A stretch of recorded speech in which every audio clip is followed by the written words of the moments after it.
Chapter 1. Winter dead, spring dying, and summer waiting in the wings. Slowly, the town of Boreas was changing. Winterized rentals were being opened and cleaned, the ice cream parlor was ordering supplies, and the stores and restaurants were gearing up for the advent of the tourists. Just 6 months earlier, their proprietors had been counting the takings to figure out how close they'd have to cut their cloth to survive. For each year seemed to leave them with a little less in their pockets, and brought the same debate at the end of the season. Do we go on or do we sell up? Now those who remained standing were returning to the fray, but even the cautious optimism of previous years was not yet palpable, and there were those who whispered that it was gone forever. The economy might be improving. But Boreas was mired in steady decline, a slow, labored mortality, half-life upon half-life. This was a dying town, a failing ecosystem. But still so many stayed, for where else was there to go? Out on Burgess Road, the Sailmaker Inn remained closed, the first time in over 70 years that the grand old dame of Boreas hotels would not be opening its doors to welcome the summer visitors. The decision to put the Sailmaker on the market had been made only the previous week. The owners, the third generation of the Tabor family to operate the inn, had returned from their Carolina winter refuge to prepare the Sailmaker for guests, and some of their seasonal staff were already occupying the residences at the back of the property. The lawn was being mowed, the dust covers taken off the furniture. And then, just like that, the Tabors had looked at their business, decided that they couldn't take the strain any longer, and announced they wouldn't be reopening after all. Frank Tabor, a good Catholic, said that making the decision had been akin to going to confession and unburdening himself of his sins. He could now go in peace and not fret any more. The decision to close the Sailmaker sounded another death knell for the town, a further concrete symbol of its dwindling. The tourists had grown fewer and fewer over the years, and older, because there was little here to amuse the young. And more summer homes were being put up for sale, their prices pegged optimistically high at first, before time and necessity slowly whittled them down to a more realistic level. Even then, Bobby Soames, the local realtor, could name off the top of his head 5 houses that had been on the market for 2 years or more.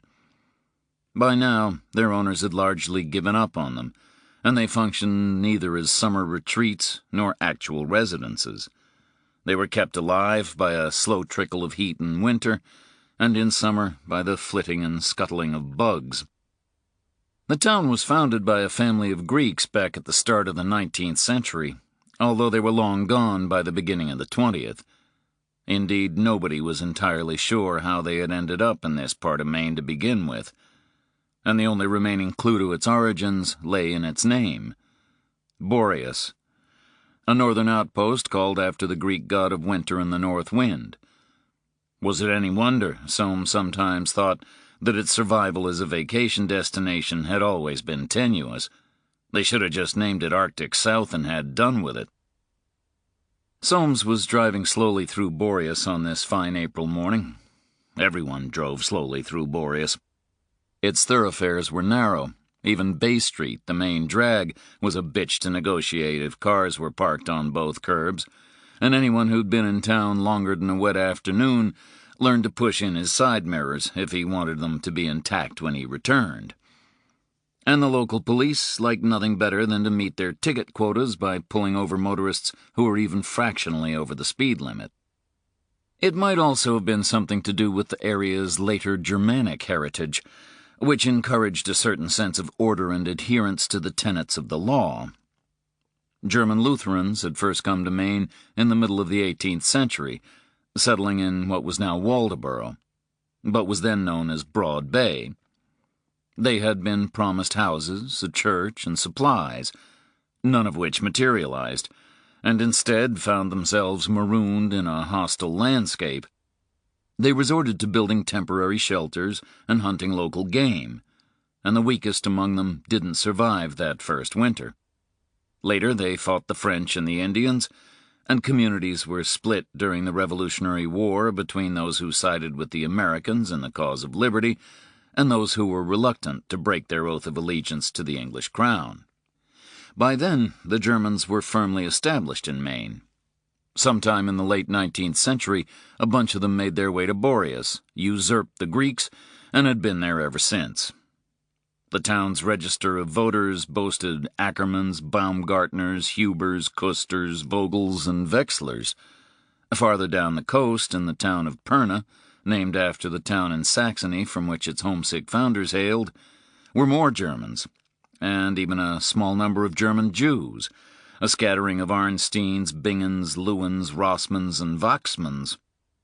Soames, who was English on his great-grandfather's side and Welsh on his great-grandmother's, although for some reason nobody in his family liked to talk about the Welsh part, regarded them all in the same light. Everyone was a potential client. Although he could recall his grandfather's strong opinions on the Germans, a consequence of his great-grandfather's experiences during World War I and his own memories of World War II.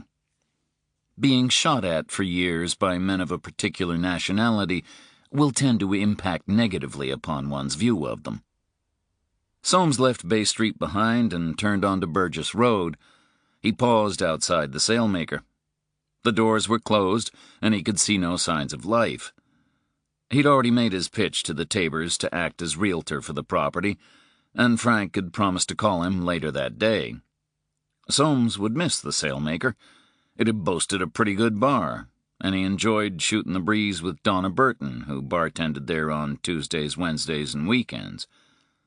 She was the kind of flirtatious divorcee who kept customers returning, or male customers anyway, female customers being less susceptible to her charms, and also strangely reluctant to let their unaccompanied husbands or boyfriends spend significant amounts of time in her presence. Soames didn't know what Donna would do now that the sailmaker was closing.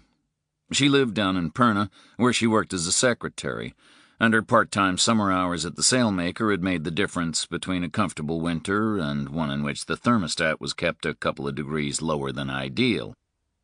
Maybe Fred Amsel at the Blackbird Bar and Grill would give her a few hours, if his wife Erica allowed him. Donna would bring her sailmaker customers with her, and Fred would be competing with the brick house for their business. Maybe Soames would have a word with Fred about it, and Fred could then broach the subject with Erica. Mrs. Amsel might have looked like someone who had repeatedly had a door slammed shut in her face, with a temperament to match, but she was no fool when it came to money. Who knows, thought Soames, but when Donna heard about his efforts on her behalf, she might even be willing to reward him with some carnal delights. Soames had given a great deal of thought to just how carnally delightful a night with Donna Burton might be. Those fantasies had sustained him through the dying years of his marriage. Now that he was single again, he had laid siege to her over 2 summers with a stubbornness that would have shamed the Greek army at Troy. He hadn't yet managed to breach her defenses, but Fred Amsel might just be the man to boost him over the parapet. If that didn't work, Soames would have to figure out how to hide himself inside a wooden horse and pay someone to leave him on her doorstep. Soames drove on until the houses started to thin out and the line began to blur between Boreas's town limits and those of the tiny neighboring Grattan to the north. The 2 towns shared resources, including a police force, mainly because Grattan made Boreas look like Vegas, so any lines on a map were for informational purposes only. The Boreas PD also had contracts for Pirna to the south and Hamble and Tunis to the west, the latter 2 being townships that consisted of little more than scattered houses and dilapidated barns. Most everyone from the surrounding area went to Boreas or Pirna to do business, and the 5 towns had come together to form a single council, on which Soames sat. The bi-monthly meetings, held every first and third Wednesday, tended to be fractious affairs. Property taxes were higher in Boreas than elsewhere, and those in the town who resented seeing their dollars going to service sewers in Hamble or road maintenance in Tunis whispered darkly of socialism. Soames turned right off Burgess Road onto Toland's Lane, which wound its way down to Green Heron Bay, the most obscure of the inlets on the peninsula. It was long and sheltered by high dunes, and something about its orientation made it particularly susceptible to winds from the sea, so that facing into even a comparatively mild breeze made a house along the shore feel like the prow of a ship during a storm. It was always a couple of degrees cooler in its environs than elsewhere around Boreas, as though winter had chosen this place to leave a reminder of its eventual return. Tourists generally didn't bother using it, the occasional bird watchers excepted, and they were usually disappointed by the absence of any herons, green or otherwise. Only 2 houses stood on the bay, both of which were former summer homes, one bought in haste and repented at leisure, and the other a family bequest that had remained unloved and unused following the reading of the will. In truth, Soames had despaired of ever selling or even renting either of them, and it had come as a surprise and a relief when both attracted occupants within weeks of each other, even if the pleasure in finally securing some income for his clients and a monthly percentage for himself was tempered slightly by the identity of one of the renters. Soames had read about the private detective named Charlie Parker, of course, even before the shooting and convalescence that had brought him at last to Boreas. Soames had some friends and former clients in both the Bangor PD and the Maine State Police, and was privy to barroom details of the man's life that had never made it into any newspaper. If Parker wasn't quite trouble, he was closely related to it. Initially, though, the approach about renting the house came from a lawyer named Amy Price down in South Freeport, who told Soames that she had a client who needed privacy and quiet in order to recover from a recent trauma. She came up to Boreas to view the house, decided that it met her client's needs, and signed a lease, all in the space of a single morning. Yet negotiations over the rent made the meetings of the town council seem somnolent by comparison, and Soames had come out of the whole business bruised, battered, and checking to make sure that Price hadn't stolen his watch as well. Only when the lease agreement was signed did Price mention the name of her client. Charlie Parker. "The private detective?" said Soames, as he watched the ink dry on the lease. "The one who got shot up?" "Yes. Is that a problem?" Soames thought about the question. It would only be a problem if the people who had tried to kill Parker came back for another attempt. The house had been hard enough to rent as things stood. The owners would be better off burning it to the ground if it became the scene of a massacre. It would also be likely to cost him his seat on the council. He wouldn't be popular if his lax standards led to Boreas becoming famous for something other than Forrest's Ice Cream Parlor and the shrimp étouffée at Crawley's Cajun Kitchen. "The best Cajun food in northern Maine," which, all things considered, wasn't a slogan to set the heart alight, even if Crawley's did serve damn fine food, although that cutesy misspelling of kitchen with a C caused Soames to twitch involuntarily every time he saw it in print. He decided that honesty might be the best policy. "Look, a man like that has enemies," he said. "And nobody's ever been shot in Boreas. I mean, ever." "Maybe you could put it on your sign," said Price. "You know, Boreas, 75,000 days without a shooting. Like building sites do for workplace accidents." Soames tried to figure out if she was being facetious, and decided that she probably was. It had seemed like a good idea, too, if only for a moment. "Unhelpful suggestions about signage aside," said Soames, "his reputation might be a matter of concern." "There's no risk of a repeat of the incident that led to his injuries." "You seem very certain of that." "I am." She stared at him, as if inviting him to ask the question that danced on his lips and tongue. Soames swallowed. His office suddenly felt very warm. He thought about the rental income. "Given the unusual circumstances, perhaps we could—" "No." "Look again at—" "I don't think so." "The amount to be—" "You're wasting your breath." "Right. That house hasn't had a tenant in almost 2 years. We've had offers. No, you haven't. You don't know that. Yes, I do. Okay. Any further questions? Will he be armed? I don't know. You can ask him when you see him, if you like. Soames thought about what he knew of the detective. I guess he'll be armed, he said, as much to himself as to Price. If he isn't, he probably should be. That's the spirit, said Price. And the fewer people who know about this for now, the better. Even when he gets here, it'll be up to him how he deals with folks.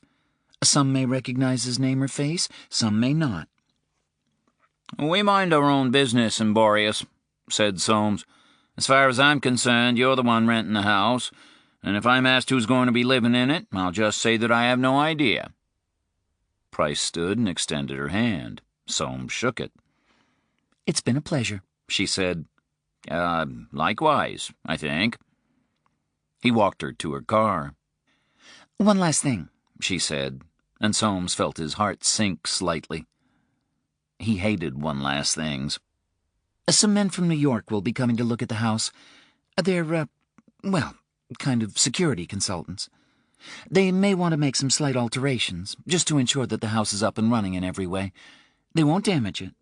In fact, I imagine that any changes they make will only enhance its value. The promise of enhanced value made Soames feel better about everything. I don't think that will be a problem. Good. They don't like problems. Something in her tone made him want to reach for a stiff drink, which, when she was gone, was exactly what he did. His secretary saw him sipping from the glass. Are you celebrating? She asked. You know, he replied, I'm really not sure. Chapter 2.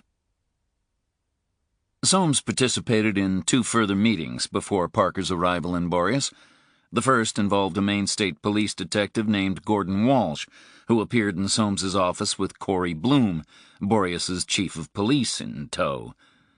Bloom was a good-looking woman in her late 30s, and had she not been happily married, Soames might have considered putting the moves on her. Of course, the small matter of Bloom's friendship with his ex-wife also had to be taken into account, which meant that Corey Bloom would be more likely to date a piece of gum that she'd peeled off the sole of her shoe than Bobby Soames. But a man could dream. So far, nobody had figured out a way to police fantasies. Walsh hadn't exactly set Soames's fears to rest. He'd made it clear that Parker remained vulnerable and stressed, like Amy Price before him, how important it was that the detective's presence in Boreas remain as unpublicized as possible. But Bloom assured Walsh that one of the advantages of Boreas, at least until tourist season began in earnest, which wouldn't be for another month to 6 weeks, was the virtual impossibility of anyone being able to stop in town for longer than 5 minutes without being noticed. If strangers demonstrated unusual curiosity about any of its residents, someone would pick up on it.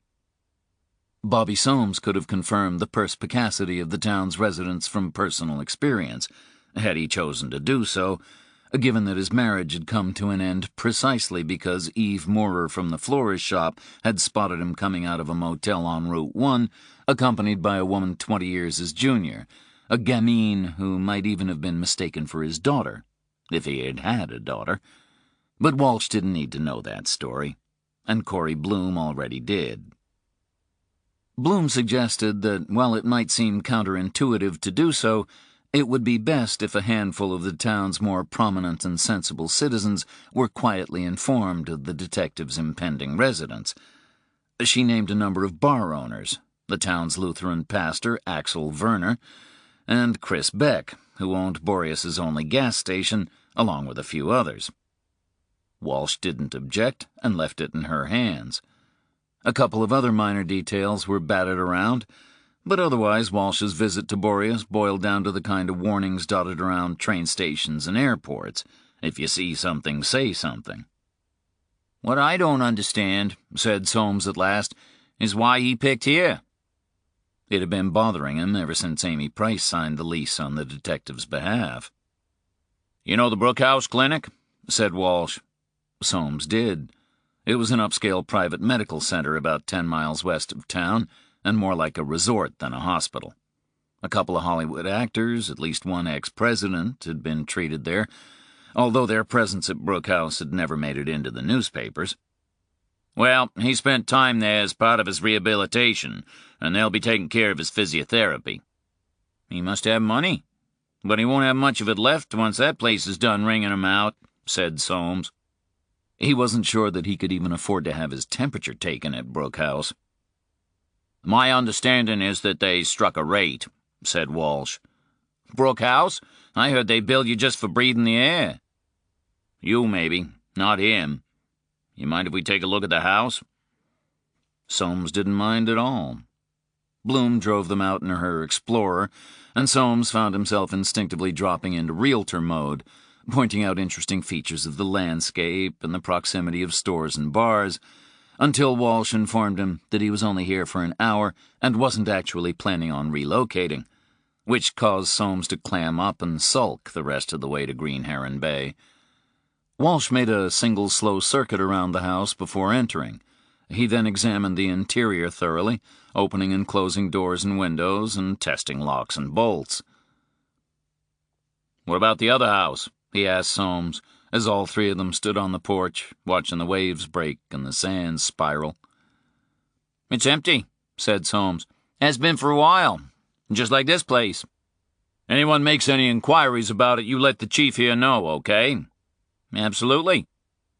Walsh took in the dunes and the ocean, his hands on his hips, like he'd just conquered the bay and was considering where to plant his flag. Soames coughed. He always coughed when he was nervous or uncertain about something. It was his only flaw as a realtor, like a gambler's tell. The lawyer, Ms. Price, mentioned that some security consultants from New York would be coming by." Walsh's mustache lifted on one side in what was almost a smile. "Right. Security consultants. Is that what she called them?" "I believe those were her words." "Well, you'll know 'em when you see 'em." Soames had visions of black-clad operatives bristling with weaponry, rappelling from helicopters. Even though it wasn't a warm day, he took a handkerchief from his jacket pocket and used it to mop his brow. This was like preparing for a presidential visit. "I guess there's not much more that we can do for now," said Walsh. He started to walk back toward Bloom's car, where the chief was already waiting. Soames trotted along beside him, trying to keep up. Walsh's strides would have made Paul Bunyan seem dainty by comparison. "You got any idea when he's supposed to get here?" asked Soames. "A week, I think." "Will that be enough time for the security consultants to do their work?" "If it isn't, then he won't arrive until they're done. But I expect so. They're professionals." Walsh's mustache lifted again. "Are you concerned about them?" "A little," Soames admitted. "Good. You should be." Soames tried to focus on his commission. Back at his office, he poured himself a drink after Walsh and Bloom had left. He resisted having a second, because that way lay a slippery slope. But he was pretty certain that before the detective's time in town was out, he'd be buying another bottle to keep in his desk drawer. Maybe even more than one. Soames was almost relieved when the consultants finally arrived, even though he'd been having disturbing dreams in which they appeared as versions of his father and complained about his alcohol consumption. He was starting to feel like Ebenezer Scrooge, anticipating the visit of the third specter whose coming he feared the most, when a terse call from Amy Price informed him that the consultants would meet him at the house first thing on Friday morning. The men were already waiting when Soames arrived, one tall and black, the other shorter and whiter, although Soames thought that he might have been Latino or part lots of things, most of them problematic. Soames knew better than to ask. All he knew for sure was that they both made him nervous, the black one most of all. He introduced himself as Louis, but didn't shake hands. He was wearing a nicely cut dark suit.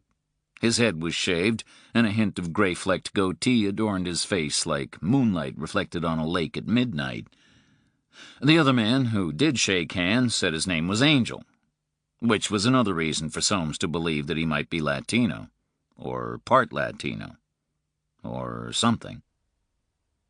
He couldn't say precisely why the men were unnerving. It might simply have been the pent-up concern inspired by the earlier references made to them.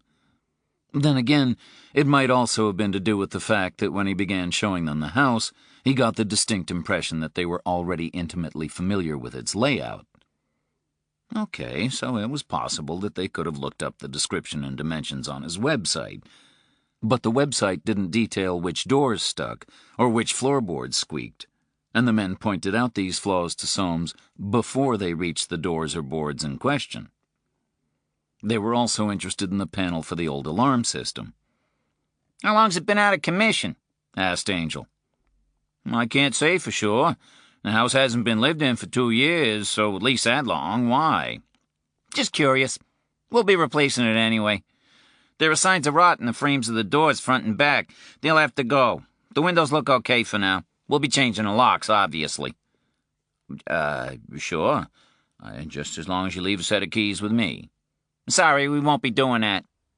"Excuse me?" "Only one person is going to have keys to this house, and that's a tenant." I can't agree to that. Suppose something were to happen." "Like what?" "A fire." "You got insurance?" "Yes." "Then you're insured." "What about a flood? I don't know, an accident of some kind?" The one named Louis turned his head slowly in Soames's direction. He stared at the realtor in a manner that made him feel like a tick on the end of a pair of tweezers waiting to be squeezed. "You just mentioned fires, floods, and accidents," said Louis. "What kind of death trap you trying to rent here?" That wasn't what I meant," said Soames. "Better not be." "You have to understand," said Angel, "that there are unusual security considerations. That's why we're here." "I really do need a set of keys," said Soames, surprising himself with the determination in his tone. "Okay, then." "Really?" "Yeah, we'll give you a set of keys." "Good." "What sort of keys would you like?" "What do you mean?" "I mean, you can have any keys that you want, just not the keys to this house." Soames felt his anger growing.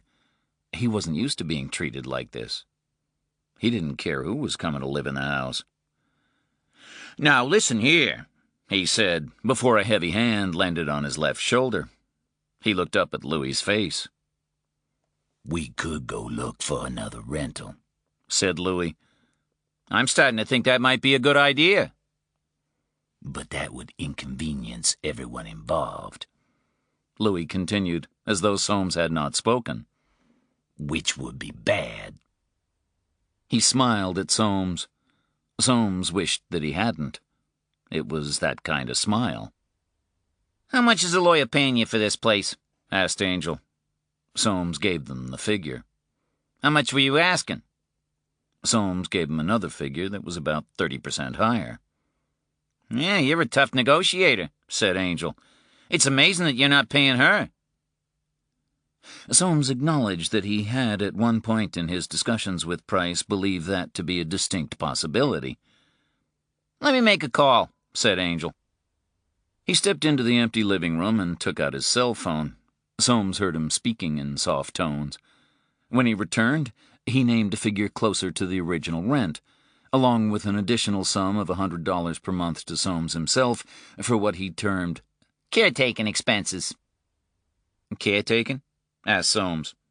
"Caretaking," said Angel. "What does that mean?" "It means that we want you to take care of yourself, and in return, we'll take care of your house." "Maybe I don't need the keys after all," said Soames. "There'd just be one more thing for you to worry about," said Angel. "A revised rental agreement should be at your office when you get back." He began guiding Soames gently but firmly out of the house. "It'll take a few days to make the alterations required," said Angel. "It'll be done discreetly. You don't mind if we hold on to these keys for now?" He waved the keys that Soames had brought with him. Soames patted his jacket. He was almost certain that he'd put the keys in his inside pocket after he opened the door, but he supposed that he could have been mistaken. "You have my number," said Soames, "just in case there are any difficulties." "There won't be, but thank you." "Right. Well, I'll leave you to it." "We appreciate it." Soames got into his car. The two men had arrived in a new black Lexus LS 600 HL, which Soames figured to be about $120,000 worth of machine. Clearly, being a security consultant paid well. He just wished that he understood exactly what that meant. As Angel had promised, a revised rental agreement was waiting for him when he got back to the office. It wasn't until he was emailing a countersigned copy back to Amy Price that he noticed the agreement had been sent at 8:15 a.m., when he was still on his way to meet the men called Angel and Louie. Bobby Soames had just been railroaded. 4 days later, Charlie Parker arrived in Boreas. Chapter 3. Soames parked his car at the turnoff for Green Heron Road, which ran behind the two houses on the bay. A pair of dirt drives connected the homes to the road. Parker's first, and then about a quarter of a mile along, the second house, which had always been known as the Gillette House, even though no Gillettes had lived there since the 1960s. It was now being rented by a woman named Ruth Winter and her 9-year-old daughter Amanda. Soames had taken care of the paperwork, but only after running it by Walsh and the chief first. The Winters were given a clean bill of health. Their family was from Perna, where Ruth Winter's mother still lived. Soames hadn't gone poking into Ruth Winter's affairs or her reasons for moving to Boreas. It seemed to him that she simply wanted a little breathing space for her and her daughter. Residing in Boreas would allow Amanda Winter to continue her schooling in Perna, as it was the same school district, and the school bus would pick her up and drop her off from near the house. Soames had paid a couple of visits to the Winters since they'd taken up residence in Boreas, more, if he were being honest, than might be considered entirely necessary under the circumstances, not least because Ruth was not unattractive. She was in her late 40s, with fair hair and blue eyes. Her daughter took after her, and was already tall for her age. It was only on the third visit that Ruth Winter inquired if Soames was always so attentive to his clients. She posed the question with a degree of good humor, but underpinning it was the clear message that Bobby Soames had delighted her long enough with his presence. Which was why, on this particular morning, he had driven no farther than the road. His attention was instead fixed on the house occupied by the detective. Soames liked to think that he was taking a personal interest in Parker's continued good health, while also remaining concerned about the house itself. He didn't like not having access to it, and he was still worried by the possibility that Parker's presence in Boreas might bring trouble down on the town, and, by extension, on Bobby Soames. He had made only one previous visit to the detective, and that was on the day after Parker's arrival. Something odd had occurred as Soames turned into the lane. He was listening to WALZ out of Machias when the signal was interrupted by a low buzzing noise. It passed quickly, and Soames thought nothing more of it. But Parker had been waiting outside for him when he reached the house, and Soames was certain that under the detective's loose windbreaker he had caught a glimpse of a gun.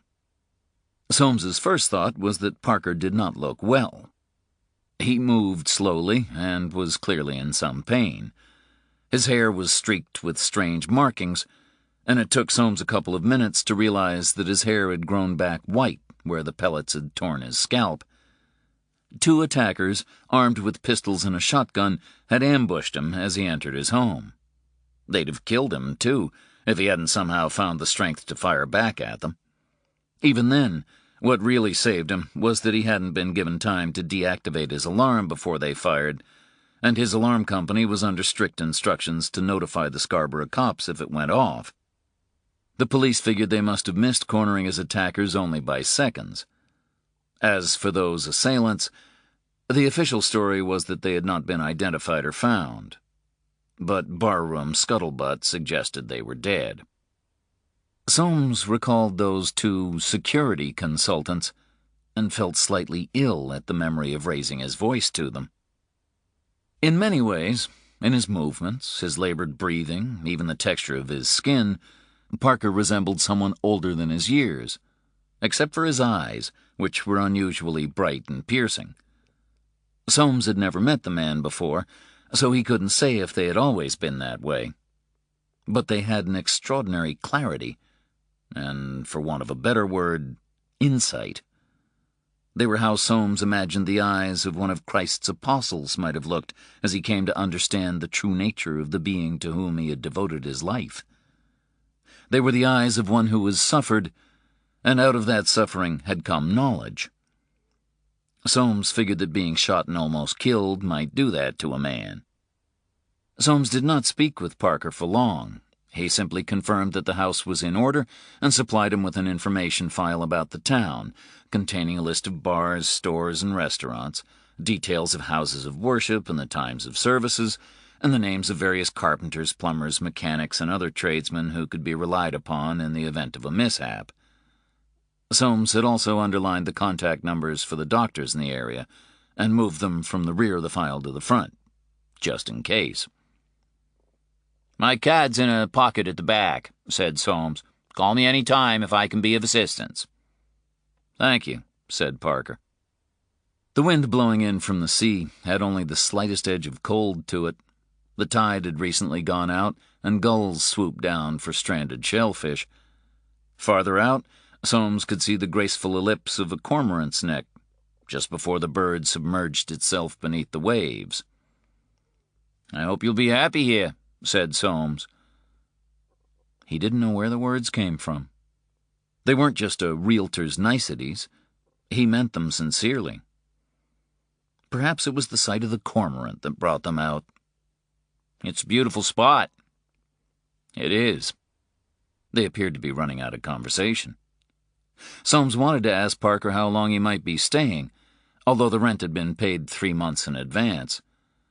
Aside from any worries he might have had about reprisals against the detective, the additional income, caretaking bonus included, was welcome, and it would be nice to have a couple $100 extra in his pocket.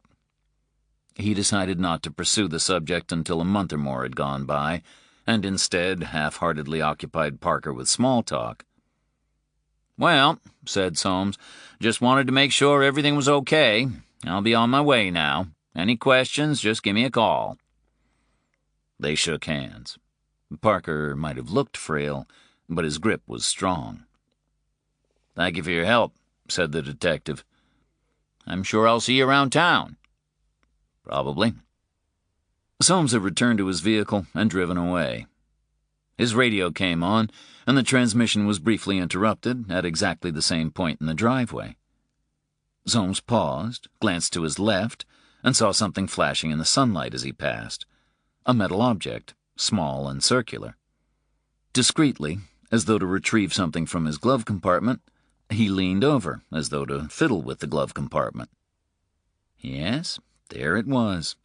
Another little device set in the ground directly across from the first. Soames had continued on his way and said nothing about what he had seen. Not even to the chief of police. Now, 3 weeks since the detective's arrival in Boreas, Soames shielded his eyes with his right hand as he looked down on the beach and the sea beyond. The weather was growing warmer and warmer with each day, but out here at Green Heron Bay, Soames was still glad that he was wearing a jacket. Farther along the strand, 2 figures walked, one tall, one smaller, their backs to him, their fair hair blown behind them by the breeze. The Winters, mother and daughter, out for a stroll by the high dunes. Movement came from the house below, and the detective appeared on his porch. He was carrying a stick and took the steps down to the beach carefully and at an angle, using his free hand to support himself on the railing.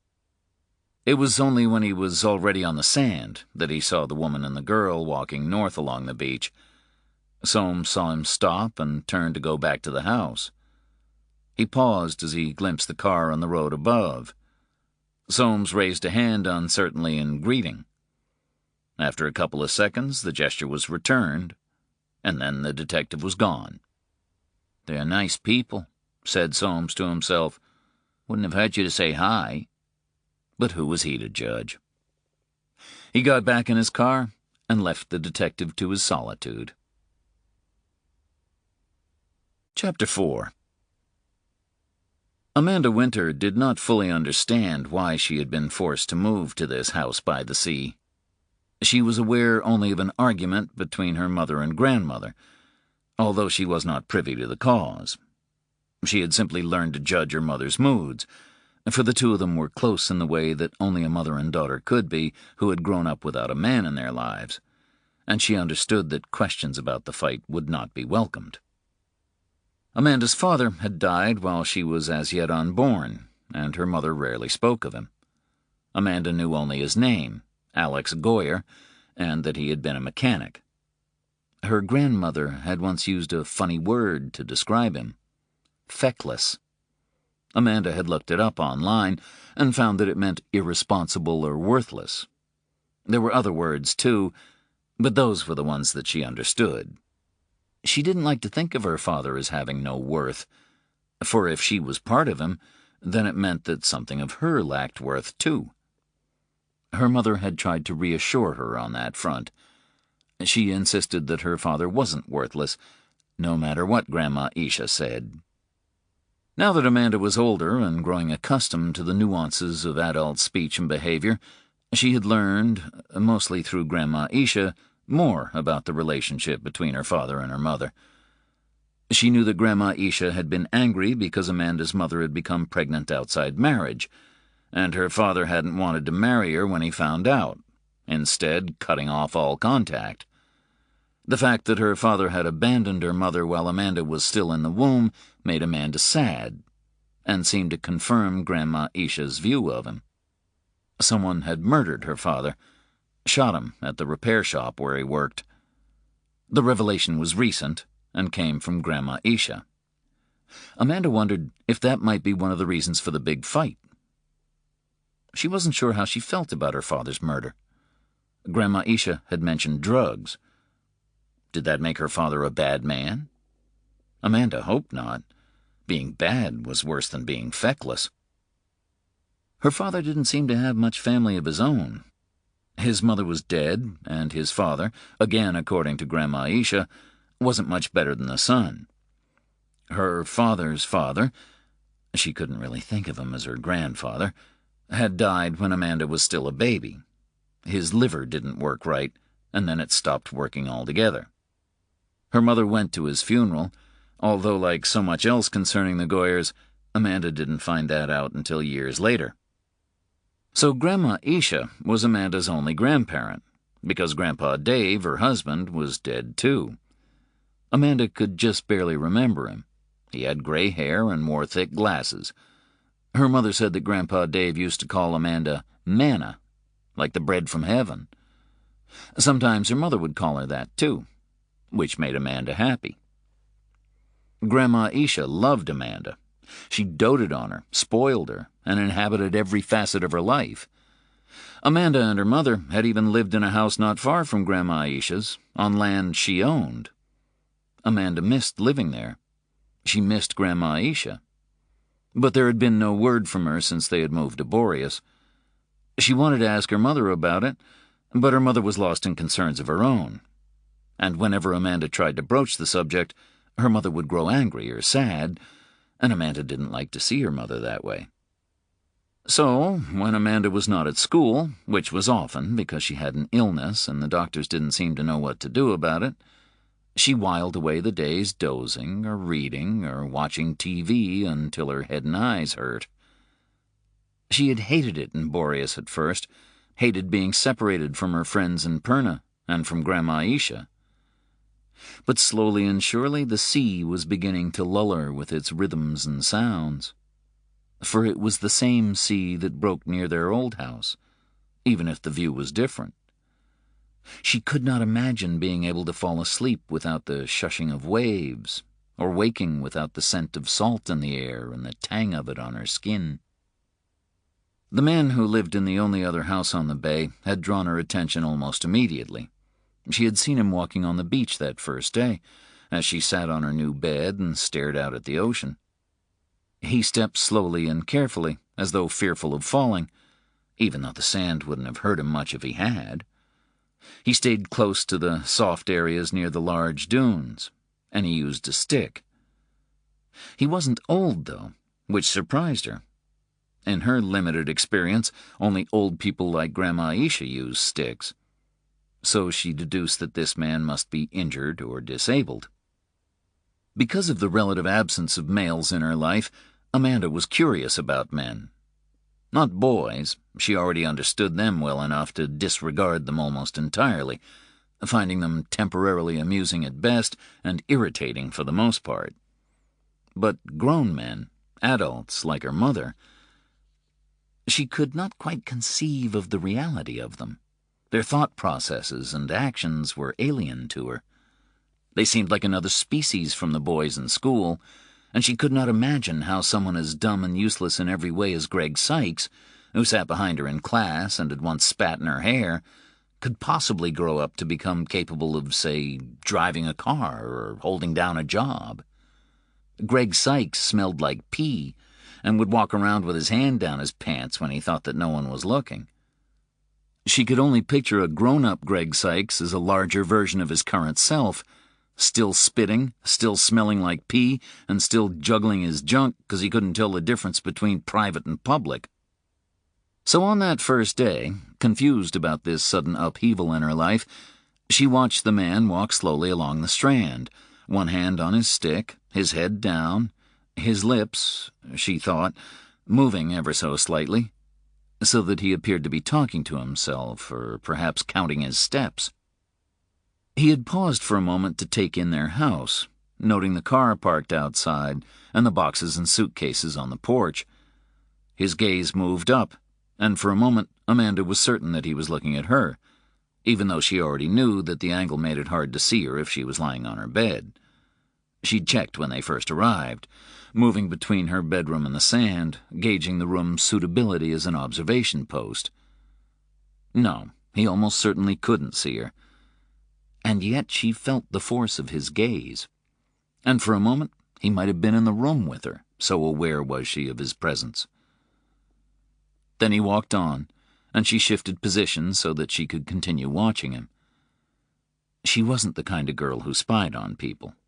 Grandma Isha had once caught her rummaging in her closet, Amanda's infant eyes drawn by the old dresses that her grandmother kept but never wore, the boxes of shoes that remained new and unsullied, and other unknown treasures that might be concealed inside.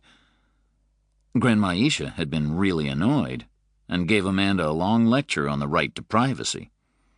Since then, Amanda had always been careful not to pry. But the man was walking on a beach, in full view of anyone who happened to be around, so it wasn't like she was doing something wrong by watching him. Even so, her attention might have drifted elsewhere, leaving him to become an object of ever-decreasing interest, until she finally failed to notice him at all, were it not for what he did next.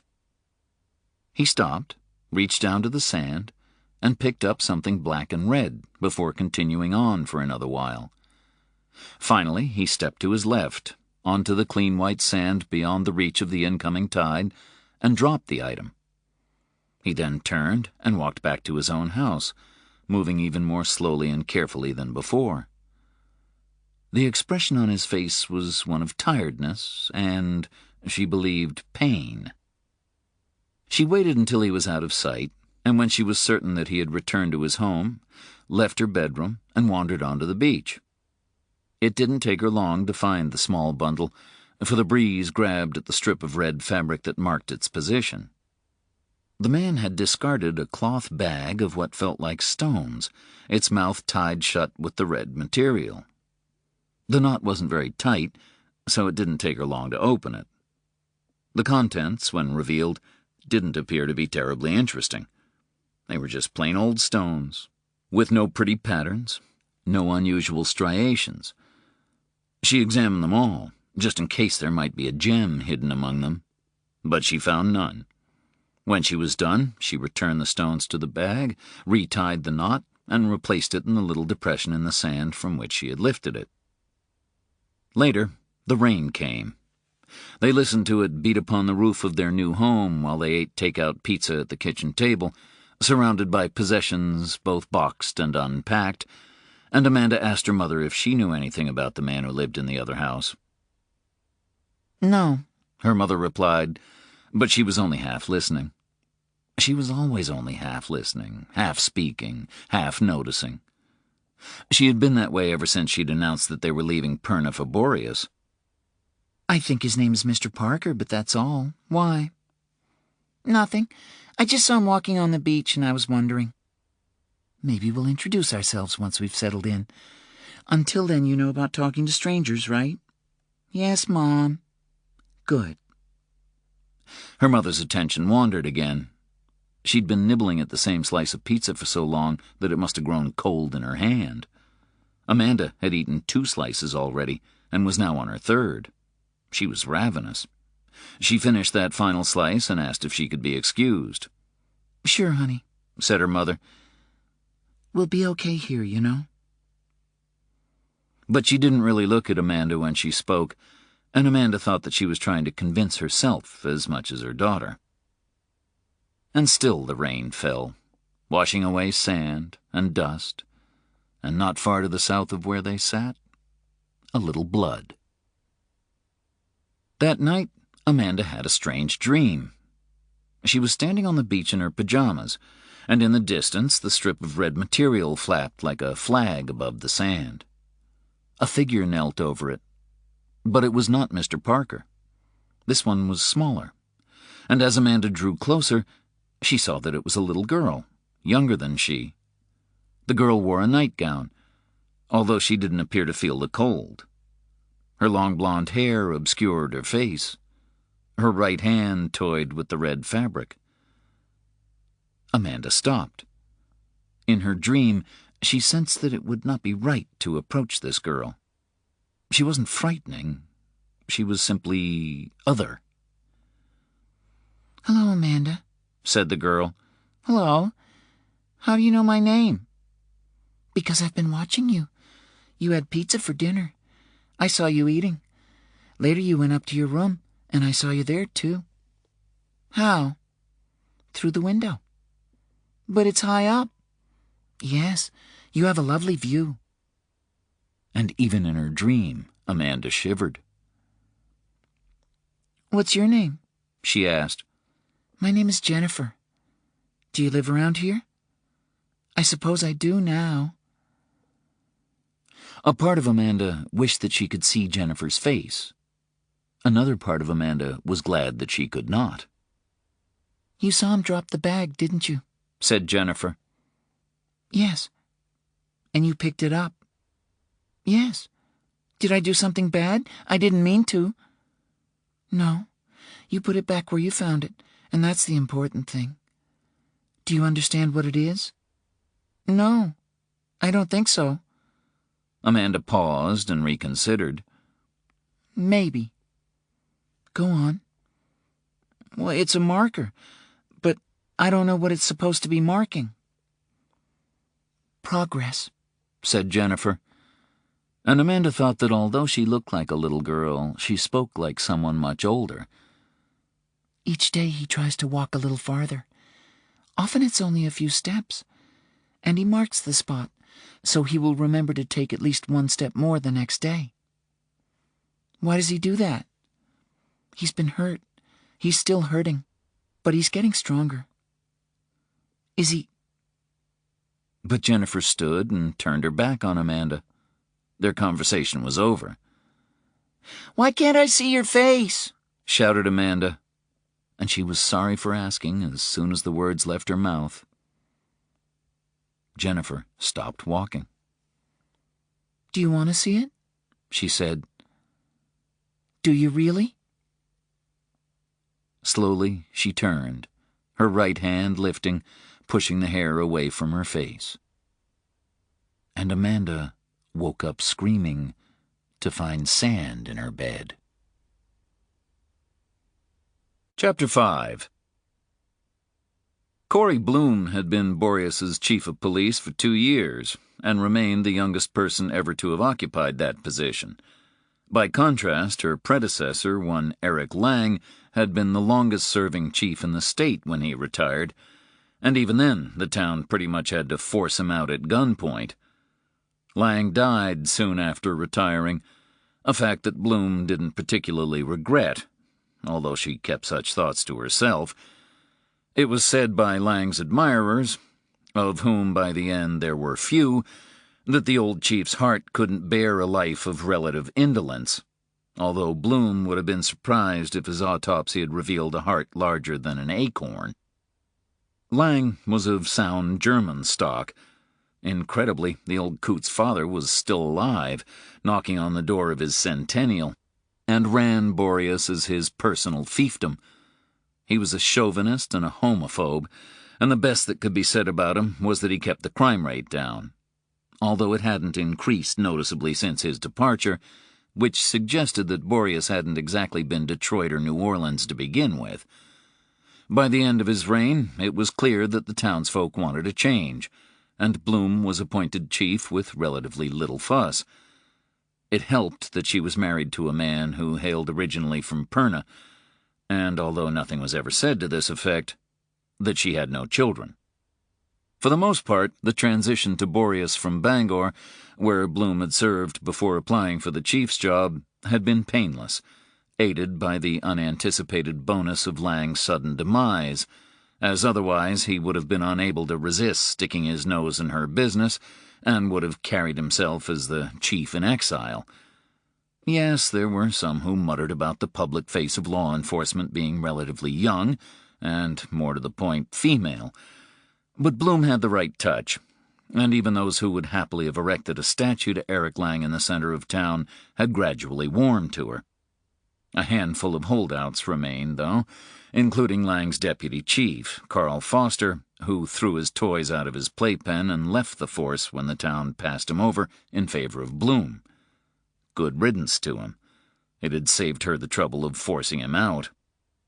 She parked her Explorer at the edge of the beach at Mason Point, slipped out of her sneakers, and replaced them with the pair of black waterproof boots that she always kept in the trunk. She was supposed to be off-duty, but had learned quickly that no chief of police in a small community is ever really off-duty. Anyway, this was different. It wasn't every day that a body washed up on the shores of her town. 2 uniformed officers were already waiting for her by the water's edge, along with Dan Rainey, who lived close to the beach and had first seen the body floating in the surf. The officers were both women, and had been hired on Bloom's watch.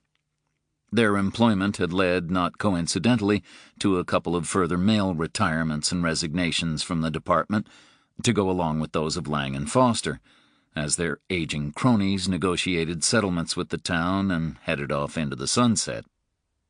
The blatancy of it had irritated Bloom, but she shared her feelings only with her husband.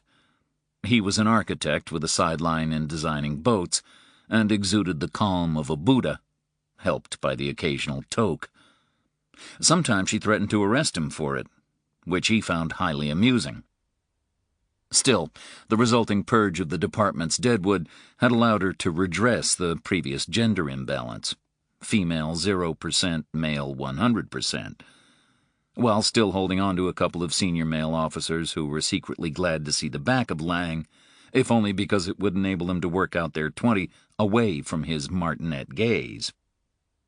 Mary Preston was the younger of the 2 officers on the beach. She was a big woman in her late 20s, and Bloom wasn't sure that she would have passed the physical fitness test over in Bangor, which required female recruits of her age to be able to do 15 push-ups without stopping, 32 sit-ups in 1 minute, and run 1.5 miles in 15 minutes. On the other hand, she was smart, intimidating, loyal, and very, very funny. When Bloom had gently raised the issue of her weight during the interview process, Preston informed her that she had no intention of letting a perp, and that was the word she used, get so far away from her that 15 minutes of jogging would be required to capture him. If speed over distance did become an issue, she said, she'd run him down in her car. If she didn't have a car, she'd throw her flashlight at him. If that failed, she'd just shoot him. Bloom hired her on the spot. The second officer was Carolyn Steins, who had 12 years under her belt as a sergeant up in Presque Isle. She was a decade older than Preston, and Bloom was grooming her to become deputy chief, just as soon as she could convince the town's human resources department to come up with an appropriate salary. For now, Steins had brought her rank with her to Boreas, and was Bloom's de facto second-in-command. "What have we got?" Bloom asked. "Male," said Steins. "Could be in his 40s, but it's hard to say." The body lay face down on the sand, the retreating tide still lapping at its feet. He looked like he hadn't been in the sea for too long, although immersion in the cold, deep salt water of the North Atlantic would have inhibited putrefaction for a time. His body also wouldn't have started to rise until the gases inside decreased its specific gravity, creating enough buoyancy for it to reach the surface and float.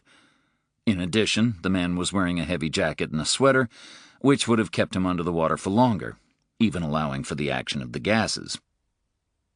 Bloom pulled on a pair of blue latex gloves and gently pushed his hair away from his face. Fish and crustaceans had already been nibbling on the soft tissue, and one eye was gone. She could see some damage to his skull, although it would take an autopsy to determine if it was ante or post-mortem. Corpses in water always float face down, and the buffeting of the waves, combined with any damage that the body might have sustained upon sinking initially, could well have resulted in abrasions to the head. The lividity to visible parts of his upper torso was dusky and blotchy from his movement in the water. His right foot was shoeless, although he still wore a striped sock. The remains of his big toe poked from a hole. Something had eaten most of it down to the bone. His left foot had retained its shoe, and the right shoe was attached to it by the laces. So, before he'd gone into the water, his shoelaces had been tied together. Carefully, Bloom patted the pockets of his garments, looking for some form of ID. She discovered none. "You thinking of suicide?" said Steins. Bloom leaned back on her heels. She'd heard of cases in which people had tied their shoelaces together or bound their legs before dropping or shuffling into the water, just so they could be sure that they wouldn't start kicking once the panic set in. She had even seen photographs of drowning victims with wire tied around their wrists, leading to an initial assumption that the bodies were put in the water by a third party, only for the autopsy to reveal marks in their mouth where they'd pulled the wire taut with their teeth. She examined the man's fingers. The skin of the pads and the backs of the hands were macerated from his time in the water, but none of the fingernails was missing. As putrefaction developed, the epidermis and nails tended to peel off, but his were still intact. "I'll inform the ME and the state police," said Bloom. "We'll see if there are any reports of abandoned vehicles or somebody finding a discarded wallet or ID. In the meantime, we need to get him bagged and off this beach." Now that he was out of the water, decay would start to set in rapidly. It was essential that they secure him in a cooler drawer as soon as possible, in order to facilitate an accurate autopsy. In addition, the discovery of a body inevitably attracted rubberneckers, especially in a small town. Kramer and Sons, the local funeral home, had the contract for dealing with floaters and similar unfortunates in this part of the county. They'd be glad of the work. Despite Boreas's relatively elderly population, nobody had died in town for a couple of weeks. "Mary," she said, "I want you to go up to the road and establish a cordon. No unauthorized vehicles, no unauthorized personnel, and no excuses. Carolyn, you stay with the body for now and take Mr. Rainey's statement. I'm going to call in Mark and Terry to help us do a sweep of the beach while the tide's going out, just in case we can find anything to help us make an identification. All clear?" They nodded, then Preston looked past her.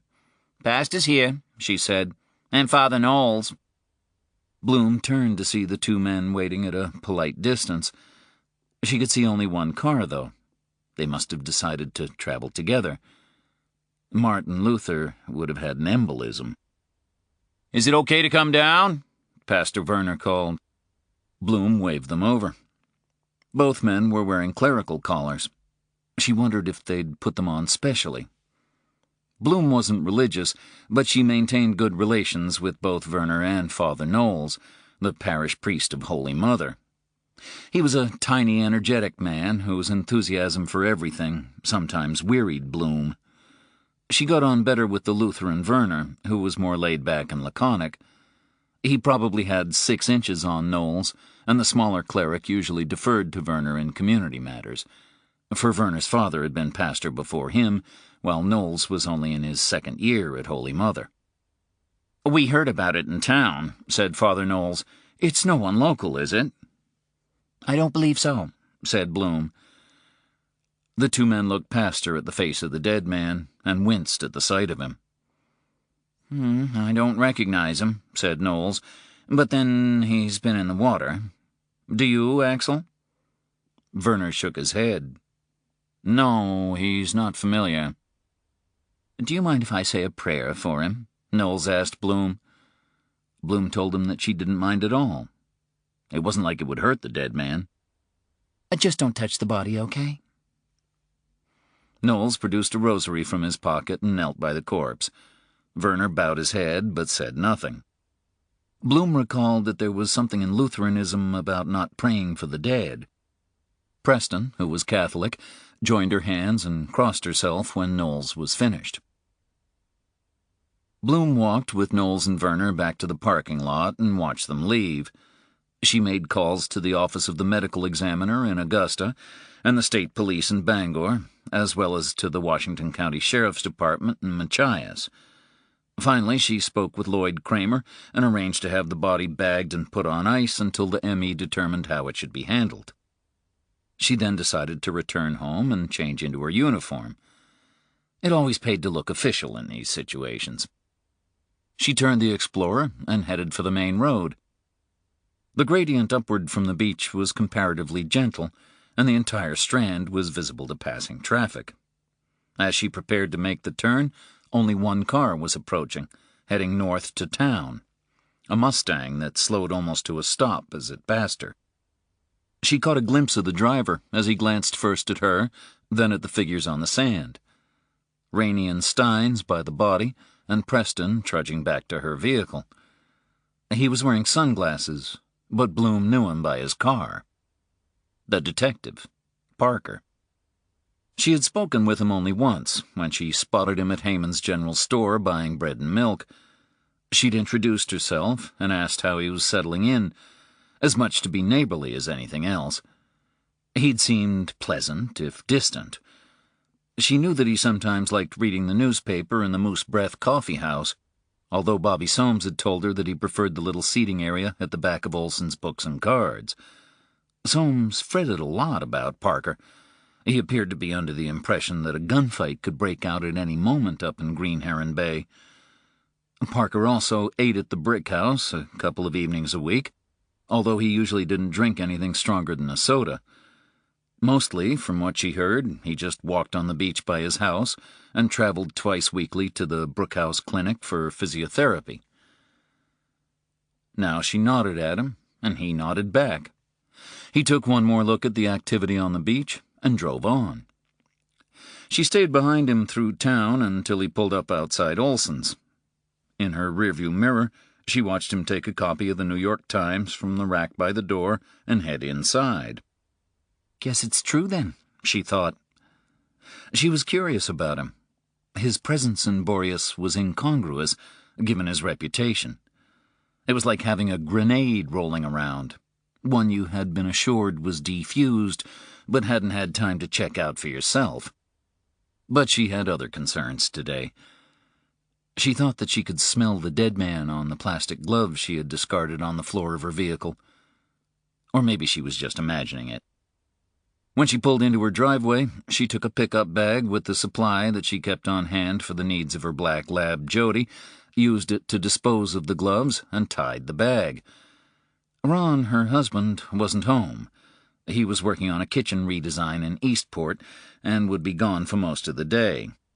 She let Jody run in the backyard while she changed, then called her back inside and returned to the Explorer. Jody's nose was pressed against the glass above the front door as she pulled away. a vision of abandonment. Bloom tried not to look. Sometimes she was grateful that she'd never had children. She wasn't sure that she'd ever have been able to leave the house. Chapter 6. Olson's, which Lorraine Olson always felt should more correctly have been Olson's with an apostrophe after the N, or even Olson's with an apostrophe after the last S on the sign, since she and her brother Greg were joint owners, had been a fixture in Boreas since the mid-50s, when Lorraine and Greg's parents opened the store while still in their 20s. They'd continued to run it until the turn of the century, at which point they decided that enough was enough, and it was time for younger blood to take over. Neither of their children was married. Greg was briefly engaged to a local woman, but the relationship had never really taken.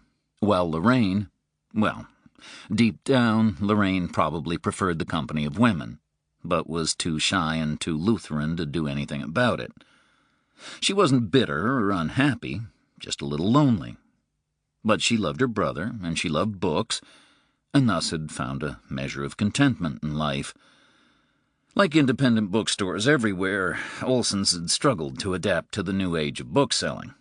A family argument had erupted between the generations when Lorraine and Greg began selling gently used books alongside new stock, which their parents regarded as a dangerous step down the slope toward not selling any books at all. But Greg had a good eye not just for a bargain, but for rare first editions, and the store's internet presence, along with a nice sideline and greeting cards, wrapping paper, and other materials that generated the kind of markup that books could only dream of, was keeping the store not only in business, but in profit. It had been Lorraine's decision to add the little coffee bar at the back of the store.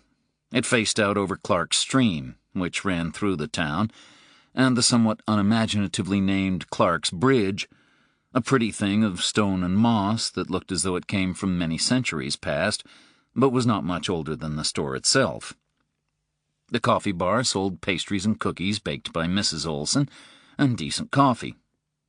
It turned out that no small number of folk, both tourists and local, enjoyed the ambiance of the Nook, as it was called, and the markup on coffee put even greeting cards to shame.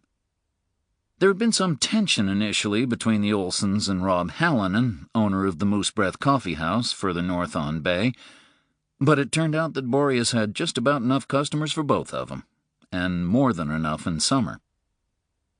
Charlie Parker had started coming in shortly after his arrival in town, because Olson's prided itself on carrying enough copies of the New York and Boston papers to satisfy demand year-round. The Olsons knew who he was almost as soon as he arrived, of course. Most everybody in town who was worth a damn had an early inkling of the detective's presence out on Green Heron Bay, and without exception they had become strangely protective of him. Even Chief Bloom had expressed surprise at how little muttering there had been, given that people in Boreas complained if the brick house changed one of its draft beer taps, even if they never drank beer, and had debated for weeks about repainting the town's welcome sign in a softer shade of white. Perhaps it was something to do with his past. He was a man who had lost a wife and child, and had suffered grievous injury just for doing a job which, as far as anyone could tell, largely involved putting his mark on the kind of men and women without whom the world was a much better place. The shooting made him one of theirs, and the town had quietly closed ranks around him. In the beginning, Lorraine and Greg kept their distance, allowing him his space to drink and read newspapers, books, and magazines, all of them bought at Olson's, with none of the books ever returned for a 50% trade-in, even though a big sign at the counter invited customers to do just that. But slowly they had tested the waters with him and found him to be gently, slyly funny and aware of the strangeness of his situation in the town. Greg in particular got along well with him, and Greg was the archetypal dysfunctional independent bookseller. He gave the impression that he disapproved of most of his customers' book choices, which he did, and resented selling copies of books that he loved. Also true, either because he wasn't sure that the buyer was worthy of the book, or, in the case of the rarer editions, because he hated seeing them leave the store. The locals had become used to his ways, while Lorraine tended to deal with the tourists. Just as there were broadcasters with faces made for radio, so too there were booksellers with attitudes designed for the Internet age, which limited the possible misunderstandings that might arise from any personal contact. Now, while Parker sipped his Americano and flipped through the art section of the New York Times, Greg approached him, carrying in the crook of his arm 3 hefty matching volumes. A psychiatric analysis of marital and sexual humor, which he felt certain he could sell at a considerable profit to some visiting shrink during the summer, assuming he could even bring himself to part with them when the time came. Parker continued to read his paper. He did not look up. "You ignoring me?" said Greg. "Is it working?" "No. You ever hear of a British band called the Smiths?" "Yes, but you're too old for them." "Anyway," continued Greg, now doing his best to ignore Parker's contribution to the conversation in turn, "their lead singer Morrissey has a song called 'The More You Ignore Me, the Closer I Get.' I'm considering adopting it as a motto." "Does that mean if I talk to you, you'll go away?" "No, that'll just encourage me, too." He shifted the books to his other arm. "You hear they found a body out at Mason Point?" "Yeah, I drove by the beach on my way back into town." Parker looked up at Greg for the first time. It seemed like Chief Bloom had only just got out there. News travels fast. "In this place, fast doesn't cover it. There are people here who probably knew the guy was dead before he did." Greg thought about what he just said. "I didn't mean that to sound, like it sounded," he said. "Unless someone here killed him, but that doesn't seem likely." "Why's that?" "Tides. I'd say he went into the water farther south." Parker returned to his paper. "Well, it looks like Bloom has it all in hand." She's good. We're lucky to have her." Greg remained hovering, his shadow falling slightly over the table. "Can I ask you something?" he said. "Sure." "Do you miss it? What you used to do? What you still do, I guess. Assuming you'll go back to it, if you do." "No." "Sometimes. Yes," he thought. "Just curious." "I understand." "I'll get back to work." "Okay." "Offer you a refill?" "No, thanks. I'm good." Greg returned to the office that lay between the Nook and the store itself. Lorraine left the register to step inside and kick him forcefully on the shin. "Can't you leave the man in peace for 5 minutes?" Greg rubbed his shin to ease the pain. Sometimes, when it came to his older sister, he still felt like he was 8 years old. "It just came out," he said. "Ouch. I think you broke the skin." "I'll break your skull next time." "You almost made me drop the books." "You're an idiot. You have waffles for brains. Go make yourself useful and sell something." Greg sat down at his desk, still muttering about his injury. Lorraine watched the detective. He'd put down his newspaper and was staring out the window at the stream. She could see the reflection of his face in the glass. She thought that if she were ever to be attracted to a man, it might be one like him. He wasn't handsome, not exactly, but he had depths. What swam through them, though, she could not tell. Chapter 7. Later that afternoon, out at Green Heron Bay, Amanda Winter opened the front door of their house to find an envelope lying on the step. Her mother had announced that she was keeping her out of school for the rest of the week. Amanda suffered from severe asthma, on top of her other problems. Her breathing had been especially bad the previous night, and she still hadn't been quite right that morning. She also seemed to be coming down with a cold, so it made sense to err on the side of caution. Although the sea air was good for her, she was bored of the house. She had wrapped herself up warmly before going out for a walk along the Strand. Now the envelope stopped her in her tracks. It was addressed to her mother in black block capitals and felt heavy. It didn't have a stamp on it, which meant that someone must have dropped it off in person. "Mom," she called, "there's mail for you." Ruth Winter emerged from the dining room, where she'd set up a small office area for herself. She worked as an independent financial planner and advisor, helping people with everything from cash flow and budgeting to investments and house purchases. Being self-employed had made the move to Boreas easier, even if her daughter still didn't understand the reasons for it. With luck, she never would. Ruth took the envelope. There was something small but bulky inside. "Thanks, honey," she said. "Don't go too far." "Yes, Mom." "And keep your coat buttoned." "I know." "Do you have your inhaler just in case?" Amanda reached into her pocket and waved the device. "Good girl."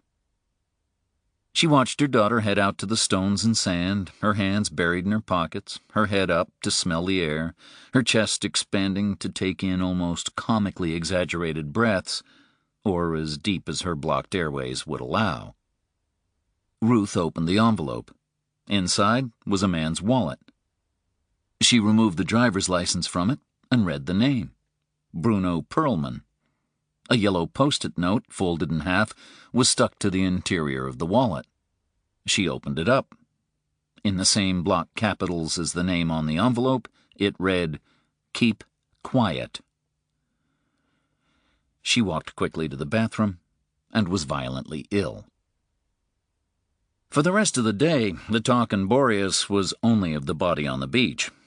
Preliminary arrangements were made to transport it to Augusta for autopsy, although the main medical examiner's office had indicated that it might be some days before they could get to it, and hence there was no particular urgency, so the body stayed at Kramer & Sons. A description was given to the newspaper and the TV news shows, just in case anyone could come forward to help with identification. And the one who knew the truth watched it all, and realized he would have to act. Chapter 8. The house stood on the southern shore of Seven Stones Lake, a body of water southwest of Machias.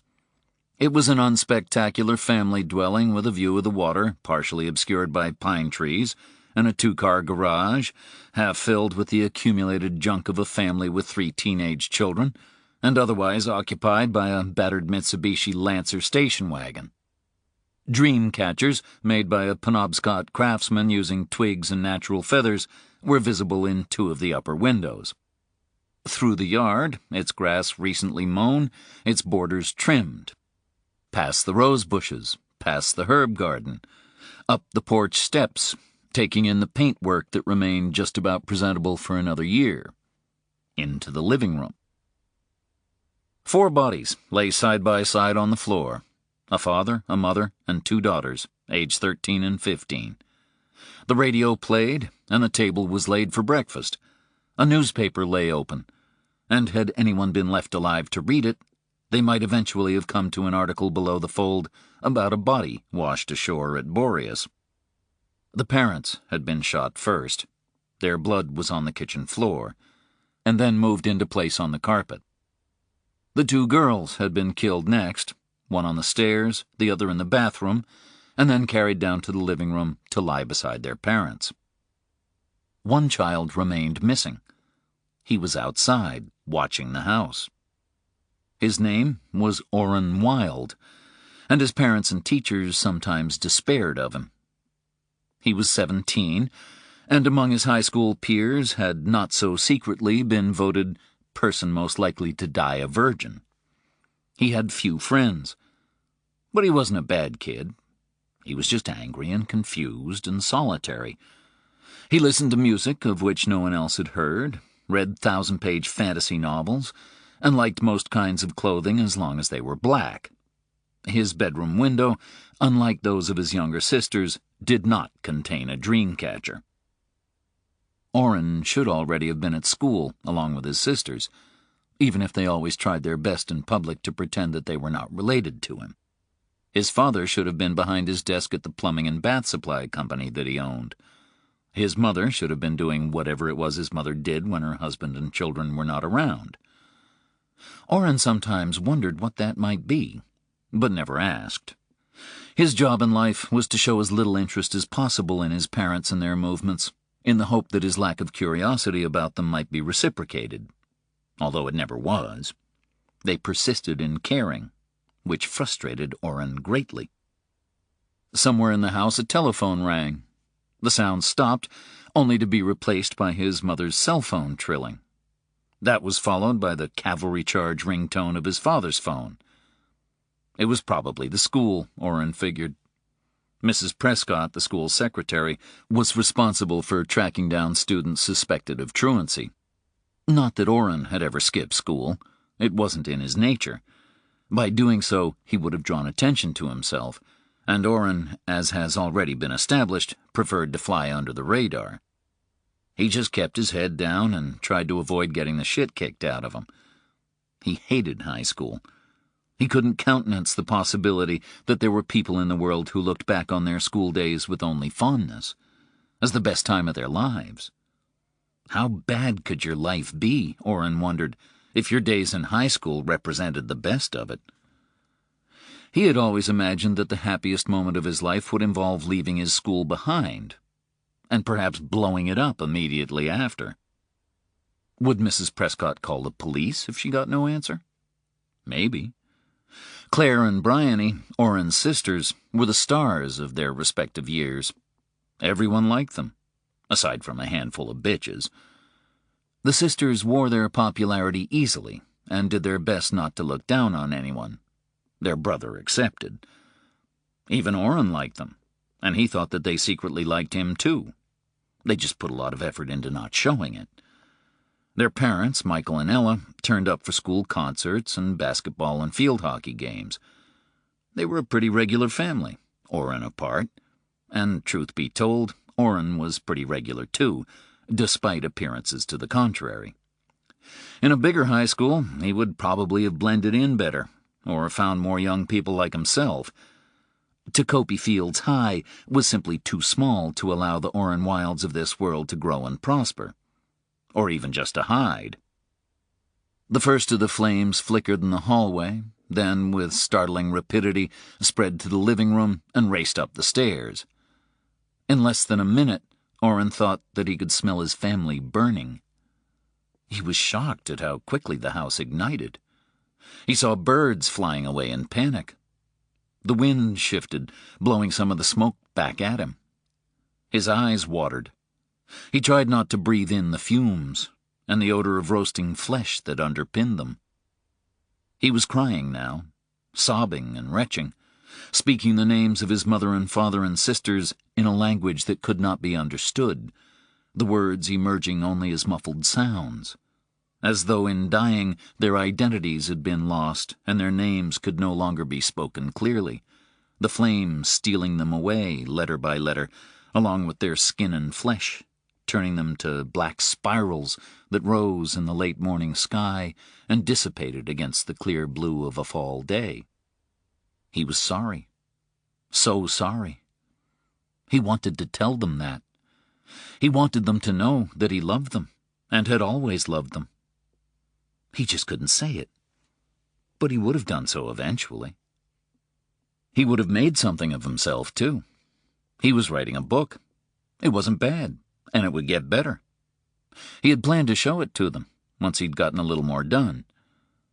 He'd already won an essay competition, so it was a religious essay competition, which was a bit embarrassing, but it had still earned him $100 as first prize, which wasn't chump change, and he'd seen how happy it had made his mom and dad, even if he'd been too embarrassed and tied up in his own world to enjoy their pride in his achievements.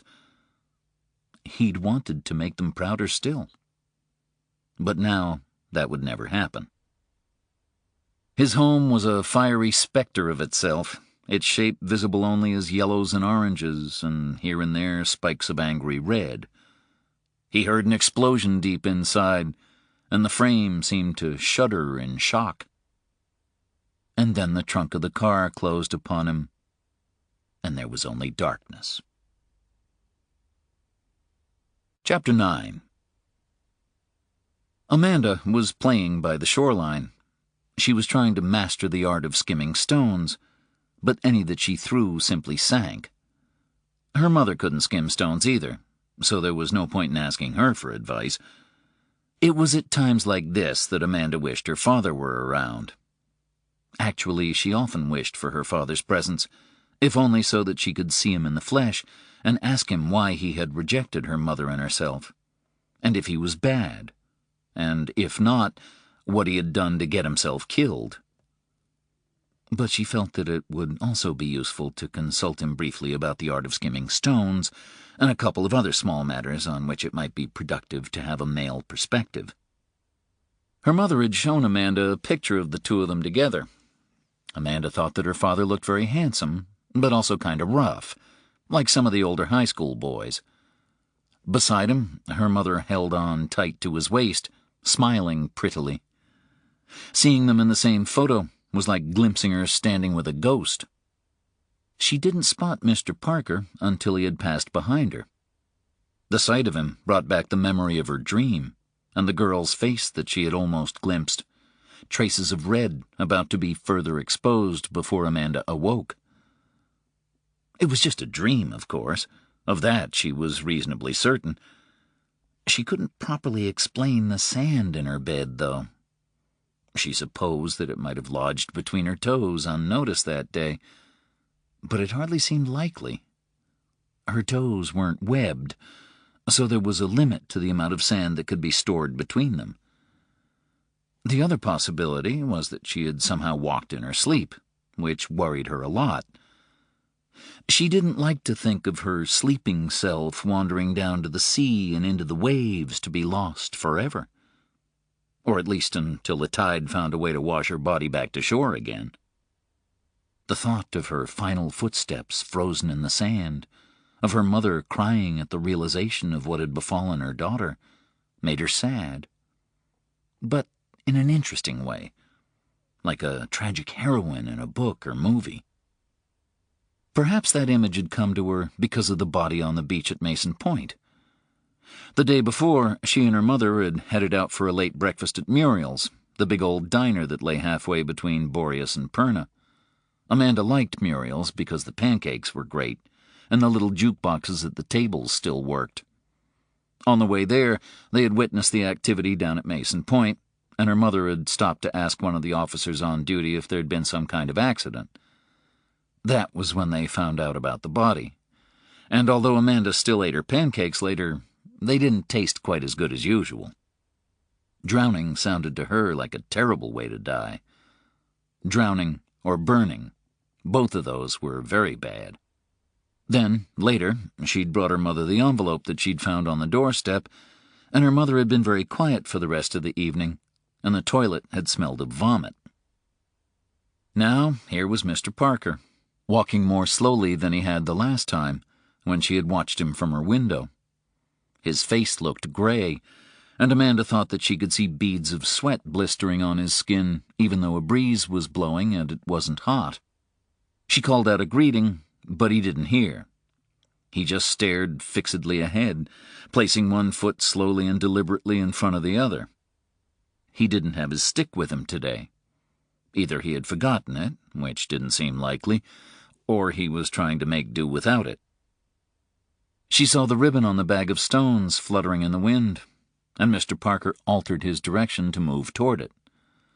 He was almost within touching distance of it when he stopped and swayed, then slowly collapsed to the sand, his knees folding beneath him, so that he came to rest like a man saying his bedtime prayers. Amanda ran to him. For a moment, it looked as though he would fall flat on his face, but he managed to stay upright and instead slumped back, the backs of his thighs against his calf muscles, his hands by his sides, the palms raised upwards. Amanda reached him, but did not touch him. She wasn't sure what to do. Should she run back to her mother to get help? But that would mean leaving Mr. Parker alone. Should she try to assist him? Yes, it was probably the best thing, although she figured that it would possibly break her mother's rule about having anything to do with strangers. But what else could she do? Still, she held back, uncertain. "Are you okay?" she asked, even though it was clear that he wasn't. He turned his head in her direction, only noticing her now that she had spoken. "I just need to catch my breath." He was breathing shallowly, and she could see the pain in his face. Do you want me to get my mom? No. I'll be fine in a moment. She knelt by him.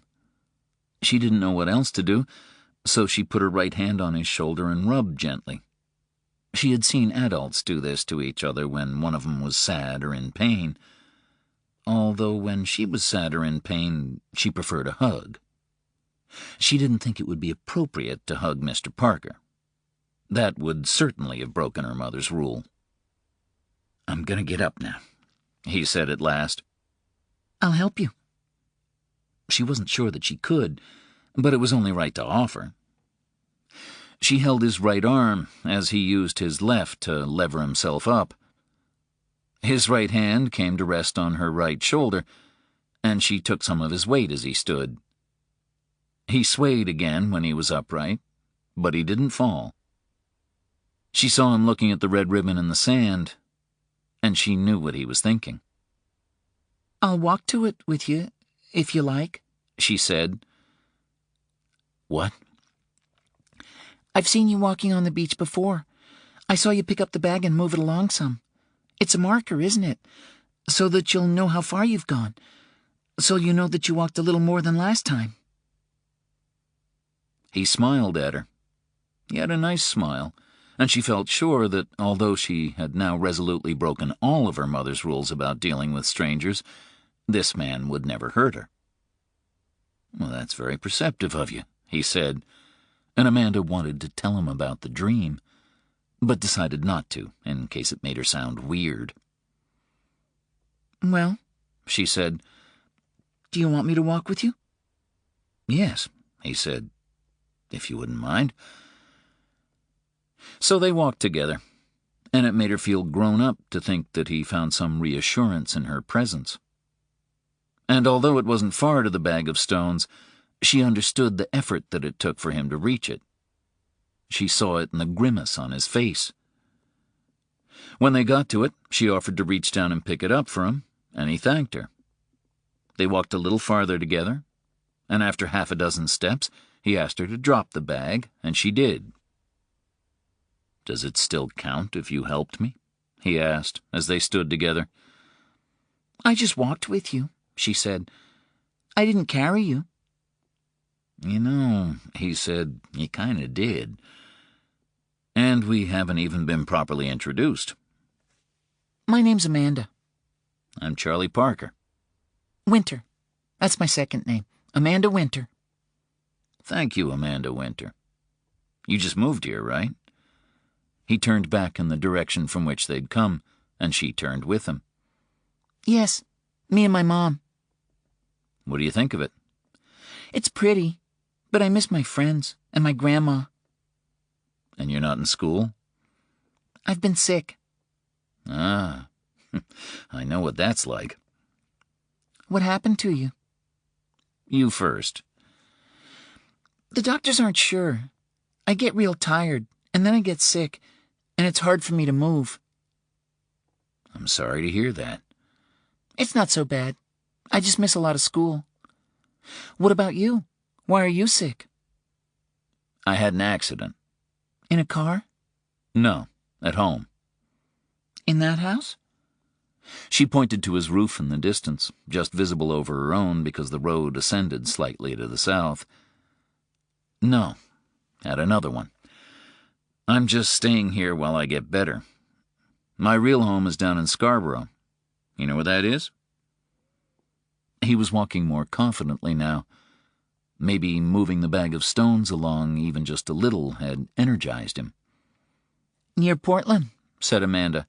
I'd been there. To Portland, I mean, not Scarborough. Did you like Portland? It was okay. We had ice cream. Beals? Maybe.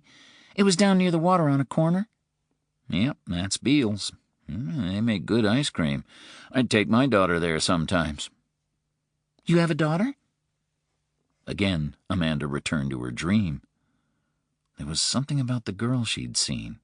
Something familiar. Yes. She lives in Vermont with her mom. What's her name? Samantha, but I just call her Sam. I think her mom calls her Samantha when she's in trouble. My mom calls me Amanda Jane when she's mad at me. You should treat it as a warning, like a siren going off, then run and hide. Amanda giggled. How old is your daughter? Younger than you. 6 now. Has she got blonde hair? Asked Amanda. Parker stopped walking. He looked at her in a funny way. Why would you ask that? She knew that she'd been careless, that she'd overstepped some line, so she lied, even though lying was wrong.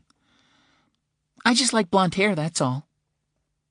She continued walking, and so did he. No, she doesn't have blonde hair. Does she visit you? Well, like you, I've only just moved here. But she'll be coming to stay very soon. I'll introduce you if you like. Sure. They kept pace with each other, talking about the sea and birds and the town, when Amanda's mother appeared in the sand, walking quickly toward them. Uh-oh, said Amanda. I'm not supposed to talk to strangers. I bet she calls you Amanda Jane, he said. And even though her mother was trailing storm clouds, Amanda couldn't help but laugh. Her mother stopped when she was about 5 feet away from them, her arms wrapped around herself against the breeze. Where have you been? She said. I was worried. Not just worried, thought Amanda. You're angry. I was just walking, said Amanda, and... I fell, said Mr. Parker. I fell on the sand and I couldn't get back up. Your daughter helped me. I'm sorry if I caused you any concern. You have a great daughter. Not every young woman would have stopped to help a man in trouble. Amanda glowed at being referred to as a young woman, but she still feared her mother's wrath. By walking and talking with Mr. Parker, she'd done the wrong thing for the right reasons. Or was it the right thing for the wrong reasons? No, it was definitely the first. She wanted to explain it to her mom, but this was between adults now. Something softened in her mother. Only a little, but it was there. It's just that, well, I've warned her about talking to, strange men, he finished for her, and she smiled slightly. Yes, strange men. He reached out a hand to her. My name is Charlie Parker. We're neighbors. His hand hung in the air for a couple of seconds before she took it. Ruth Winter, she said. And I believe you've met my daughter. Yes. Like I said, a good kid.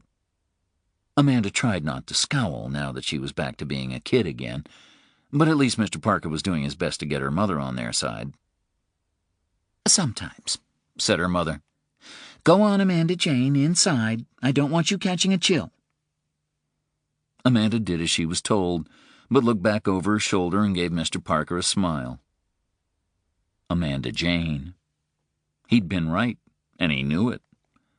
He couldn't help smiling back. Her mother caught it and turned to find out its cause, but by then Amanda was already running for the house. Again, said Parker, I'm sorry. I really did fall, and she really did help me. If she hadn't, I might still be down there on the sand. You know how it is, said Ruth. You can't be too careful. I have a daughter of my own, younger than Amanda. I know. They stood awkwardly, facing each other. Then Ruth Winter began to head back to her house. Thanks for bringing her home, she said. I think it was the other way around. Either way. Goodbye. He watched her head back into the house and noticed in passing the little mezuzah on the right side of the door, sealed in a pewter case. So she was Jewish. He hadn't asked her about Amanda's illness, and it struck him that any such questions wouldn't have been welcome. She didn't appear to want anything to do with him, and she certainly didn't give the impression that she wanted her daughter having anything to do with him either. That was fine. He wasn't in a very sociable place, or he thought he wasn't. He had enjoyed talking with Amanda, though. She reminded him of Sam in some ways. He wondered again why she had asked him if Sam had blonde hair. He was still mulling it over as he entered his house and slipped off the laceless sneakers that he wore for walking. He sat down in an armchair facing the kitchen. It had a soft cushion, because his ass still hurt from some of the shotgun wounds. On the table before him lay his pills, but he didn't have the strength to get up again and take them. He was on what was known as the analgesic ladder: Tylenol, Tramadol, MS-Contin, Gabapentin, which, apart from constipating him like crazy, caused him to worry about becoming a prescription drug addict. So he took the hardcore pills less often than he should have, and generally relied on the Tylenol. Just before he fell asleep, he discerned a flash of movement in the shadows, and the blonde hair of his dead daughter caught the fading afternoon light as she watched her father's eyes close. Amanda wasn't sure what she was expecting from her mother, but it wasn't to be wrapped in a huge hug and kissed over and over again on the forehead and cheeks. "I'm okay, Mom," she said. "Honest, Mr. Parker is nice." Her mother released her and ruffled her hair. Behind her, the television was on low, and Amanda saw images of a burned house and policemen and a photograph of a family. "Did something bad happen?" Amanda asked. "Yes, honey," said her mother. "Something real bad." Chapter 10. Amanda Winter often dreamed. Strange, fevered visions, filled with confusion and dislocation. It was why the dream of the girl on the sand hadn't disturbed her more, for she'd had worse. Had she been older, she might have understood it as a function of the headaches and muscle pains that she experienced. Sometimes her mother would give her half a sleeping pill to help her drift off, especially if her condition had been particularly bad for a couple of nights. Her illness had a name: chronic fatigue syndrome, or more commonly called myalgic encephalomyelitis, ME. But one of the pupils in her old school, a girl named Lori Bryden, had claimed that ME wasn't really an illness at all. She'd heard her father say so. Her father said it was just something that lazy people used as an excuse not to get off their asses and work, or in the case of someone like Amanda, as a means of getting away with low grades because she was really kind of dumb. It had taken all of Amanda's willpower not to sock Lori Bryden in the jaw and knock her flat on her back. But what good would have come of it anyway? Amanda hated being sick. She hated being tired. She hated waking up and wondering if today was going to be a good day or a bad day. On good days, she would sometimes try to do too much, with the result that the bad days to follow were so much worse. She hated the low-level headache that always seemed to throb in her skull, and how long it took her to recover from colds and infections. She hated the night sweats and the weird pains and the tenderness in her armpits. She hated the way some perfumes brought on her illness, and not being able to swim in heated pools because the chlorine made her head woozy. She hated knowing the answer to a question but not being able to find it in the muddle of her brain. She hated that even among her friends she was an outsider, because her stupid sickness meant that she kept on missing stuff. Parties, movies, even just the day-to-day business of interacting at school. She wanted to be normal. She hadn't chosen to be this way. She just was. The doctors said her condition might last a couple of years and then gradually start to disappear. But she had already endured it for 2 years and could see no sign of any improvement. Sometimes she got so depressed that she'd just lock herself in her room and cry. But that made her feel even more pathetic. The girl with the blonde hair returned to her in a dream that night. Except Amanda wasn't sure that she was dreaming. The pains in her limbs felt too real, as did the thumping headache and the discomfort in her right ear where she'd sweated into the pillow and somehow irritated her skin. She could hear the sea and smell its salt. Yet all of it was kept at arm's length, for she was running a temperature, and so dream and reality were not so easily discernible from each other. But through that night landscape walked the girl. And although Amanda could still not quite see her face, she understood the sign that the girl was making, for she could spot the index finger of her right hand pressed against her lips. It was the universally understood gesture for silence. Slowly, Amanda turned her head on the pillow. She tried to make it look as much as possible as though she were simply shifting in her sleep. She kept her eyes almost but not entirely closed. A wooden staircase led up the back of the house to a door at the rear of Amanda's room. The view from the doorway wasn't as good as the one from her bedroom window because it faced away from the sea.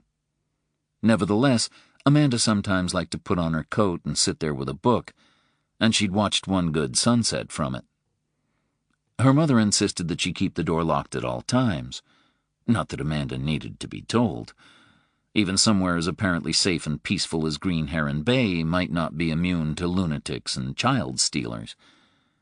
The door was slightly recessed, but if Amanda lay on the very edge of her bed, she could just about see it. The top half was mostly glass, with a shade that could be pulled down, but Amanda rarely bothered with that.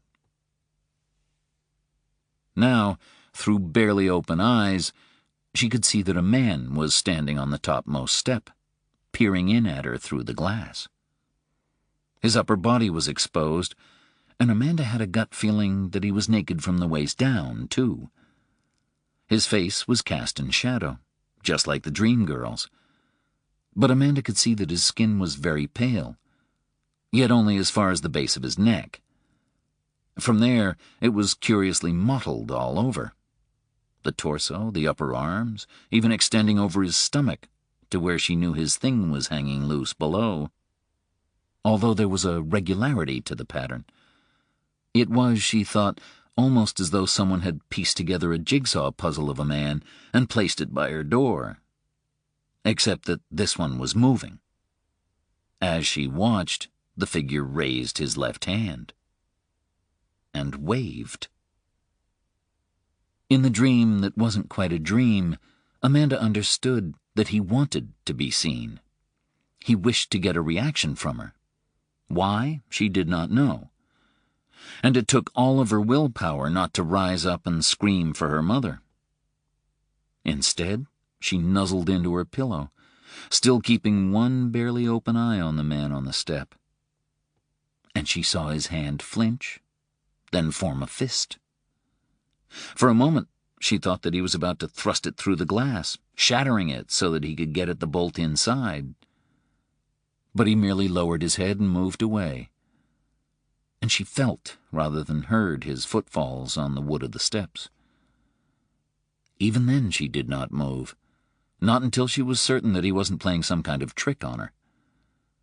Then, and only then, did she climb from her bed and crawl carefully to the window.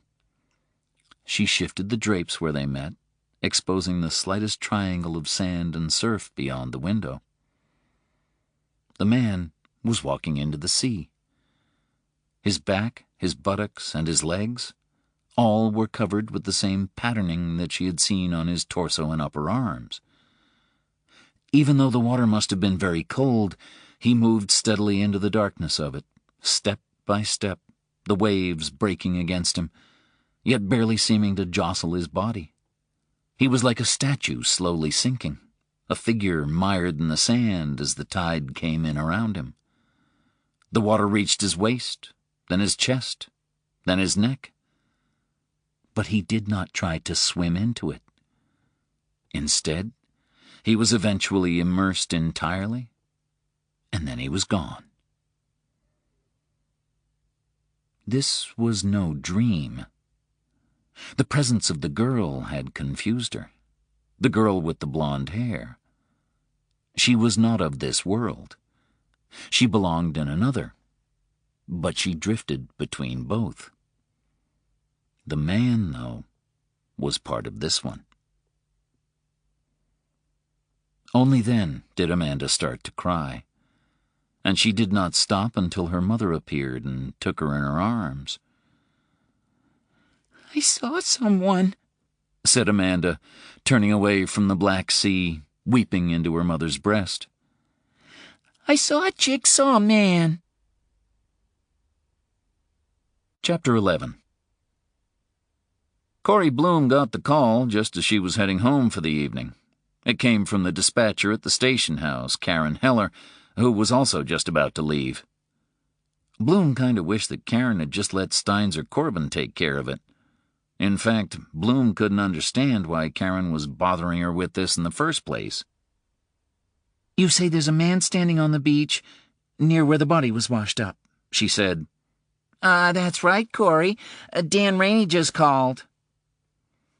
Dan had taken a proprietary interest in the whole matter of the drowned man.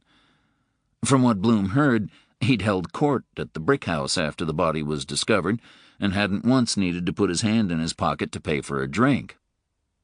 With respect, Karen, it's still a free country. Also, the beach isn't sealed off, and even if it was, we couldn't do a whole lot to stop the tide from washing away any more evidence. I know that, said Karen, and Bloom detected the note of annoyance in her voice. Clearly, there was something here that Bloom wasn't fully understanding, but it would sure help her a whole lot if Karen would just get around to telling her what it was, which Karen duly did. It's the private detective, she said. It's Charlie Parker who's standing out at Mason Point. Bloom parked at the edge of the Strand. She knew better than to drive down onto the beach, even with the Explorer. That damn sand was treacherous, and not a week went by in the summer without some dumb tourist ignoring the signs about not parking on the Strand and being forced to call Smalley's towing service to get a vehicle back on terra firma. If Parker heard her pull up, he gave no sign. He simply continued to stare out to sea, and she might have thought it nothing more than a man seeking a slight change of surroundings on a cool evening in late spring, were it not for the fact that he was standing almost exactly on the spot where the body had washed up. He was wearing a dark overcoat that hung just below his knees, the collar raised to cover his neck. The wind created sand specters, and Bloom felt fine grains sting her cheek. Only when she was almost within touching distance of him did he turn slightly to acknowledge her approach, speaking her name at the same time. She wondered how he had known. In all the time she had been watching him, his gaze had not left the sea. "Chief Bloom," he said, and she experienced a kind of nervousness, a sense that the world had shifted slightly off kilter. He had about him a conflicted air, a fusion of contradictions. Pain, yet peace. Rage, yet equanimity. She caught the white patterns in his hair, the suffering etched in his face. And his eyes.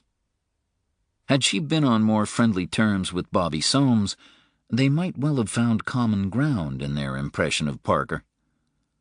She had only ever seen pictures of him before he arrived, but she wondered if his eyes had always been so haunted, and so haunting. They were the eyes of someone who had witnessed events beyond the comprehension of others, and perhaps even beyond his own. She knew that his heart had stopped 3 times after the shooting, and he had been resuscitated on each occasion. Perhaps the victim of such traumas lost a little of himself every time, and left part of his being behind in the darkness. Or perhaps he brought something of the darkness back with him. Yes, that was it. These were not the eyes of a man who was less than he once was. No, they were the eyes of one who was much more. "Mr. Parker," she said, "you mind if I ask what you're doing out here?" Did I miss an ordinance about not enjoying the view? He didn't speak testily. He sounded only amused. "We haven't passed that one yet, although there are some folks in town who'd like to find a way to charge for it if they could. No, I'm simply wondering if it's a coincidence that you're filling your lungs steps from where, as I'm sure you know, a body was recently washed up." Do you have a name yet? She noticed that he hadn't answered her question, although in a way he just had. "We haven't made an official identification, but we found what we believe to be his vehicle." He waited. She sighed. This wasn't the way it was supposed to go, but Damn, the man had a way about him. Bruno Perlman, 45, resident of Duval County, Florida. Long way from home. Rental? No, it's his own. He drove all the way up here from southeast Florida? It seems so. Just to throw himself in the ocean? We haven't yet made any determination on that. You sound like you're already practicing your lines for the press. Maybe I am. We'll be releasing the name once his family's been informed. It's just that... Again, he simply waited. Well, Bloom continued, he doesn't seem to have any close family that we can find. He appears to have been pretty much on his own. What about the state police? And they had their hands full looking for that Orrin Wilde kid. Same with the ME's office. She's got 4 charred corpses on her hands. They'll all get to us when they can. They've been in touch, but... She trailed off. He finished for her. It's a car by a beach and a body on another beach, a body, what's more, that nobody is rushing to claim or mourn. Did you find a note? No. There's a lot of water to throw yourself into between Florida and here, most of it a lot warmer than this. He gestured at the ocean with a pale hand. Bloom half expected to see an albatross appear, as though summoned before them. Is there a logic to taking your own life? She asked. He considered the question. I expect that there probably is, he said. Would you mind if I took a look at his car? Why would you want to do that? And why are you so interested? It used to be my job, he said. And now? He looked at her, and she felt the full force of his gaze. Call it my vocation, he said. I'm out of practice.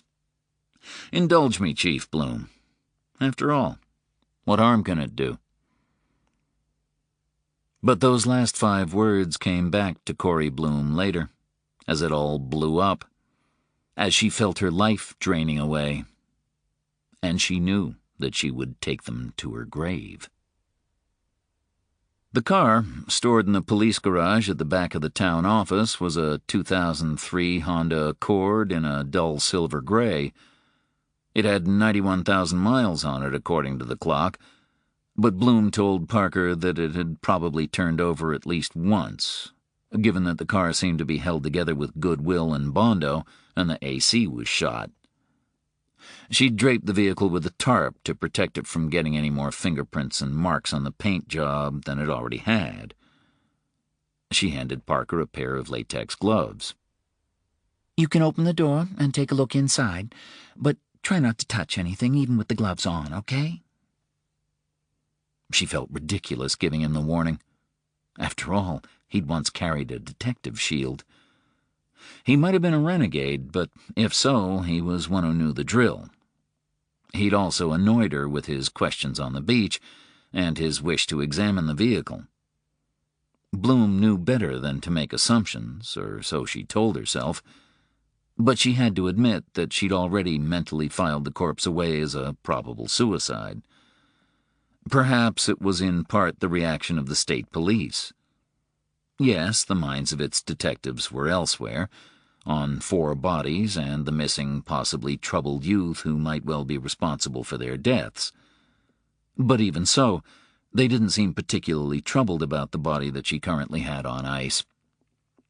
Right or wrong, these attitudes were contagious. Now, though, Parker's reactions reminded her of the importance of taking nothing for granted, and she didn't want the chain of evidence interfered with, if it turned out that Bruno Perlman had not entered the sea of his own volition. But Parker didn't seem interested in searching the interior. Not yet.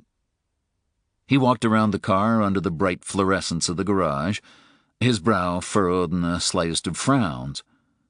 Only when he had done that did he open first the driver's door, then the front passenger door.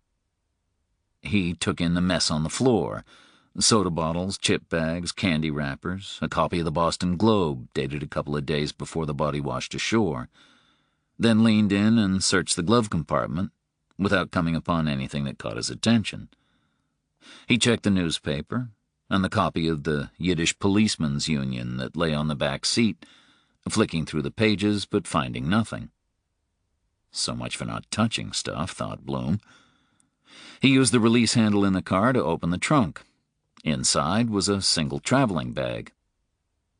"Did you take a look in here?" he asked. "Yes," she said. "It's just clothes and toiletries." "You mind?" "Sure," she said resignedly. "Go ahead." He unzipped the bag carefully and went through its contents piece by piece, searching inside T-shirts, underwear, and jeans. He even examined the cans of deodorant and shaving cream. Finally, he zipped the bag, closed the trunk and the two doors, and stepped away from the car. He removed the gloves and handed them back to her. "Thanks," she said. "I'll treasure them always. Are you done?" "Sure," he said, "for now. Was I keeping you from something?" "A husband, a dog, a bath, dinner." "Nothing urgent, then." "Seriously, do you have any friends?" "Enough. I'm not recruiting more." "I wasn't offering. Anything you want to share with me from your examination of the vehicle?" "Suppose I sleep on it and we talk in the morning," he said. "After all, you have a husband waiting, and a dog, and a bath, and dinner. There's nothing here that can't hold, and Bruno Perlman won't be any more dead tomorrow. He's long beyond waiting on us to figure out his final moments." They stepped out of the garage into the cool evening air. "I have one last request," he said. Bloom sighed. Ron was cooking lasagna tonight. She'd told him that she'd be home well before 6, and he would have aimed to have food on the table by 7. It was long past that now. She had a vision of a blackened meal and a sulking husband. "Go on," she said. "Did somebody compile a list of what was found on the body and in the car?" "You think we're complete rubes?" "Yes. I had Steins type it up and include it in the report." "Could I have a copy?" "No," she said, and realized as soon as she said it that she sounded snippier than she would have liked. "But I'll let you look," she relented. "just as long as you don't spend all night with it." He followed her into the town office and waited at her door. The report in progress on Bruno Perlman lay on her desk. She found the item list and handed it to him. "You know," she said, "if it turns out to be murder, I may just have handed that list to a suspect." "If I'd killed him, I'd have made sure to check the tides before I put him in the water." She tried to figure out if he was kidding, but couldn't. He worked his way quickly through the list, then returned it to her. "Are you free for a cup of coffee tomorrow?" "Only if you're buying." "How about Olson's around 10? "Do you have shares in that place?" Now he raised an eyebrow at her, but said nothing. "Hey," she thought, "what'd you expect? That I wouldn't be keeping tabs on you?" 10 is fine," she told him. They walked out together. "Thank you," he said. "For what? For letting you look at a dead man's car?" "For not telling me to mind my own business." "If you do turn out to have killed him, I'm going to be real upset with you." "If you pin it on me, I'm going to be real upset, too." Suddenly, she wanted to go back to the office and look at that list again. She wanted to re-examine the car, just as he had done. She had the sense that she was missing something that he had spotted. But she had a husband waiting, and a dog, and dinner. And maybe that bath, too. Yes, almost certainly a bath. She did some of her best thinking in the tub. She watched him walk away and thought, "What have we allowed into our town?" Chapter 12. The hurricane hatch stood at the end of a strip of land midway between Jacksonville and St. Augustine on the Florida coast, far enough away from the real tourist traps to ensure that it retained a degree of local custom while still attracting enough business of any stripe to sustain it. A man named Skettle owned 90% of the hurricane hatch, but he rarely frequented it, preferring to leave the running of the place to its chief bartender and 10% shareholder, Lenny Tedesco. Skettle liked to keep quiet about the fact that he had a big piece of the hurricane hatch. His family, from what Lenny knew of them, contained a high percentage of holy rollers, the kind who visited the Holy Land experience down in Orlando a couple of times a year, and regarded the Goliath burger at the theme park's Oasis Palms Cafe as damn fine dining. Although Lenny doubted if they would have used that precise term to describe it. Lenny Tedesco had never been to the Holy Land experience, and had zero intention of ever visiting it. He reckoned that a Christian theme park wasn't really the place for a Jew, not even a non-observant Jew like himself, and he didn't care if it did boast a recreation of a Jerusalem street market. Then again, the Hurricane Hatch was about as authentic in Florida bar terms as the Holy Land experience was as an accurate reflection of the spiritual makeup of Jerusalem in the 1st century A.D. It looked like what a classic Florida beach bums bar was supposed to look like: wood, stuffed fish, a picture of Hemingway. But it had only been built at the start of the 90s, in anticipation of a housing development named Ocean Breeze Condos, which never got further than a series of architect's plans, a hole in the ground, and a tax write-off. The Hurricane Hatch remained, though, and had somehow managed to prosper, in large part because of Lenny and his wife Peggy, who was a good fry cook of the old school. She prepared fried oysters that could make a man weep, the secret ingredients being Creole seasoning, fine yellow cornmeal, and Diamond Crystal kosher salt. Neither did Skettle evince too much concern about making a large profit, just as long as the hatch didn't lose money. Lenny figured that Skettle, who didn't drink alcohol and appeared to subsist primarily on chicken tenders and chocolate milk, just enjoyed secretly giving the finger to his holier-than-thou pew-polishing relatives by owning a bar. Lenny's wife, however, claimed that Skettle's sister Leslie, a praise Jesus type of the worst stripe, was not above polishing other things, too, and could give a pretty accurate description of half the motel ceilings between Jacksonville and Miami, giving rise to her nickname of Screw-Anything Skettle. Lenny was alone in the bar. This was one of Peggy's nights off, and Lenny had sent the replacement cook Fran home early, because he knew she'd have better luck selling fried oysters in an abandoned cemetery than in the Hurricane Hatch on this particular evening. Midweeks were always quiet, but lately they'd been quieter than usual, and even weekend business was down from previous years. There just wasn't as much money around as before, but the hatch was surviving. Lenny glanced at his watch. It was 9:30. He'd give it until 10, maybe 10:30, and then call it a night. Anyway, he was in no hurry to go home. Not that he didn't love his wife, because he did, but sometimes he thought he loved the hatch more. He was at peace there, regardless of whether it was empty or full. In fact, on evenings like this, with the wind blowing gently outside and the boards creaking and rattling and the sound of the waves in the distance, visible as the faintest of phosphorescent glows, and the TV on and a soda water and lime on the bar before him, he felt that he would be quite content just to stay this way forever. The only blot on his happiness, if blot was a sufficient word for it, which he very much doubted, was the subject of the TV news report currently playing in front of him. He watched the footage of the two old men being transported by United States Marshals into the holding facility somewhere in New York City. Engel and Furman, with almost 2 centuries of life clocked up between them, Engel barely able to walk unaided, Furman stronger, his gaze fixed somewhere in the distance, not even deigning to notice the men and women who surrounded him, the cameras and the lights, the protesters with their signs, as if all of this was a show being put on for another man, and the accusations leveled against him were somehow beneath his regard.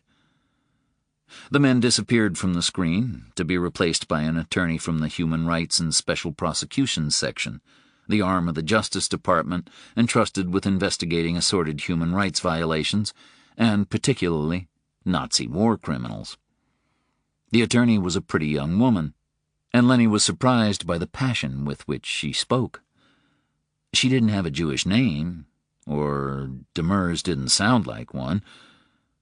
Not that this was a requirement for justice under the circumstances. Perhaps she was just an idealist, and God knew the world needed as many of those as it could find. Engel and Furman, she said, had been fighting the U.S. government's decision to rescind their citizenship, but that process had now been exhausted. The delivery of the arrest warrant for Furman from the Bavarian State Public Prosecutor's office in Munich a week earlier meant that his extradition could now proceed immediately, and Engel's deportation would follow shortly after for breaches of immigration law, regardless of whether or not charges were filed against him in his native land. Soon, she said, Engel and Furman would be banished from American soil forever. Deportation didn't sound like much of a punishment to Lenny, whose family had lost an entire branch at Dachau. He hadn't understood why they couldn't be put on trial here in the United States, until Bruno Perlman explained to him that the U.S. Constitution precluded criminal prosecutions committed abroad before and during World War II, and the best that the United States could do was send war criminals back to countries that did have jurisdiction, in the hope that proceedings might be taken against them there. Not that Perlman was happy about the situation either. He would tell Lenny admiringly about the activities of the TTG, the Tilhas Titzig Geschäften, a secret group within the Jewish Brigade Group of the British Army, who, after the German surrender, took it upon themselves to hunt down and assassinate Wehrmacht and SS officers believed to have committed atrocities against Jews, and of the Mossad killers who trapped the Latvian Nazi collaborator Herbert Kukors, the butcher of Riga, in a house in Montevideo in 1965, beating him with a hammer before shooting him twice in the head and leaving his body to rot in a trunk until the Uruguayan police found him, drawn by the smell. The gleam in Perlman's eye as he spoke of such matters disturbed Lenny, but he supposed that the end met by such foul men was no more than they deserved. Lately, though, that light in Perlman's eyes had grown brighter, and his talk of vengeance had taken a personal turn. Lenny worried for him. Perlman had few friends. Obsessives rarely did. "How do they even know it's really them?" said a voice. "Old men like that. They could be anyone." A man was seated at the far end of the bar, close to the door. Lenny had not heard him enter. Neither had he heard a car pull into the lot. The visitor's face was turned slightly away from the television, as though he could not bear to watch it. He wore a straw fedora with a red band. The hat was too large for his head, so that it sat just above his eyes. His suit jacket was brown, worn over a yellow polo shirt. The shirt was missing 2 buttons, exposing a network of thin white scars across the man's chest, like a web spun by a spider upon his skin. "Sorry, I didn't hear you come in," said Lenny, ignoring the question. "What can I get you?" The man didn't respond. He seemed to be having trouble breathing. Lenny looked past him to the parking lot outside. He could see no vehicle. "You got milk?" the man rasped. "Sure." "Brandy and milk." He rubbed his stomach.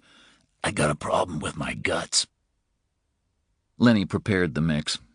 The milk was cold enough to create beads of condensation on the glass, so he wrapped it in a napkin before placing it on the bar.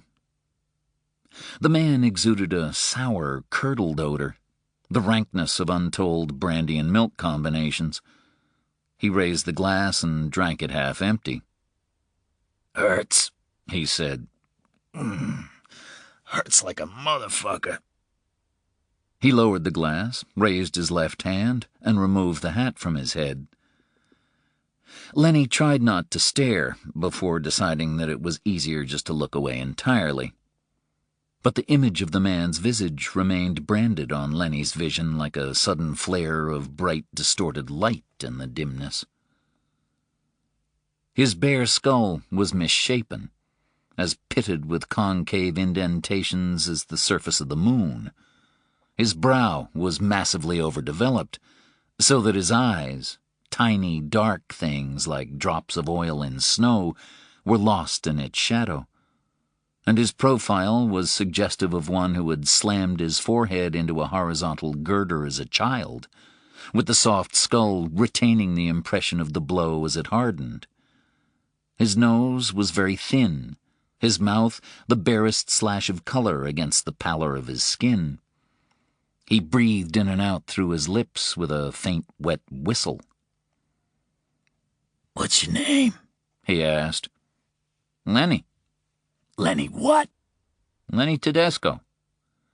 "This your place?" "Yeah, I got a share in it. Skettle owns the rest."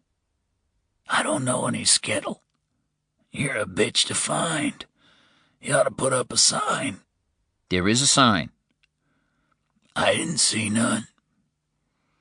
"Which way'd you come?" The man waved a hand vaguely over his shoulder.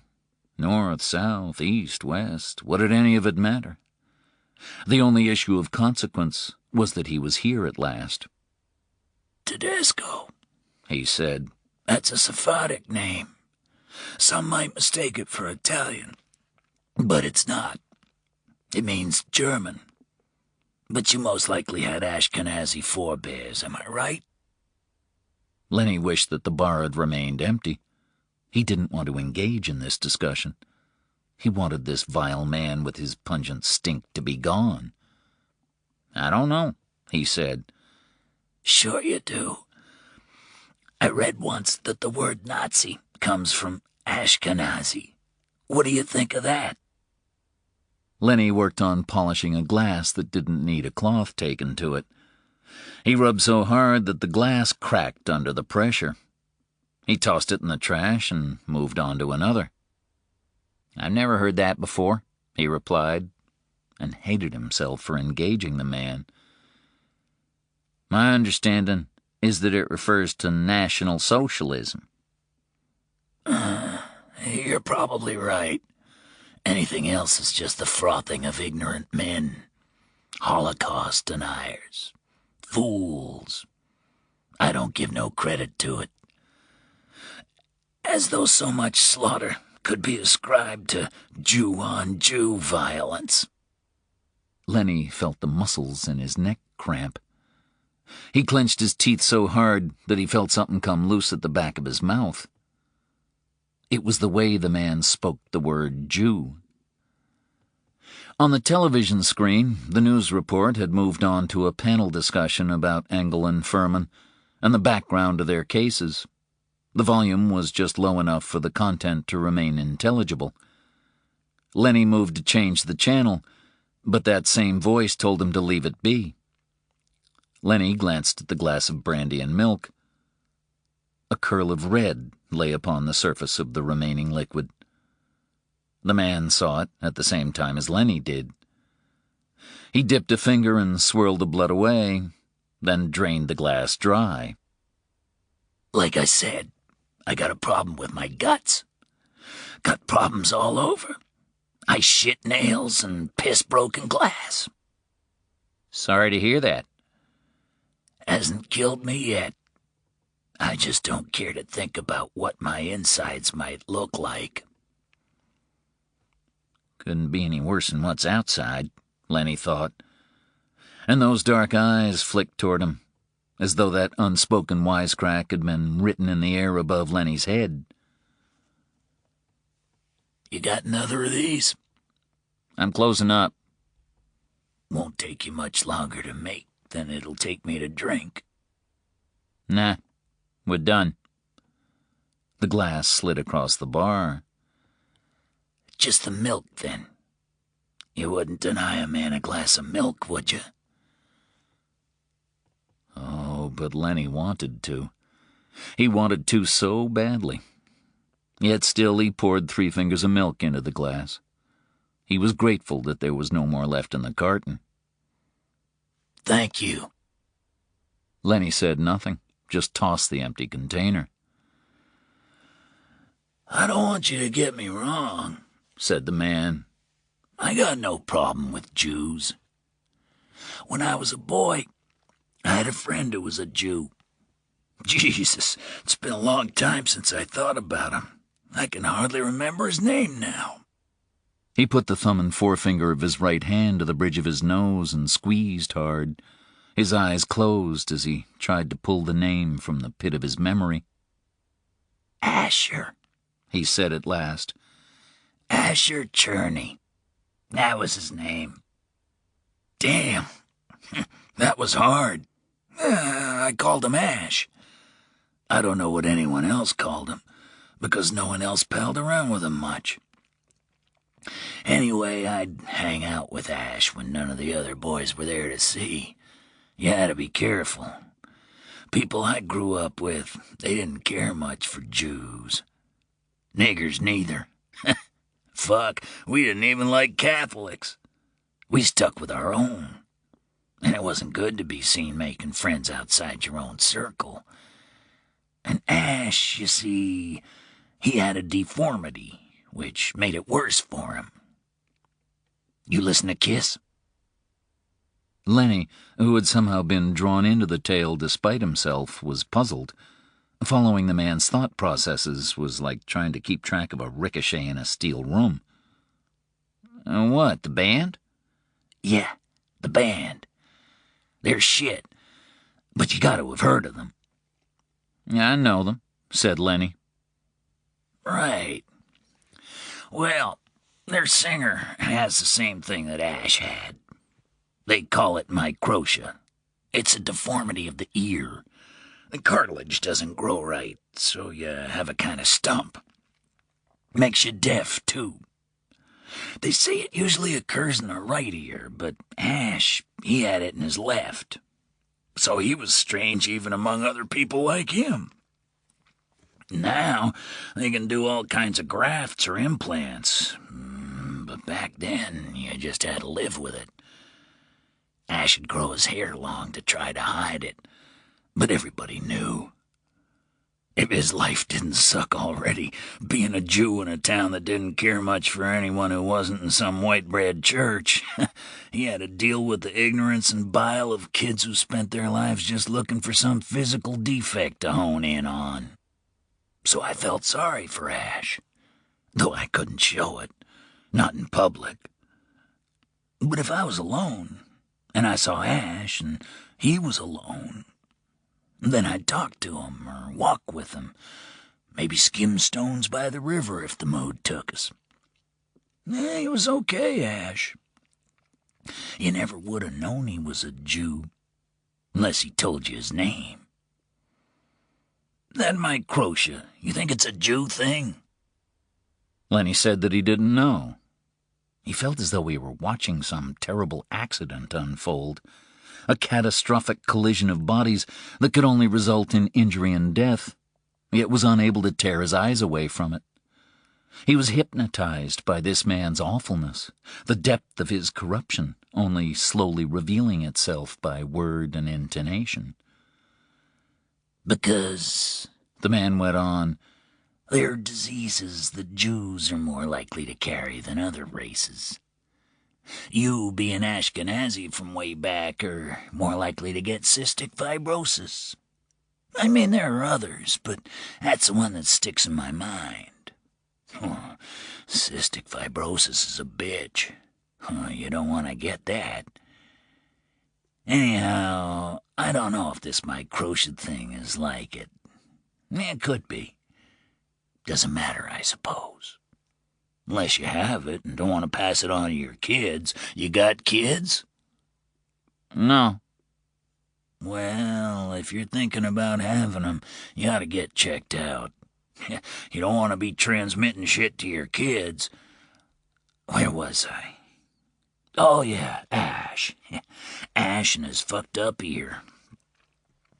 So, me and Ash would do stuff together, and we'd talk, and I got to like him. And one day, this kid, a degenerate named Eddie Tyson, he saw us together. And next thing you know, they were saying I was queer for Ash. And me and Ash were doing things under bridges and in his mom's car. And Eddie Tyson and a bunch of his buddies caught me alone on my way home and beat the living shit out of me. all on account of how Ash Cherney was my friend. So you know what I did? Lenny could barely speak, but he found the strength to say the word no. I went around to Ash's house, and I asked if he wanted to go down to the river with me. I told him what had happened, because I looked like hell after what they'd done to me. So me and Ash went down to the river, and I got a stone, and I hit Ash with it. I hit him so hard in the face that I was sure I'd knocked his nose into his brain. I thought I'd killed him, but somehow he stayed conscious. Then I threw the stone away and used my fists and feet on him, and I left him by the river in a pool of his own blood, spitting teeth, and I never heard from him again, because he never came back to school, and his parents moved away not long after. He sipped his milk. I guess me and Ash weren't such good friends after all, huh? The television was showing black and white footage of emaciated men and women standing behind wire fences and holes filled with bones. You ever wonder what would make men do such things? He wasn't looking at the screen, so Lenny didn't know if he was still speaking of what he had done to Ash Cherney, or about the evidence of atrocities committed decades before. Lenny was cold. His fingertips and toes hurt. He figured that it didn't matter what the man was referring to. It was all part of one great mass of viciousness, a cesspit of black human evil. "No," said Lenny. "Course you do. We all do. Wouldn't be human if we didn't. There are those who say that all crimes can be ascribed to one of two motives, love or money. But I don't believe that. In my experience, everything we do is predicated on one of two other things: greed or fear. Oh, sometimes they get mixed up, just like my brandy and milk. But mostly, you can keep them separated. We feel greed for what we don't have, and fear because of what we might lose. A man desires a woman who isn't his wife and takes her. That's greed. But deep down, he doesn't want his own wife to find out because he wants to keep what he has with her because it's different and safe. That's fear. You play the markets? "No." You're wise. It's a racket. Buying and selling, they're just other names for greed and fear.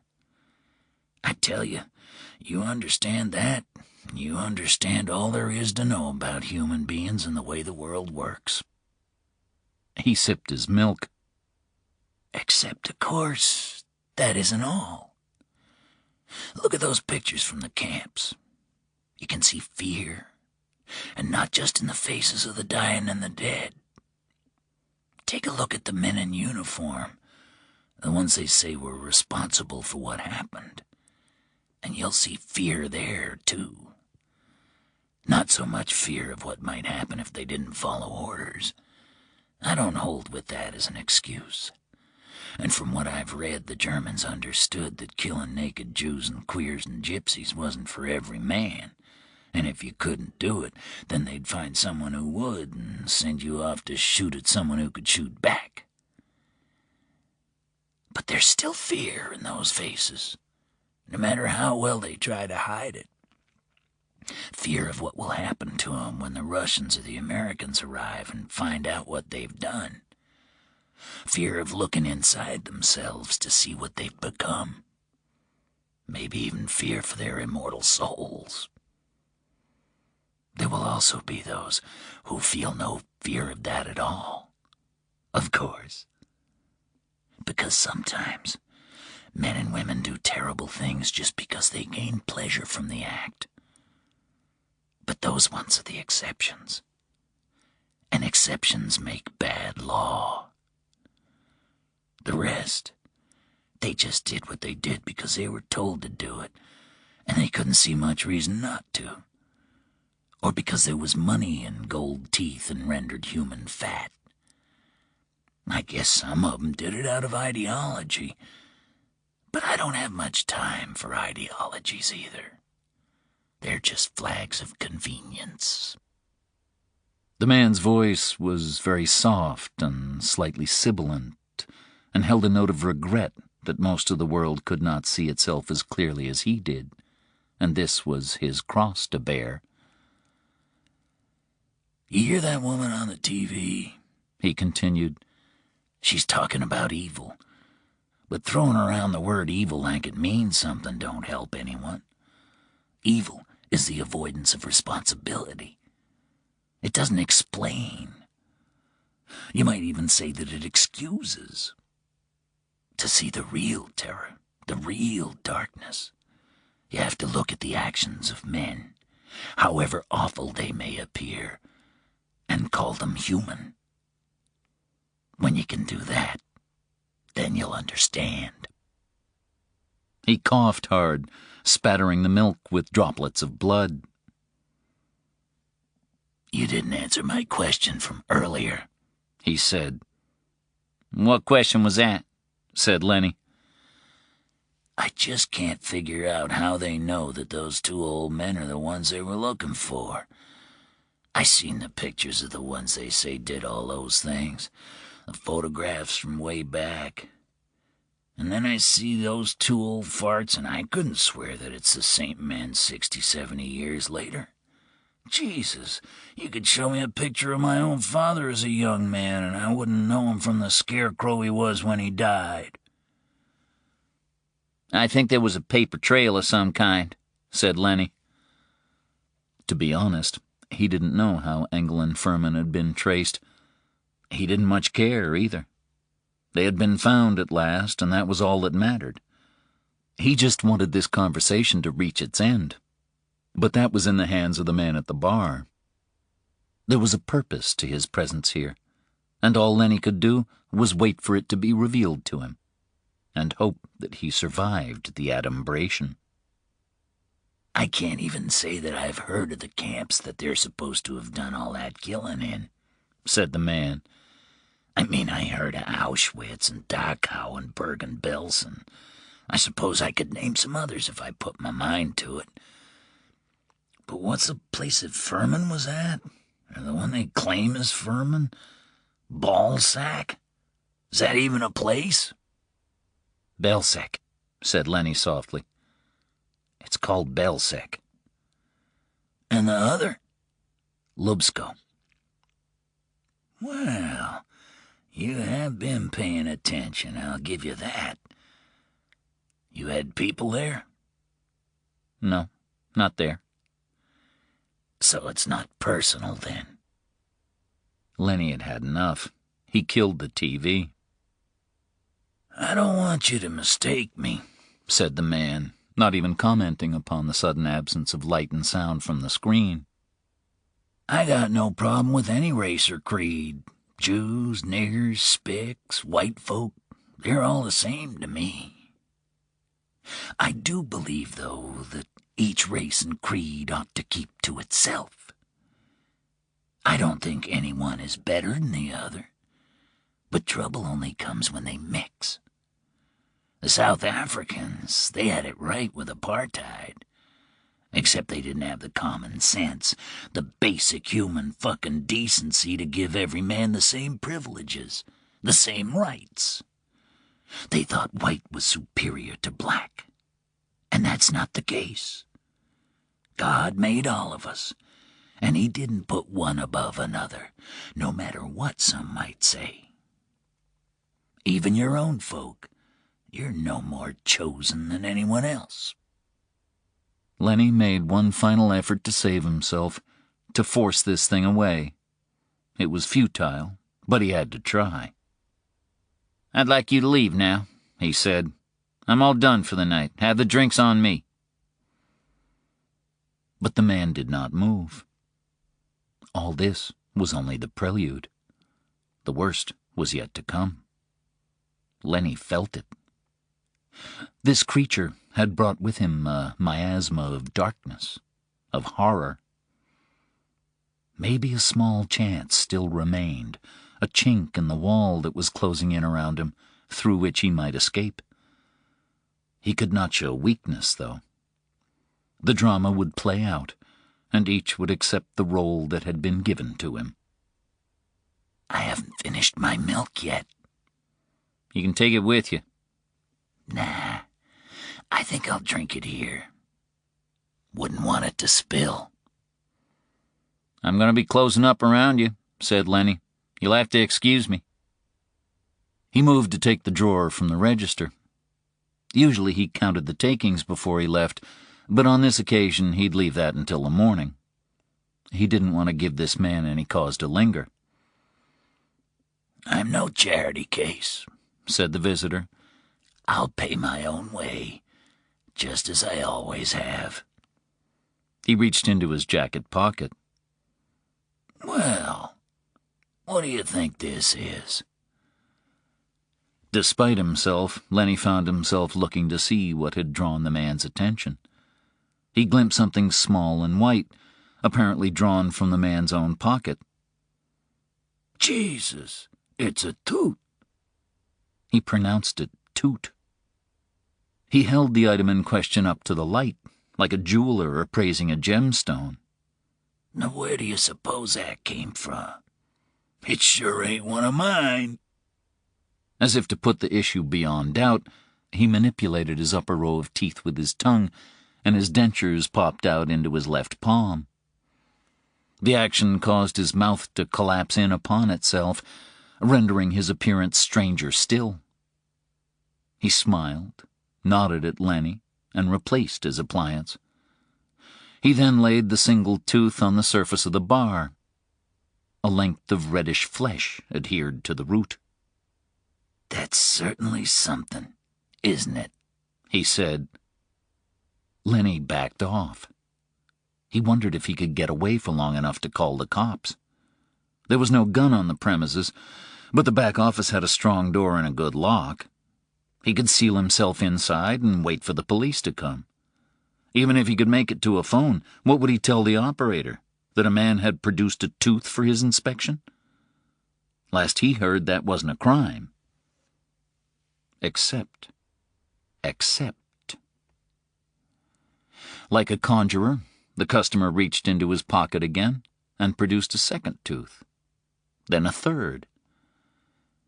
Finally, he seemed to tire of the whole business, rummaged for a final time, and scattered a full mouth's worth of teeth on the bar. Some were without roots. At least one appeared to have broken during extraction. A lot of them were still stained with blood or trailed tails of tissue. "Who are you?" asked Lenny. "What do you want from me?" The gun appeared in the man's hand. Lenny didn't know from guns, but this one looked big and kind of old. You stay where you are now, said the man. You hear me? Lenny nodded. He found his voice. "We got next to nothing in the register," he said. "It's been quiet all day." I look like a thief to you? He sounded genuinely offended. "I don't know what you look like," said Lenny, and he regretted the words as soon as they left his mouth. You got no manners, said the man. You know that, you fucking kike? "I'm sorry," said Lenny. He had no pride now, only fear. I accept your apology. You know what this is? He gave the weapon a little jerk. "No, I don't know much about guns." There's your first error. It's not a gun. It's a pistol. A Mauser C96 military pistol, made in long 9mm, which is rare. Some people call it a broom-handle Mauser on account of the shape of the grip, or a red 9 after the number carved into the grip. Consider that an education. Now move away from the door. You pay attention to me and what I say, and maybe this won't go as bad for you as it might." Lenny knew that wasn't true. Men who planned to let other men live didn't point guns at them without first concealing their faces. Yet he found himself obeying. The man reached into his pocket again. This time, his hand emerged holding a pair of cuffs. He tossed them to Lenny and instructed him to attach one to his right wrist, then put his hands close together behind his back and place them on the bar. If he tried to run away or pull a fast one, he was assured that he would be shot in the back. Once more, Lenny did as he was told. When he turned his back and put his hands on the bar, the second cuff was quickly cinched tight around his left wrist. "All done," said the man. "Now come around here and sit on the floor." Lenny moved from behind the bar. He thought about running for the door, but knew that he wouldn't get more than a few feet without being shot. He gazed out into the night, willing a car to appear, but none came. He walked to the spot indicated by the man and sat down. The TV came on again, blazing into life at the gunman's touch on the remote. It continued to show images of the camps, of men and women climbing from trains, some of them still wearing ordinary clothing, others already dressed in the garb of prisoners. There were so many of them, and they outnumbered their captors. As a boy, Lenny would wonder why they didn't try to overcome the Germans or fight to save themselves. Later, he learned that their captors starved them before marching them to their deaths, so they would be too weak to struggle. But now he knew that physical weakness was only part of the explanation. Fear, real terror, intensified by the terror of others, eats away at the will. The man leaned against the bar, the pistol leveled at Lenny. "You asked me who I am," he said. "You can call me Steiger. It doesn't matter much. It's just a name. Might as well have plucked it from the air. I can give you another if you don't like that one." And again, Lenny felt a glimmer of hope warm the coldness of his insides. Perhaps, just perhaps, this night might not end in his death. Could it be that if he was withholding his true name, this freakish individual planned to return to the hole from which he had emerged and leave Lenny alive? Or was all this a ruse, just one more way to torment a doomed man before the inevitable bullet brought all to an end? "You know where these teeth came from?" No. "Your wife. They came from her mouth." Steiger grabbed a handful of the teeth from the bar and threw them on the floor before Lenny. One landed in his lap. For a moment, Lenny was unable to move.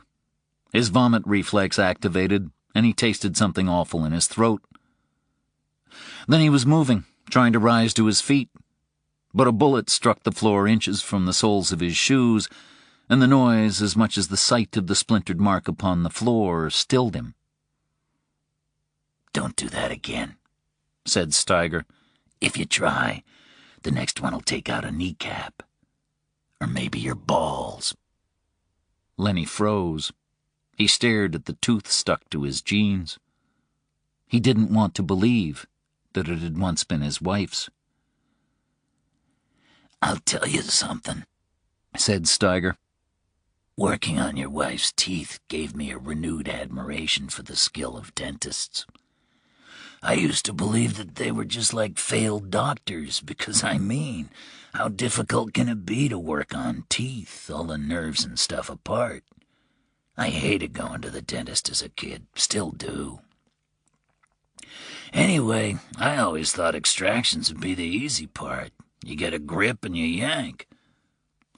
But it's harder to get a good grip on a tooth than you might think. And then you have to twist. And sometimes, if there's a weakness, the tooth just breaks. You'll see that some of your wife's teeth didn't emerge intact. I like to think that it was a learning experience for both of us. If you doubt me, and are trying to convince yourself that they're not your wife's teeth," said Steiger. "I can tell you that she was wearing jeans and a yellow blouse with blue flowers. It was hard to tell in the dark. She also has a mark here on her left forearm, like a big freckle. That would bother me, I have to say. She's a nice-looking woman, but I'd always have been aware of that mark, like a reminder of all that's wrong inside, because we all have things wrong with us inside. That sound like your wife? Peggy, right? Spelled with an I, short for Margaret. That's what she said, while she could still speak." No, don't go getting all upset now. You'll move, or you'll try to lash out, and this will all get a whole lot worse for you both. Yeah, that's right. She's still alive. I swear to you. And listen to me now. Just listen. There are worse things than losing your teeth. They can do all kinds of miracles with implants now. She could have teeth that are better than her old ones. And if that's too expensive, or just doesn't work out because of the damage. Because, to remind you, I'm no professional, then there's always dentures. My mother wore dentures, just like I do. And I thought that they made her look younger, because they were always clean and even. You ever see old people with their own teeth? They look like shit. Nothing you can do about old age. It's pitiless. It ravages us all. He squatted before Lenny, still careful to remain just beyond his reach should Lenny's anger overcome his fear. But he needn't have worried. Lenny was weeping. "Here's how it'll go," said Steiger.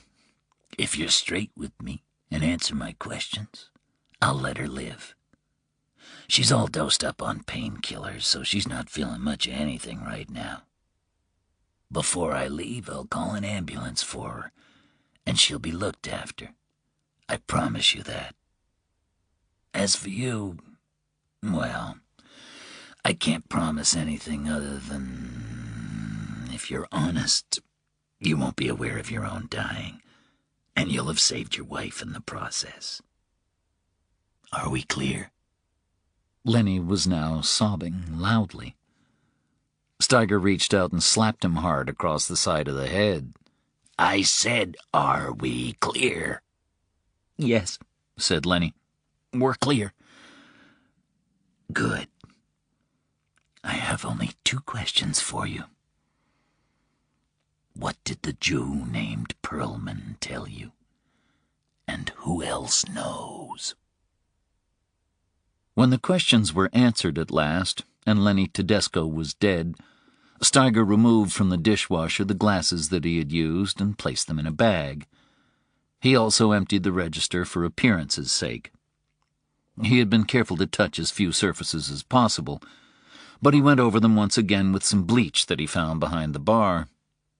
Some traces of his presence would still remain, but they would be useless without a suspect, or a record against which to check them. And Steiger was a ghost. He traced the hard drive for the bar's security camera and removed it. He turned off the lights in the hurricane hatch before he left and closed the door behind him. Lenny's car was parked behind the bar and would not be noticed unless someone came looking for it.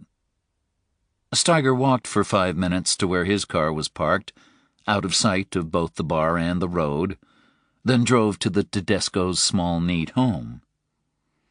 He opened the door with Peggy Tedesco's key and went upstairs to the main bedroom, where he had left her tied to the bed. Beside her were the tools with which he had removed all of her teeth, along with some others for which he had not yet found a use. The painkillers were wearing off, and Peggy was moaning softly against the gag. Steiger sat down beside her on the bed and brushed the hair from her face. "Now," he said, Where were we? Chapter 13.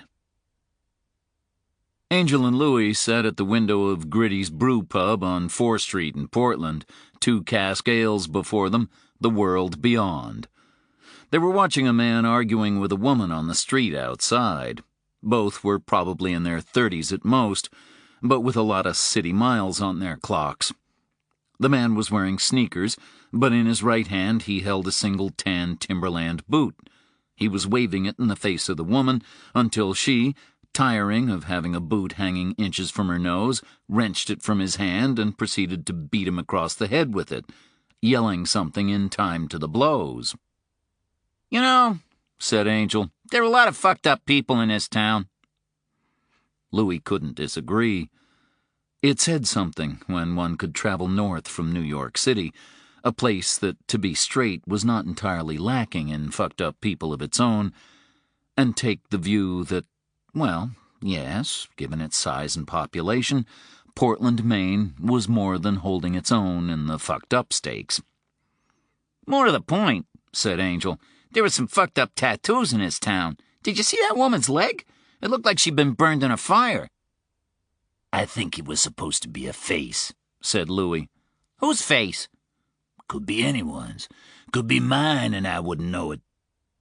Louis considered the matter and decided that it was less a reflection on Portland's tattoo artists than on the kind of people who came to it, possibly hoping to have something done about their fucked-up tattoos.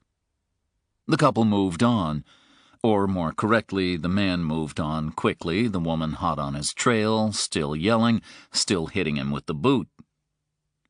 "Lot of fucked up people," said Angel again. Colorful, though. "Yeah, it has its charms." They had rented an apartment in Portland's East End, once again in order to be near Charlie Parker. When first they'd done so, he had seemingly been dying in a hospital bed. Now he was recovering in Boreas. They had considered finding somewhere closer to him, maybe even in Boreas itself, but he'd made it clear that he didn't want them hovering over him like a pair of demented Florence Nightingales. He didn't mind them coming up to see him, but even then he wasn't prepared to have them stay under his roof. 2 lesser men might have been hurt by this, but Angel and Louis were familiar with pain and suffering, and the various ways in which individuals coped with it.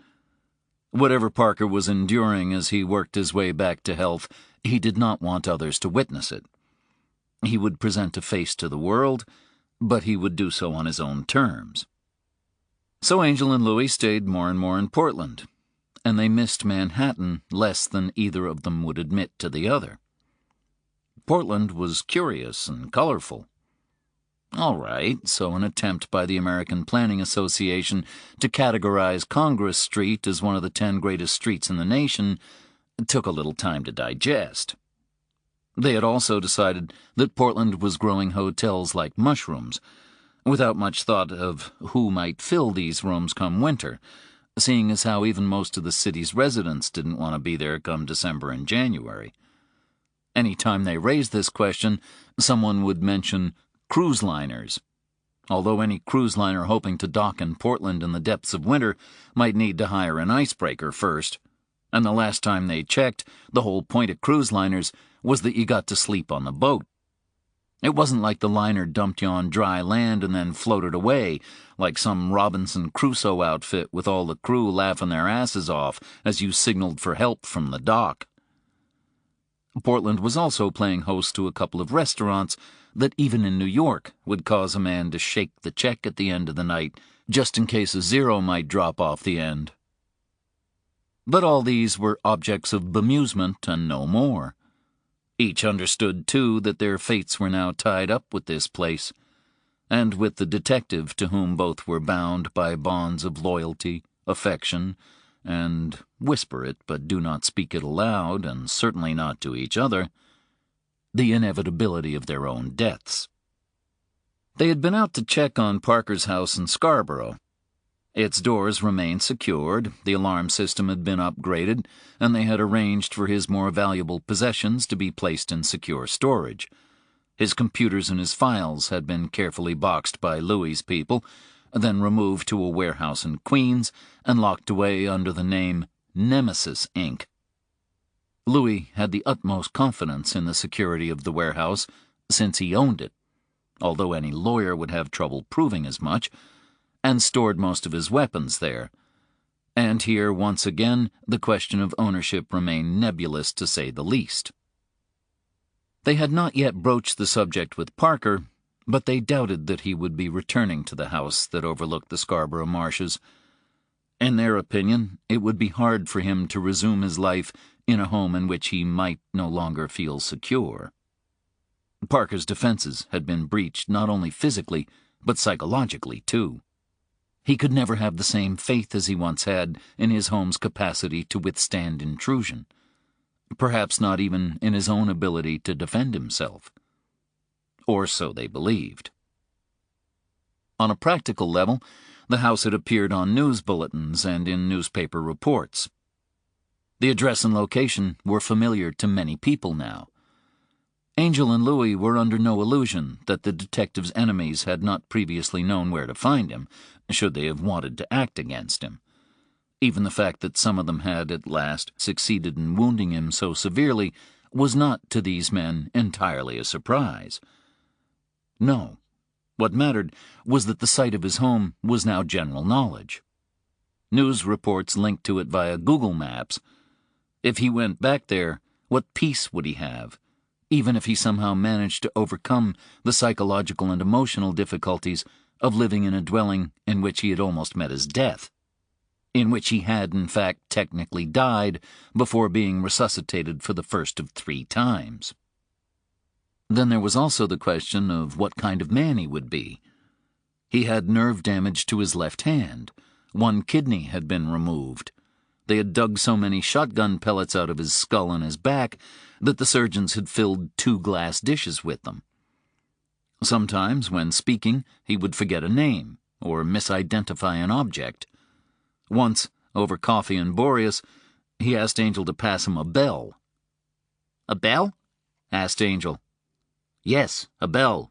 A little bell, to add to my coffee."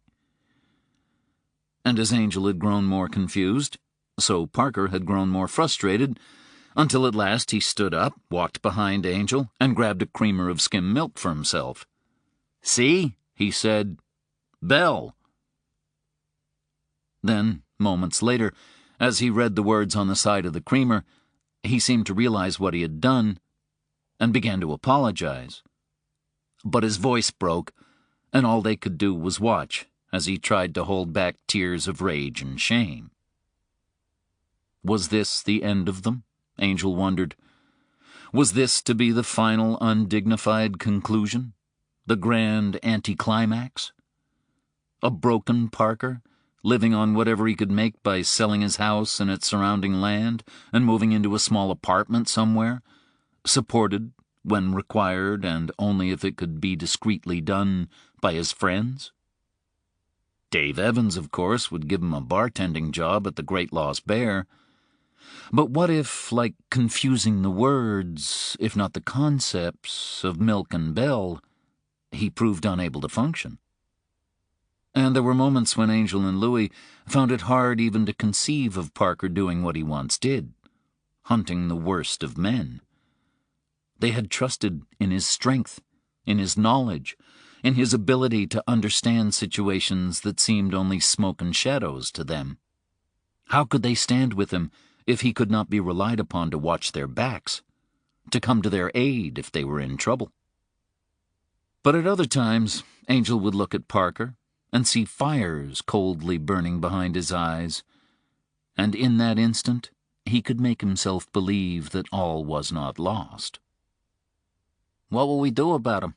said Angel, as soft rain began to fall, and Louis did not need to ask to whom he was referring. "We'll wait," he replied, "and we'll see." Chapter 14.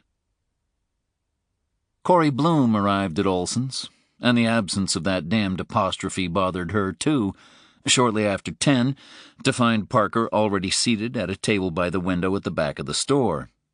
He hadn't heard her enter, and she saw that he was holding an object in his left hand.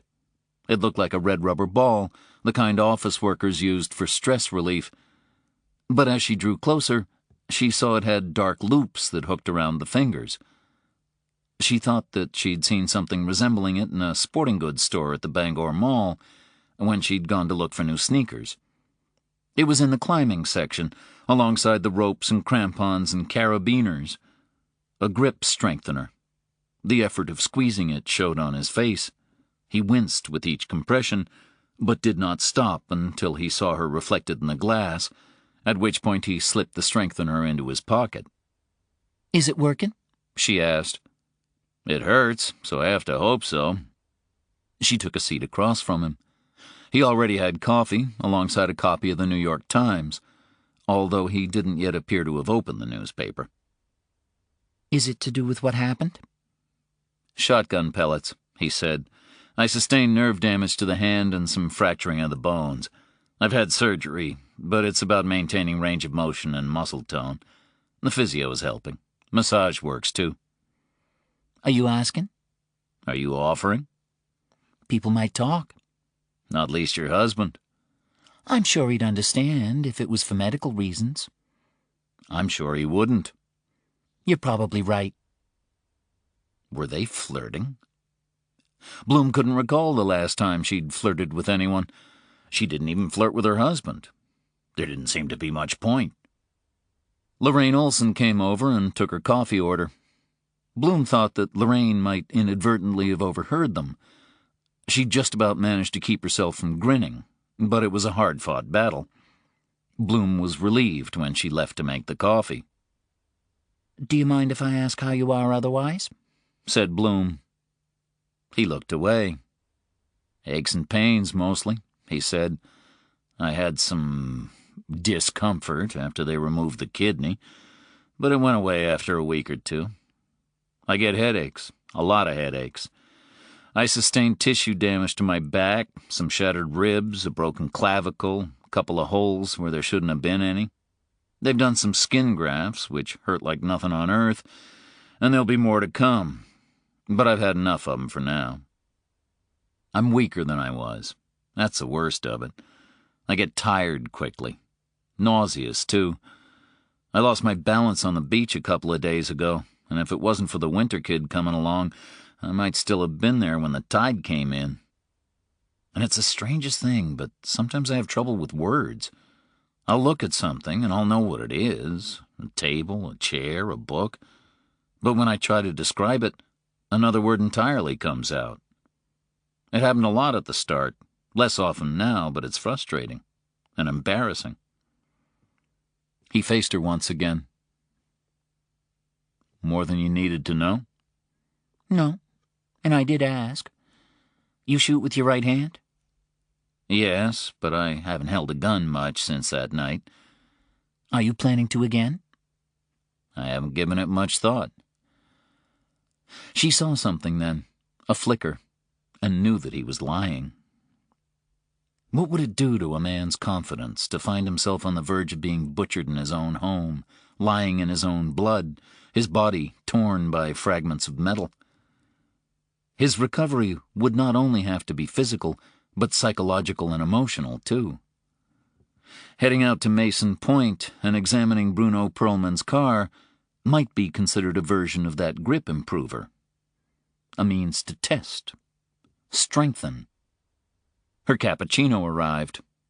Lorraine had attempted some kind of art with the foam, but it hadn't worked out. It might have been a heart or a smiley face. It might have been nothing at all. Lorraine moved quickly away, well out of earshot. She knew better than to try and eavesdrop on the chief. Actually, she wasn't really the kind to eavesdrop at all, which made her unusual in Boreas. When she died, they could have her stuffed and mounted as a behavioral model for others. "So," Bloom began as she tried her coffee. "There were no maps in the car," said Parker. "No, there weren't." "Does that trouble you?" "Not really. Does anyone even use paper maps anymore?" "I do." "Seriously?" "I like knowing where I've been and where I'm going, not just where I am. Also, there are times when it's better not to leave a record of where you've been. Are you admitting to the commission of a crime? How long have you got? You ever hear of a guy named Boris Cale? It rings a bell, but I can't say why. He killed his ex's new boyfriend down in Providence, Rhode Island a year or two ago. He didn't know the city, so he put the guy's address into his GPS. He was found so fast that the blood hadn't dried in the floor when the cops arrested him. A salutary lesson. Back to Perlman. In theory, someone could follow 95 all the way from Florida to Maine. Only as far as Holton. And this isn't Holton. It's prettier than Holton. Not difficult. No, not really, said Parker. Anything on a phone?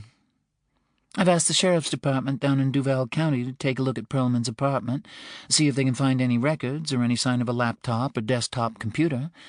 If we confirm his phone details, we can see about contacting the phone company to find out who he might have called recently, especially anyone up here.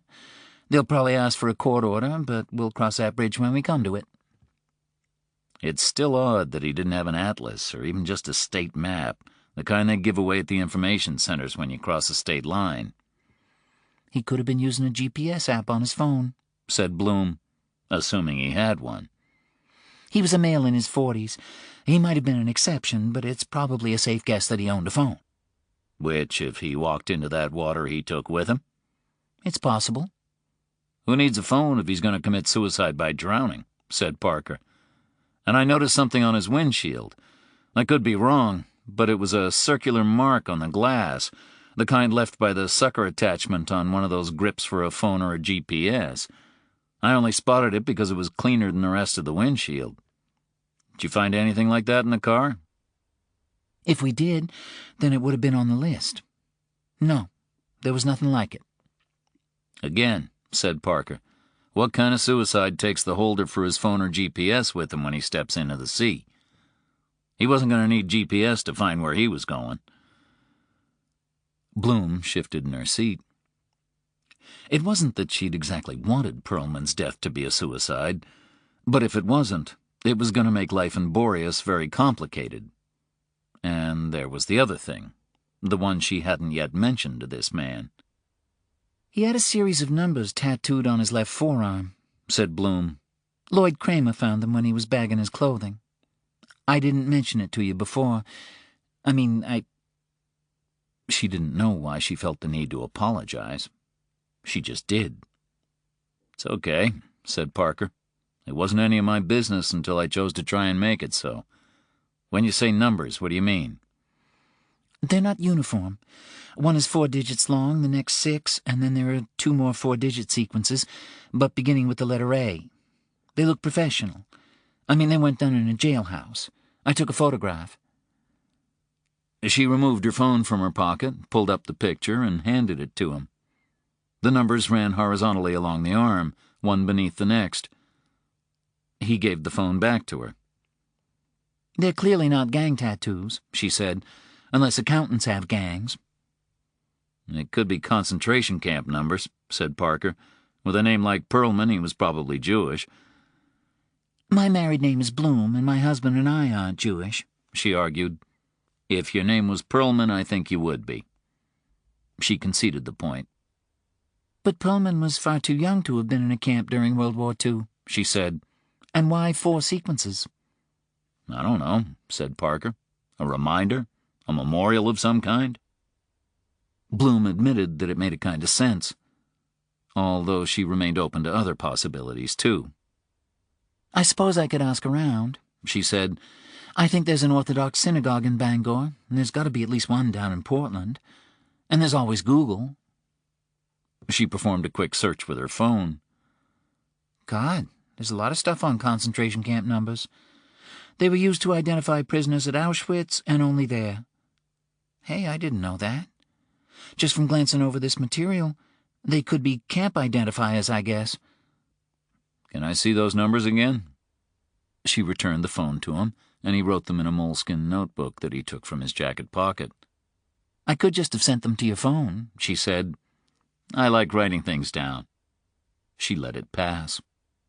I know someone in New York, a rabbi, who might be able to help with this, he told her. If these are numbers from Auschwitz, then there must be a way to link them to the original prisoners. They may have nothing to do with why Perlman ended up in the sea. It won't hurt to ask. Okay, but I also think we need to inform a local synagogue that we have Perlman's remains up here. I don't know much about Jewish burial traditions, but I remember that they prefer the dead to be buried within 24 hours, and we're past that now. I'll get an answer for you on that as well. Not much you can do about it, though, until the autopsy's been performed. They talked on while Bloom's coffee grew cold. She thought about ordering another, then decided against it.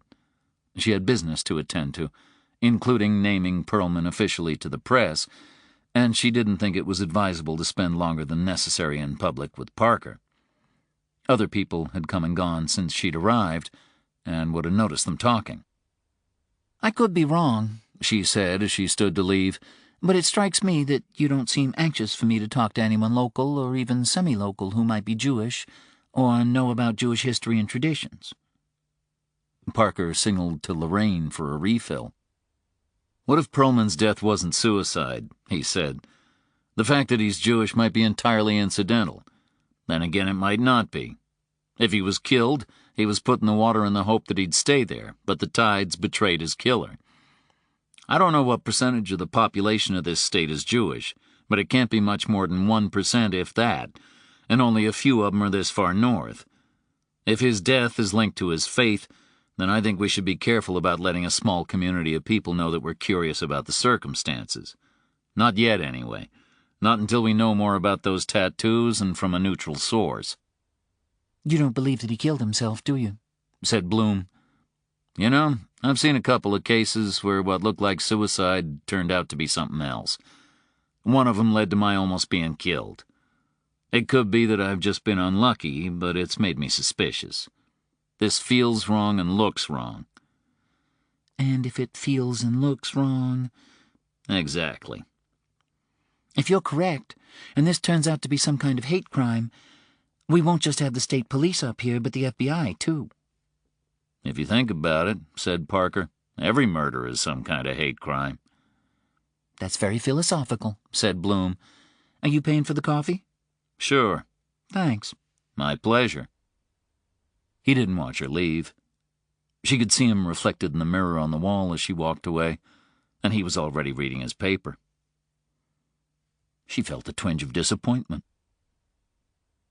Later that day, just as the sun was beginning to descend, Parker walked up the beach to the house occupied by Ruth and Amanda Winter. He carried a bag from Olson's containing a selection of young adult books, most of which had been chosen by Lorraine Olson, including an illustrated edition of The Girl Who Loved Tom Gordon by Stephen King that he thought Amanda might enjoy. He had no concern that it might be too frightening for her. Amanda Winter didn't strike him as a girl who scared easily. In the bag was also the only bottle of kosher wine from Chandler's General Store, bought as a housewarming gift for Ruth Winter, assuming she even drank wine, kosher or otherwise, and as a kind of apology for causing her concern when her daughter helped him. Ruth's car, a '99 Neon, sat at the back of the house, but he got no reply when he rang the doorbell, and the place was quiet.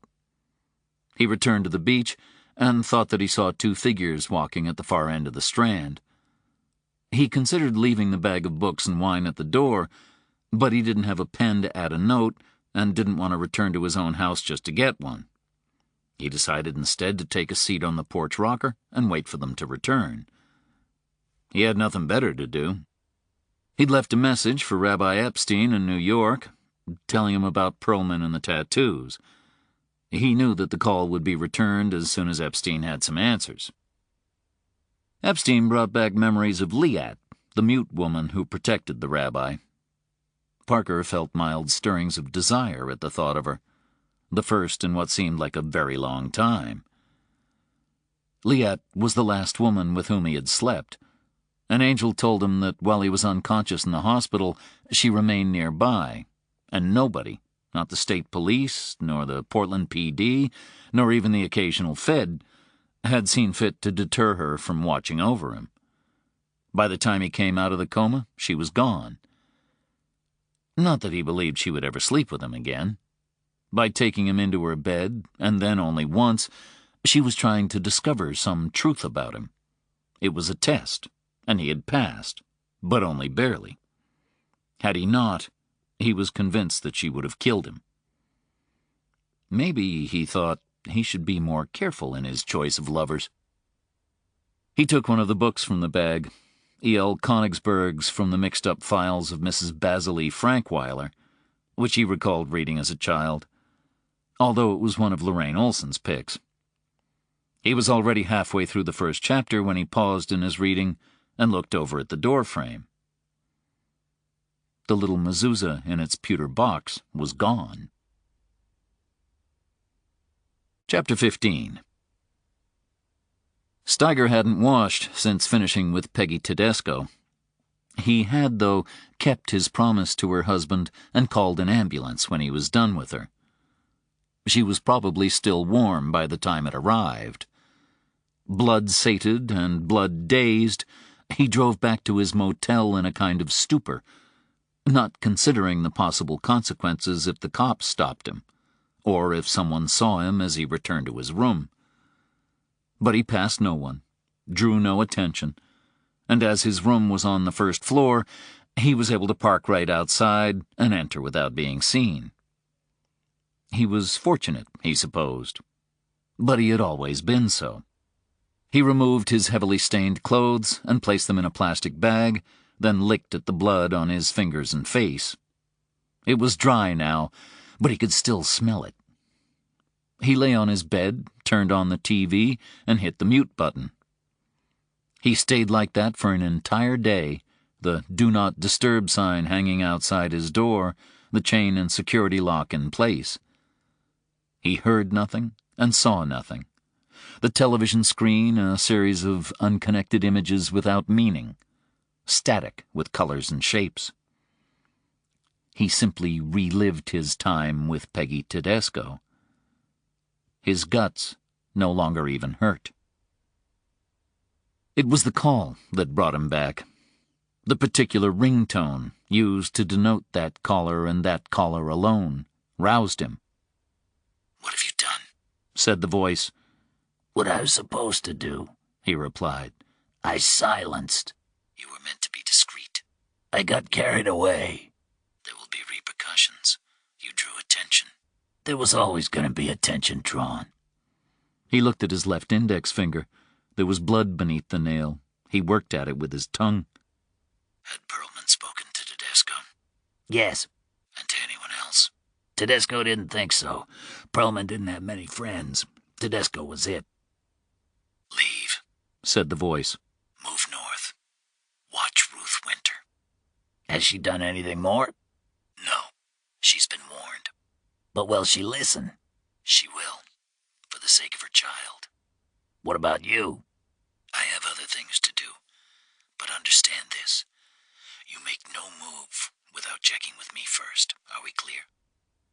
Steiger had progressed to digging out the blood with one of his canines. He thought that he could still taste it. "We're clear." There was silence for a time. "Did you hurt the Tedesco woman very badly?" asked the voice. "What does it matter to you?" "I disapprove of sadism." "I was out of practice," said Steiger. "and I'd forgotten how much I enjoyed it all."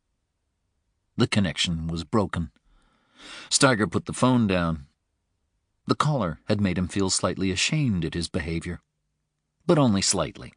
Steiger supposed that from the outside what he had done to the Tedesco woman must have appeared strange, but at least he had derived some pleasure from it. The other, though, had killed only once before. Well, until recent events spurred him into further action, and then without pleasure, although neither had he felt any particular regret. Then again, he wasn't a professional, not like Steiger. He was simply a fanatic. It was odd how these things came around. Steiger's accomplice had killed Ruth Winter's lover, the father of her child. Now, if no other option presented itself, he might have to kill Ruth as well. Steiger showered, using bleach to sanitize the shower floor when he was done, then dressed and checked out of the motel. He double-bagged the blood-stained clothes, bought a container of lighter fluid in a smoke shop, and burned the bag in a trash can behind a disused strip mall just north of Jacksonville. He drove for 24 hours, barely resting, stopping only for coffee and 2 naps, conscious that he was traveling the same route as the late Bruno Perlman. He wondered what it was like to drown. He tried to imagine it, but his capacities were ill-suited to inhabiting the consciousness of others. Empathy was not in his nature. Tiredness eventually overcame him shortly after he left Boston. He took a room in a cheap motel on Route 1 and ate cold hamburgers that he'd picked up along the way. He slept for only a few hours, the drapes closed against the light, before the pain in his stomach woke him. Still, it was enough. He got back in his car and drove on to Boreas. Chapter 16. Ruth and Amanda Winter returned home to find the detective waiting on the porch, a book balanced on his right thigh. Ruth didn't know how long he might have been there, but he didn't seem to have read more than a couple of pages. He watched her thoughtfully as she approached, and although he smiled at her, there was a feral element to it, and she felt horribly exposed beneath his gaze. She didn't want him here. She knew who he was. Just that morning, she'd heard someone mention him in Chandler's General Store.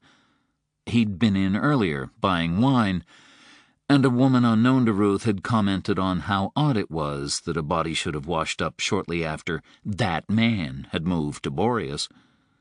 Edwin Weeks, who worked behind the counter at the store most days, told her to hush up with that kind of foolishness, and everyone had laughed, even Ruth. But they did so in the manner of people denying some truth that they had no wish to hear spoken aloud. Here, Ruth sensed, was a man who smelled out secrets the way hogs sniffed for truffles. Amanda, by contrast, was pleased to see him. She asked him how he was, and he said that he was fine. He told her that he'd brought some books along as a thank you for her kindness, and apologized for starting one of them while he was waiting for her and her mother to return. Then he gave Ruth the wine as a token of apology for any worry he might have caused her, and after that she couldn't very well not invite him in, because she felt that it would not only be rude, but might set those senses of his jangling. She was fairly certain that he had come only for the reasons stated, to thank Amanda and to apologize to her, but she couldn't be sure. For the other thing she had heard while shopping was that Parker and Chief Bloom had been noticed talking together at Olson's, and someone said that Dan Rainey was sure he saw Parker down on the beach where the body had washed ashore. So she and Parker sat at her kitchen table while she made coffee. She had brought her Nespresso machine with her to Boreas. She found that she couldn't live without it now. "I can open the wine," she said, "if you'd prefer." "No, it's yours. Anyway, I'm trying to be careful when it comes to alcohol." She brought 2 cups of coffee to the table. Amanda opted for milk. She took it to the couch in the living room and was soon lost in one of the books, the adults in the next room apparently forgotten. "You're very fortunate," said Parker, indicating Amanda. Even as she tiptoed carefully around this man, Ruth couldn't help but be pleased at the compliment. "I know," said Ruth. "She's rarely been any trouble, her illness aside." She mentioned that she was sometimes sick. "She has chronic fatigue syndrome. The doctors keep telling us it'll get better, and we keep waiting, but so far nothing. There are days when I have to fight the urge to wrap her in blankets and keep her from leaving the house in case some harm befalls her." She winced, and the blue pools of her eyes clouded, as though something had stirred up the silt at the bottom. "Sometimes I think we're only put here to watch over our children until they're ready to take care of themselves." "We all have those thoughts," he said. And Ruth instinctively flashed on what she'd read and heard about him, of the child that he had lost, and the wife who had died alongside her. What do we say at such times? Nothing, she decided. We say nothing. "And how are you?" she asked. "Recovering," he said. They talk about you in town. They talk about everybody. Not the way they do about you. We all trail our histories behind us, he said. Ruth glanced at him, but he did seem to be talking only about himself. Still, she wanted to get him off that track. I'm sorry I'm so rude, she said. I should have offered you something to go with your coffee. We have cookies. Really, it's okay. The coffee's great. I wouldn't want to spoil it by adding the taste of anything else. As long as you're sure. They tiptoed around the details of each other's lives. She was conscious of his not prying. No questions about Amanda's father, for one thing. Until at last they came to their respective reasons for being in Boreas. A change of scenery, said Ruth, walking the tightrope of the lie. I felt cooped up where I was. Amanda told me that you used to live near her grandmother. Ruth looked at her coffee as she answered. That's right. It can be hard. My daughter lives with her mother in some converted buildings on her parents' property in Vermont. Even though Rachel likes her parents a lot, there are times when she still wants to run away to Bermuda, or maybe even Siberia. How old is your daughter? 6 going on 26. Her name's Sam. She's coming up here the day after tomorrow.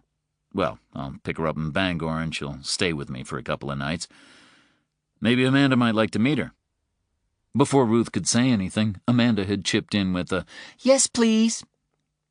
That child, Ruth thought. She gave the impression of being lost in her book, but either she had an internal radar that picked up anything of interest, or she had secretly been listening to everything that was said from the start. Ruth suspected the latter. It was why she was always so careful about what she said on the phone when Amanda was around. I guess it's settled then, said Ruth. It seems so. Well, give me a call or just drop by. We won't be doing very much. If we take it easy, then with luck Amanda will be well enough to go back to school next week. A long sigh from the living room greeted that expression of hope. You know that you're bored, Ruth told her. It'll do you good to be in school. I'm not that bored. Another sigh. Ruth raised her eyes to heaven and walked Parker to the door. Thanks again for the wine and the books. It wasn't necessary, but it was still very kind of you. He acknowledged her thanks with a nod, his right hand against the frame of the door. He tapped the place where the mezuzah had once been. A pair of nail holes marked the spot. Didn't you have an ornament or something here? He asked. He watched her search for an answer. Oh, yes, that. I just didn't care much for it. I'll find something else to replace it. Something else Jewish? Their eyes met. She folded her arms across her chest. I haven't decided. He nodded. Goodbye, Ruth. Goodbye, she said, then added, We'll see you and your daughter over the weekend. I look forward to it, he replied, and she waited until he was on the sand before she closed the door. Somehow, she even managed a farewell wave. Chapter 17. From the dunes, Steiger watched in the fading light as the visitor departed from the winter house. He'd been in there for a long time. Steiger wondered if he was fucking the winter woman. It didn't matter to Steiger that her child appeared to be with him in the house. Steiger had spent so long among those to whom morality was an alien concept that he simply assumed all of humanity resembled him in the baseness of its appetites. Whether or not this man was screwing Ruth Winter didn't concern Steiger per se. Steiger would probably have screwed her himself given the opportunity. But it wasn't that kind of job. Not yet. What worried Steiger was pillow talk. The winter woman had a lot of hurt and confusion bottled up inside her right now, and a stranger's touch might be just the catalyst required to pop the cap. If she started talking, then who knew where it might lead? Well, Bruno Perlman knew, as did Lenny Tedesco and his wife. But none of them was now in a position to explain the possible consequences of loose talk to anyone. The first step, thought Steiger, was to establish this man's identity. The second, if necessary, was to wipe him off the map. On November 19th, 1900, a woman named Mildred Elizabeth Sisk was born in Portland, Maine.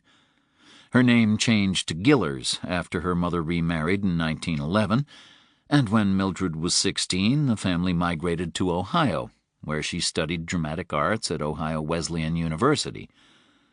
Eventually, she drifted east to New York in search of work, then on to Paris for a time, and Algiers, before finally moving to Germany, where she found employment with the Reichsrundfunkgesellschaft, the Reich Broadcasting Company. When her German-born fiancé was killed on the Eastern Front, she fell under the spell of Max Keuschwitz, the program director in the USA Zone for RRG, who broadcast anti-Semitic and anti-British propaganda under the name Dr. Anders. Gillers and the married Keuschwitz became lovers and worked together on a show called Home Sweet Home, designed primarily to arouse homesickness in American troops fighting the Germans in North Africa. Thus, Gillers became the original Axis Sally. Broadcasting as Midge, and through judicious use of music, she played on the soldiers' concerns about their mission, their officers, the women they had left behind, and what awaited them after the war. The propaganda was heavy-handed and largely ineffective, but the GIs liked the music choices. If nothing else, Gillers had good taste in tunes, with a particular fondness for swing. Gillers continued to broadcast from Berlin until the German surrender, after which she vanished into the post-war chaos. But the United States Attorney General was determined to track her down. The alias Barbara Mohm was linked to her, and the net began to close when an antique dealer sold a table for a woman of the same name, leading soldiers to an address in the British sector of Berlin in March 1946. Gillers was arrested, taking with her only a photo of her now-deceased lover, and returned to the United States for trial.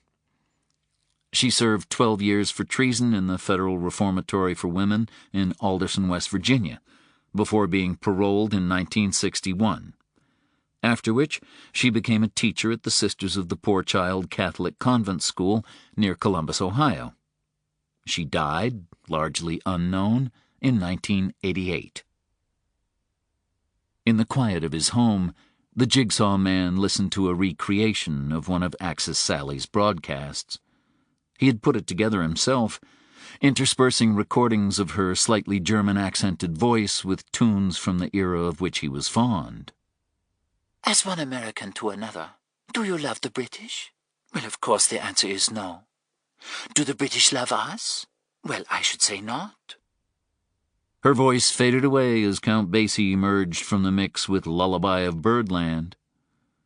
Only when Earl Steiger tapped on the window glass did the Jigsaw Man reluctantly pull himself from his reverie to admit him.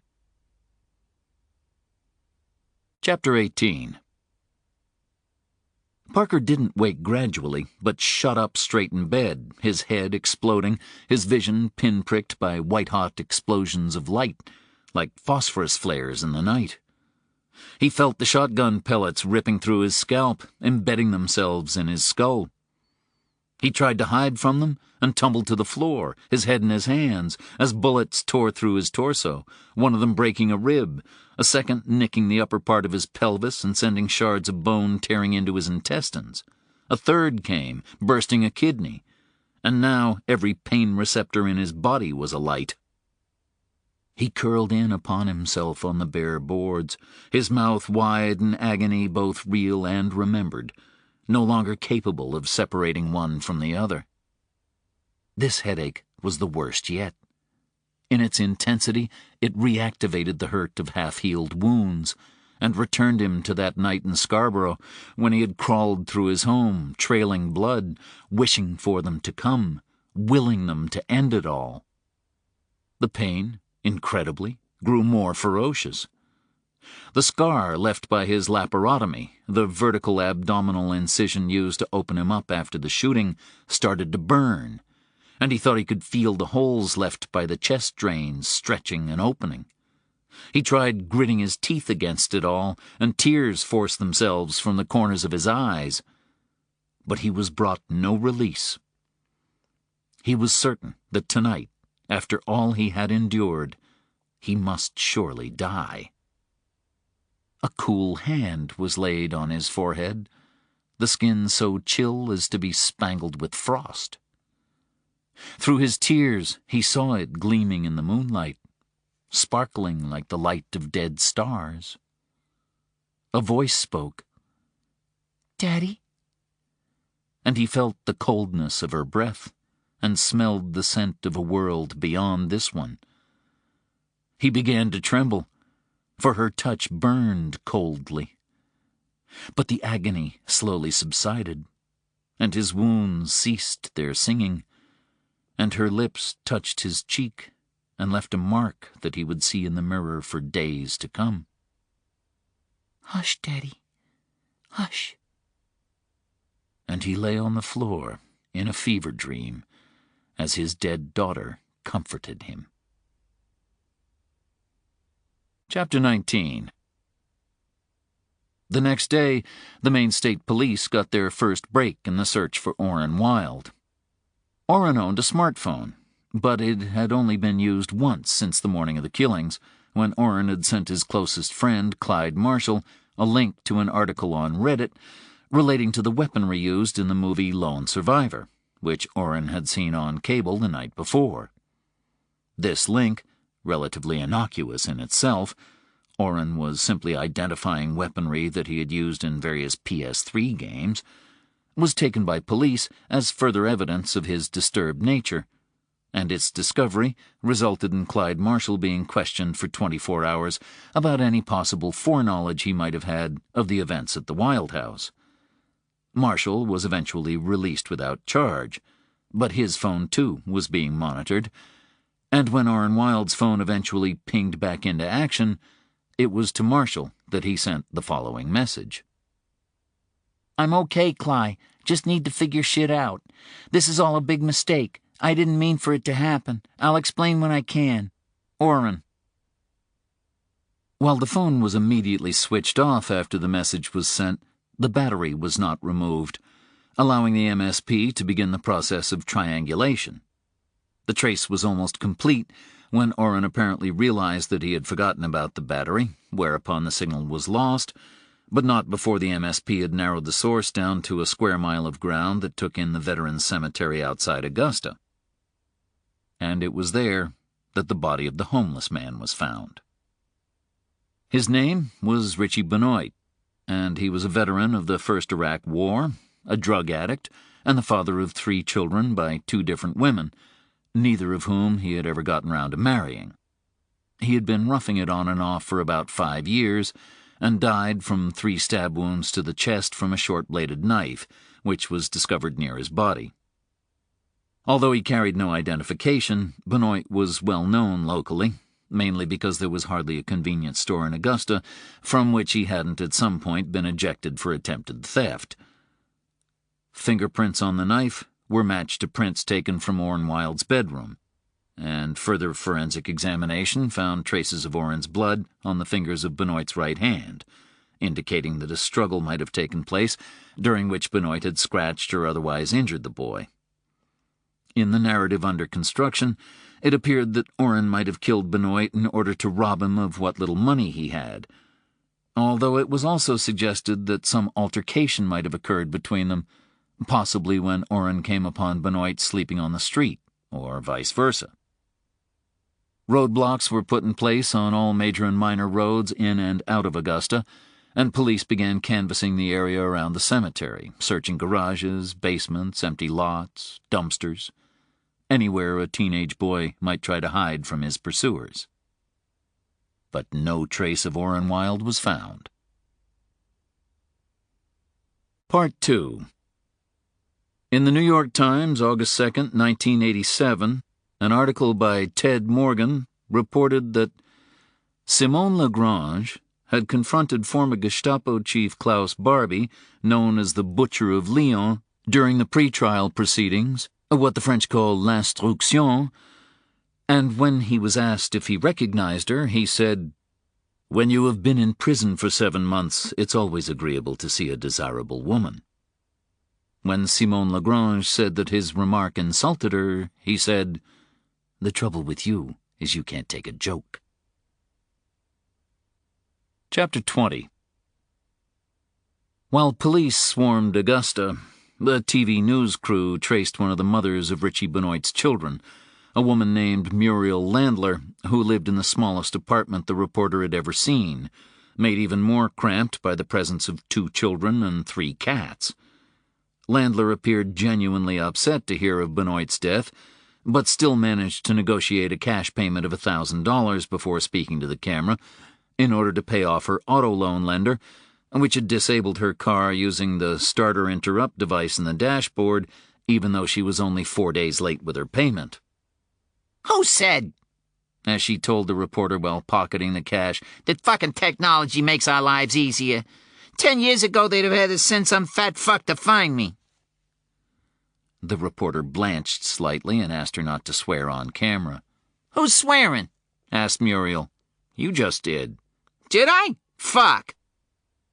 In the end, they only had to bleep her once, which was considered a minor miracle under the circumstances. The call from Epstein came as Parker was throwing back his second painkiller. It helped the thumping in his head, but didn't do much for the nausea. Where are you? Asked Epstein. In Boreas, it's... I know where it is. I thought that I might come visit you. When? In a couple of hours, I should think. Are you serious? When am I not? Liat is driving me. You remember Liat, don't you? Oh, yes, thought Parker. Yes, I do. I have a favor to ask of you, too. It relates to the late Bruno Perlman. Epstein and Liat arrived in Boreas shortly after 1 p.m. Parker was waiting for them at Kramer and Son's funeral home, along with Corey Bloom. The rabbi hugged Parker and introduced himself and the woman with him to Bloom. The woman, Liat, said nothing, which caused Bloom to bristle slightly until Epstein explained that Liat could neither speak nor hear. It was the interaction between Liat and Parker that particularly interested Bloom, though. There was a tenderness to the way the woman looked at him, and when she held him, her lips brushed his cheek, and she closed her eyes for a moment. When she parted from him, he placed his right hand to his mouth, the fingers close to the lips, then moved it forward and down in her direction, so that he appeared almost to be blowing her a kiss. Liat's face lit up at the gesture, and Bloom found herself gasping at the woman's true beauty, which had been concealed until then by her sternness.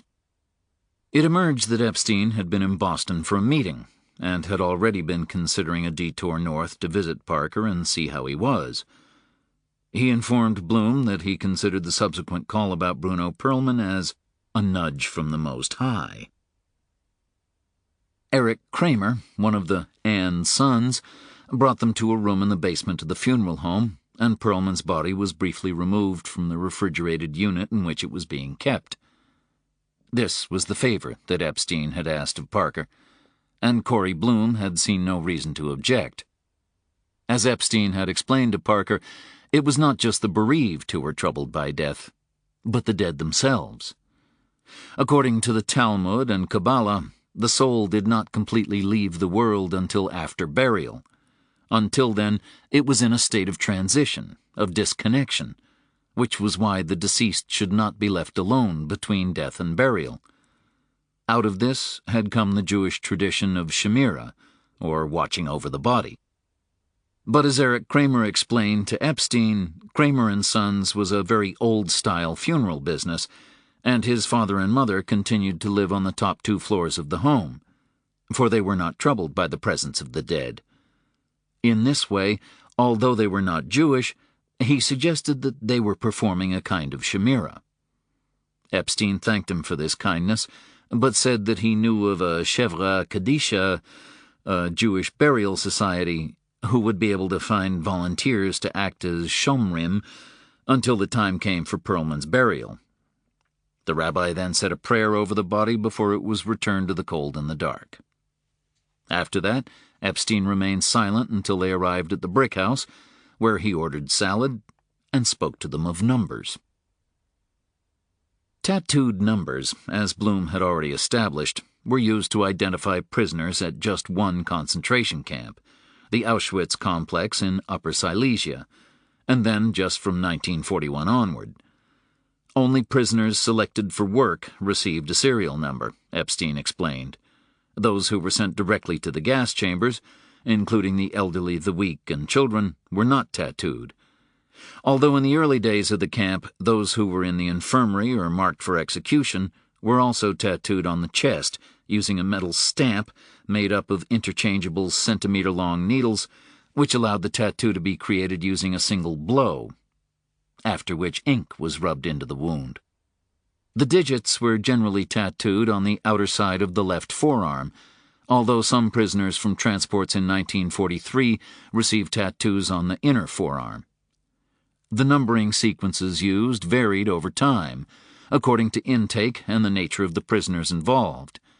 An AU series denoted a Soviet prisoner, a Z series a gypsy, A and B sequences up to 20,000 were used to identify male and female prisoners arriving at the camp after 1944, although an administrative error resulted in the B series exceeding 20,000.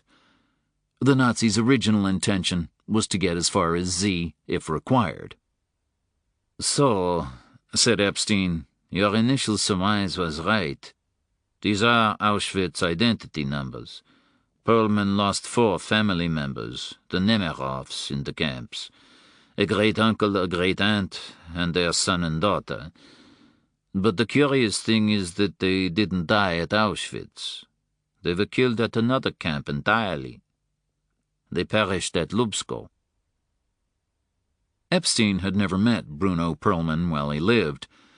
His first sight of him had come that day at Kramer & Sons. But he knew of him. Perlman had been a troubled youth. He was involved in minor criminality and was a heroin addict for a number of years. Eventually, he rediscovered his faith with a vengeance, which led him to begin researching his family. In the actions of those who had killed the Nemirovs, he found an outlet for his rage at himself, and grew obsessed with the Holocaust.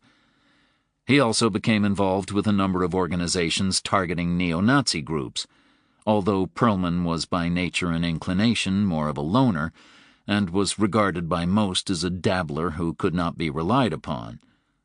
He was also essentially self-absorbed, seeing everything through the prism of Lubsko. Parker had heard the name used recently. It came to him. "Engel," he said. "The war criminal they're trying to deport from New York. He was a guard at Lubsko." "Indeed," said Epstein.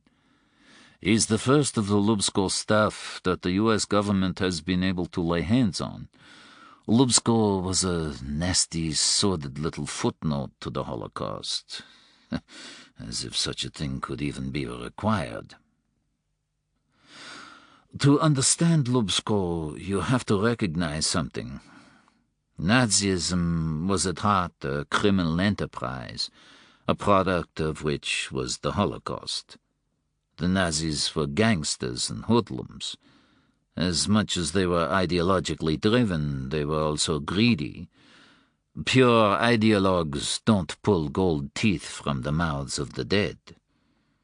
And lest you should be mistaken, we are speaking here of sums of money almost beyond comprehension, of quantities of looted assets that defy the imagination. Take one man, just one, Ernst Kaltenbrunner, who in 1943 became the head of the Reichssicherheitshauptamt, or RSHA, the Reich Main Office for Security, which was responsible for the implementation of the final solution. Kaltenbrunner had a house at Altaussee called the Villa Kerry, and when he was forced to flee from the American advance, he decided to bury his wealth in his garden. He had at his disposal 50 kilograms of gold, 50 cases of gold coin, plate, and jewelry, $2 million US, 2 million Swiss francs, 5 boxes of gemstones, and a stamp collection valued at 5 million marks. It was too much to bury, so he hid what he could, and had to be talked out of putting the rest in a cave and dynamiting it.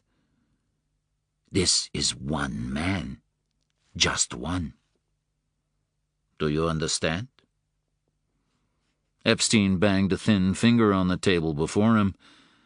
Parker had never seen the old rabbi so animated, so enraged. This was not simply about gassing and shooting and burning millions of innocent men, women, and children, about turning Europe into one vast funeral pyre. It was about robbing these people along the way, of taking everything they had from them down to their spectacles, their hair, even the clothes that they wore, so that they were forced to go to their deaths naked. Epstein regained his usual composure. His point had been made. But the Nazis were worried about wealth slipping through their fingers, for they wanted nothing to get past them. So a unit was formed within the RSHA to identify Jews and other prisoners who might have managed to hide significant transportable assets, gold, jewelry, art, before being sent to the camps, and put pressure on them to reveal their location. It drew on staff from Amte 2, the Administration Law and Finance section, along with Adolf Eichmann's Referat 4b4, but it was secretive about its work, to the extent that those who were involved in Lubsko did not even have it listed on their service record. It took years for the Allies just to figure out that Special Administration Amte 2L was a reference to Lubsko. Now there were some who advocated torture and the threat of immediate execution as a stimulus. But given that most of the prisoners in the camps were already brutalized and facing death, further threats struck those involved in Amte 2L as redundant. Instead, a more refined approach was decided upon, and Lubsko was created. The idea for the deception came from the death camp at Treblinka, of all places. I don't know if any of you have ever visited a slaughterhouse, but the trick is to hide from the cattle the imminence of their deaths. It makes them easier to handle. So you don't want them to smell blood and panic until the end, and you don't want them to hear the sounds the animals inside make when they sense what is about to happen. Most of those who ended up in Treblinka survived only minutes before being herded to the gas chambers. But in order for the operation to be conducted with the minimum of fuss and panic, the prisoner transports arrived at what looked like a village train station, with timetables and flowers, and the path to the chambers led through a grove of trees. You see, the best slaughterhouse is one that doesn't look like a slaughterhouse at all. So Lubsko was a death camp disguised to resemble a work farm, with small chalet-type huts and a minimal guard presence. It had a proper infirmary for prisoners, with no more than 4 to 6 prisoners to a hut, although the preference at Lubsko was to give each family its own dwelling. Prisoners would be expected to work, but compared to Auschwitz, the labor was minimal, even pleasant. They would be required to farm, plant vegetables, feed chickens, and do some light maintenance, painting, cleaning, to keep the camp looking fresh.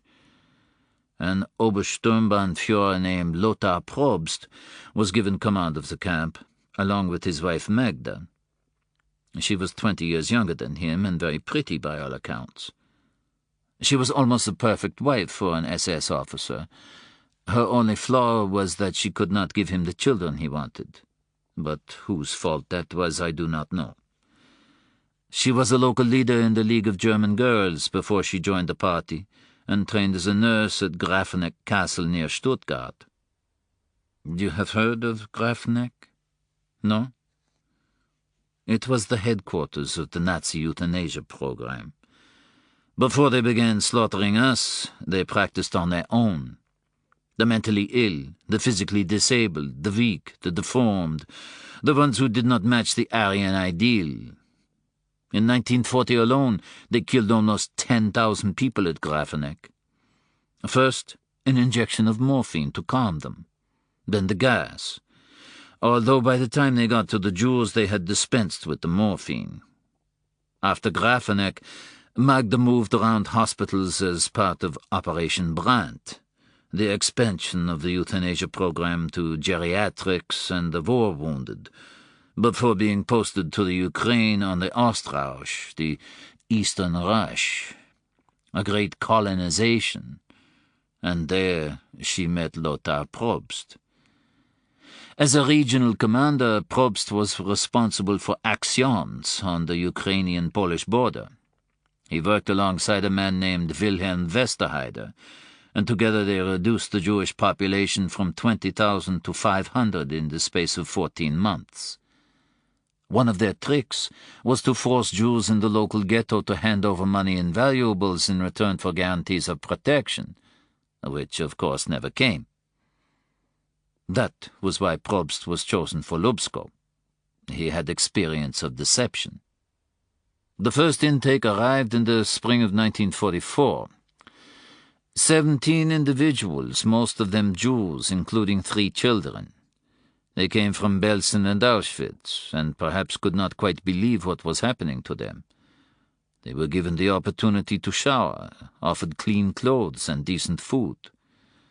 They found one couple, the Dreschers from near Koblenz, already in residence. They were not Jews, they said, but had been incarcerated for sheltering them. They claimed to have been at Lubsko for a month, and had helped to get the camp fit and ready for the first intake. They had been treated well, but before they could say any more, Lothar Probst and his wife arrived to explain the arrangements to the new arrivals. It was very simple. They could choose to return to their original camps, where they would immediately be executed, or they could find a way to pay for the relative privileges and comforts that Lubsko offered. They would be given 1 week to decide.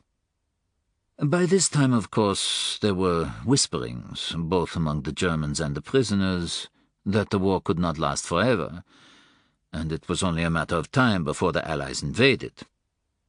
It was a question of surviving to see the end, and Probst and his wife made it clear to the prisoners that they too desired an easy life, and Lubsko could only continue to exist if it produced wealth. Also, who would choose to go back to the gas chambers and the death pits if there was another option? The RSHA researchers had done their job well. All those who had been picked gave up assets of some type. This information was sent back to Amter 2L, and trusted officers were sent to secure the items in question. But this was a kind of blackmail. So a few days later, Probst would come back to the prisoners again, seeking further assets. Those who could not pay were publicly threatened with being returned to their camps, but those who could pay often stepped up and offered to save not just themselves, but the others too. For the Nazis understood that goodness can be exploited just as much as evil. And even if the prisoners at Lubsko quickly began to realize that they were the victims of a terrible duplicity, they had no choice but to go along with it. To borrow a gambling analogy, if they folded now, they lost everything. About 3 weeks after the first intake arrived, they were all murdered. The adults were shot in the woods and buried in a mass grave. The children were separated from them, taken to the infirmary by Frau Probst, and killed by lethal injection. Only the Dreschers were spared, because they were part of the deception, and were in reality a pair of loyal party members, the Küsters. They were the Judas goats, leading the cattle to the slaughter.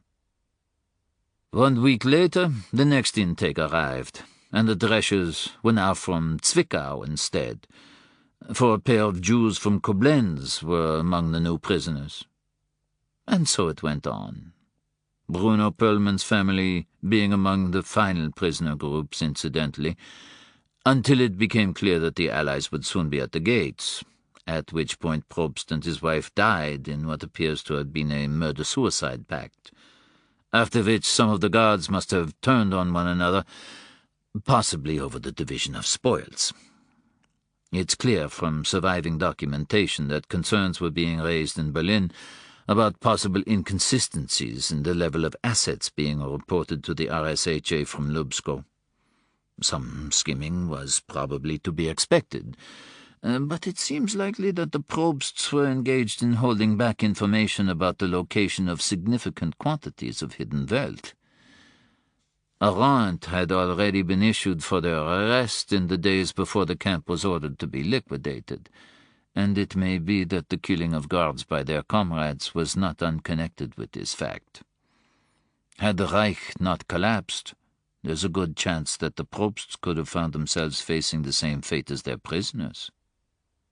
Instead, with the Russians advancing from the east and the British and Americans from the west, the Probsts chose death. The Americans found all of the bodies when they arrived, the Dresches and the Probsts among them, along with one survivor, a Jewish woman named Isha Gorsky, who escaped from the camp and hid in the last death pit when the shooting began.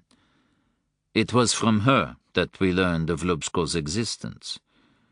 The rest is based on research and, admittedly, some speculation, especially concerning those final days. I have to confess, though, that I am no expert, and I had to make some calls to find out what I've told you. Such information I don't keep at my fingertips. And what happened to Ishigorsky? Bloom asked. I don't know. I didn't ask.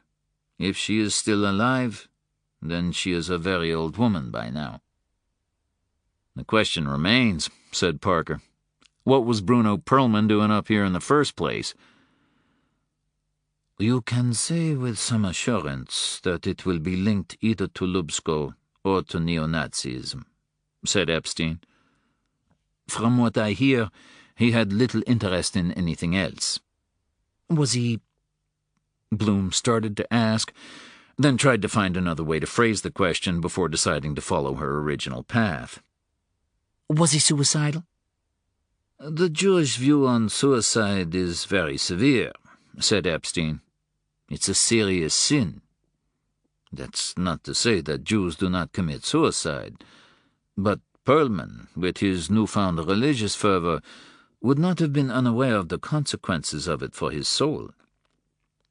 But who is to say what goes through a man's mind at such moments? Not the torments of the next life, I think, but an end to the pain of this one. And Bruno Perlman was, I believe, a man in a great deal of pain. It was time for Epstein and Liat to leave if they were to make their flight to New York. Epstein fell back as they walked to his car, and Parker joined him. You are recovering, said Epstein. It came out as a statement, not a question. I hope so, Parker replied. No, I can see it in you. I think that's partly thanks to you. Why would you say that? The Brookhouse Clinic? I noticed that 2 members of its board share your surname. Oh, that, said Epstein, as though it were nothing, when Parker's time and treatment there had made months of difference to his progress. Distant relatives. It's a commandment. Every Jew has to have a doctor in the family.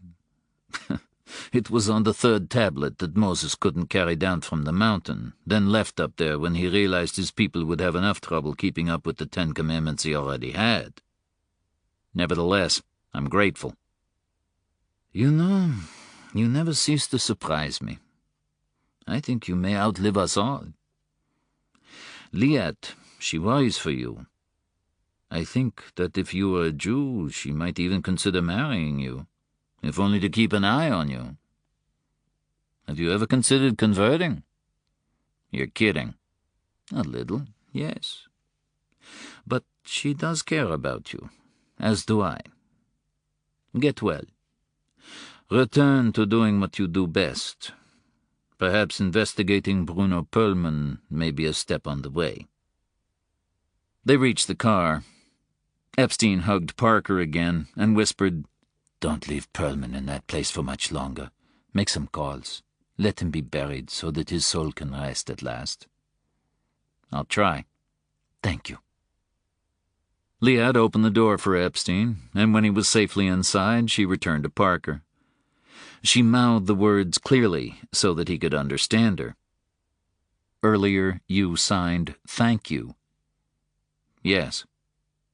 For what? For everything. For sleeping with you? I didn't want you to think I was ungrateful. She smiled. And for watching over me in the hospital. The smile faded, to be replaced with something unknowable. You died. I know. So I was your chaumerette for a time. I don't want to do it again. I'll try my best to make sure you don't have to. This time it was Liat who signed thank you.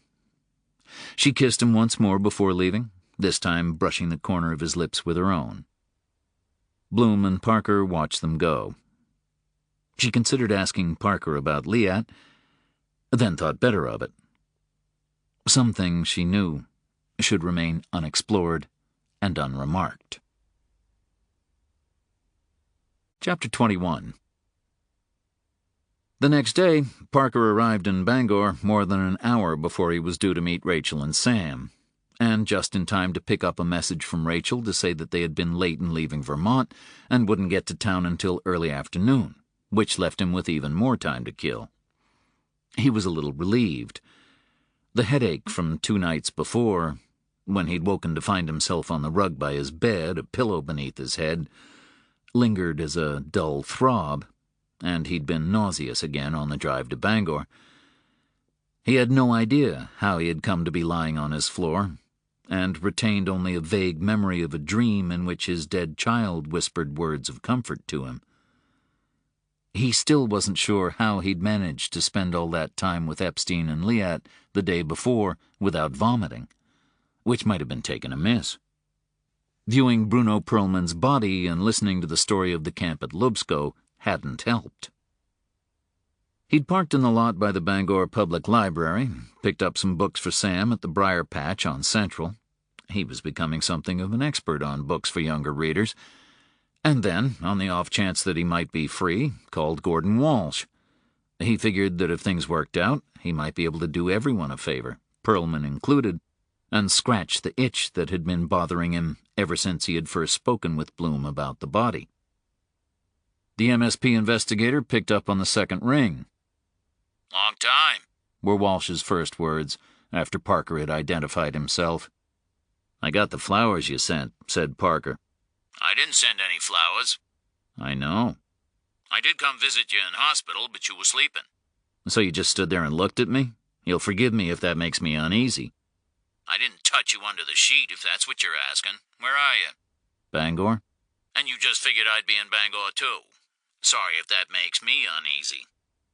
Orrin Wilde, said Parker.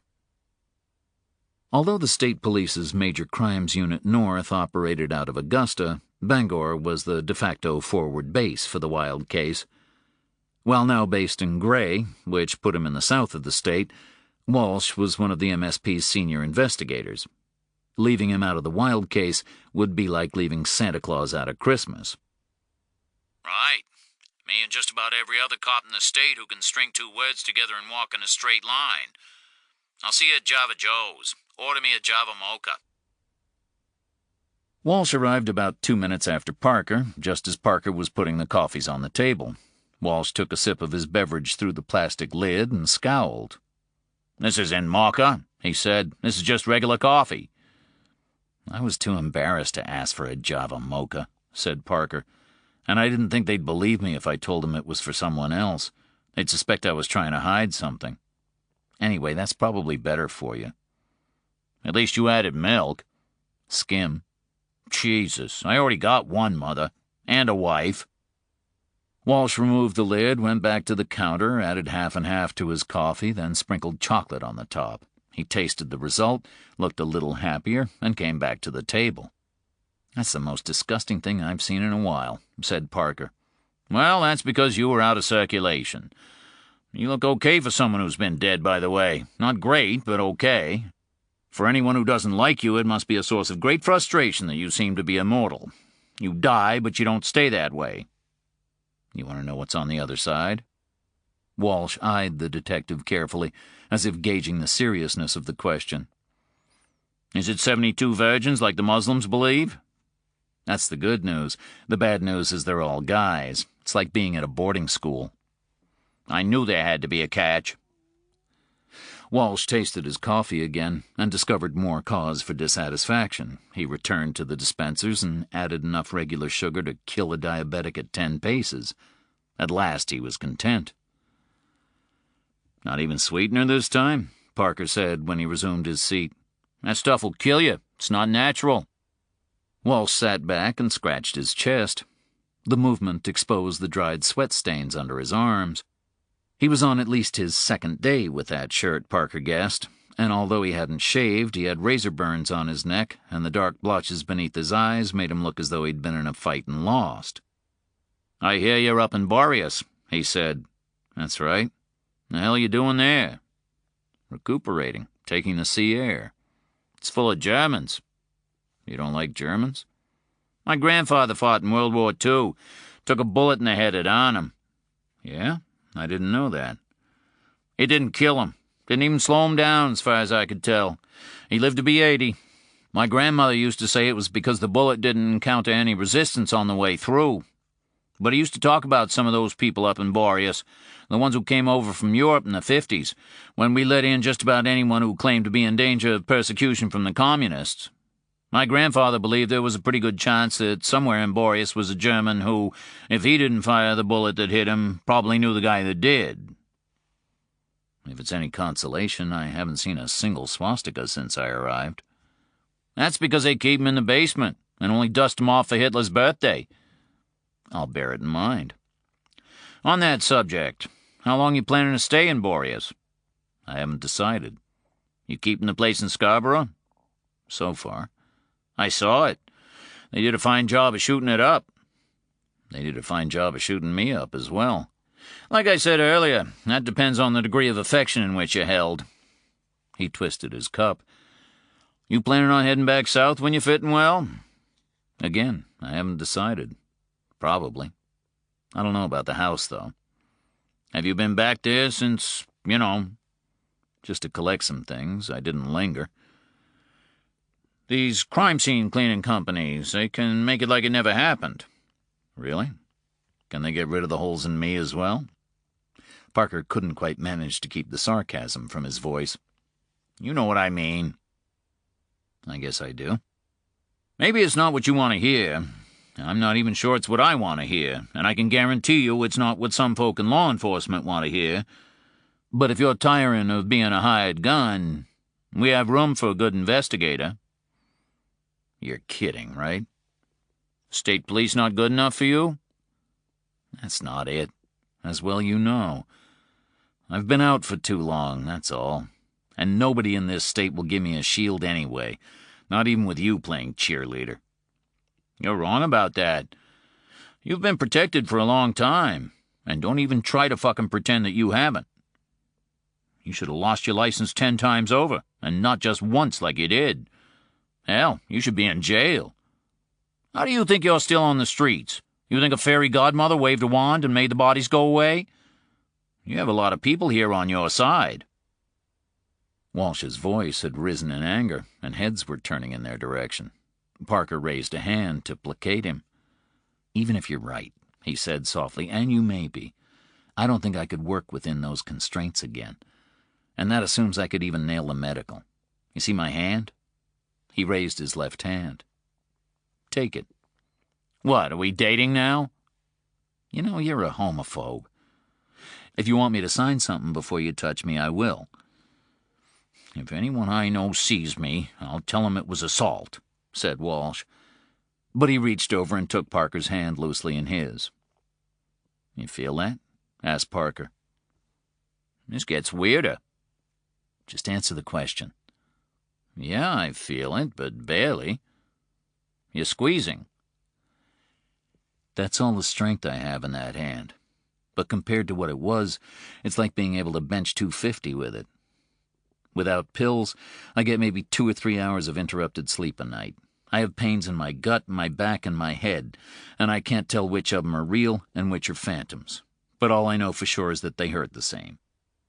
He released his grip on Walsh, who seemed relieved to get his hand back. "The offer still stands," said Walsh. "And it's appreciated," said Parker. And it was, even if he felt, rightly or wrongly, that there was an undertow of charity, maybe pity, to it. He forced the feeling away. He had no intention of taking up Walsh's offer, but deep inside him, at the edge of his awareness, the first of a series of connections had been made that would ultimately lead him to New York, and a conversation with the FBI. An abandoned copy of the Bangor Daily News lay on the next table. The search for Orrin Wilde still dominated the front page, just as it did the news cycles on TV. "What do you think?" asked Walsh. "I only know what I've read in the papers." Walsh gave him chapter and verse, but it wasn't much more than Parker had already gleaned from the news reports, apart from one recent development.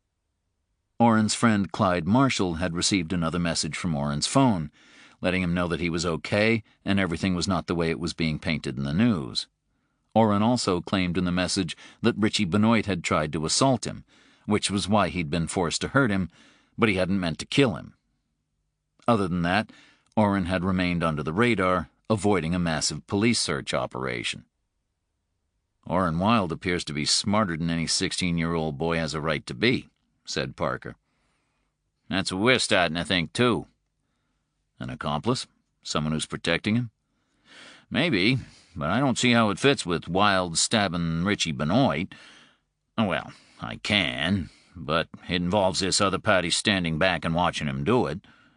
And if someone is helping him, then why has Wilde been reduced to rolling and killing homeless junkies? That kind of help is kin to no help at all." "It's odd that he stayed in the state," said Parker. "Accomplice or no accomplice, it would make sense to put some serious miles between him and Maine." "Could be a question of resources. He is still a kid, smarter than average or not." Walsh scratched himself again and gazed out the window, seemingly lost to the world. The detective watched him. "You don't think Orrin Wilde did it," said Parker. Walsh barely reacted. He didn't even turn his gaze back to Parker. "Why would you say that?" "I can see it in your face." "You're wrong. Just half right," he said. "I'll buy the accomplice. If Orrin Wilde did it, then he didn't act alone. And all of this bullshit about him being a disturbed child? It's just smoke. He's no more disturbed than I was at his age, and the thought of shooting my family never crossed my mind, even though my old man was a bastard. But I'm starting to wonder if Orrin didn't fall under someone's influence, if he wasn't groomed to do what he did, like that shooter down in D.C. curled up in the trunk of a car with an older man. The more I find out about Orrin Wilde, the less I see him having it in him to kill anyone. And yet here we are tearing up the Northeast looking for him." "Anything on Facebook or social media?" "Nothing so far. If he met someone, it wasn't online." They knocked it back and forth for a while longer, but Parker couldn't help. He was outside looking in, and even allowing for what Walsh had shared with him, he was still removed from all the fragments of the investigation. A conversation in a coffee shop wasn't worth a murder book. "I have a favor to ask," he said, as Walsh looked set to leave. "And there I was thinking that it was just because you wanted to hold my hand over coffee." "You hear about the body that washed up in Boreas?" "I saw the bulletin. What of it?" "The weight is towards suicide or accidental drowning." "Let me guess. You don't buy it. Your viewpoint has been tainted by experience." "I think the chief up there, Corey Bloom, is starting to agree with me." "That place is small, and she's trapped in close quarters with you. You could probably convince her that day is night given time."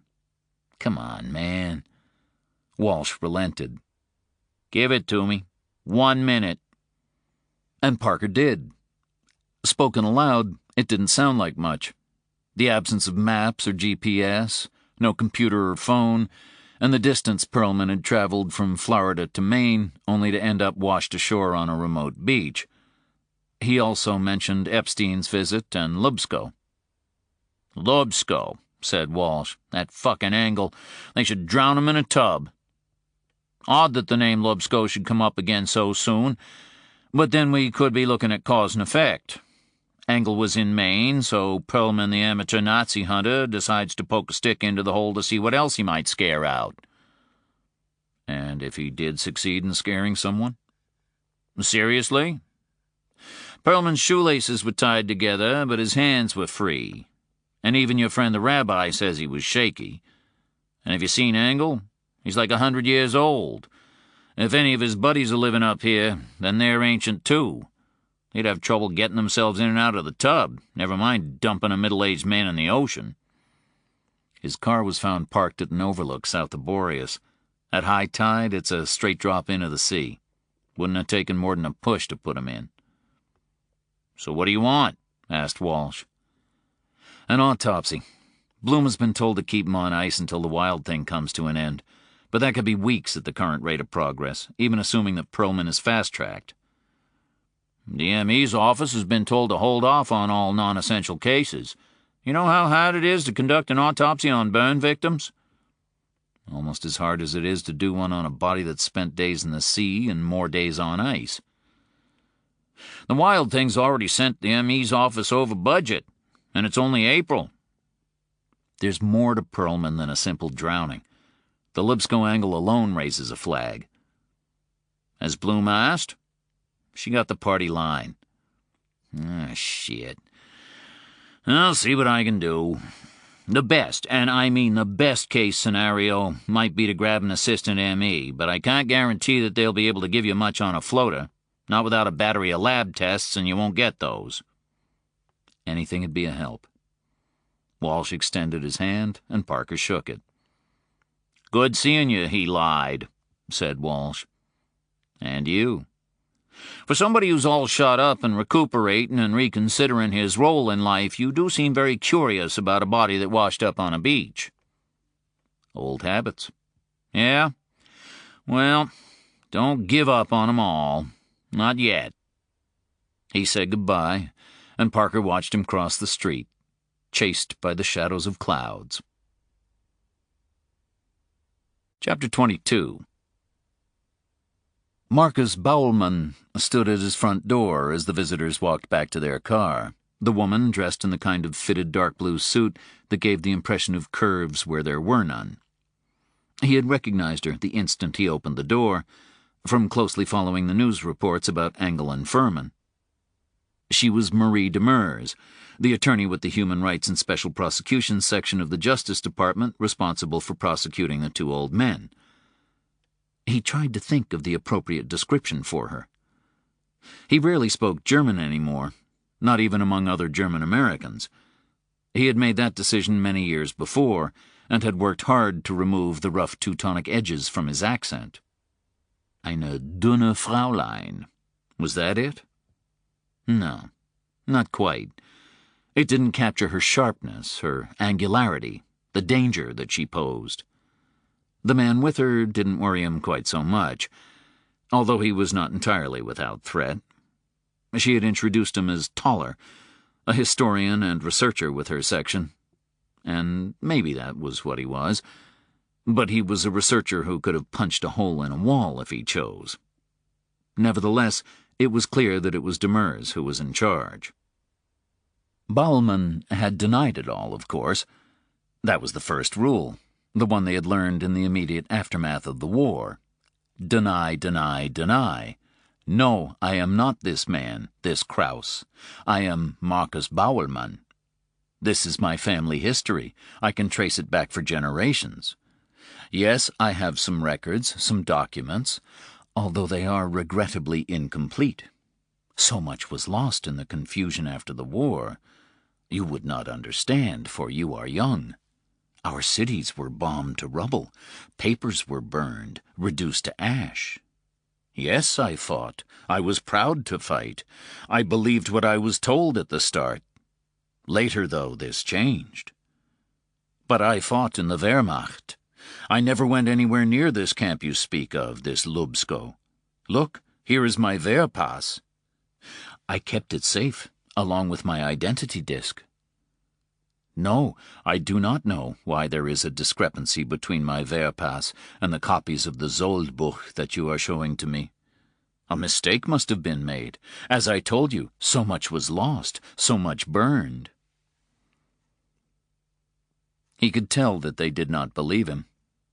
They would not have traveled from Washington on a whim. Perhaps they expected him to break down, to confess. But he did not. In a sense, he had been preparing for many decades for just such a moment. He would practice answering questions just like the ones they had posed, watching himself in a mirror, composing his features into the appropriate expressions: surprise, shock, righteous indignation, even a little fear, because an honest man would be afraid. The car started up. The woman put on her sunglasses. He could not tell if she was watching him or not. He raised his hand, although it was a hesitant gesture. He thought that this, too, was what an honest man would do. Extradition was a complicated business. First of all, the German government would have to be convinced of its obligation to accept him. As of now, there was no German warrant for his arrest.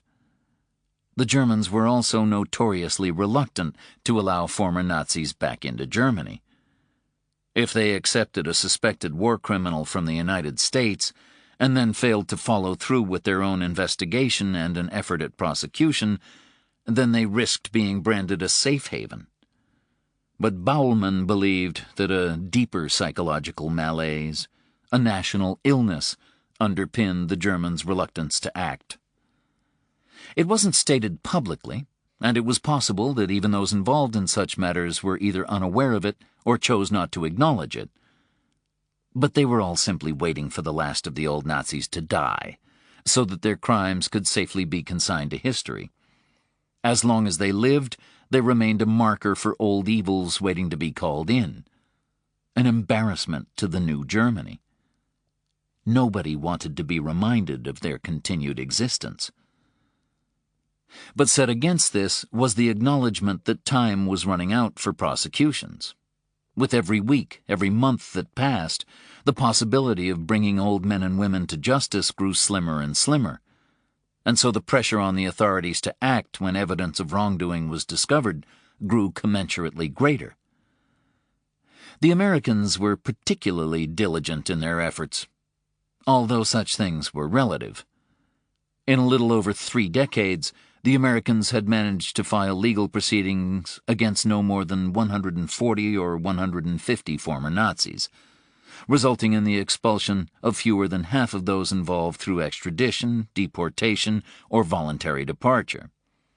Over 20 more had died while their cases were still pending, and it was decided not to continue proceedings in the cases of that many again because of ill health.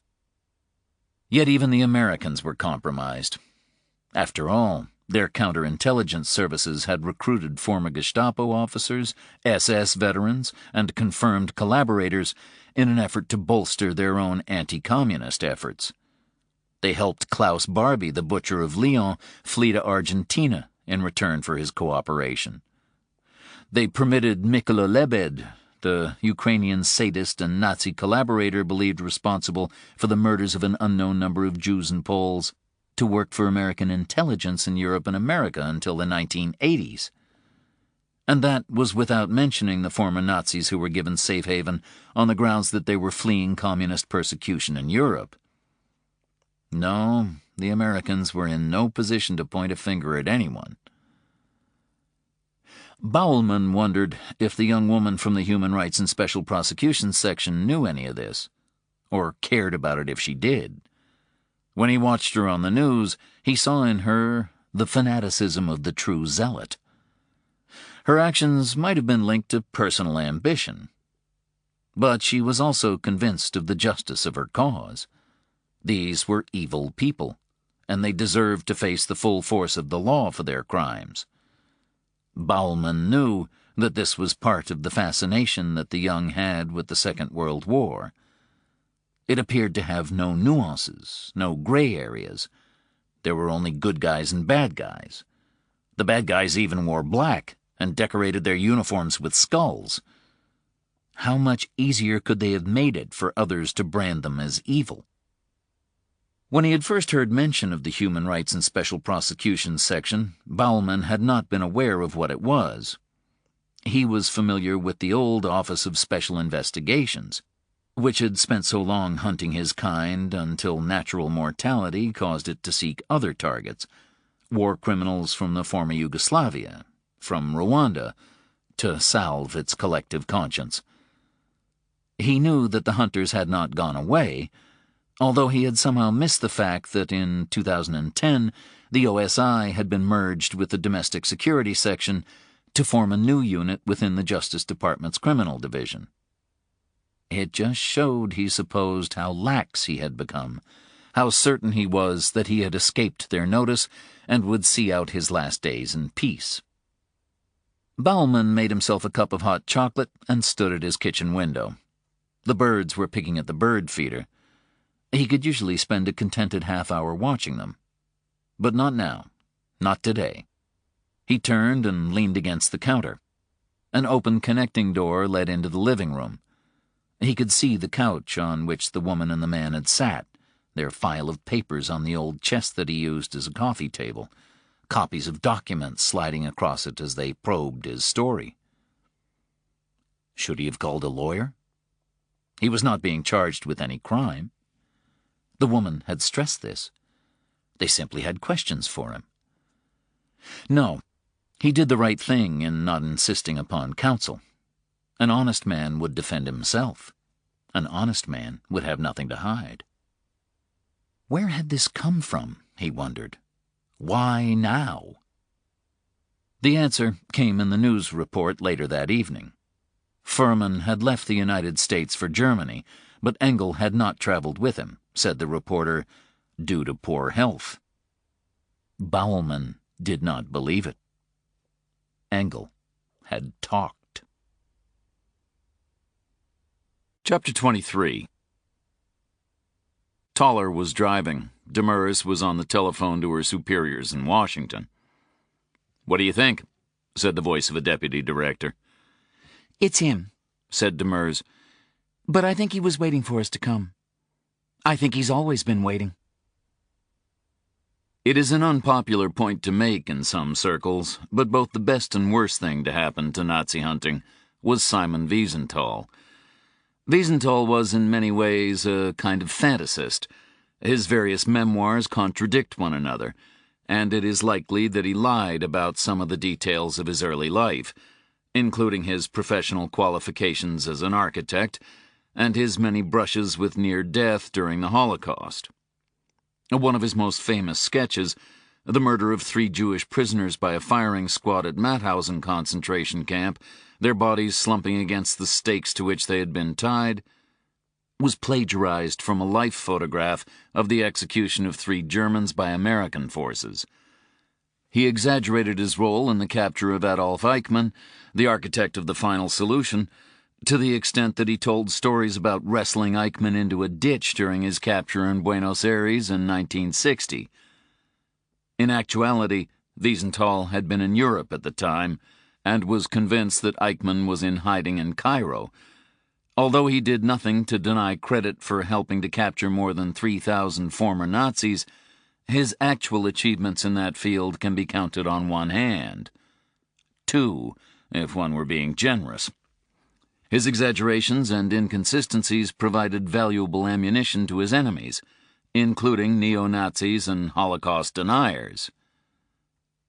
And yet, Wiesenthal was a driven man, and the justice of his cause is beyond any criticism. He was also ahead of his time in recognizing that if interest in Nazi war crimes was to be sustained, the news media required not just a story, but a legend in all the senses of the word, a figure somehow real yet beyond history, a human being of extraordinary achievement, and in the language of the intelligence field, a legend in the sense of an identity that is not entirely one's own. By regularly conjuring up the specters of Joseph Mengele and Martin Bormann, the bogeymen of Nazism, Wiesenthal was able to keep the crimes of the Third Reich in the limelight, and allow a little of it to shine upon himself in the process. He was the man who would not forget, the detective with 6 million clients, the lone hunter with a mission to bring to justice a regime of unquestionable evil. Such an image, such a story, was irresistible to the media, and in helping to perpetuate it, even through the occasional use of tall tales, Wiesenthal performed a valuable service to the world. But the reality of hunting Nazis is far more mundane, and its history is largely shameful. In 1942, the United Nations War Crimes Commission was formed by the Allies to create a list of ringleaders to be tried for mass murder when the war was over. It took the Commission 2 years to complete its work, by which point it had come up with a grand total of only 189 names. As if this wasn't embarrassing enough, it had to be pointed out to the list's compilers that they had forgotten to include Adolf Hitler. But the Allies showed little interest in devoting valuable resources to tracking down war criminals in the aftermath of World War II, and even less as the distance from the conflict grew greater. There was no one reason for their absence of drive, although laziness and inefficiency loom large, and later sheer political expediency. For in the fight against communism, my enemy's enemy became my friend.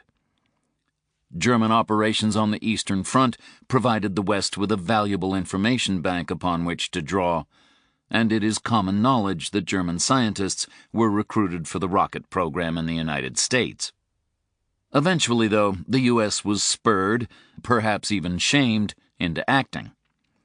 The result of pressure from both inside and outside the U.S. was the establishment in 1979 of the Office of Special Investigations, tasked with investigating Nazi and Imperial Japanese crimes of persecution, and removing the perpetrators of such crimes to countries with criminal jurisdiction over their alleged offenses. But the individuals they were pursuing were already beginning to die by 1979, and the OSI, and later the HRSP, were instructed to work as fast as you responsibly can to bring their quarry to justice before mortality intervened, a task that was compared to running a mile in 4 minutes one year, then in 3:55 the next, then 3:50. It is a curious fact, but war crimes cases are generally a direct inversion of most standard criminal investigations. The latter begin with a crime and end with a suspect. But war crimes inquiries usually begin with a suspect and end with proof of an atrocity. Names of wanted individuals would be checked against the records of the immigration services by birth date and variations in spelling, since the Cyrillic alphabet offered many possibilities for error or deliberate obfuscation. When hits or potential hits came back, the OSI would determine whether the suspect in question was still alive, and then, usually through a non-identifying phone call, check on the health of the person. Once it was confirmed that he or she was still living, and reasonably compos mentis, an OSI investigation number would be assigned, and a team of attorneys and historians would commence pulling apart the details of his or her life. Record checks would be requested from Berlin or the ZS, the Central Office of the State Justice Administrations for the Investigation of National Socialist Crimes in Ludwigsburg. These would include, where available, since the Nazis did their best to burn most of their paperwork in the final months of the war, the records of the actions of units of the German military. While individual soldiers and officers might not be named, it was possible to connect a soldier to the crimes of his unit through its presence at a particular location, and its actions while it was there. After the justification for a full OSI investigation was established, a file would be opened, and at that point the office would begin to engage personally with the suspect. Originally, a letter would be sent, requesting attendance for an interview, which was non-compulsory. But after a couple of years, the question was raised of why the OSI was effectively warning suspects in advance, and from then on, knock-and-talk interviews became the standard approach. At first, most of those interviewed were surprised to find Justice Department officials, sometimes accompanied by a discreetly armed investigator, on their doorsteps, for the unheralded creation of the OSI had passed by unnoticed. But very quickly, the OSI's existence became common knowledge, and the section was attacked on a regular basis in the newspapers of the Baltic American and Ukrainian communities for allegedly collaborating with the Soviets, to the extent that one Ukrainian-American newspaper even published a list of investigators' names. Over the 35 years of its existence, the OSI succeeded in winning more cases against suspected Nazi war criminals than all other governments in the West combined. It was, as Marie Demers recognized, still not enough. She had joined the OSI as an intern, and now, despite her relatively youthful looks, had been working with it for over 15 years, transitioning to the so-called legacy Nazi team after the formation of the HRSP. That team now numbered only 4 attorneys, 2 historians, Toller was one, despite any appearance to the contrary, and a handful of paralegals, but could draw on additional personnel where necessary. Those instances, though, were becoming increasingly rare. The old Nazis were slipping through their fingers one by one, like the last grains of sand held in a fist. The apprehension of Engel and Furman had been the result of 2 years of meticulous investigation. In the entire history of the OSI and the HRSP, only one prosecution had ever resulted from a tip-off, that of Jacob Tannenbaum, a capo at the Görlitz concentration camp who had brutalized his fellow Jews and was recognized by a former inmate. The reality of their work would have made poor drama. It was also hugely frustrating. She had been warned about that on her first day. "You'll require a high frustration threshold," she was told, but she really had no idea of what was meant by it. Not then. So many had evaded them, and at the lowest points it sometimes seemed that Europeans were engaged in a form of collective denial of responsibility, demonstrating an unwillingness to step up and do their duty that bordered on the shameful. And now they had Engel and Furman, both discovered living about a 2-hour drive from each other, Engel in Augusta and Furman farther south in Durham, New Hampshire. Furman, who had served as a guard at Sachsenhausen, gave his interrogators nothing. He was a serious name, rank, and serial number type. He also had few family ties in the States. 2 wives had predeceased him, and 1 son. He was entirely estranged from his other children, all daughters. The evidence against him was solid, and the Germans were confident of a successful prosecution. Furman fought the extradition proceedings against him more as a matter of course than anything else, accepting the role that he was required to play without complaint. He lost his appeal with little more than a shrug. Engel was different. His wife was still alive, and he had a large family. He was active in various local organizations, and he was an advocate for the rights of seniors. His prosecution sent fissures running through his community and even his own family, creating complex, angry divisions among those who believed him guilty, those who blindly declared him innocent, and a strange gray collective of those who could not make the connection between the lively, jovial old man they knew and the SS guard alleged to have marched naked men and women to a pit at Lubsko before shooting them in the back of the neck. Somehow, they managed to accept the guilt of the younger man while regarding the older as a different being entirely. So Engel had battled them all the way.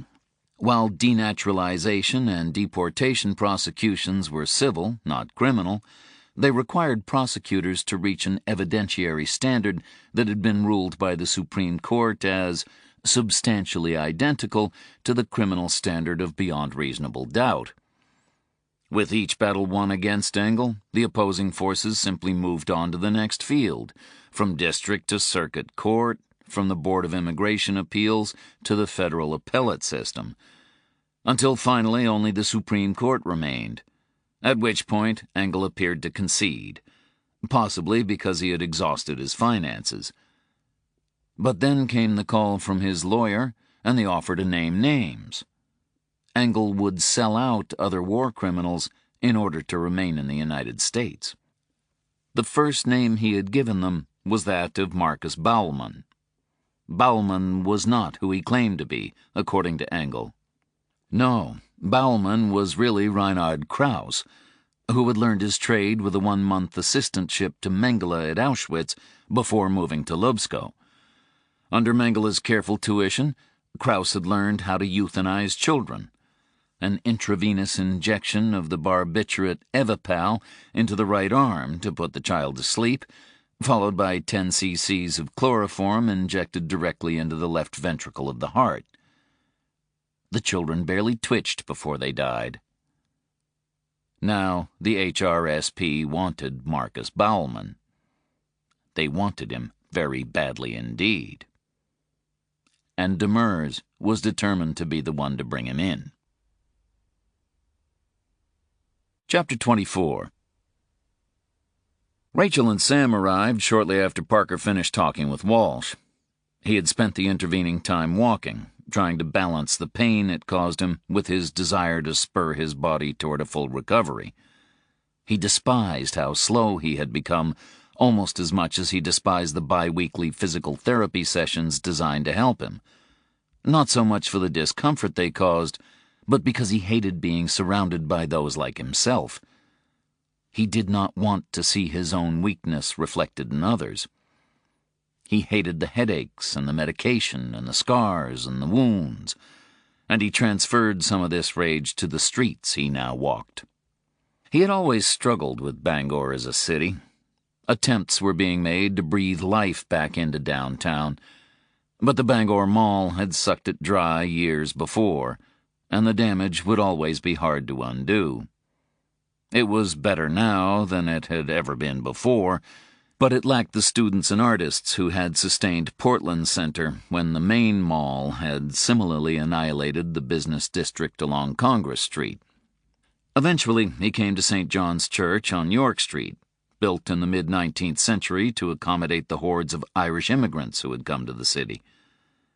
He had not set foot in a church since the shooting. He could not say why. He had been raised Catholic and still occasionally attended Mass, but mostly he just dropped by a church if he felt the need to offer a prayer for Rachel and Sam, or simply to think in silence.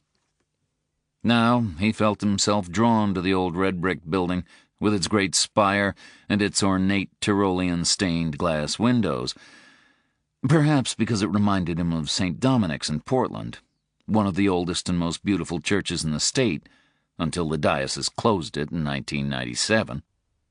His grandfather had taken him to worship there at Christmas and Easter, when he felt the occasion justified something grander than St. Maximilian's in Scarborough.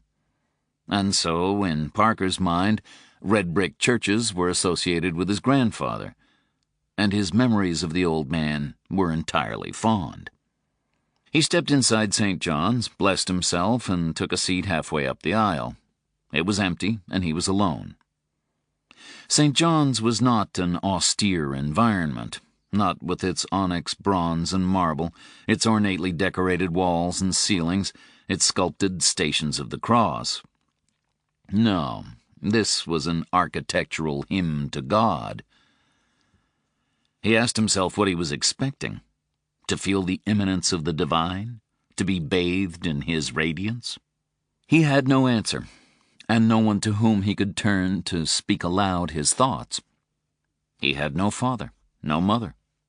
Behind him stretched only a column of the dead. Parker closed his eyes, and in his mind he was once again seated by a lake, but this time his dead daughter was not with him. And from the distant hills a wolf howled, registering his presence once again in that place. While he sat in St. John's, His mind recreated a world beyond this one, and he tried to connect the two environments.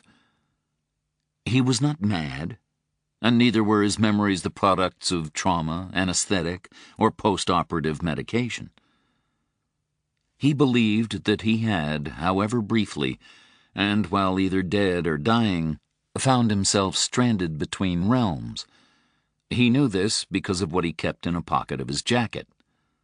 He reached for it now, his eyes still closed, and felt it between his fingers. He removed it and held it in the palm of his right hand, his thumb following its textures and striations. It was a single black stone, damaged on one side. He had held just such a stone when he sat on the bench by the lake, trying to choose whether to embrace physical dissolution or return to the agony of existence. And when he finally threw it, the in-between world had shattered.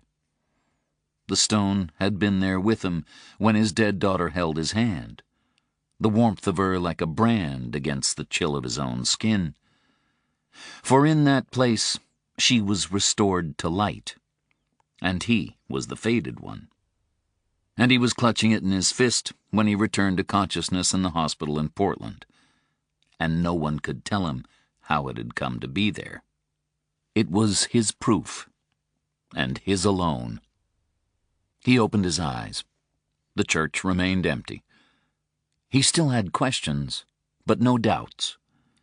His thumb continued to brush the stone as he prayed for Sam and Rachel and for those whom he loved.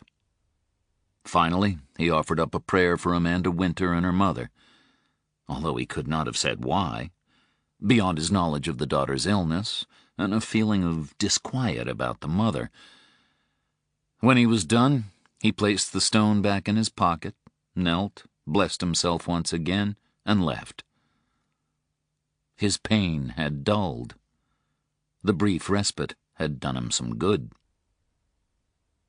The handover of Sam was brusque, like the delivery of a hostage, although he could see that Rachel was worried about him, and she found a moment to ask if he was sure that he would be okay with Sam, and, unspoken and more to the point, that Sam would be okay with him.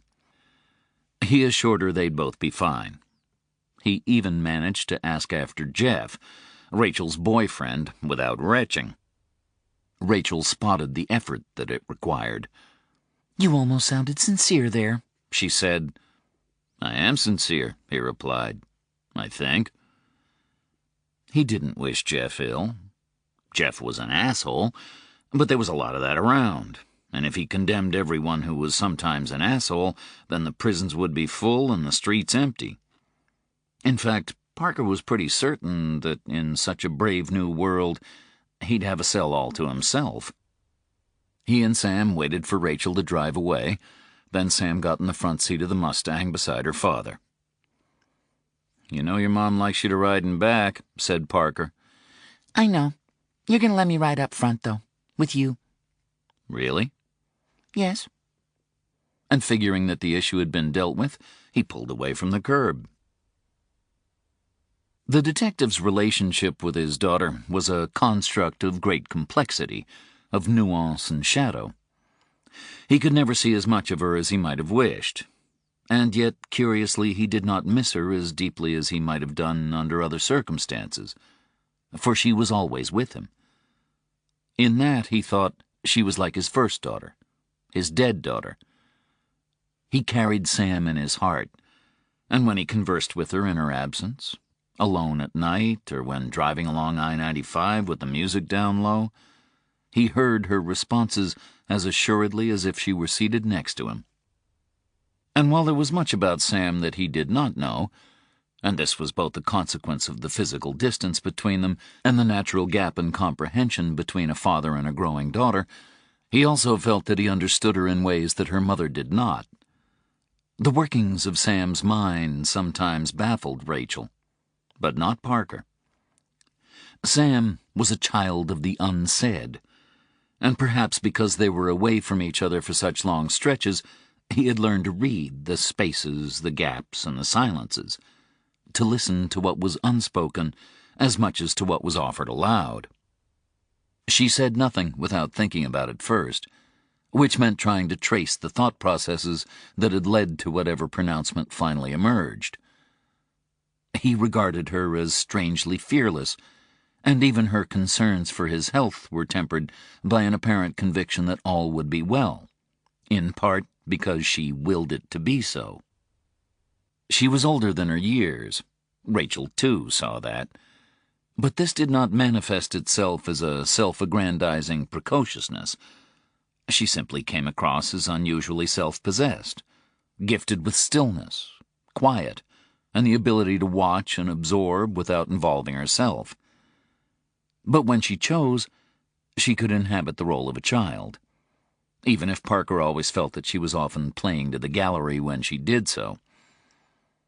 On the drive back to Boreas, though, she was unself-consciously herself, or herself as a 6-year-old, entertaining him with a stream of observations, questions, and non-sequiturs that took in everything from the height of fencing in relation to cows to how badly everyone must have smelled at the end of the first installment of the Hunger Games, which she had watched on Netflix with a babysitter, and of which she had subsequently denied all knowledge to her mother in order to protect the guilty.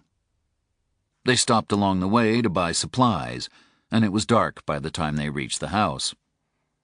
Sam liked preparing pizza, so they made and rolled their own dough, divided each pizza into 4 sections, and experimented with toppings.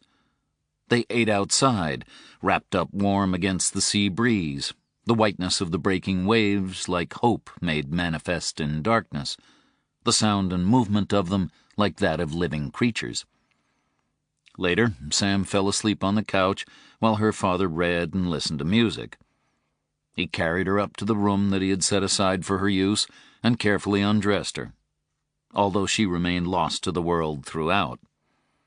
He left a light on by the door and another in the hall, in case she needed to use the bathroom during the night.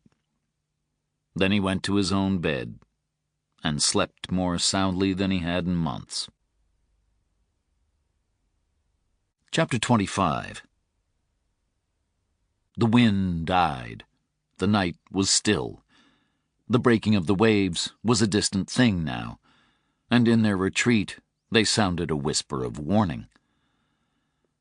In the darkness, Sam awoke. The dead daughter stood at the end of her bed. Sam rose on her elbows. She looked at the being in the shadows and yawned. She had been dreaming. It was a good dream. "You don't have to stay," she told the dead daughter. "I'm here now. I'll keep him safe." She fell back on her pillow and was instantly asleep again. The dead daughter turned away and was gone.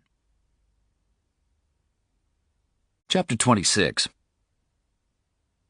Steiger had lunch in a secluded corner booth of an all-you-can-eat buffet.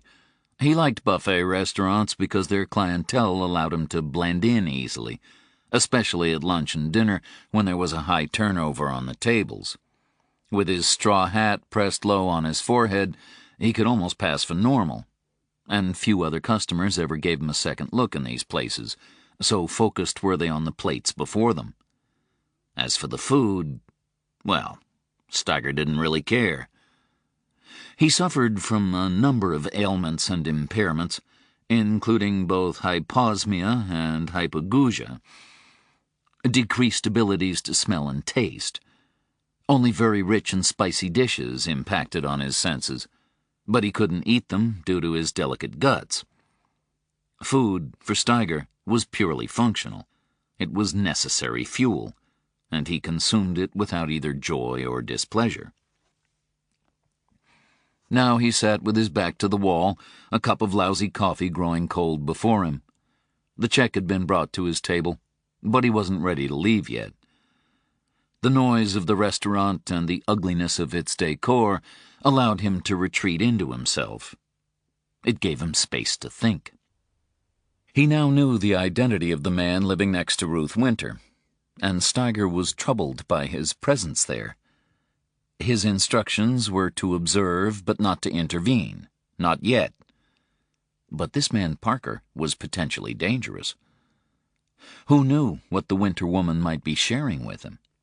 Nevertheless, Steiger's attempts to convince the one Amanda Winter knew as the Jigsaw Man of the risks involved in leaving Parker alive had proved fruitless. He was too busy playing his games with the police. Dead families, burning houses. Steiger would have counseled against all of it, had he been asked. But the Jigsaw Man was both client and accomplice, which made Steiger a compromised employee. Steiger also knew that the Jigsaw Man was deliberately freezing him out, making abundantly clear his continued unhappiness with what had been done to the Tedesco woman down in Florida. Someone nudged Steiger's table in passing, causing his coffee to slop into his saucer and splash on the formica. Steiger reacted with a jerk of his head and briefly stared into the face of a middle-aged man carrying a plate of salad. Their eyes met, and the other man quickly looked away.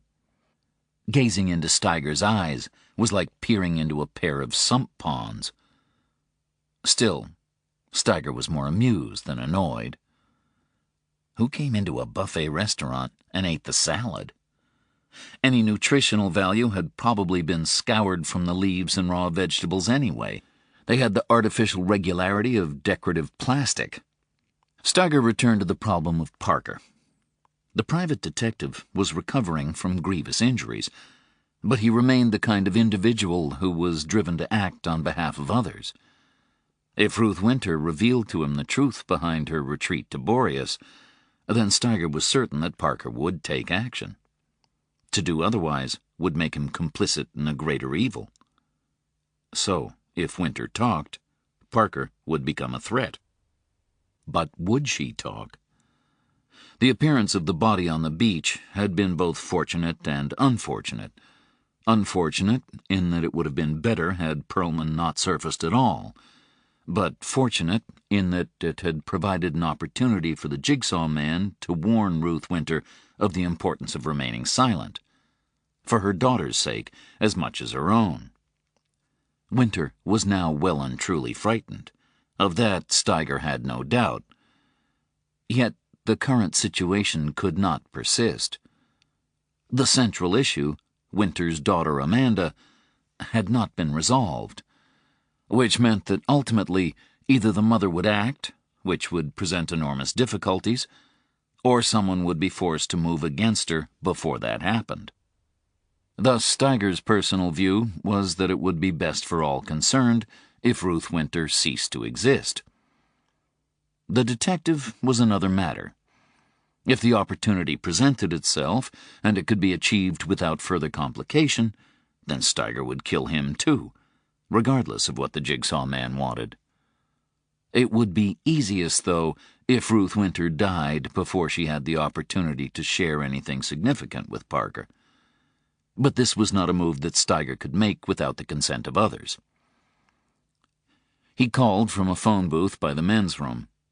He was going over the Jigsaw Man's head, but in his way the Jigsaw Man, too, was an employee. Steiger detected hardly a moment's hesitation before the voice on the other end of the line told him to do whatever he deemed necessary. But Ruth Winter was not to suffer. That was made clear to him. There was to be no repeat of the business in Florida. On his way through the restaurant, he passed the man who had jostled his table. Either he had piled high another plate with salad, or had not made much progress on the original portion, because it was largely untouched. Steiger stopped at the table.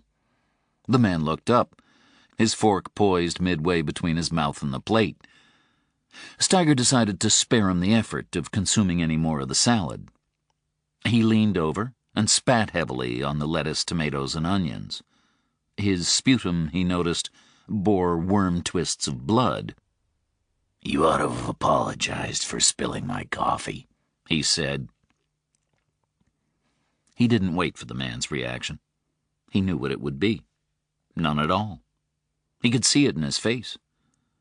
Steiger was aware that he exuded an essence potent and vile from his pores, like the poisons secreted by certain amphibians to discourage predators, except that he had yet to encounter any threat worse than himself. He walked to his car. The sun shone with growing warmth on the parking lot. Steiger's guts hurt. They always hurt after food. Steiger knew that he was dying. He didn't need a doctor to tell him, and he wasn't about to submit his body to more suffering through needles and therapies. When the pain became too much to bear, he would end it all himself. For now, he could go on. He opened the glove compartment, removed a fresh bottle of Mylanta, and drank half of it down. He still had a couple of Vicodin and Percocet in there as well, but he wanted to keep a clear head. The Mylanta helped some, although he suspected that the effects might be psychosomatic as much as actual. He thought back to the man who had struck his table. He should simply have let him be. There was no percentage in threatening him that way, just as there had been no point in making the Tedesco woman suffer so much. Perhaps, thought Steiger, he was simply growing ornery in his old age. Or maybe one way to dull one's pain was to inflict it on another. Whatever, like the Mylanta, it seemed to work, and that was enough for him. He started the car and headed back to Boreas. Chapter 27. Parker took Sam to Olson's for a late brunch, where Lorraine made a fuss over her, and Greg produced a pile of used children's books from some box in the basement, only a few of which Sam had read, and all of which she was happy to accept as gifts, once it became clear that Greg didn't want money for them. Another thing Parker had noticed about his daughter, and which amused him, was that she was careful with money. She wasn't stingy.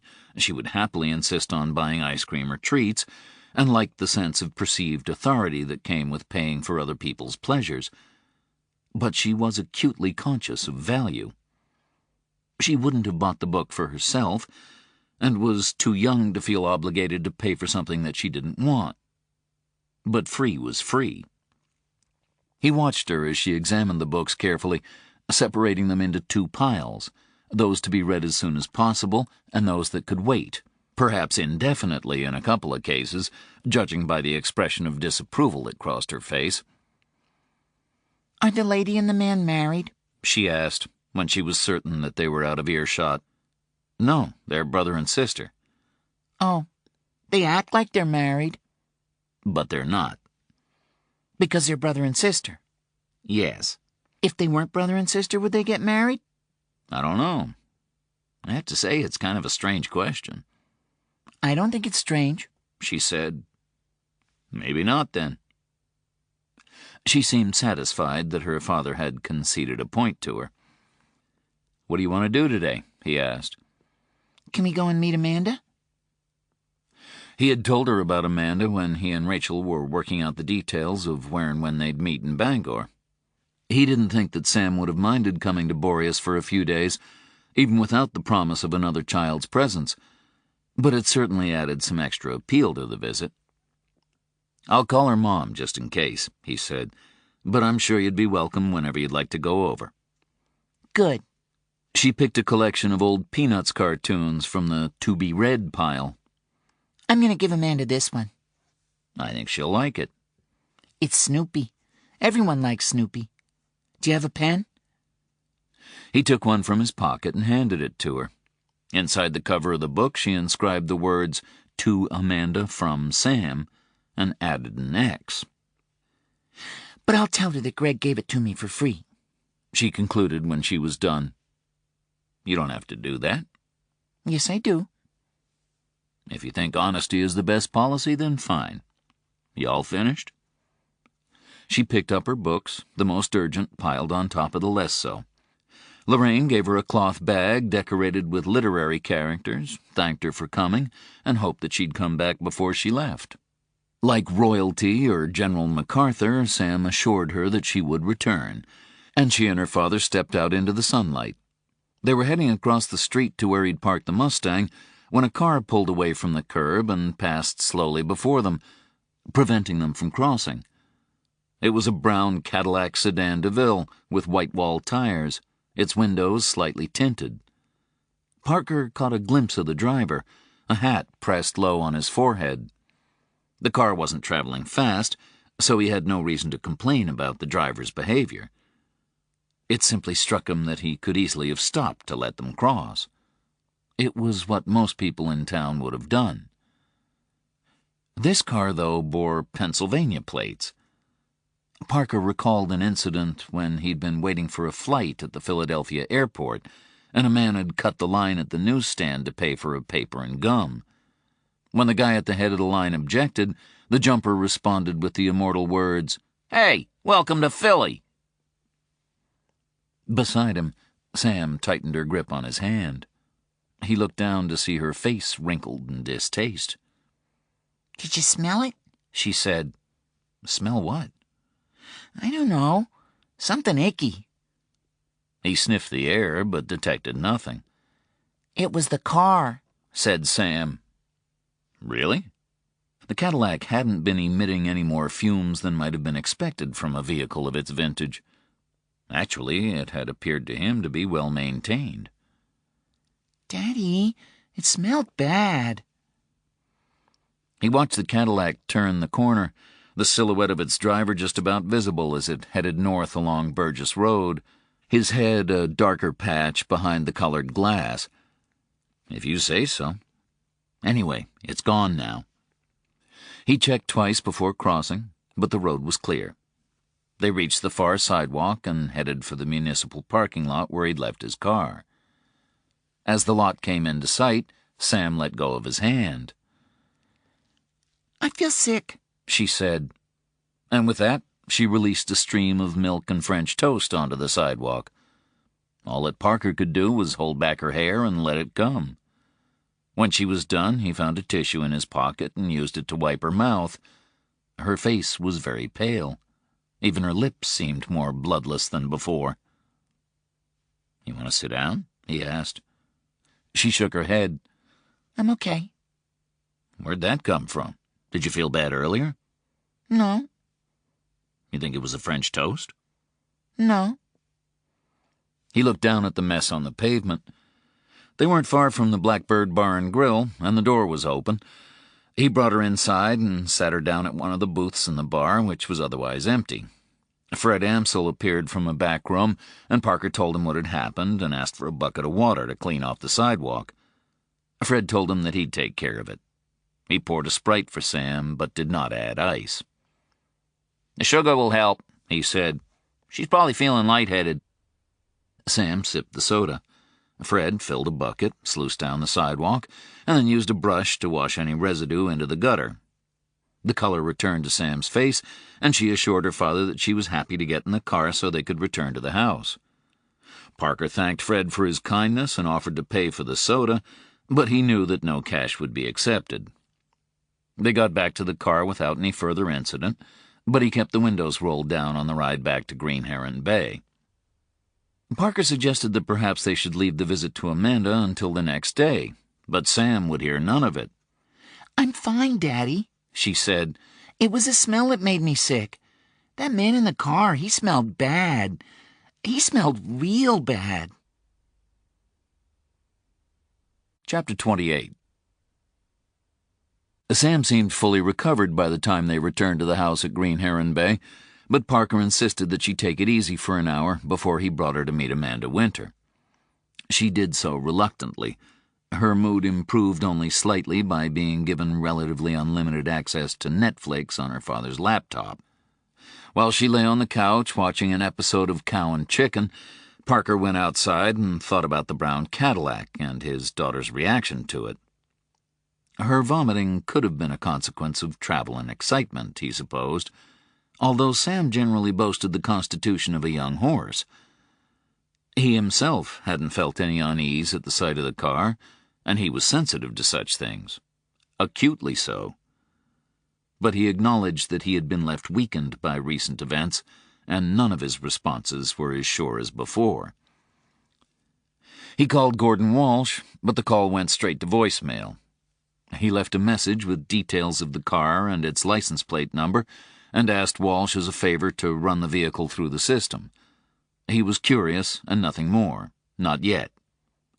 He checked on Sam once again, then went to his room. He worked on strengthening his grip for a while before reading the New York Times. He must have dozed off, for when he woke, there was a message on his phone from Corey Bloom requesting that he call her, and Sam was standing at his bedroom door. "I'm ready," she said. He didn't bother asking her again how she was feeling. He knew that it would only annoy her. In that way, she was like her mother. As for Corey Bloom, he would return her call as soon as Sam was safely with Ruth Winter and her daughter. "Then let's go," he said. Parker stood with Ruth and watched their respective daughters make their way across the sand toward the rock pools that now lay exposed by the outgoing tide. The girls wore loose windbreakers and brightly colored waterproof boots. The sky was clear, and the sun gave some warmth despite the seemingly ever-present breeze. Fearless little purple sandpipers hopped among the rocks at their farthest point, where the waves still broke upon them, the winter yellow of the birds' legs now almost entirely gone. "You say she was ill?" asked Ruth. "French toast." "That'll do it. You eat enough of it. I'll keep an eye on her, though. Both eyes. They won't be out of my sight. Speaking of which—" She buttoned her coat to go and join Sam and Amanda. "Call me if there's a problem," said Parker. "I won't be far away." "You going back to your house?" "No, I have some errands to run in town. Shouldn't take too long." "Well, maybe you'd like to join us for dinner later? 6-ish?" "That'd be great. I'll pick up dessert." "Don't worry about it. We have enough ice cream here to start a business." He had a sudden impulse to kiss her cheek in farewell, although it quickly passed. It was not a manifestation of desire. She was a good-looking woman, but he felt no particular attraction to her, and saw no evidence that she felt any differently toward him. No, it would have been a gesture almost of reassurance, or an invitation to her to share with him whatever it was that was troubling her. He watched her walk after the children, and his eyes moved on to the place on her right doorpost where the mezuzah had been. Green Heron Bay and Mason Point were similar in size and geographic features. He followed the shoreline with his gaze. If he squinted, he could almost picture a body stretched upon it, like an offering from the sea. There was no evidence that Boreas had been Bruno Perlman's ultimate destination. Neither had Parker any reason to believe that if Perlman had been on his way to the town, Ruth Winter was someone with whom he might have wished to speak. All he knew was that she cared enough about her faith to affix the mezuzah to her door, and if it was important to her to put it up in the first place, then she wouldn't have taken it down again lightly. He went to her front door to check if the mezuzah had been restored, but it had not. The hole left by the nail was still there. He lifted his right index finger and touched the space where the little vessel had once been. Epstein had once recited to him the blessing required upon fixing a mezuzah, when he was explaining to Parker the importance of such matters. His brief internet search, after he noticed Ruth Winter had taken the mezuzah down, reminded him of it.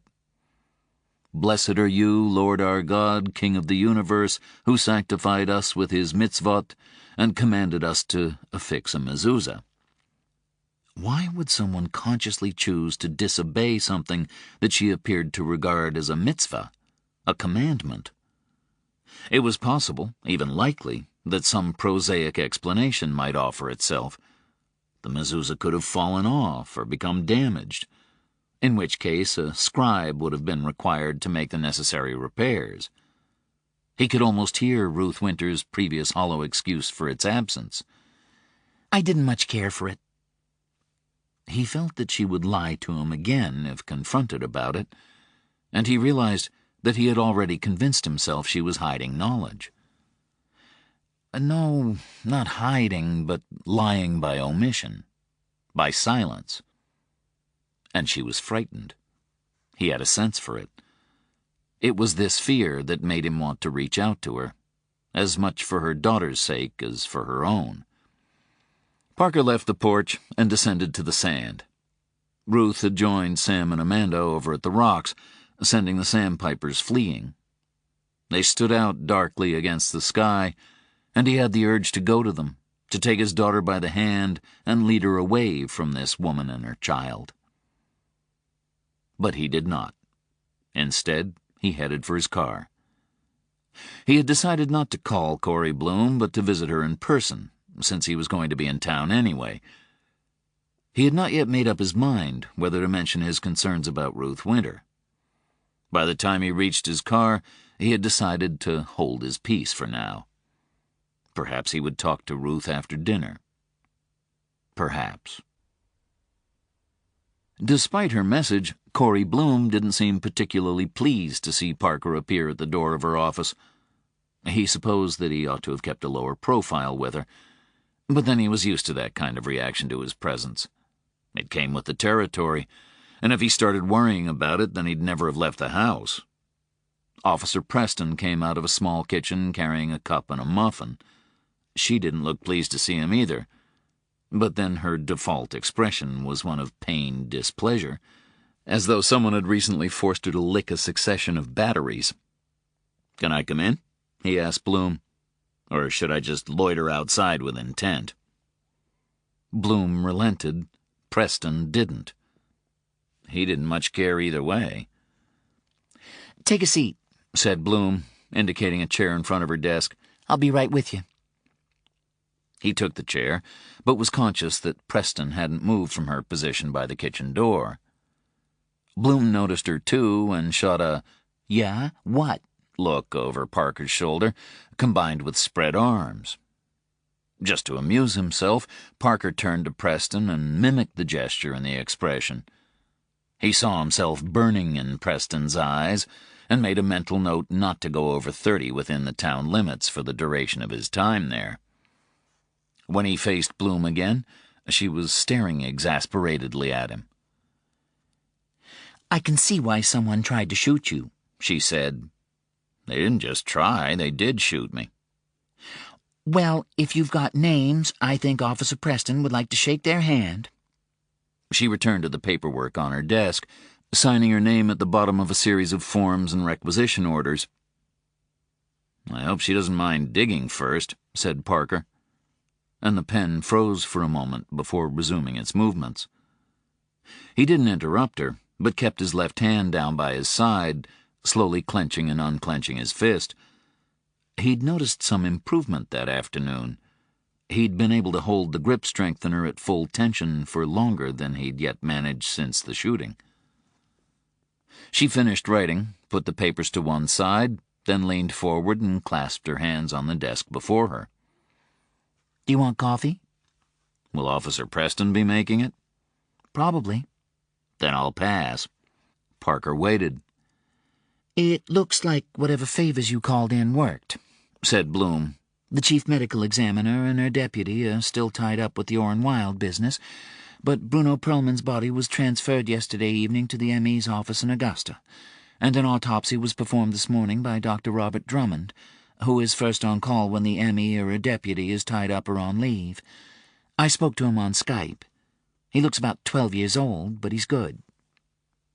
"How good?" "Very, if his lectures are anything to go by. I got one on drowning.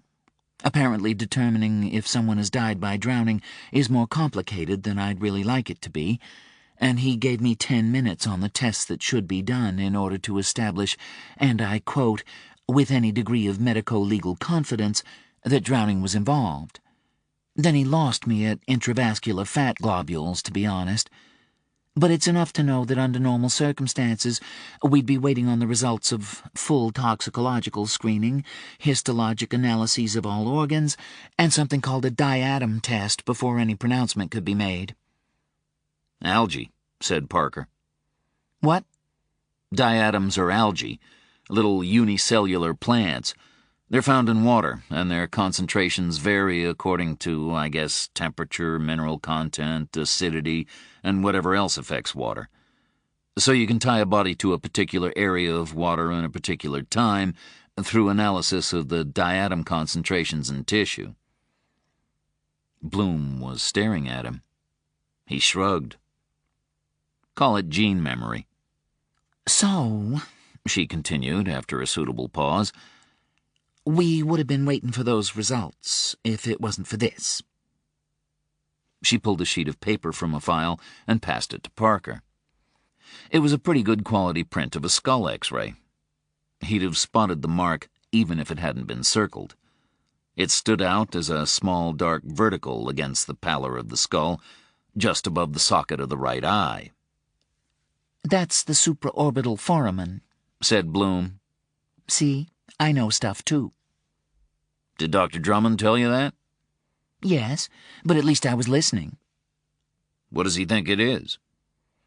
"I got another lecture when I asked," said Bloom.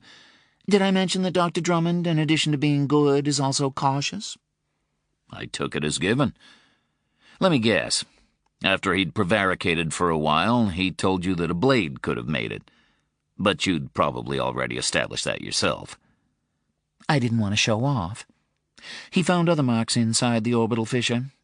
Not as pronounced as that one, but still visible. They don't show up as well on the copies." Parker returned the print to her.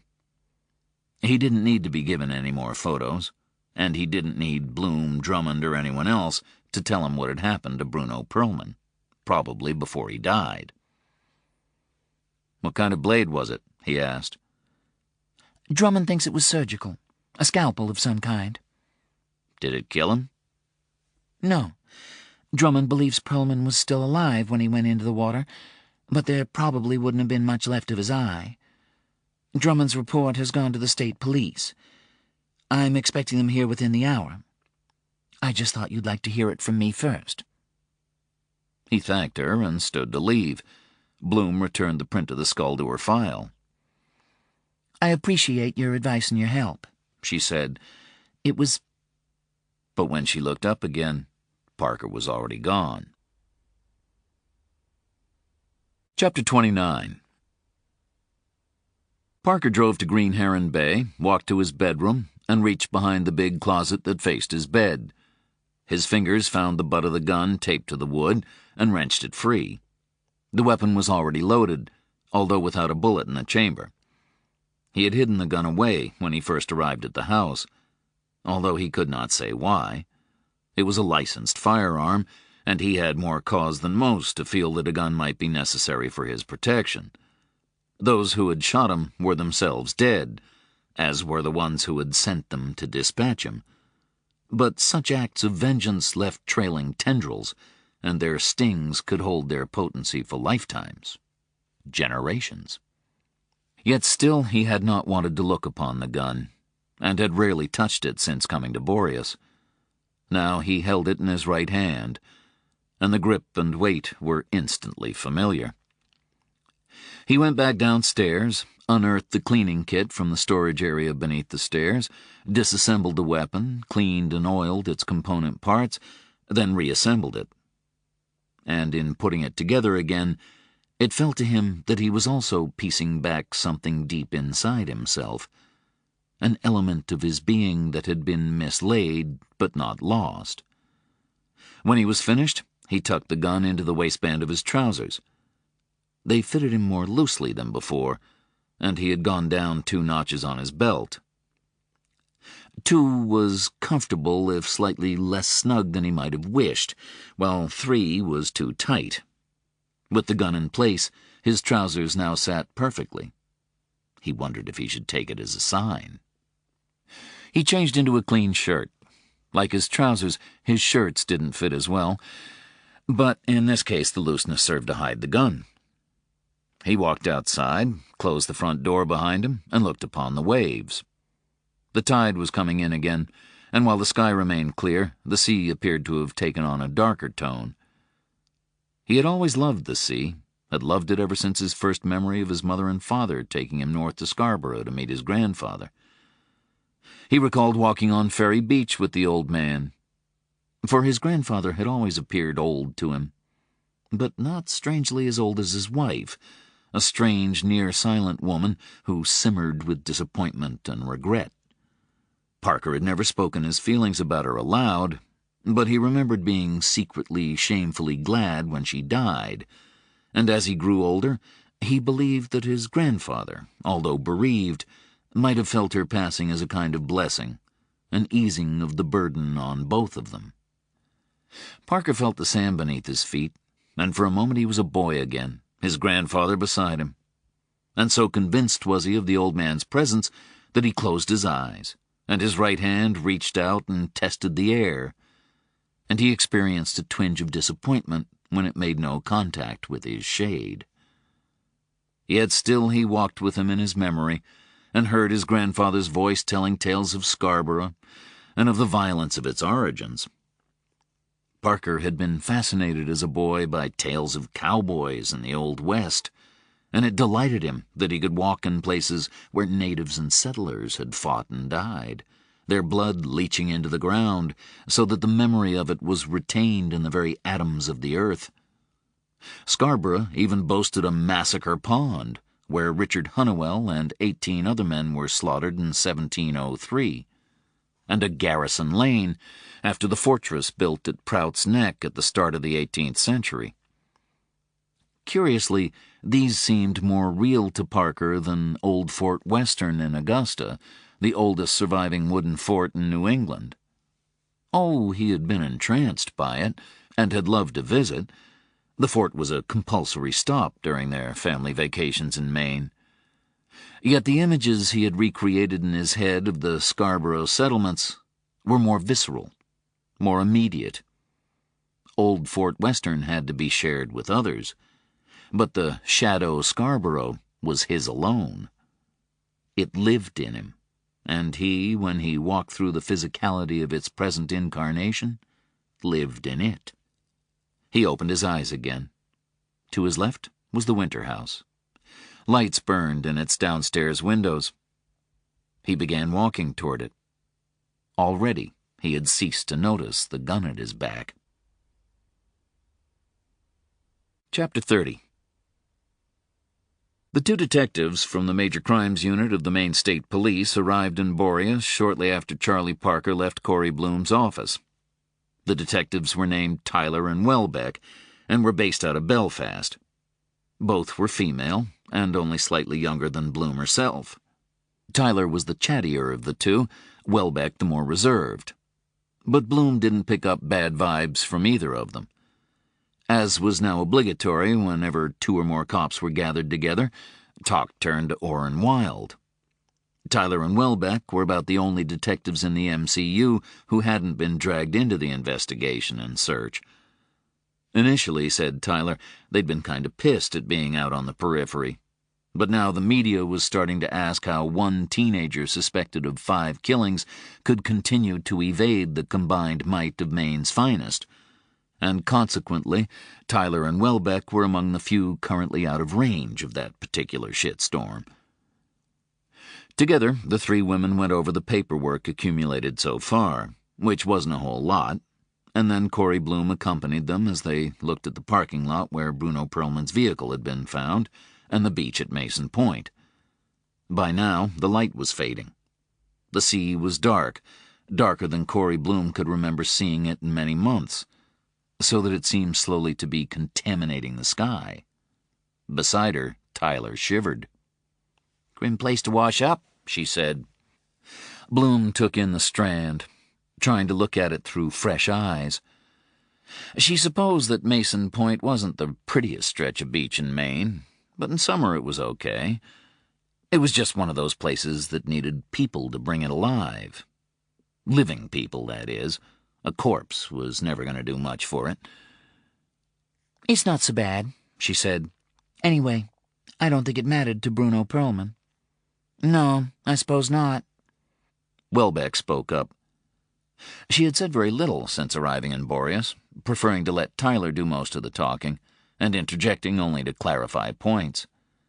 She was more attractive than Tyler, but in a hard way, and she exuded negativity. Bloom guessed that she probably didn't have many friends. She was equally threatening to both sexes. "When did Charlie Parker get involved in all this?" she asked. Bloom tried to detect the nuance behind the question. Dislike? No, that wasn't exactly it. There was a tone, though. "A day or 2 after the body was found." "What did he say?" "He just raised some questions, that's all." Such as? Welbeck was persistent. Bloom would give her that. Bloom had nothing to hide, so she went through her dealings with Parker as thoroughly as she could. You let him examine the vehicle? Said Welbeck, and this time Bloom really didn't like her tone. You let him potentially contaminate a crime scene? If I hadn't, said Bloom, then Perlman's body would still be in the undertaker's refrigerator. Nobody from MCU was in a hurry to come calling until Parker took an interest. You need a private investigator to tell you how to do your job? Said Welbeck. No, but you clearly do. Welbeck made a movement with her neck, loosening it up in preparation for a fight. Bloom had only ever seen men do that before, and then largely the kind of oversized assholes who were looking for trouble, but were too dumb to understand that telegraphing the fact gave their opponents time to react and take them out. It made Bloom respect Welbeck less, which gave her no pleasure. She didn't like seeing women behave as badly as men, and especially not cops. Law enforcement remained a profoundly sexist environment, and women would always be held to a higher standard than men under all circumstances, while simultaneously being expected to fail to reach it. She was just glad that her predecessor was no longer around to witness this pissing match. It would simply have confirmed all that Eric Lang and his cronies believed about women. Tyler, who had been looking on in something like amusement, chose that moment to act as peacemaker. Whoa, whoa, she said. Nobody's pointing fingers here, okay? She addressed herself to Bloom. You'll just appreciate that there are certain ways of doing things, and this is all maybe a little unorthodox, you know? But I don't think any harm has been done, right, Stacy? Welbeck gave the impression that she thought harm might have been done in spades, but contented herself with looking away and offering a like-I-could-give-a-shit shrug to the world in general. Meow, thought Bloom. Saucer of fucking milk for Detective Welbeck, please. Tyler turned her back on her partner and walked toward the outcrop of land that gave Mason Point its name. Bloom followed, not caring to remain alone in Welbeck's company for longer than necessary. Tyler was watching the movement of the incoming tide. Even from where she stood, it was possible to detect the vicious cross-currents. Do people swim here? She asked. There are signs in the parking lot warning about the tides, said Bloom. We usually have a couple on the sand, too, but they're being repainted at the moment before the season kicks in.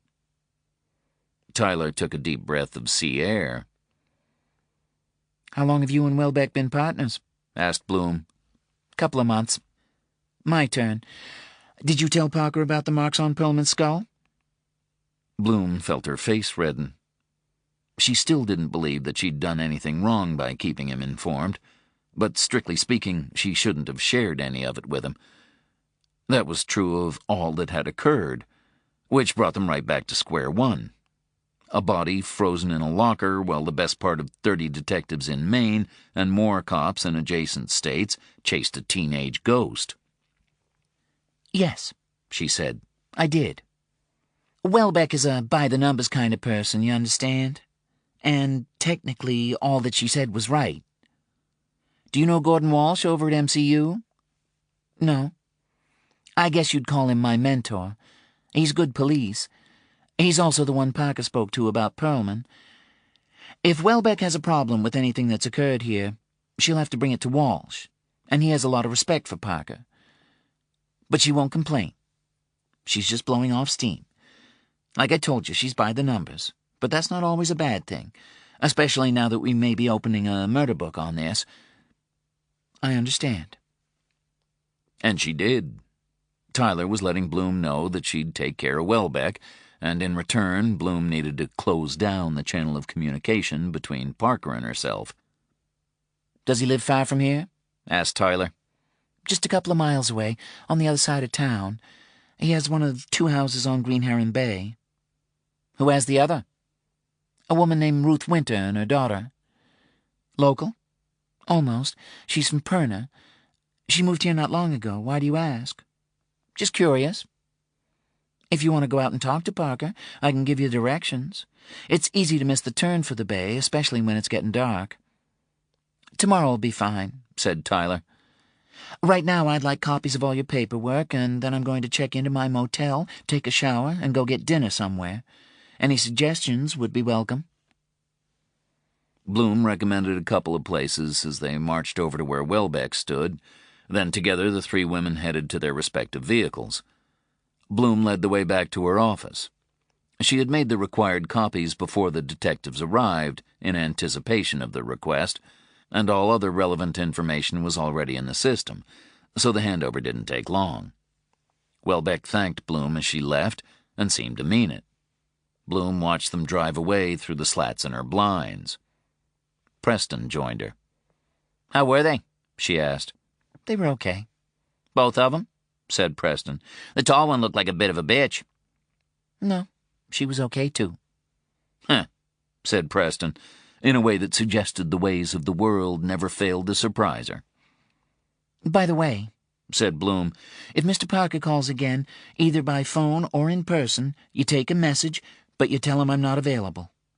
"Understood. Is he in some kind of trouble?" Bloom saw her own reflection in the window and caught herself smiling. "Mary, I think with him, trouble's a perpetual state of being." Chapter 31. Ruth Winter looked surprised and flustered to see Parker at her door. She was wearing an apron and had flour on her hands. "Sorry, I'm running a little late," she said. "The girls are watching TV, and I've just started making the pasta. You're welcome to come in, but dinner will be a while." She managed to smile, but it was clear that she didn't particularly relish the prospect of having to entertain him and prepare dinner at the same time. He didn't smile back. "Can I talk to you for a moment?" he said, in private. He could hear the sound of the TV coming from the living room. A woman's voice was singing, but he couldn't identify the song. It sounded saccharine, and he thought it might be from a later Disney movie, one of those that had largely passed him by. Winter nodded and stepped outside, closing the door behind her. She was wearing a sweater and jeans beneath her apron, but she shivered as the wind from the sea struck her. "Is something wrong?" she asked. His eyes went to the little hole on the door frame. "Why did you take down your mezuzah?" he said. "What?" "Your mezuzah. It was on the door frame when I first met you, and then it was gone. I was wondering where it went." He saw her bristle, but she tried to retain her composure. "There was a crack in the case, and I was worried about water getting in." It was a different explanation from the last, a new lie, and he was a man who had been lied to so often that he could almost ascribe to untruths a color and a shape, the way certain synesthetic musicians gave form and hue to notes. "Did you know Bruno Perlman?" "Who?" "Bruno Perlman." He repeated the name slowly and distinctly. "The man whose body washed up at Mason Point." "Why would I know him?" The wrong answer, he thought. Or the answer to a different question, but not the one that had actually been asked. "Do you know who I am, Miss Winter? Do you know what I did for a living?" "Look, I'm sorry, but I don't have time for this." She made a move for the door, but he blocked her way with his arm. "What do you think you're doing?" she said. "Helping you, if you'll let me." "I don't need your help. I don't even know why you think that I might." "I've been a private investigator for more than a decade," he said. "Before that I was a police officer and a detective." "And?" She wouldn't meet his eyes. She looked through the glass of the door to her kitchen. She just wanted to get back inside and away from this man. "I can tell when people are in trouble, when they're frightened, when they're hiding something, and when they're lying." "Get your hand down," she said. Her voice trembled slightly. "You're scaring me. I want you to leave now. If you need to take your daughter with you, then I understand, but I want you to go." She reached under his arm to take the handle of the door. He didn't try to stop her. "Bruno Perlman was murdered," he said. Before he went into the sea, someone put a blade through his right eye. It didn't kill him. It seems that he died in the water, but it must have hurt like hell itself. It was an act of torture, probably designed to elicit whatever he knew. It takes a very particular individual to inflict that kind of pain on another. Her hand froze on the door handle. She still refused to look at him. He didn't know where her gaze lay, only that it was elsewhere, directed within more than without. He spoke softly. He was not trying to bully her, and he regretted that he had been forced to block her way into her home. But he needed her to listen, and he wanted to watch her as she listened. He wanted to be sure. "This is what I think," he said. "Bruno Perlman was coming up here to see you. Maybe he'd been in contact by phone or email. Perhaps he even sent you a letter. I hear people still do that sometimes. Someone intercepted him, brutalized him, and then left him to drown. But his body wasn't expected to wash ashore so soon, if ever. When you heard about the discovery of a man's body at Mason Point, you may have suspected that it was Perlman, or you may not have. But you weren't about to take any chances. There was only the slightest possibility that a connection could be made to you through your shared faith, but it was enough to make you remove the mezuzah." "I don't know what you're talking about," she said, but her words had all the weight of gossamer, and the wind threw them to the sand in the sky. "If that's the case," Parker continued, ignoring her, "and as I've told you, it's what I think, then you probably already had reason to believe that Perlman was murdered before anyone else, and certainly before the mark of the blade was discovered during the autopsy. There is another possibility, of course." She waited, her eyes briefly fluttered closed. "Go on," she said. "The sooner you finish, the sooner I can get back to my child." "The other possibility is that you killed Perlman yourself. You arranged to meet him at the parking lot, stabbed him in the eye, and then dragged him to the edge of the bluff and threw him into the sea. He wasn't a big man, and he might not have been expecting an attack from a woman. Or you might have had an accomplice who did the hard work while you baited the trap. But that doesn't ring so true to me, and it's not what I sense from you. You're frightened, I'm certain of that, but not of your involvement in a crime being revealed. I think you're scared that whoever killed Perlman may come after you next. And your daughter, too." Now she turned to face him for the first time since he'd begun speaking. "Are you done?" she said. She tried for boredom and contempt, and almost conjured up a good imitation of both, but failed at the latter. "Just about," he said. "If it's all right with you, I will take Sam home with me, because I believe that she's at risk in your company. You can have tonight to consider what I've said, because tomorrow I'm going to talk with Chief Bloom and tell her what I think. It could be that I'm completely wrong about everything, but I'll let her decide after I've spoken to her." He lowered his arm. "If you'll bring Sam to me, I'll be on my way." She opened the door, but paused before re-entering her house. "Why can't you just leave us in peace?" she asked. "You're not at peace," he replied, "and you won't be until you tell the truth." "Go fuck yourself," she said. "You and your sanctimonious bullshit." "My daughter, please." She went inside, closing the door in his face. She reappeared after a minute or two, helping Sam into her coat, Amanda following behind them, looking upset. Sam simply appeared puzzled. When she emerged, she took her father's hand and said goodbye to Amanda and her mother. Only Amanda replied, and then the door closed again, and the light in the hallway was extinguished, leaving the porch light shining upon them. Parker and Sam broke its cocoon and headed down the steps to the beach. "Why aren't we staying for dinner?" Sam asked.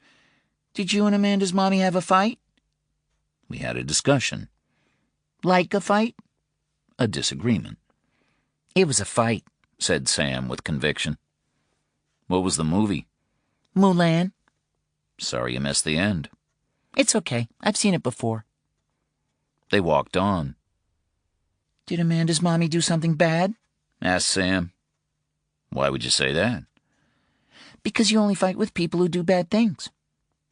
No, she didn't do anything bad. I think she may be in trouble, but she's too scared to ask for help. Are you going to help her? I'm going to try. Good.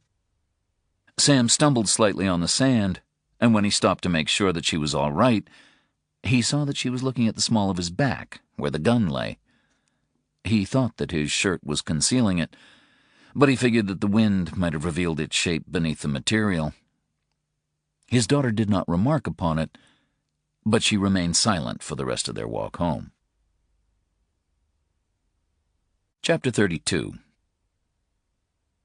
Once again, Steiger stood on the dunes above the house and watched Parker and the little girl depart. He had been feeling apprehensive all day, but could not pinpoint the source.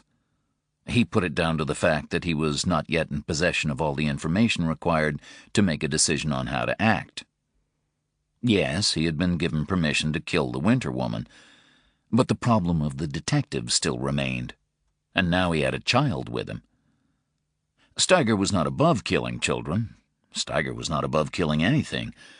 But this whole business had already grown too fancy. Others had made it so. Steiger would have dealt with it differently from the start. Kill Perlman, kill Tedesco, kill Winter, and vanish. He would not even have left bodies to be found. But then Perlman's remains were washed ashore, and Orrin Wilde became a pawn in the game. Steiger would not have chosen to go down that route, to take an already complicated situation and add further layers of complexity. It was, he thought, to do with degrees of intelligence. Steiger did not consider himself a stupid man, but neither did he believe himself to be brighter than he was. He had come to realize that there were those in the world who were so clever that they regarded simplicity as beneath them. If they had to connect 2 points, they invariably chose to do so by adding a third, making a triangle. The Jigsaw Man was just such an individual. As a consequence, Steiger had decided not to work with him again. Once this job was done, he would inform Cambion, who always acted as his intermediary in such business. He could no longer see Parker and his daughter. He assumed that was who the girl was. They were lost in the gathering dimness between the two houses, and the farther away they got from him, so did his agitation begin slowly to dispel. Parker, Steiger believed, was the cause of his disquiet.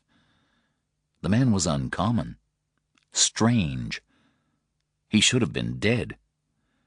The detective was like a broken insect that continued to crawl across the floor, waiting for the second blow that would put it out of its misery. Steiger had shadowed him throughout the day, even following him to the police department in town. Steiger had dearly wanted to know what was being spoken of inside, and it was only good fortune, and perhaps instinct, that caused him to linger after the detective departed, so that he was nearby when the car carrying the 2 women arrived. Even without the telltale motor pool vehicle, he smelled them as detectives, and his concerns only increased as they followed the chief of police out to Mason Point. Steiger didn't hang around. He made a call to the local undertaker, claiming to be a relative of Perlman's, and was informed that the body had been removed to Augusta for autopsy. After that, it was easy for him to make the final connection and surmise that something about Perlman's body had aroused the suspicions of the state police. Steiger's feet were almost submerged in the soft sand of the dunes. He shook them free and sought firmer ground. He did not enjoy the proximity of the sea. He could not swim, and so the ocean had always been a threatening presence, a dark mass that called to him, inviting him to test himself against it, immersing himself inch by inch, until finally he would no longer be able to feel the sand and stones beneath his feet, and he would drown.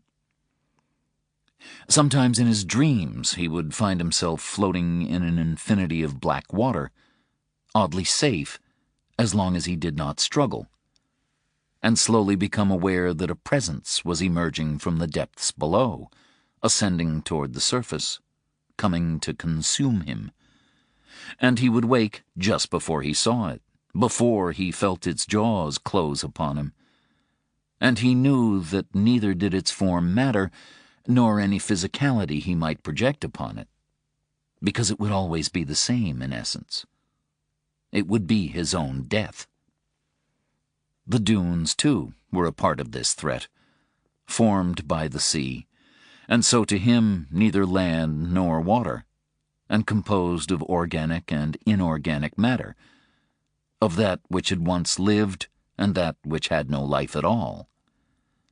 Seen from a distance, the dunes took the form of hidden vertebrae, as though they concealed beneath them a creature lost to time and memory, but one that, if woken, would want only what all such beasts want: to bite, to tear, to feed. Steiger was, of course, insane. Now this being of violence and hate, of envy and loneliness and loss, stood on the dunes and watched as Ruth Winter passed before the kitchen window below. He saw her put plates upon the table and serve the food. He noticed that she did not eat much, and he wondered why she had not invited the detective and his daughter to stay for dinner. Some disagreement could have occurred between them, or it might simply have been that Amanda Winter had not gotten along with the detective's daughter, and it was decided by mutual consent that the play date should be brought to an end. He saw Amanda return to the living room while her mother remained at the kitchen table with a glass of red wine before her. She did not read, and no music carried to him from the room in which she sat, although he could hear the faint sounds of the television from the next room. And so Ruth Winter stayed where she was, and Steiger watched her, unmoving, even as minutes became hours. He was capable of great stillness, of complete silence. It was the only way that a man such as he, one so blighted and benighted, could negotiate the world. Finally, Ruth rose. She cleaned the glass. The noise of the television ceased, and the lamp in the living room went out. A bathroom light came on in the floor above. Ruth returned to the kitchen. She walked to the window and looked out at the dunes. And for a moment she might have been locking eyes with the man who had come to kill her, some primitive part of her acknowledging his presence, while her conscious mind took no notice of it. Then she was gone, and the light was extinguished. Steiger waited until all was quiet, until all was dark. And then he descended. Chapter 33. Sam had gone to her room shortly after she and her father had eaten grilled sandwiches for dinner. He'd looked in to find her reading one of her new books. If she was unhappy with him for taking her prematurely from Amanda Winter's company, then she did not show it. When he checked on her a second time, she was already asleep beneath her sheets. Parker read distractedly for a while. He was not tired. His mind kept returning to Ruth Winter. He knew that he could have handled their last confrontation better. He was out of practice. He checked his messages, but Walsh hadn't returned his call about the brown caddy. When he turned out his light to go to sleep, he thought that he could hear voices calling to him through the white noise of the sea. Although Sam was in her bed, and the hours and minutes were ticking by on her bedside clock, she did not feel as though she had slept. It seemed to her that she simply tossed and turned, unable to find a comfortable position in which to rest, her body alternately too warm, which caused her to kick off her sheets, and then too cold. Her stomach hurt as well, and when she burped, she could still taste stale French toast in her mouth, despite what she had eaten and drunk since she had thrown up. She supposed that she must have dozed off at some point, though, for the texture of the darkness had changed when she opened her eyes. It felt physically oppressive to her, almost tangible. She thought that she might even be able to reach out and grasp a handful of it and feel it ooze through her fingers. The dead daughter had returned, standing at the end of Sam's bed, her head bowed so that her hair might conceal the ruin of her face. Sam felt sorry for her, the way she felt sorry for anyone who was forced to endure a form of disability or physical disfigurement. She also understood that it had to be this way for the girl. When she crossed over to this world, she took the last form in which she had inhabited it when she was alive. Her beauty was for another place. But Sam was also irritated. She had told the girl to go away, that she would look after their father. But now she had returned. Sam could order her to leave, of course, but she knew that the dead daughter wouldn't like it. None of them ever did. I said, Sam began, and then the dead daughter was gone.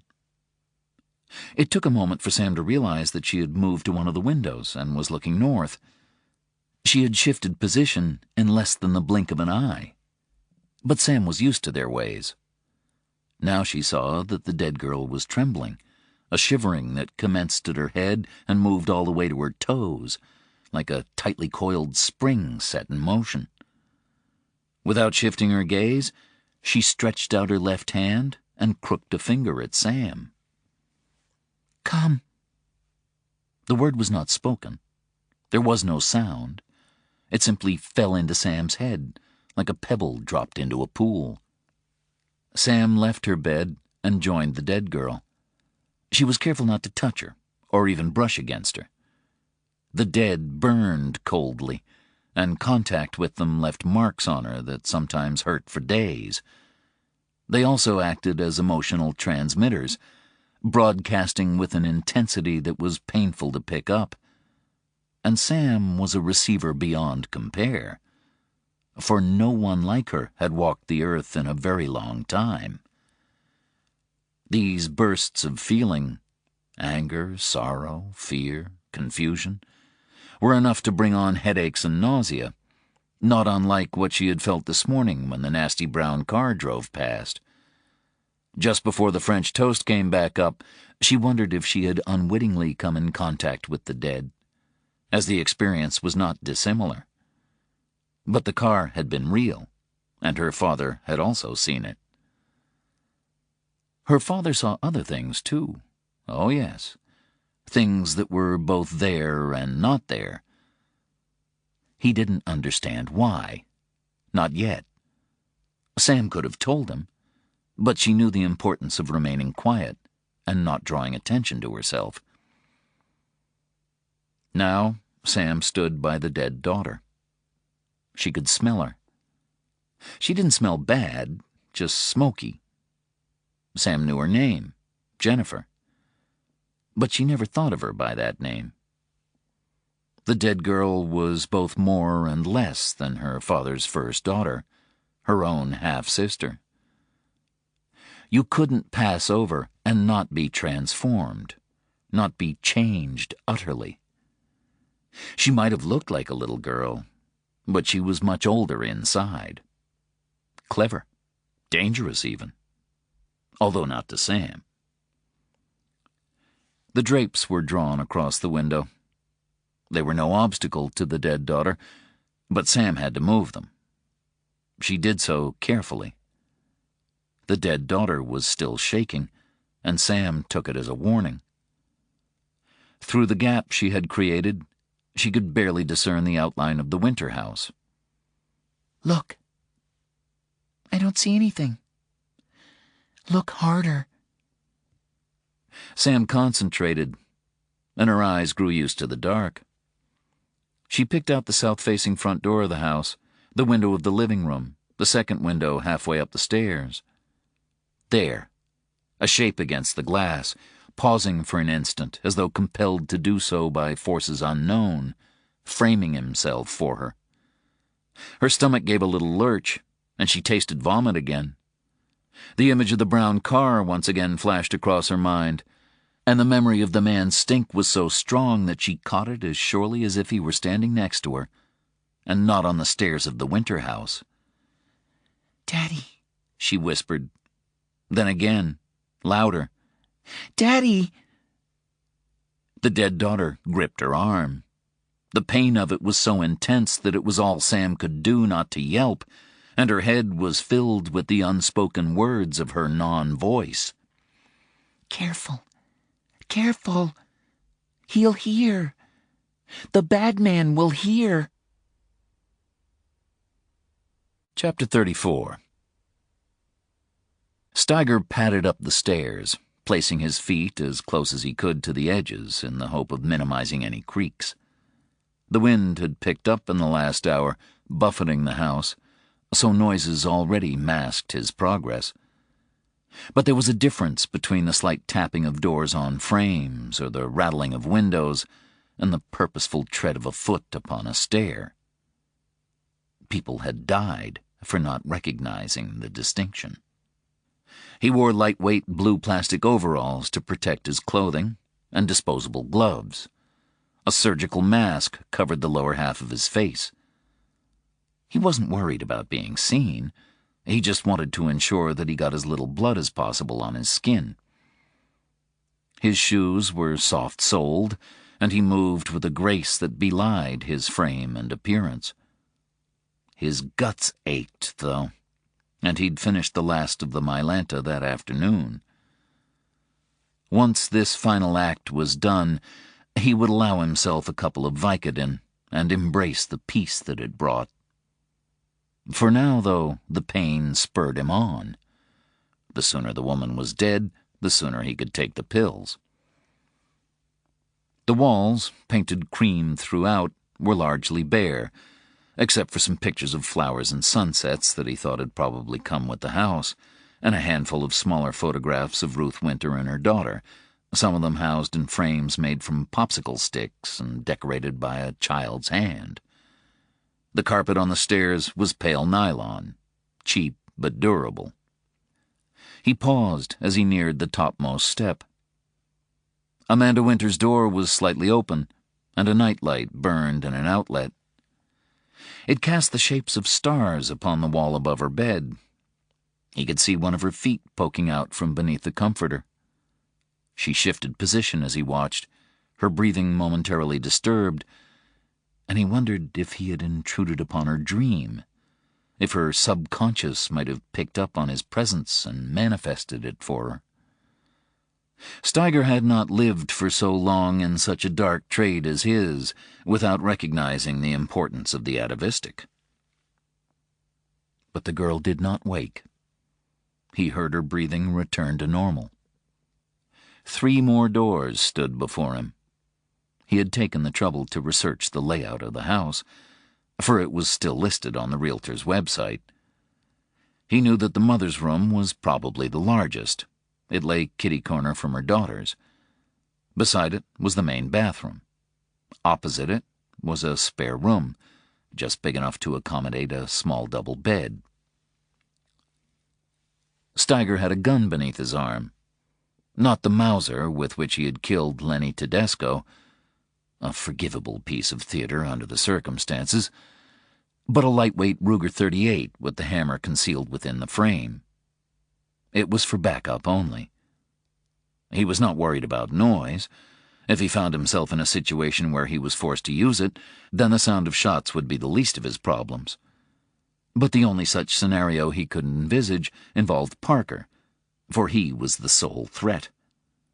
If for some reason he did come, Steiger would have to kill him too, and any warnings against doing so aside, he wasn't being paid to kill him. Then again, he hadn't been paid to torture Lenny Tedesco's wife either. He'd simply taken her as a bonus.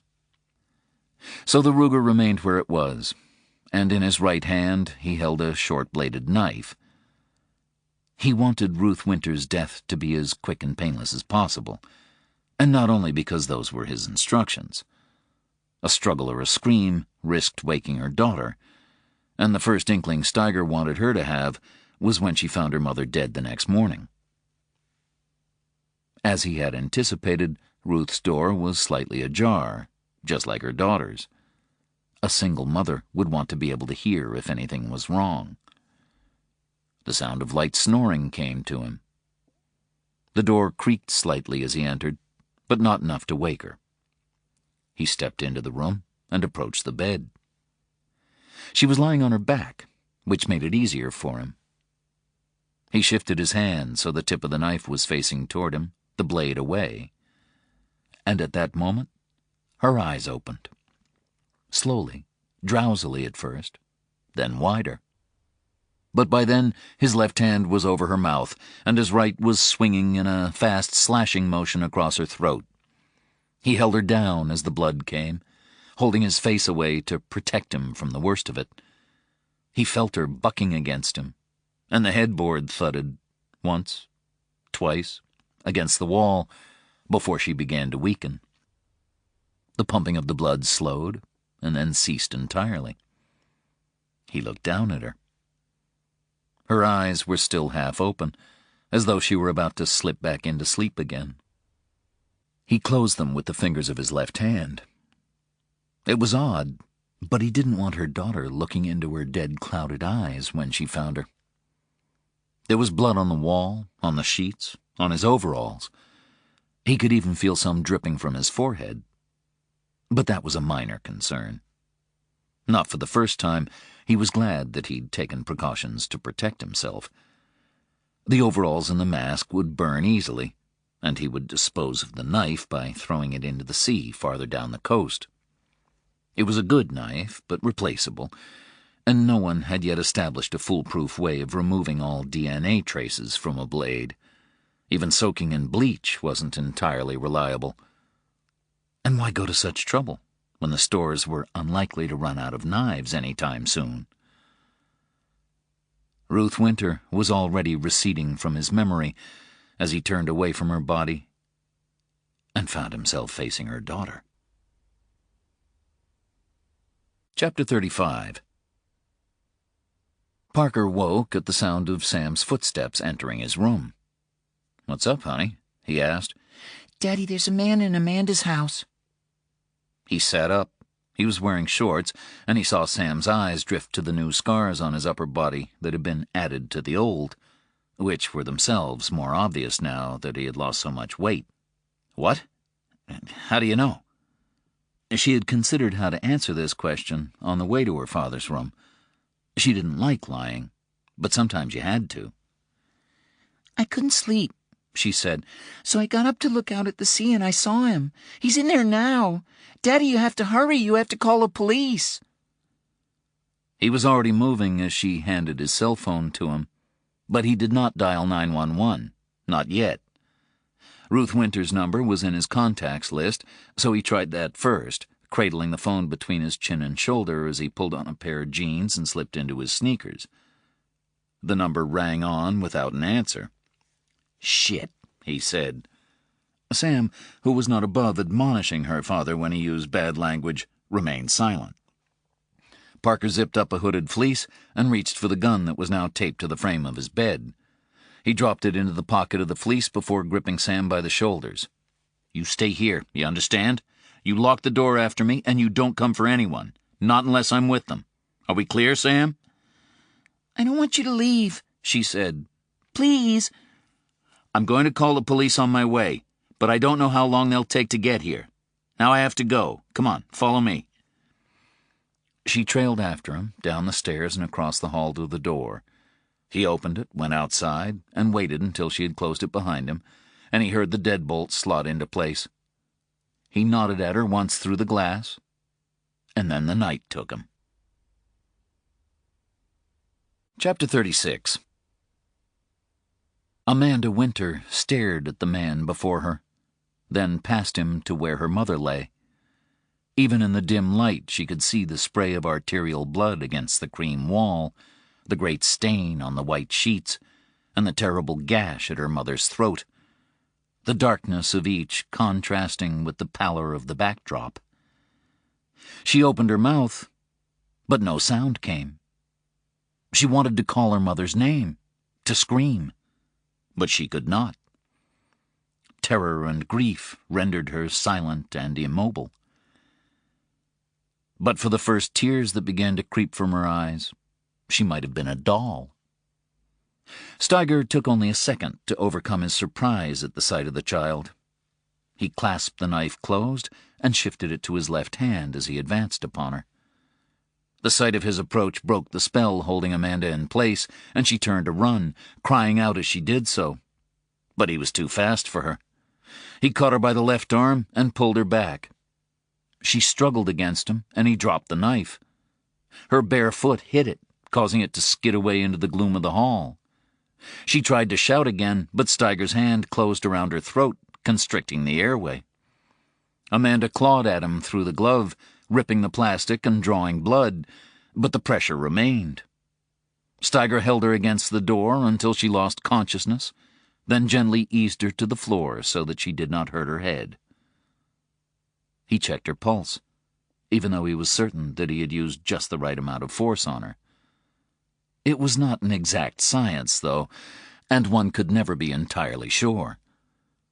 He felt it beating against his fingers, and was satisfied. He looked at the torn glove and the cuts to his skin. There would be DNA beneath her fingernails, but he did not have time to remove it. Under other circumstances, he might have taken the girl with him, or even cut off her fingers. But his instructions were clear. Amanda Winter was not to be hurt.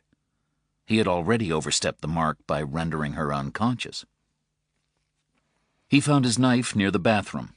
The door was open, and a bottle of Clorox stood by the toilet. As with cleaning a blade, it was an unsatisfactory compromise, but at least it would leave the girl with her fingers and her life. He took the bottle, unscrewed the cap, and poured it over Amanda's right hand, rubbing it beneath her fingernails as best he could. It would burn, but it was still a mercy. He had only been in the house for a matter of minutes, but it felt to him as though hours had gone by. It was always that way, just as he invariably experienced a sense of deflation, of sadness after the act of killing.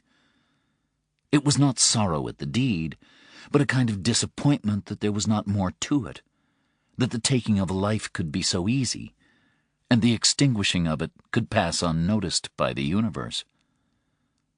He did not give Amanda Winter or her dead mother another thought as he left the house. Chapter 37.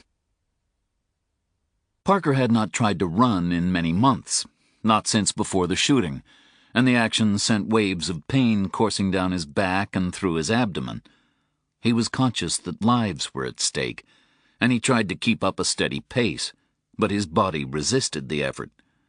He thought that he felt old wounds opening, and parts of his internal organs that had been ruptured and sewn together again ripping along the scar tissue. He tasted blood in his mouth. Some of it had sprayed on his cell phone when he called the police. And still he stumbled on. The door to the Winter house was wide open when he reached it. He entered with his gun in his hand, but held close to his body. His vision was blurred, and he was perspiring heavily. He checked the downstairs rooms first, and when he was sure that they were clear, he tackled the stairs. The climb brought more pain, and each time he lifted a foot, a shock coursed through his being. He reached the first floor and saw Amanda Winter lying against a wall, but he did not approach her immediately. Instead, he looked into the room at his back, which turned out to be her bedroom, and empty. Only then did he move toward her. He found her pulse, and even in the dim light he could detect the bruises that were rising on her skin. He could also smell bleach, and it transferred itself to his own hand after he touched her. Then, beyond Amanda, he saw her mother, and he knew that there was nothing he could do for her. Nothing beyond ensuring that her daughter remained alive. Still, he took the time to clear Ruth's room, where he lifted a glass of water carefully from her bedside table and used it to dilute the bleach on her daughter's fingers, and then the bathroom and spare room. In the latter, through the open drapes, he saw a figure on the dunes, watching the house. It was a man silhouetted against the pale moon like a stain on creation, his coat billowing behind him as the wind caught it, and Parker knew that he was willing him, daring him to approach, to seek vengeance for a dead woman, and by doing so, to bring his own damnation down upon himself. And all of Parker's rage, all of the agonies that he had endured found an outlet in the invitation. He was blind to the unconscious girl, blind to the body of her mother, blind to the possibility of his own demise. He wanted only to lash out, to visit pain on another, as though by doing so he could rid himself of some of his own, and watch it soak like oil into the dead sand. And in this he bound himself unknowingly to the man on the beach. Distant sirens sounded, but by the time he heard them, he was already outside, the surf pounding in time with the blood in his head, the moon, cold and massive, silvering the strand and forming a great halo behind the one who waited for him, the one who offered a blood respite. Even as the man disappeared, retreating farther into the dunes, luring him on, a warning sounded in Parker's ear. Not of injury or further pain, not of death or dying, but of the loss of self, of all the changes his sufferings had wrought upon him that might become twisted and fixed, like the branches of a dead tree. He was acting now not out of a sense of justice, nor of a need to bring a great wrong to an end, but out of a desire to destroy, to burn. He staggered up the first dune, the soft sand moving beneath his feet, swallowing his shoes, and the gun was a living thing in his hand, a creature that demanded to be fed, the bullet like the tip of a tongue waiting to shoot from the mouth of the barrel. He was once again the man who years before had stared down at the ruined bodies of his wife and daughter, and set aside his humanity in his determination to find the one who had taken them from him. His empathy, his compassion, were slipping away as surely as the white grains through which he advanced, the hissing of their fall like a snake at his back. He was the killer, the avenger. He was the dark angel, the true angel, linked by blood and wrath to those who slaughtered the firstborn of Egypt. And he shut himself off from the child's voice that cried, "No, no," at all that now must surely come to pass. Parker reached the top of the dune, but could find no sign of the one he sought. He released a breath of exhaustion, and a fine mist of blood flew from his mouth. The sirens were louder now. He glanced south and saw the lights of emergency vehicles moving toward the beach. Suddenly he was aware of movement. He reacted, but too slowly.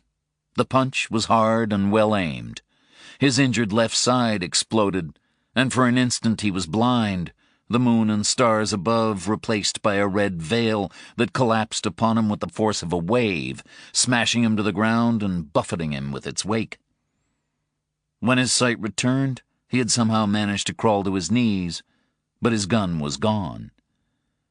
The pain that he had experienced earlier was a distant memory, its insignificance made clear now by the damage that had been inflicted on his internal organs, on wounds that were still healing and now would never heal, for death would deny its possibility. Before him stood the man who had taken the life of Ruth Winter, his right foot aimed for a kick. Somehow Parker managed to block it with his arm, protecting himself from the blow that would open him up inside. But his arm went numb with shock, and the man was already poised to strike again. Parker waited for the second kick to come, his upper body swaying slightly, the red veil parting, the stars a blur, frozen in the act of shooting across the night sky. The man lowered his foot. Parker forced himself to focus, but the face of his tormentor remained distorted, and Parker saw the profound baseness of him and smelled the poison that seeped from his pores. Beyond lay the sea, and then the sea became a lake, and he knew that he would return there, and his first daughter would be waiting for him. A car would come, and from it the hand of a woman would reach for his, and he would take his seat for the long ride. His eyes turned south once again.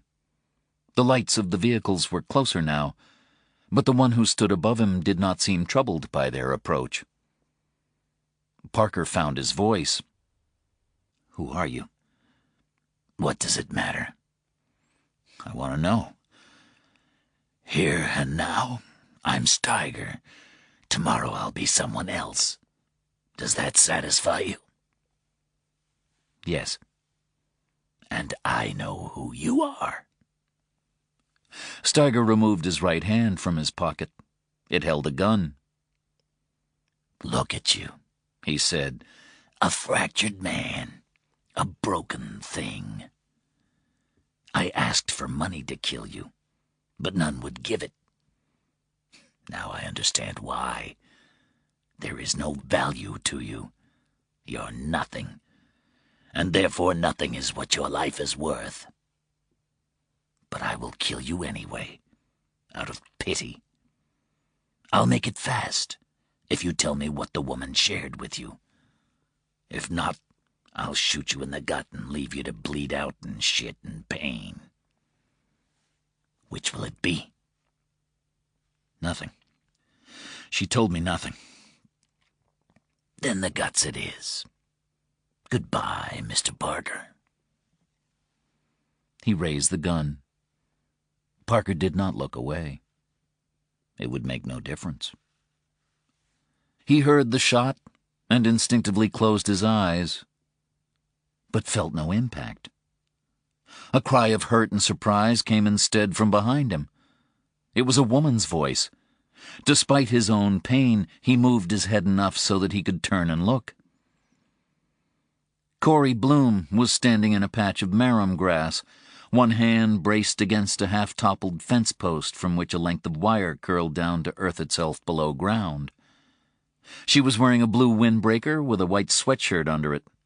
Across the white, a bloody cloud spread from within her. She stared directly at Parker for a moment, then toppled backward and was lost from sight. The ground shook, as though the beast buried deep beneath the sands had been disturbed in its sleep. Steiger's mouth opened. He looked to his feet as the dune began to collapse. And then it was gone, and he with it, the edge now barely inches from where Parker knelt. Parker looked down, but no trace of Steiger remained below. Only a hill of white.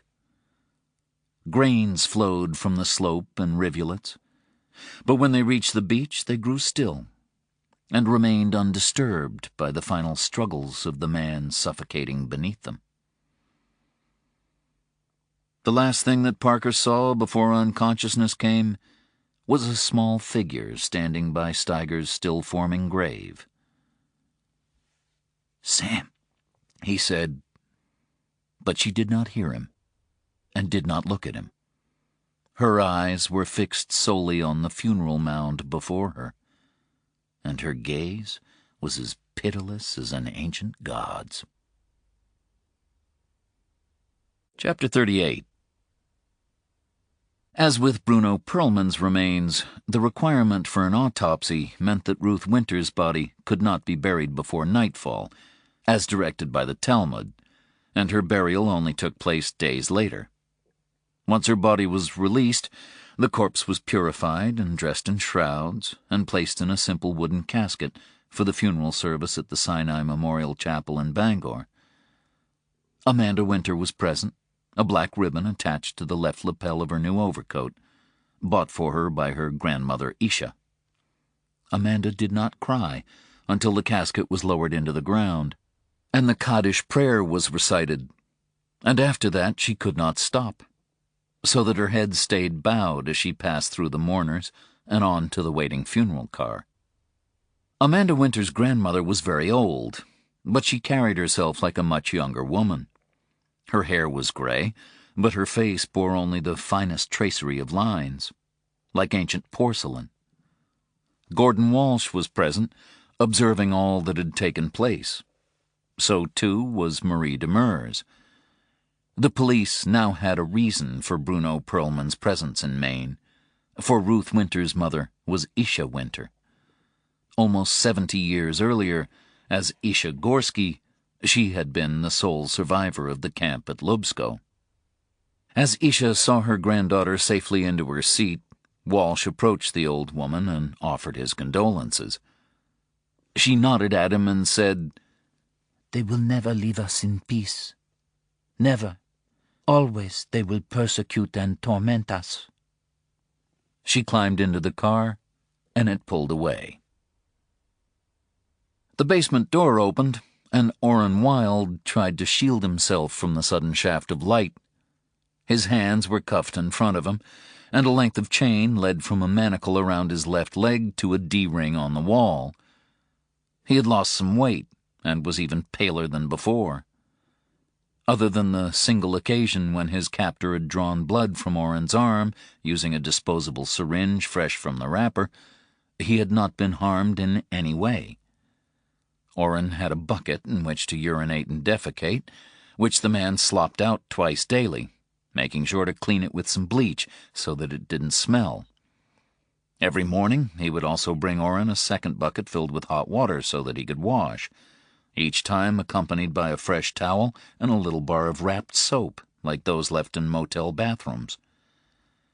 For the first couple of days, Orrin had limited himself to washing only his face and hands, because he thought that the man might be watching him, and he didn't want to be naked in front of him. A subsequent search of the basement revealed no cameras, as far as Orrin could tell, although he wasn't an expert, and there was really no way of knowing just what might be concealed in the brickwork. Eventually, Orrin had stopped caring about such things. He just preferred not to be able to smell himself. A TV hung from a bracket in a corner, slightly too high for Orrin to reach. It was basic cable, but better than nothing, and he had a remote with which to change channels. He had also been supplied with books, magazines, and a couple of graphic novels. He had an armchair on which to sit and a sofa bed on which to sleep. The basement was windowless, but adequately ventilated through a series of grills. Heat came from a radiator, and the room was lit by a pair of lamps. Orrin had tried to figure out where he was being held, but no sound penetrated the basement, either from the floors above or the world outside. The car had been driven into a garage when they'd arrived, so Orrin's first sight of the man's world was a shelf lined with paint cans, jars of screws and nails, and a series of boards on which his tools hung. The sight of all those implements had frightened Orrin at first, for he feared being cut by them. But his captor had merely helped Orrin from the trunk of the car and guided him down to the basement, and Orrin had been there ever since.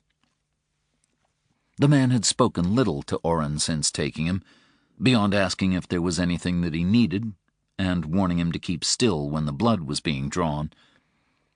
He did not raise his voice, did not threaten to harm Orrin in any way, but the boy remained terrified of him. He could still recall waking up at home to find the masked man looming over him, his hand closing on Orrin's mouth, and the appearance of the gun. It all happened quickly after that, the cuffs, the gag, and the heavy-duty tape around Orrin's legs. Then the shooting began. Orrin had no idea why his family had been targeted. He had no idea why he was being held in the basement. He had asked the man, but received no reply. Orrin knew only that he was still alive, and so far his captor had continued to keep his face concealed behind a ski mask. That was good, as far as Orrin was concerned. It gave him hope. If the man didn't want Orrin to see his face, it was because he didn't wish to be identified, which meant that at some point he intended to release him. But Orrin, quiet, clever Orrin, thought that he might have some inkling of who his captor was. The voice, although rarely heard, was familiar. He had heard it before. The competition. The essay. Now he came down the staircase and stood before Orrin, his hands on his hips. He was wearing a big L.L. Bean olive field coat, the kind that Orrin's father used to wear when he went hiking. Orrin wondered if it might not even be the same coat, taken from their house before the flames consumed it. He forced the thought away. He tried not to think of his parents and his sisters. He regretted all the times that he'd fought with them, all the occasions on which he'd called his sisters bitches or spurned his mother's demonstrations of affection and his father's awkward attempts at bonding. He would have given anything to be able to rewind time, to spend just one more day with them. "You've been a good boy, Orrin," said the man. The ski mask muffled his words slightly because the mouth hole was too small. Orrin didn't reply. He was too afraid. "I'm sorry for what happened to your parents, to your sisters," the man continued. "I know that it's caused you a lot of pain. It's going to come to an end now." He reached up and yanked off the ski mask. And Orrin began to cry. Part 3. In The Sirens of Titan, Kurt Vonnegut writes, "There is no reason why good cannot triumph over evil. The triumph of anything is a matter of organization. If there are such things as angels, I hope that they are organized along the lines of the Mafia." Chapter 39. The office of the Chief Medical Examiner of the state of Maine was located in a nondescript building on Hospital Street in Augusta, conveniently situated behind the State Police Crime Laboratory. It had always operated under some degree of financial constraint, in large part because the state legislature, like most elected bodies of its kind, had generally been reluctant to approve significant budget increases for it because the dead do not vote.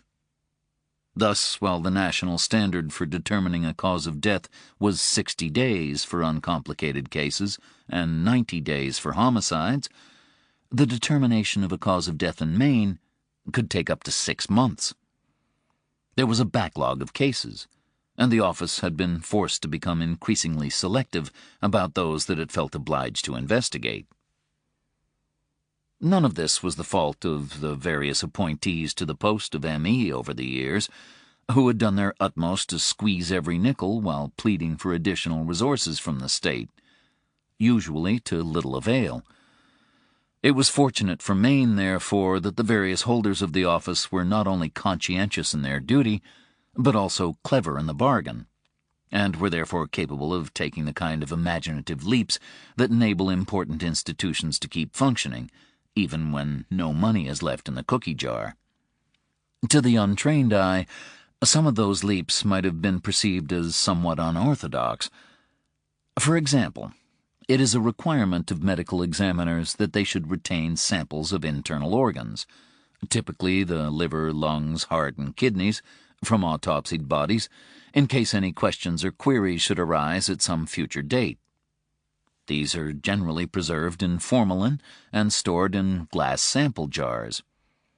It is considered inadvisable to keep tissue samples in a chocolate box, as one Tennessee medical examiner was alleged to have done, a lapse that, perhaps unsurprisingly, contributed to the loss of his license. Nevertheless, specialized sample jars are expensive, when all that is really required for the task is a simple glass container with an airtight seal. Thus it was that one former Maine medical examiner, perhaps lost in contemplation of a bottle of mayonnaise or jelly, noticed that such comestibles came in resealable glass jars of a kind not entirely dissimilar to those for which his office was paying top dollar. And so, assiduously collected, carefully cleaned, and scrupulously delabeled to avoid any embarrassing and possibly traumatic confusion, jelly jars became sterile storage containers, and the money saved was put toward providing answers to more pressing problems, namely the manner in which someone might have died, and how, in cases of homicide, that knowledge could be used to apprehend the person or persons responsible.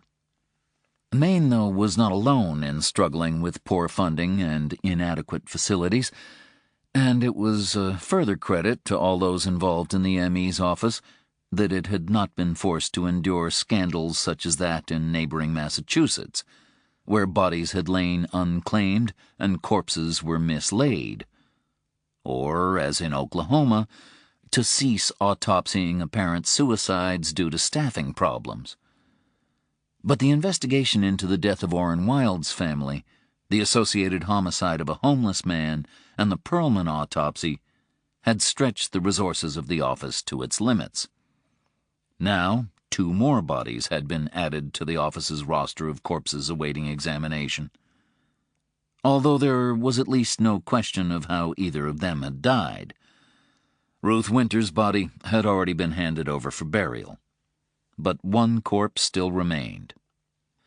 The 3 men who arrived at the medical examiner's office shortly after dark were concerned only with this second body, the remains of the man who suffocated to death beneath the sands of Green Heron Bay. They entered from the rear of the building, and the staff member who was on duty at the main desk didn't even turn his head to watch as they approached the room into which, for their convenience, the body had been moved. He had already been advised that he could not speak about what he did not know, and so no names were logged and no faces seen. He breathed out only when he heard the door to the autopsy room close, after which he carefully checked the lock on the front entrance and retreated to a secluded office, where he remained until the 3 men left, and he was once again alone with the dead. The fluorescent lights reflected on glass, metal, and tile, and illuminated the body that lay beneath a sheet on a gurney. Gordon Walsh pulled on plastic examination gloves and handed clean pairs to the 2 men who stood behind him, before drawing back the sheet and revealing the face of the dead man. The top of the Y-shaped incision on his chest was just visible, raw against the blue-gray pallor of his skin. "Hey, it's your mom," said Angel. "How the fuck old are you?" said Walsh. "Jesus." Louis stepped forward. "Can I touch him?" "Be my guest." Louis moved the man's head gently, examining the deformation of his face and head and the lobeless ears. He pulled back the man's lips and looked at his white, even teeth. "Partial dentures," said Walsh. Maybe he thought they'd improve his dating chances, said Angel. "Yeah," said Walsh. "I figure he needed any help he could get." "They'd pump all the sand out of him?" asked Louis. "You kidding me? He must have swallowed half the beach." "Bad way to die." "If you want to pray for him, now's the time. So, does he remind you of anyone you may have met?" "Your mom," said Angel, again. "Shut the fuck up." "I was warned about you." "Any identifying marks on the rest of his body?" asked Louis. "Nothing," said Walsh.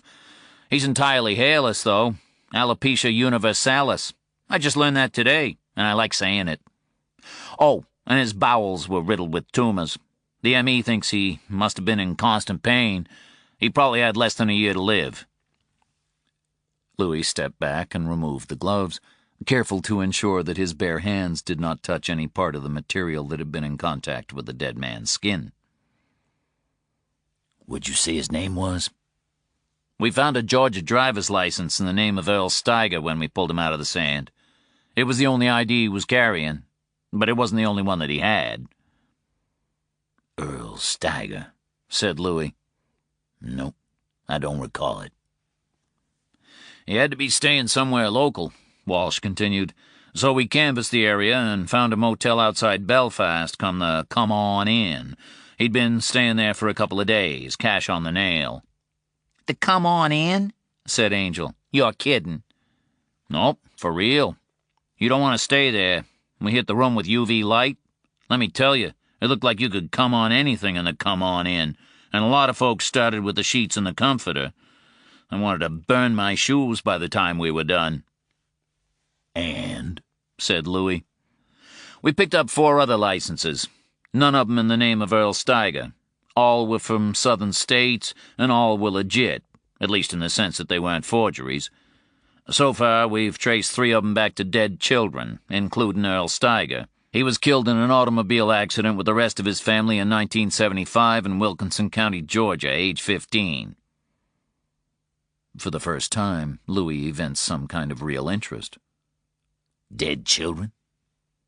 "Ghosting," said Angel. "Old school."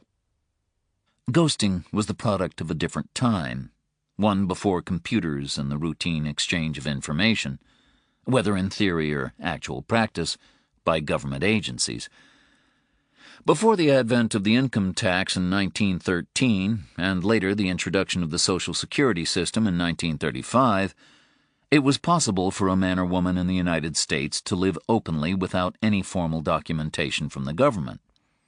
Even after 1935, it was difficult to check if an individual's claimed identity was his or her own. Only the invention of databases and the increasingly long reach of the government rendered such imposture harder to achieve, although, ironically, the Internet, with its proliferation of intimate personal details, now made identity theft easier than ever before. The practice of ghosting involved finding a dead person whose age roughly matched one's own, discovering the person's date of birth, often from the gravestone itself, and then using the information to obtain a birth certificate in that name. Once the birth certificate was in hand, it was a relatively simple process to begin obtaining government-issued identification, thereby cementing the assumed identity. "What about the other children?" asked Louis. Walsh considered his notebook. Noble C. Griffiths, Eureka Springs, Arkansas, drowned in 1962 at the age of 3 while in the care of a Methodist benevolent institution. And William H. Pruitt, Tarboro, South Carolina, 9 years old when he died in a fire with his mother, 2 sisters, and 3 brothers in 1971. Father predeceased them. Louis didn't speak for a time. He was assimilating the information from Walsh, sifting it in his mind. The dead man, Earl Steiger for want of a better name, or someone acting on his behalf, had been clever in his choice of assumed identities. First of all, poorer areas in the South were targeted, possibly on the grounds that records might be more haphazard, and the spelling of names open to more than one interpretation. Griffiths, for example, sounded like a bastardization of Griffin or Griffiths. Some risks were attached to this approach due to the close interrelationships between families in small rural communities and the long memories of those responsible for guarding their records. But they were outweighed by the benefits. Secondly, the names assumed were from boys who were either orphans or whose immediate families had died alongside them, which decreased the likelihood of anyone poking around in their family history and discovering that little Earl or Noble or William appeared to be enjoying an existence beyond the grave. Finally, all of the children had been born within one 3-year period between 1959 and 1962, which probably corresponded to the age of the man lying on the gurney before them. "I take it you're trying to find out when copies of the birth certificates were issued," said Louis. "Old men and women are trawling through the records as we speak," said Walsh.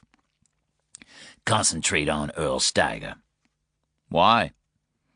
"It was the one he was using when he came here. But I'll also bet you $1 that he relied on the Steiger identity more than any other. No matter how many false identities a man has, he'll be drawn to one in particular, because even a ghost needs some kind of anchor. Also, if you keep alternating identities, you get confused, and you're likely to make a mistake. Finally, it leaves you with nothing to fall back on if you need to disappear." "You strike me as worryingly well-informed," said Walsh. "You didn't ask me here because I'm pretty." "I didn't ask you here at all."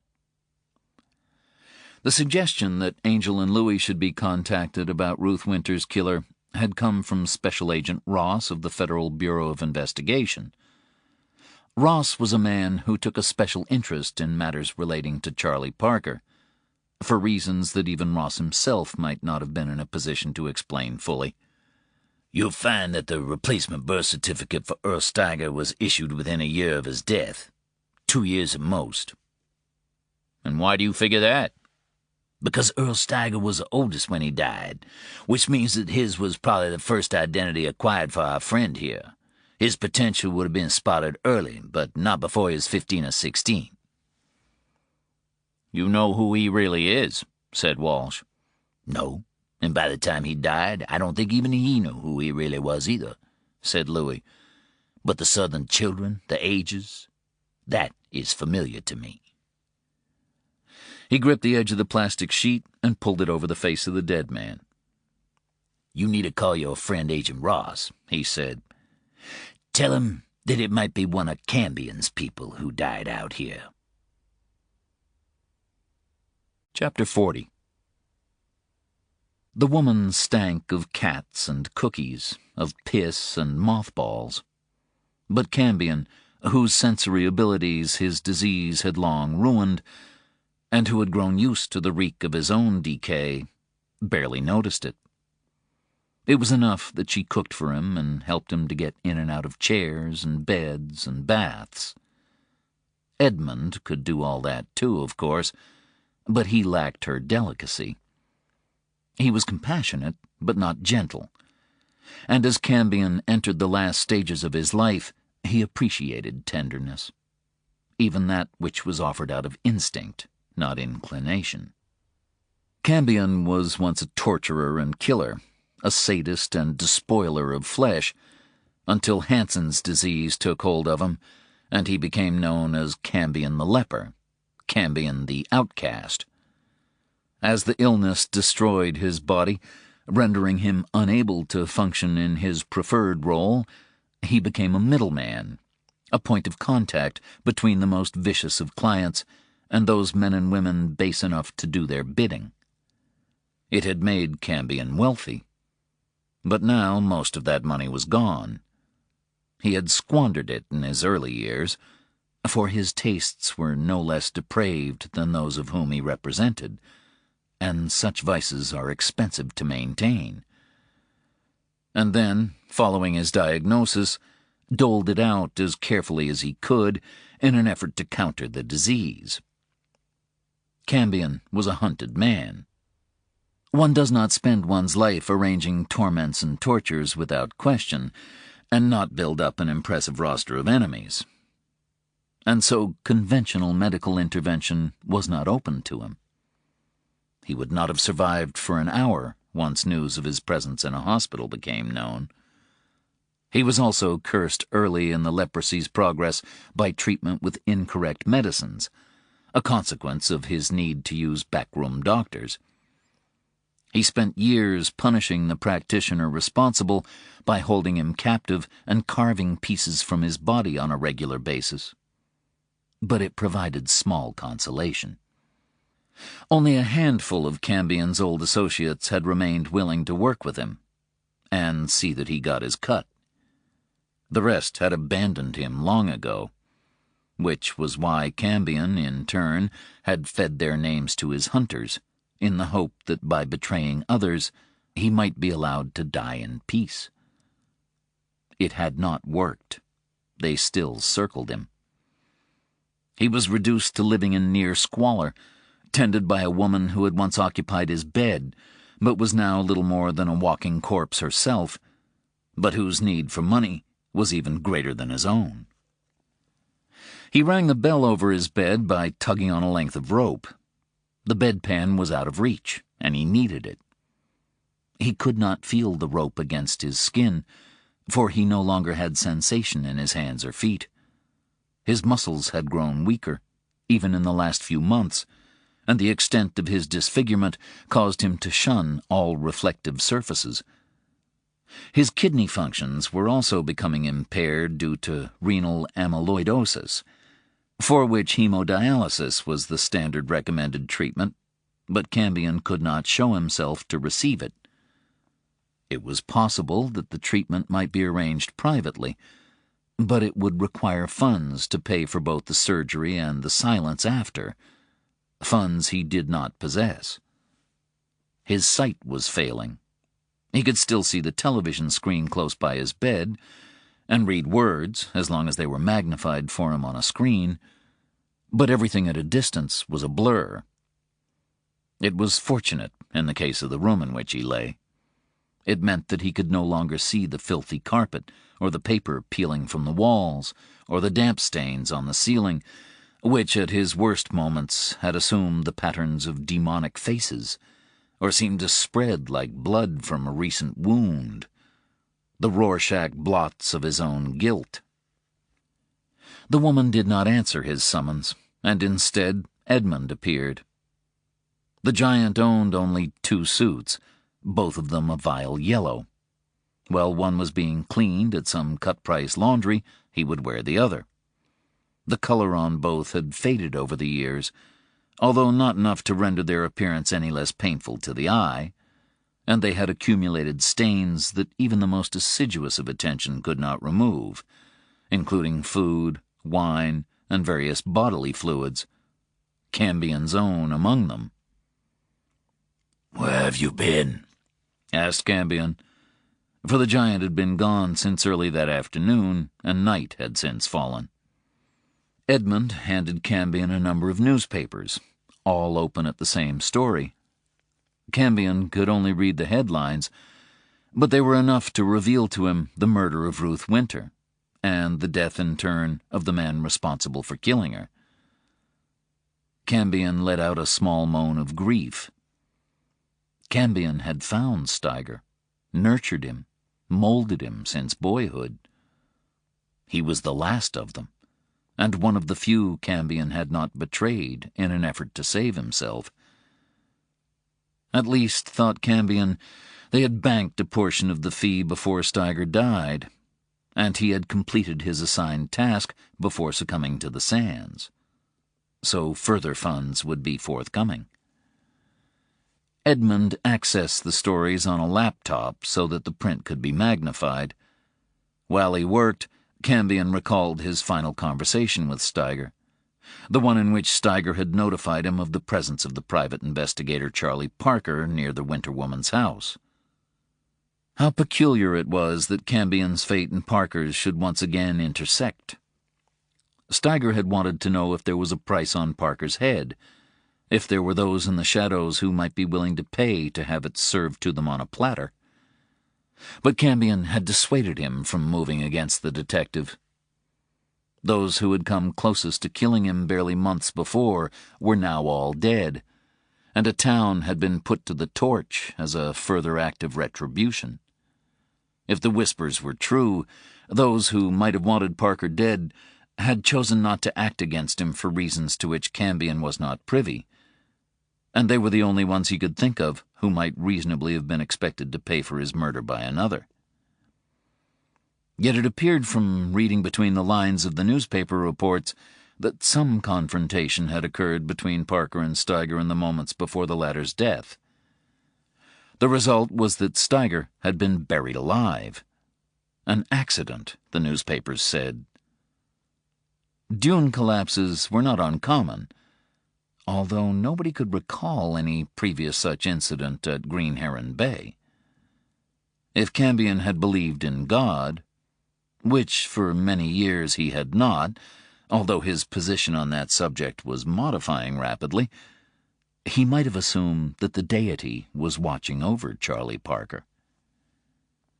Cambion was a foul man, and a hateful one, but he was not entirely without humanity, even if it was tied up almost entirely with his own sufferings.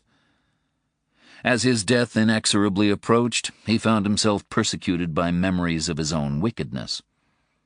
He wondered sometimes if God had punished him by visiting his disease upon him. If so, God was then partly to blame for its consequences, for Cambion's pain had only fed his natural sadism. God had created Cambion, just as Cambion had created Steiger. Each, it could be said, was an instrument of a superior being's will. But now Cambion found himself turning to Pascal and his infamous wager. All humans bet with their lives that God either exists or does not. The wager is not a matter of choice. By the act of living, we place the bet.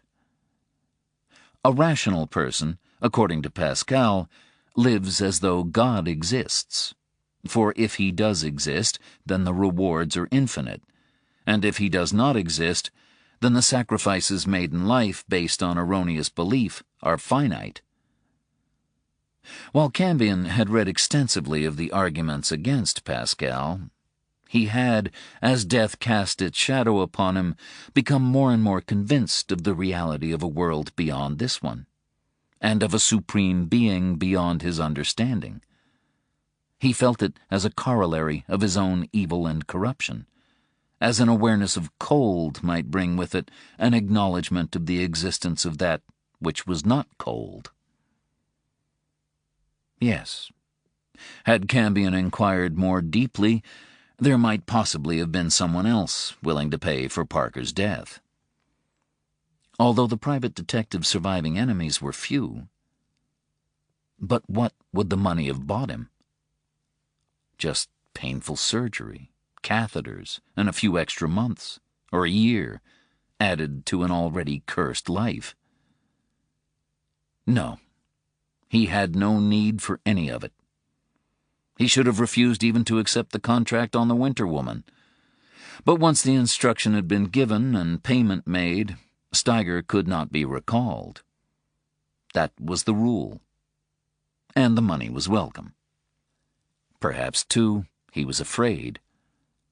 Steiger was only part of the equation, and there were others involved who were beyond Cambion's control, and for whom the death of Ruth Winter was of hugely personal concern.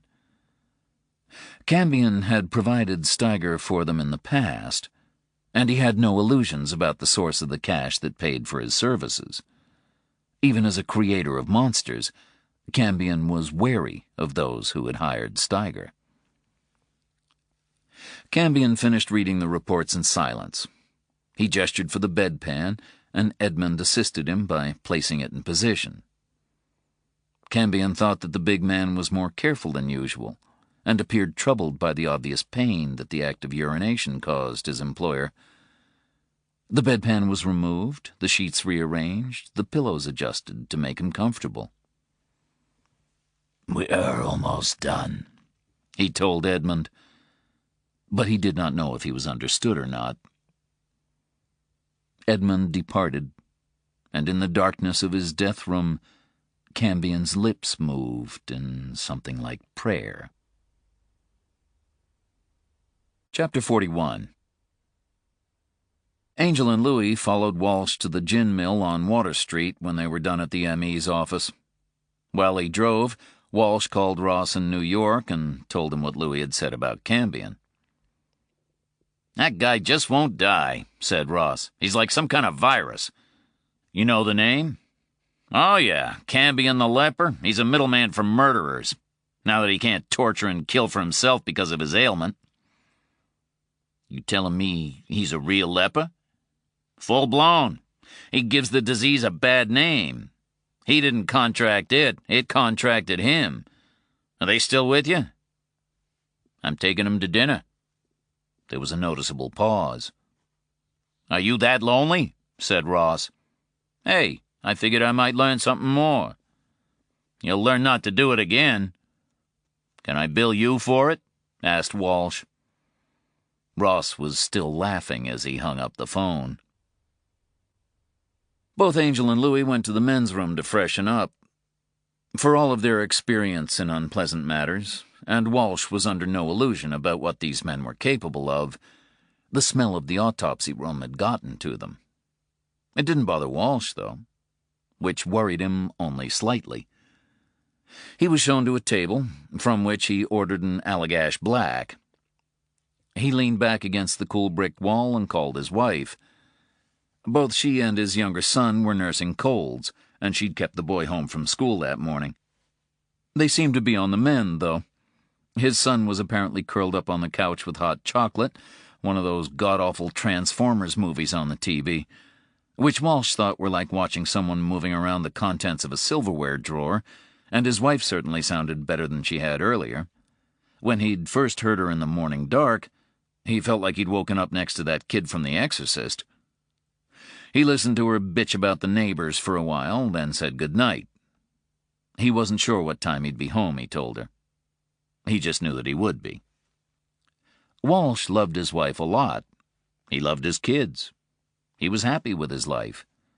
He wasn't particularly troubled or haunted by his work. Not like those cops in movies or mystery novels. You couldn't do the job if you took it home with you the way they did. You couldn't have a family and a normal life. Walsh had learned that early on from Miro, his first sergeant. "Get yourself a wife," Miro told him. "Have kids. When you're done with your day, go home to them. There will be times when you'll want a drink after what you've gone through, but maybe those are the times more than any other when you should just head back to your family.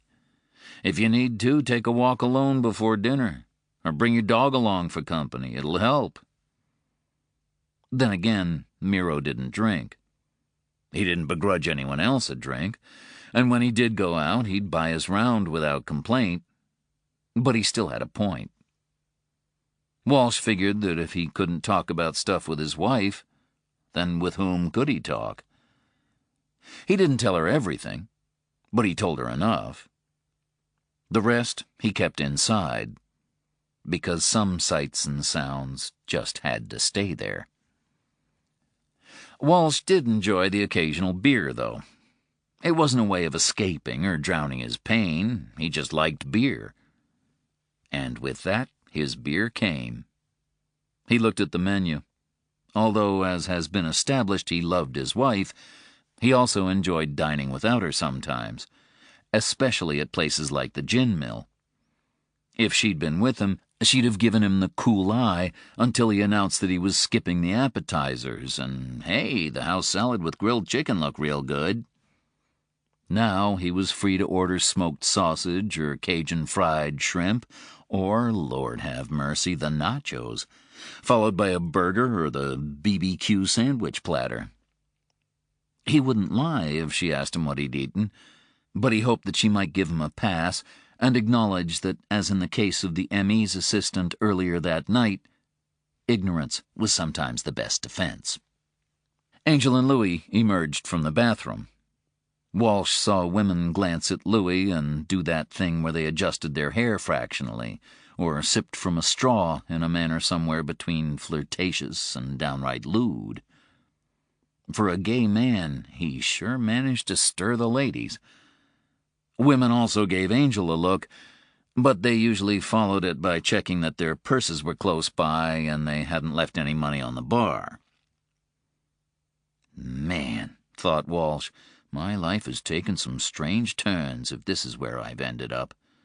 In a fine Augusta drinking establishment, accompanied by one man who used to kill for a living, and who knew, maybe still did when the price was right, and another who'd been a pretty good thief by all accounts, and who knew, etc., but also wasn't above using a gun when circumstances required it." How the hell Parker had become involved with them, Walsh couldn't say, but there was a part of him that envied the detective the loyalty and friendship of these men. They might have been criminals, but they were the right kind of criminals. They slipped into the booth across from him. He wondered if they were carrying guns. He assumed that they were. He wondered if the guns were licensed. He assumed that they weren't. Once again, better not to ask. The waitress returned. She wasn't immune to Louis's charms either, stopping just short of rolling on her back and asking to have her tummy tickled. At least, thought Walsh, we'll get good service. Louis asked Walsh for advice on beer, and ended up trying an Andrew's English Ale out of Lincolnville, with a bottle of white wine to follow. Angel opted for a Bar Harbor Blueberry Ale. "I don't approve of fruit in beer," said Walsh. "Really?" said Angel. "You don't approve of it? What are you, some weird branch of the Women's Temperance League? I like it. Not pumpkin, though. Fucking pumpkin," he added with venom. The waitress brought their beers, and they ordered food. Angel and Louis stuck with fish, and Walsh went for the smoked sausage, and, in a break from tradition, a full rack of St. Louis pork ribs. "A full rack?" asked Angel. "You expecting someone else?" "I hope not," said Walsh. "Jesus, your arteries must be like the Holland Tunnel at rush hour." Walsh let it pass. He was pretty sure that his arteries weren't like the Holland Tunnel. Or not all of them, anyway. "So," he asked Louis, "any other thoughts on Steiger spring to mind on the way over here?" "I got a question for you first," said Louis. "What are you to Ross?" Louis didn't like the FBI man. He believed in keeping his distance from most federal agencies, especially ones that might have a file on him. Walsh didn't even blink. He'd been expecting this, and he had nothing to hide. Ross had briefed him well. They needed these two men, because no two people in the world were closer to Parker. His daughter and her mother possibly, only possibly, accepted. And Ross wanted to know all that there was to know about the detective. "I work with him," said Walsh. "Officially? Unofficially?" "The distinction is moot in Ross's case. If there was ever a line between the two, it's disappeared over the years." "And you watch Parker for him?" "Actually, watching may be too strong a word for what I do. Mostly I just clean up the mess afterward and help make sure that he keeps his license and stays out of jail. You might have noticed that Parker's actions occasionally exceed the bounds of legality by some considerable degree. Not that you'd condone such behavior." "Heaven forbid," said Angel. "And is it just Parker in whom you're interested?" said Louis. "Or are there others?" "Others like him?" "There are no others like him," said Louis. "You don't need me to tell you that." "No, there are no others. Like him or not." "And you watch him to what end?" "You know, you can talk real nice when you choose. I'd heard you were like monosyllabic." "I tell him that all the time," said Angel. "The problem is I can't figure out which way of speaking is really him." "I guess he's just all hidden depths," said Walsh. "I guess he is at that. By the way, you didn't answer his question. Why watch Parker?" Angel had a lazy smile on his face, and Walsh thought that it would be very easy to underestimate him. "I'm afraid that's above my pay grade." "Because you just work here, right?" "Right." Walsh finished his beer and waved at the waitress for another. "I hear that you two had a conversation with Ross not too different from this one, back when Parker was shot. He told you then what he thought it was all about." "People who believe in buried gods," said Louis. "Do you believe in buried gods, Detective Walsh?" "I'm Episcopalian. I believe in everything." Walsh's second beer arrived, along with the appetizers, which were huge. Walsh tried to blot out his wife's disapproving face so that he could enjoy his food. He bit into a mouthful of sausage and continued talking through the meat. "I suppose I accept what Ross does. There are individuals whose own belief systems cause harm to others, and they have to be stopped. That's as true of radical Muslim clerics who preach that it's okay to behead apostates as it is of the boards of selectmen of small Maine towns who aren't above killing to protect their privileged position." If he was expecting a reaction from Angel and Louis, he was destined to go unrewarded. "I know you tried to burn the town of Prosperous to the ground," Walsh added, just for clarification. Louis dipped a piece of crab cake into habanero mayo. Angel tried some of Walsh's smoked sausage. Walsh had the sense that they were slightly disappointed in him for being so obvious. Walsh didn't give a damn. He objected to men, especially from New York, although Massachusetts would have been almost as bad, coming into his state and setting fire to towns. It was unmannerly and caused unrest. "Anyway," he went on, "it seems like Parker exerts a kind of gravitational pull on some of these individuals, which brings us closer to them. And Ross believes that an endgame may be in sight, and Parker has a role, maybe a significant one, to play in that too."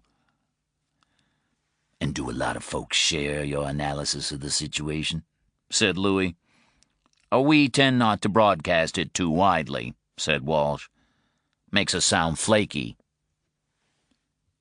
"So Ross suggests that you should let us take a look at the body in the morgue," Angel began, but Walsh interrupted.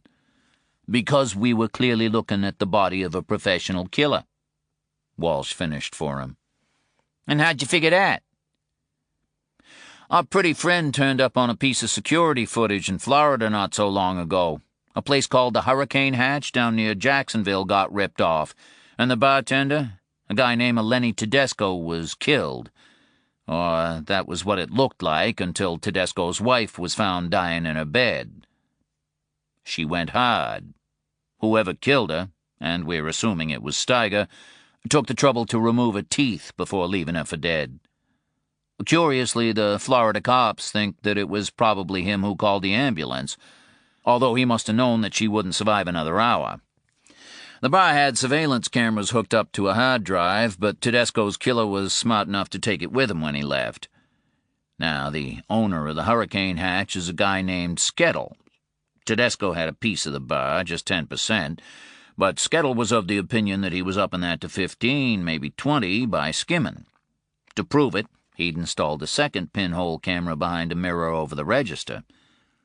It didn't take in much of the rest of the bar, just the register, but when the footage was examined, it came up with a good shot of Earl Steiger in profile. And that's a very distinctive profile, cleaning out the night's takings. So now we have Steiger killing a bartender and his wife near Jacksonville, maybe for kicks, or maybe because he really needed the whole 400 and change in the register, or a combination of both, then coming all the way up here to cut Ruth Winter's throat. Except he doesn't rape or mutilate her, and he leaves her daughter alive. Again, that could have been an accident. He might have thought that he'd applied enough pressure to kill the child, and been mistaken. But I don't buy it. I think he knew exactly what he was doing every step of the way. "Okay," said Louis.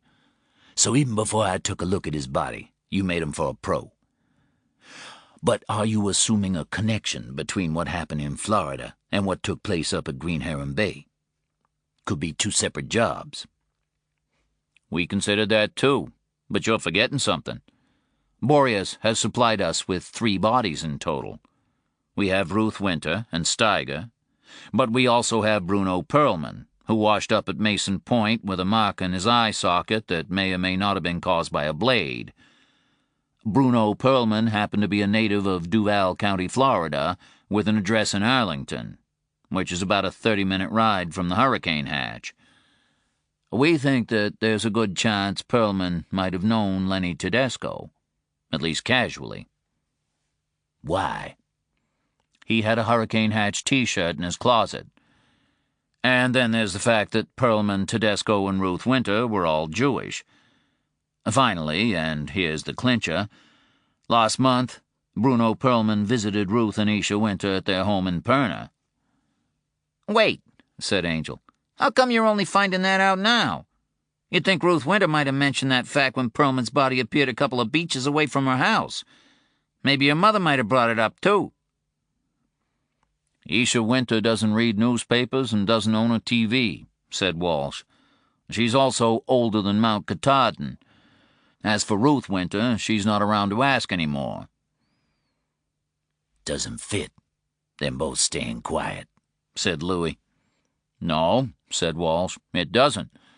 The mother I can buy, but not the daughter." "And," said Angel, "Ruth never called her mother and said, 'Hey, remember that guy who came to visit a while back? Well, you'll never guess where he is now.'" Isha Winter says she didn't. We spoke to some of Ruth's friends down in Perna, too. She didn't have many. She was pretty solitary. And they say she didn't discuss Perlman with them at all, either before or after his body was found. "So why would she keep quiet about it?" "Either she was afraid or she was involved," said Louis. "Or both," said Walsh. "Why was Perlman visiting the Winters in the first place?" asked Angel. Because Isha Gorski, later Isha Winter, was the sole survivor of a small Nazi concentration camp called Lubsko, and Perlman lost relatives there. Apparently he wanted to talk with her about her memories of the place. Isha says that her daughter arrived while she was speaking with Perlman, but the visit didn't last for long. She doesn't like recalling what happened to her during the war, and I can't blame her for that. I'd never even heard of Lubsko until this week." Walsh shared what little he knew of the camp with Angel and Louis, but it was enough. Parker says he and Corey Bloom got the story of Lubsko from Epstein when he came to Boreas, but at that time nobody knew that Isha Winter was once Isha Gorski. So now you have a link between Florida and Maine, said Louis. You also have a cluster of Jewish victims, which could make it a hate crime. And brings in the FBI, said Angel. Hence Ross. Well, Ross would have been involved just because of Parker, but yeah, the feds have expressed an interest, said Walsh. We also have the Justice Department pulling up a chair because of Engel, the war criminal. He was on the staff at Lubsko, and 2 Lubsko hits in the same state has set lights flashing at the Human Rights and Special Prosecutions section. And you already had enough to be getting along with, said Angel, like not finding this Orrin Wilde kid. Yeah, thanks for reminding me. It's gone pretty quiet around him. Yeah. Clever for a teenager. Yeah. In fact, cleverest teenager I've ever heard of. Kid is practically a criminal mastermind. Yeah. Unless he isn't. Yeah. You done? Yeah. Good. So you think Steiger killed Perlman as well? Asked Louis. Walsh shifted in his seat.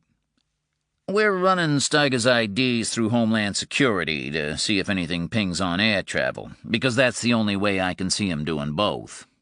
We know when Perlman arrived in Maine from the toll cameras on I-95 and a food receipt in his car from the Starbucks at the Kennebunk Service Plaza.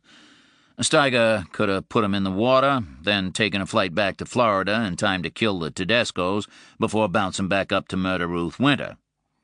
But why not kill Winter along with Perlman and then head south to take care of the Tedescos? We also have Steiger's car driving all the way from Florida to Maine, just like Perlman did earlier, which is major miles on the clock. Perlman was afraid to fly. Steiger probably just chose not to, given how he looked. A man like him would be memorable for all the wrong reasons, and that's bad news in his line of work. But why kill him at all? Asked Angel. Walsh was about to tell Angel what he thought of people who stated the fucking obvious when he caught that lazy smile again and held his tongue. Yeah, why? And in that order. Uh-huh. Walsh considered the question. Perlman is tortured and killed, but before he dies, he reveals something to Steiger about the Tedescos, and before they die, they give him something that brings him back to Ruth Winter? Walsh drummed his fingers on the table, then shook his head. Nah, it's still a lot of back and forth. Too much. He sat up straight and assumed his best interrogator's pose. He'd started out determined not to like these men, knowing something of what they'd done in the past, and might well do again in the future, and it disturbed him that he'd fallen so easily into conversation with them. They were chatting like they'd all attended crime school together.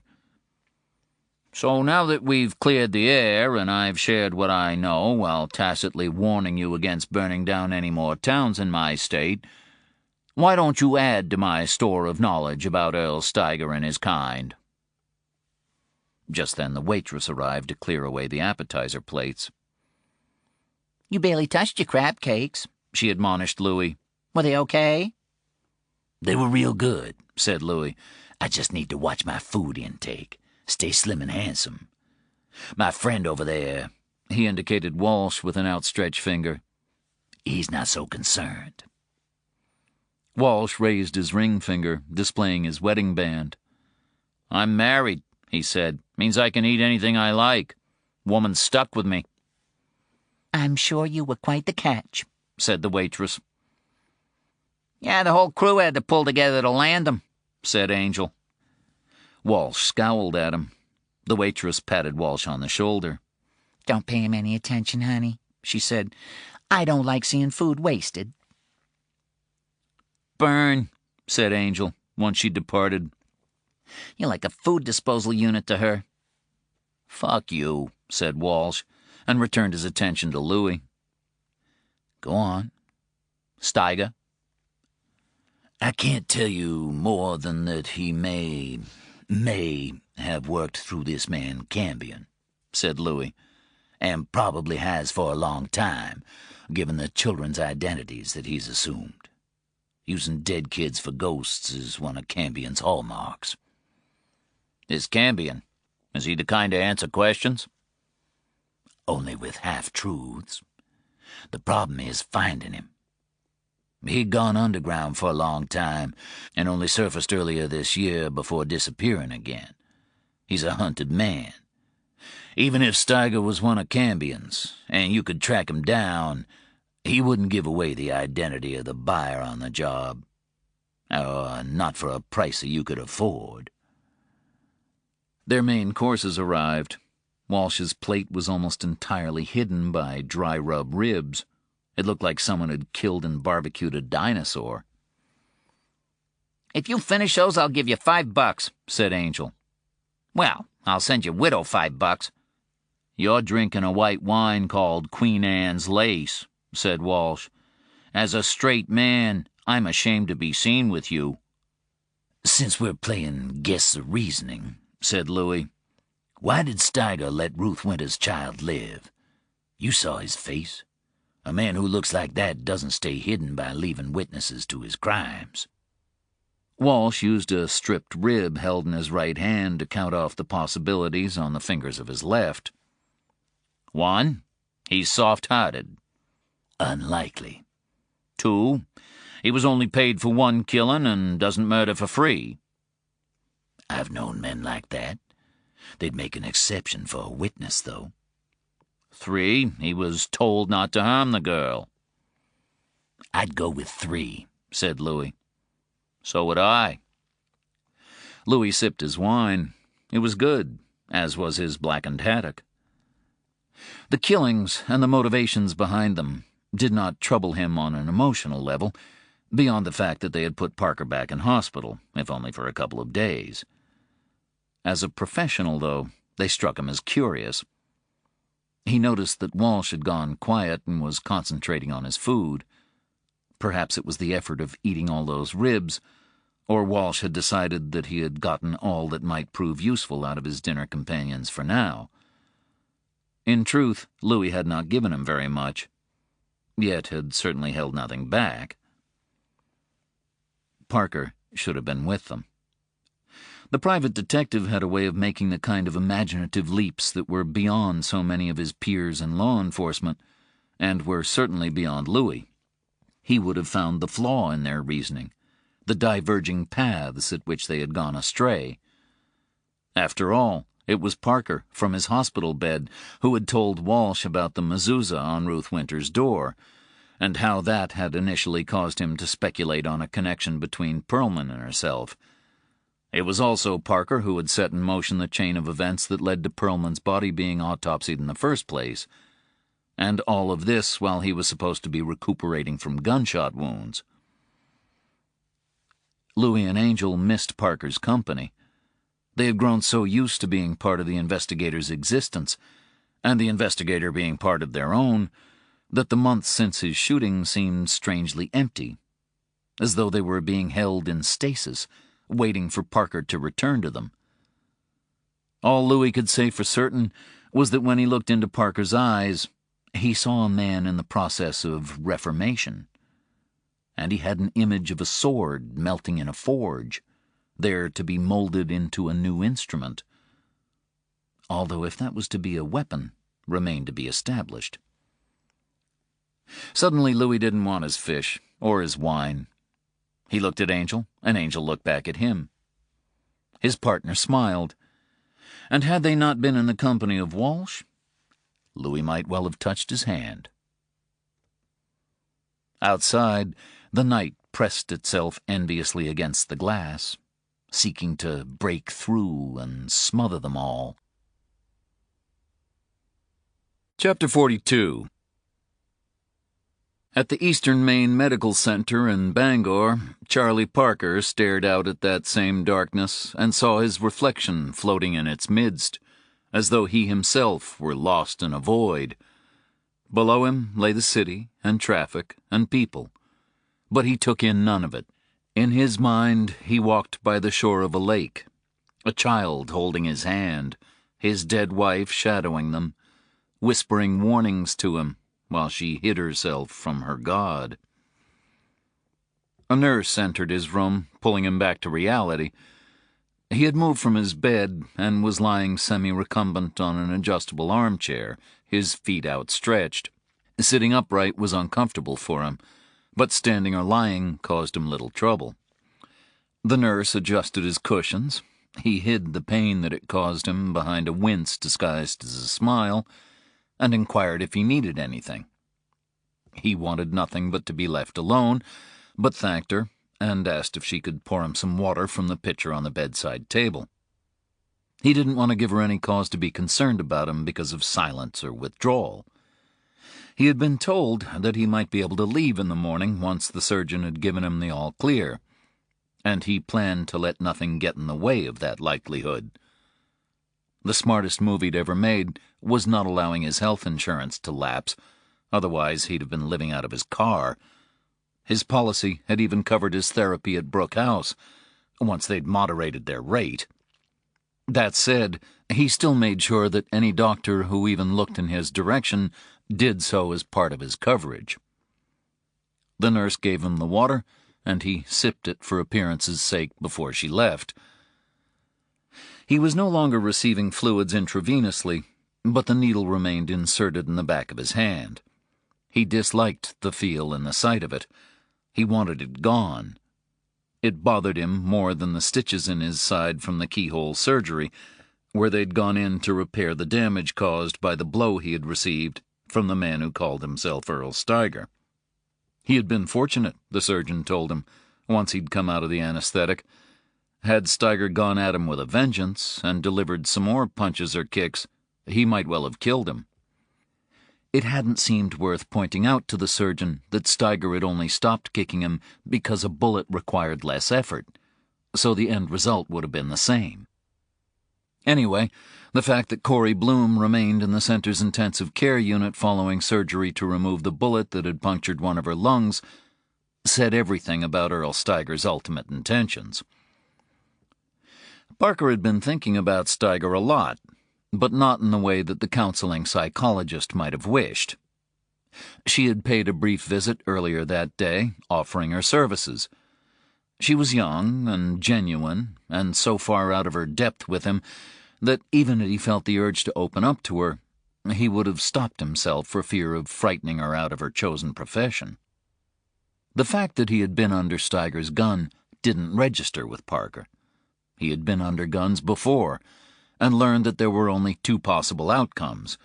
Either the gun did not fire, leaving all relatively well, or the gun fired, leading to death, in which case he would know nothing more, or injury.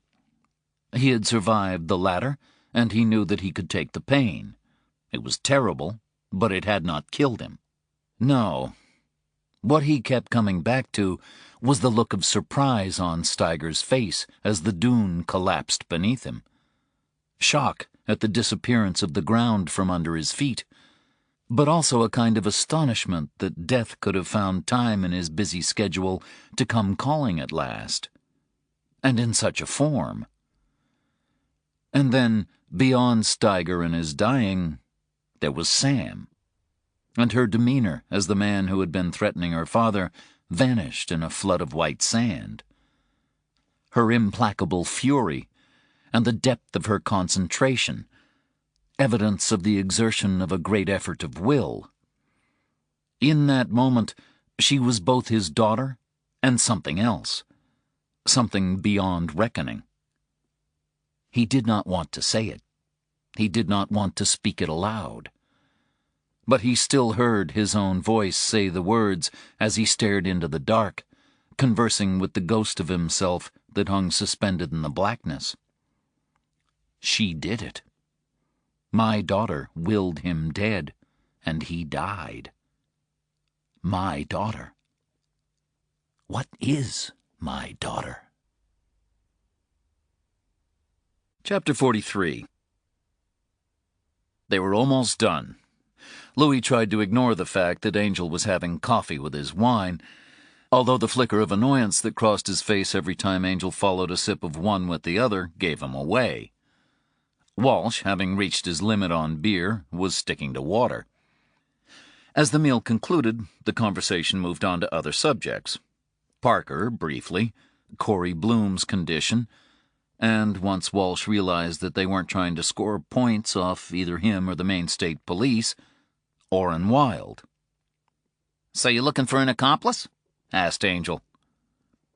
"Like you said earlier, he's damn bright for a teenager. Somebody has to be hiding him." "Unless he didn't do it," said Louis, "and someone else killed his family." "But then why spare Orrin?" "Maybe he didn't." "He? Does it look like the work of a woman to you?" Gunshots? Fire? No, it doesn't. We're keeping an open mind, mainly because we don't have a whole lot of choice. But Orrin doing the killing still looks like the most obvious solution. It's like that Occam's razor business. The simplest solution is usually the right one. "Except Occam never wrote that," said Louis. "Didn't he?" said Walsh. "Next you'll be telling me that he didn't even own a razor." "He was a monk, and they had to shave their heads, so he probably did. Or else he borrowed one," said Louis. "That's not the point. The point is that Occam didn't think that the simplest solution was usually right. What he wrote was that plurality must never be posited without necessity, and only in a limited context. He wasn't thinking of homicide investigations, or not that anyone can tell. Neither was he suggesting that the simpler a solution the better." "Is he always like this?" Walsh asked Angel. "Only with wine," said Angel. "Actually, strike that. Yes, he is always like this. He does still surprise me with his knowledge, though, even after all these years." Louis let them talk. He was gifted with considerable patience. He could not have remained with Angel otherwise. When they had finished amusing themselves, he continued speaking as though they were not present, and he was working out the solution to a problem aloud, but alone. "Orrin Wilde's family dies one day after the body of Bruno Perlman washes up at Boreas," he said. "There's a certain type of man, a certain type of criminal who might take the view that the way to distract attention from one violent crime is to commit another, especially in an area or a state where violent crime is untypical. It won't work in Detroit or Oakland or Memphis, not in the same way. In those cities, it would be a question of hiding one body among others. In Maine, it would be a matter of stretching resources, a sleight of hand, forcing the authorities to concentrate on one action or the other, but not both at the same time." "You're suggesting a connection between the Wilde family and what happened in Boreas? On what evidence?" "None but my own impressions, if I were ruthless enough." Louis let the conditional clause hang for a moment, as much to give himself time to consider its implications as his listeners.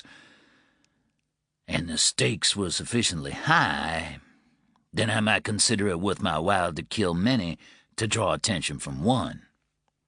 It would be like starting a fire in one corner of a room to disguise the fact that you lit a match in another." "I don't buy it," said Walsh.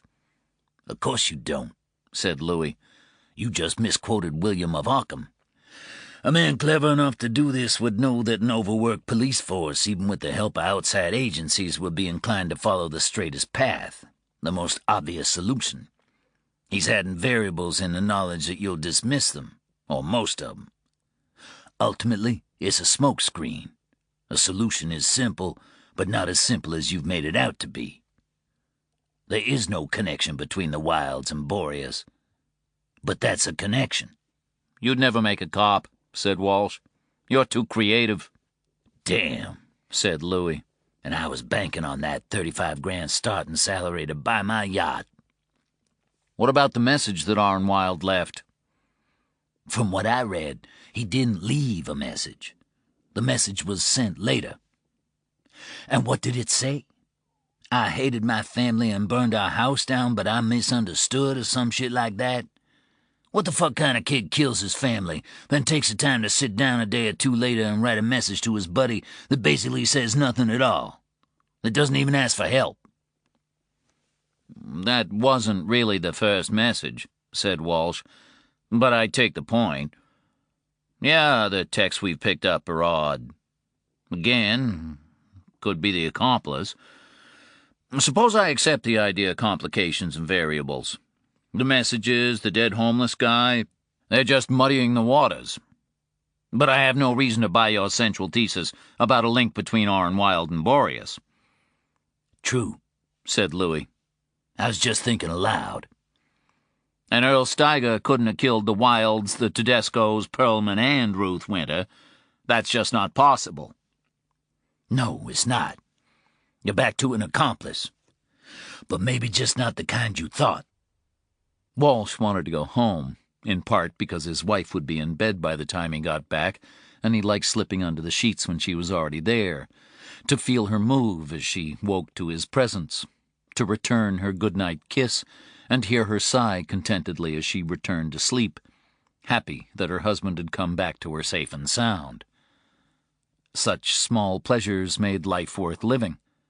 But he was also looking forward to the journey, because he did a lot of his best thinking when he was driving alone, and Louis had given him much to think about. Walsh called for the check. When it eventually arrived, it remained in the center of the table, untouched and unwanted. "Hey, man," Angel said to Walsh, "why don't you pick that up and see what it is?" Walsh reluctantly reached for his wallet. I figured you'd stiff me. "And after all we've done for you," said Angel. Yeah. Walsh placed his credit card over the check, and the waitress whisked both away. One final question, said Walsh. How does a man who looks like Steiger manage to stay under the radar for so long? If you look strange or different, you get pretty good at hiding yourself, said Louis. You could choose to remain in sight if you're brave enough, but that wouldn't work for a killer like Steiger. He needed the shadows. And he had help. This Cambion. Cambion knows how to hide. Walsh's credit card was returned. He added a good tip. He wasn't cheap. Either of you ever hear of a man named Francis Galton? He asked as he reached for his coat. Both Louis and Angel took their time answering. With Louis in particular, it was a matter of flicking through the Rolodex in his head just to make sure that at some point in the past he hadn't killed someone named Francis Galton. Not that I can recall, he said at last. Angel concurred. He was a founder of the science of eugenics. You know, improving the human race through selective reproduction, that kind of thing. "A Nazi?" said Angel. No, he was pre-Nazi. Late 19th century, I think. He thought you could identify character types through their features, so he set about photographing all kinds of people, including criminals. I think he was mostly interested in murderers. He'd line up the portraits and expose each one to a photographic plate for a fraction of the time usually required for a full exposure so that he had a kind of composite, an average on a single frame.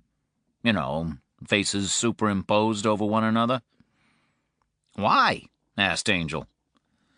He was trying to find a common feature in their appearance, the essence of their criminality, of their evil, if you like. He wanted to believe that he could isolate it, that men who had committed terrible crimes might show some evidence of it on their faces. That way you'd be able to tell who was a criminal just by looking at him. All he ended up with, though, was a series of distortions and a kind of generalized degradation. But the photographs are interesting, unsettling. I've been trying to figure out all evening why, when I looked at Steiger, there was something familiar about him. I just now remembered what it was.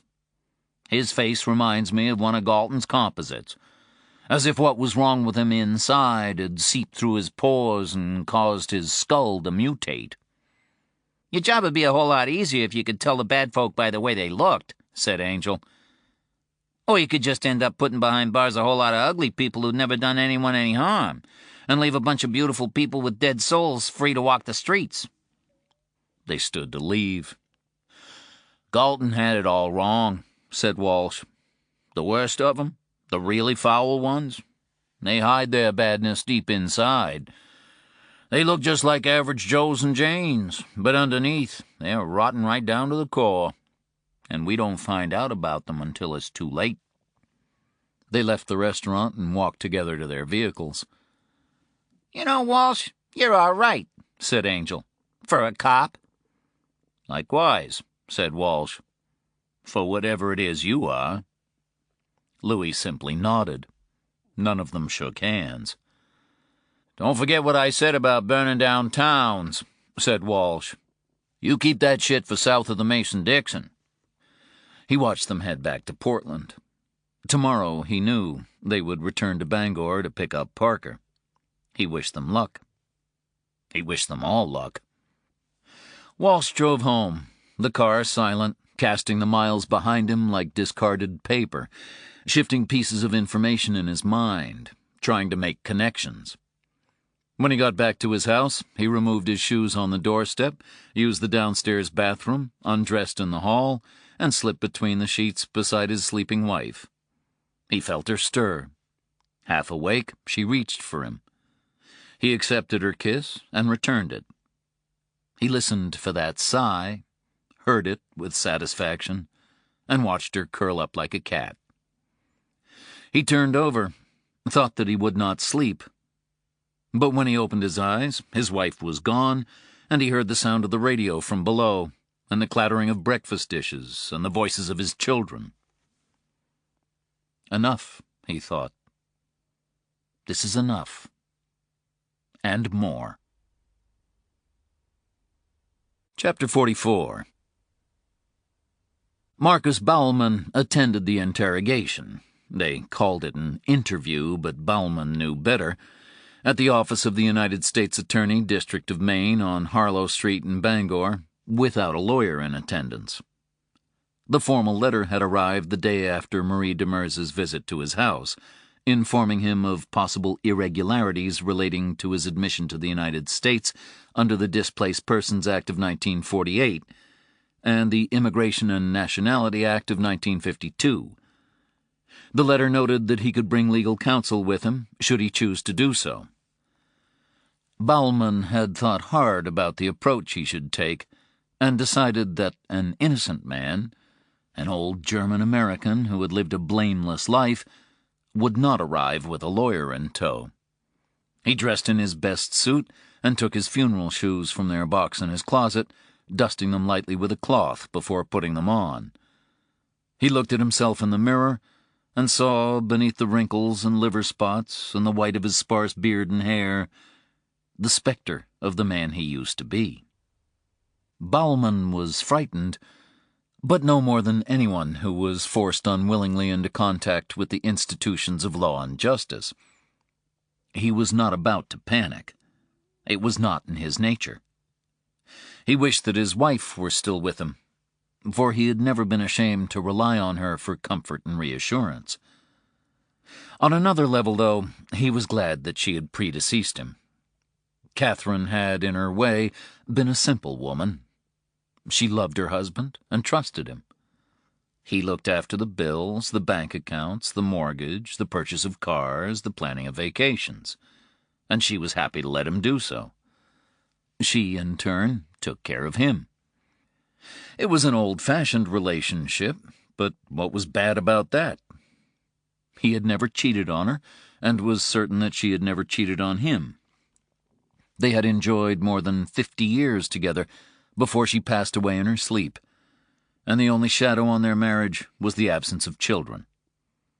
Perhaps that, too, might now be seen as a blessing, just like Catherine's absence from his life at this juncture.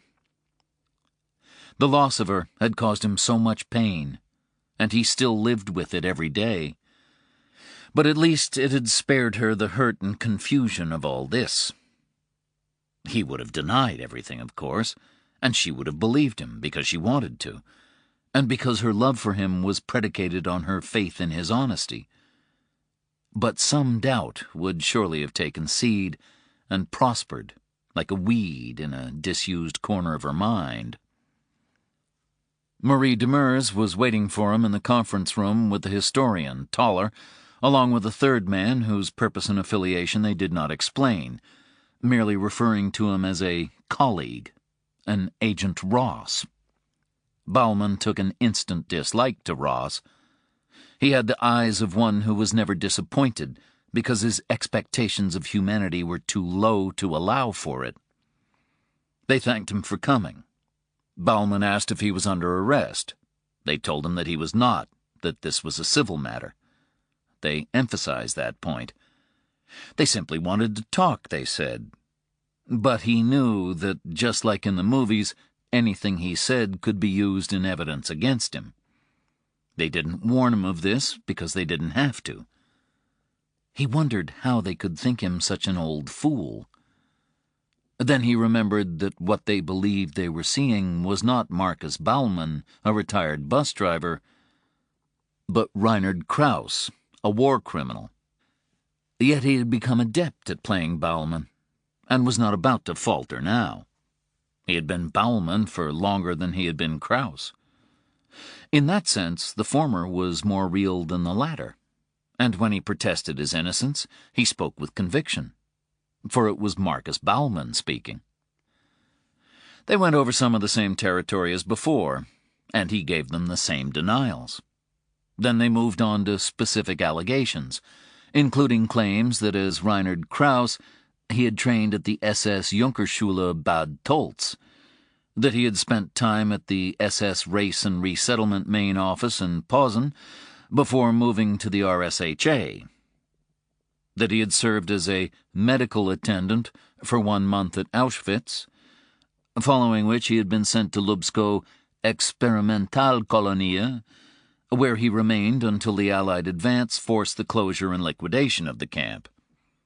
He was, they told him, not Marcus Baumann, who they now believed had been executed by the SS for desertion near the Dukla Pass on the Slovak-Polish border in September 1944, his death quietly concealed on orders from Berlin, where contingency plans were already being put in place to assemble new identities in the likely event of the collapse of the Reich. Baumann asked, as before, where they had received such false information, and they spoke only of sources and documentary irregularities. And as he listened, he smelled smoke without the heat of fire. It could yet bloom into flame, but if they had solid evidence, then surely they would have confronted him with it. This was ein Angelausflug, a fishing trip. Baumann supposed that in the past, some of their targets had confessed quickly, admitting their guilt. He was not about to join their number. Then, just as he was allowing himself to relax a little, they sprang the next question on him. Have you ever heard of a man named Bruno Perlman, Mr. Baumann? Perlman. He thought. Should he deny it outright? No. There was another way. Yes, he said.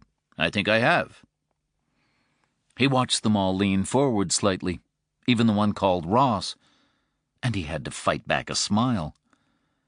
It was as though he had caught their mouths with hooks. They were not the only anglers here.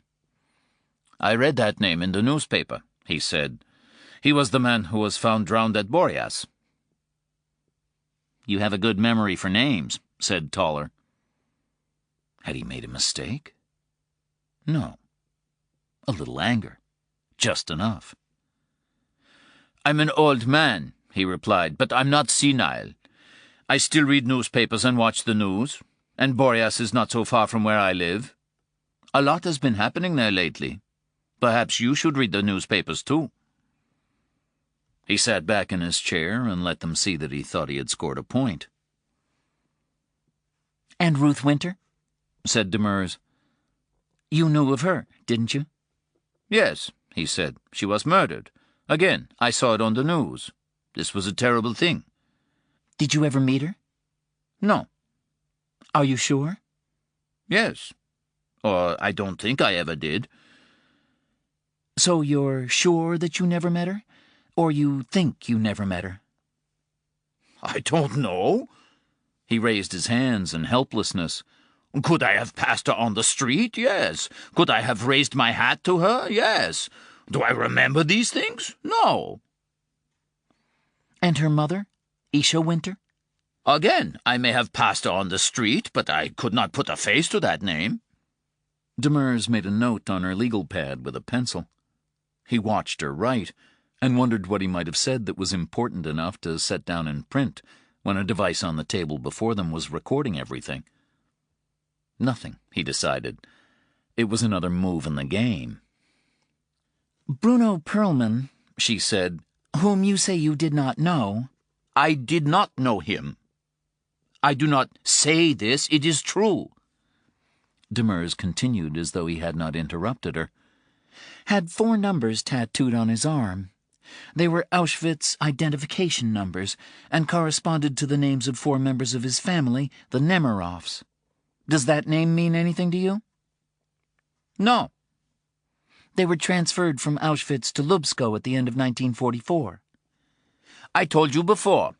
I knew nothing of this place until you came to me and began speaking of it. I thought that you kept up with the news, said Demers. It's been mentioned a lot lately. Thomas Engel served as a guard there. You know who Thomas Engel is, don't you? I think I remember now. I have seen him on TV. They say he may be a war criminal. He is a war criminal, Mr. Baumann. We have no doubt of that. Have you ever met Thomas Engel? No. Are you certain? Yes. He lived in Augusta. That's not too far from you, is it? Lots of people live in Augusta, said Baumann. I haven't met most of them either. So you know of him? Yes, but only from what I have learned on TV. Which mentioned Lubsko. I suppose it must have. Just to bring you up to speed, then. Lubsko was a nasty piece of SS trickery designed to make prisoners, wealthy prisoners, believe that an alternative to being worked or gassed to death might be available, and their families might also be saved. Small, clean huts with gardens in which vegetables could be grown.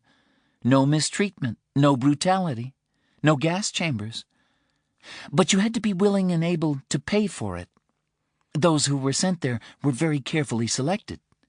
They were prisoners who were strongly believed to have squirreled away significant wealth, maybe in the hope that even if they didn't survive the war, their children might, and they would be looked after. So these wealthy men and women would be brought from other concentration camps and shown an alternative way of seeing out the war, along with their families, if only they could afford it. The clear implication being that if they chose not to reveal the whereabouts of their gold or their paintings or their gemstones, they and their children, or anyone else related to them by blood, would be dead within days. Most paid up, Mr. Baumann. They died anyway, of course, once they'd been bled of whatever they had managed to hide. Lubsko operated on a regular cycle, so every month a new set of families would be transferred once the camp had been scrubbed of their predecessors. To further strengthen the illusion of possible salvation, a pair of Judas goats was kept there. A German couple masquerading as liberal intelligentsia, victims of political rather than religious persecution, as it was deemed too difficult to have Aryans pretend to be Jews for fear their imposture would be discovered. Only one person survived the camp, a young woman named Isha Gorsky. The Russians were advancing, and the guards were ordered to get rid of all remaining prisoners and torch the camp. Isha survived by hiding among corpses. Later, when she came to this country, she married a Jew named Isaac Winter and— Isha Winter, said Baumann softly, as though he had just made the connection. Mother of Ruth Winter. You're telling me that you did not know her history? No, I was aware of none of this. How could I be? I was not a friend of hers. I do not think I ever met the woman. Were you avoiding her? No. Why would I avoid her? For fear that she might recognize you. But how could she? I told you. We did not know each other. You live, what, maybe 10 miles from Perna? Surely you must have visited the town. Baumann didn't even have to pretend to sound weary. I rarely go into Perna. It is a small town. Things are expensive there. When I shop at the big supermarket outside Boreas or maybe go to Bangor. And you don't socialize? Miss, said Bowman, I am over 90 years old. My wife is dead. My friends are dead. Whom do you suggest I socialize with? He thought that he caught the man named Ross smiling. Demers did not smile. I still do not understand what all of this has to do with me, Bowman continued. I think someone has been telling lies. Reinhard Krauss, the man whom you deny that you are, was sent to Lubsko as a general assistant with special duties at the start of 1944. Those duties included murdering children by lethal injection. We have confirmation of that in a note from Joseph Mengele to the RSHA inquiring after Krauss's progress and confirming that Krauss had attended the killing by injection of groups of children at Auschwitz, following which he had been permitted to perform the procedure himself under Mengele's expert gaze. Apparently, Mengele was concerned that his pupil might embarrass him, but the RSHA's response was entirely positive. Krauss had given no cause for complaint at Lubsko, and his conduct reflected well on his tutor. You see, Mr. Bowman, the difficulty with Lubsko was that in order for the illusion of possible salvation to be maintained, very particular types of guards had to be used to staff the camp. They couldn't be your usual brutes. They had to possess a degree of refinement, of sensitivity. But that presented problems when it came to disposing of the prisoner intakes, because refined, sensitive individuals tend to be bad at executing terrified naked men, women, and children. That was where Engel came in. We think that he and a couple of other men were kept off camp, and were only brought in when the killing needed to be done. But children, or the few that had survived the other camps, were dealt with separately. A quiet injection was deemed less damaging to morale, even that of a killer like Engel. That became Reinhard Krauss's job. I am not Reinhard Krauss. I have told you this before.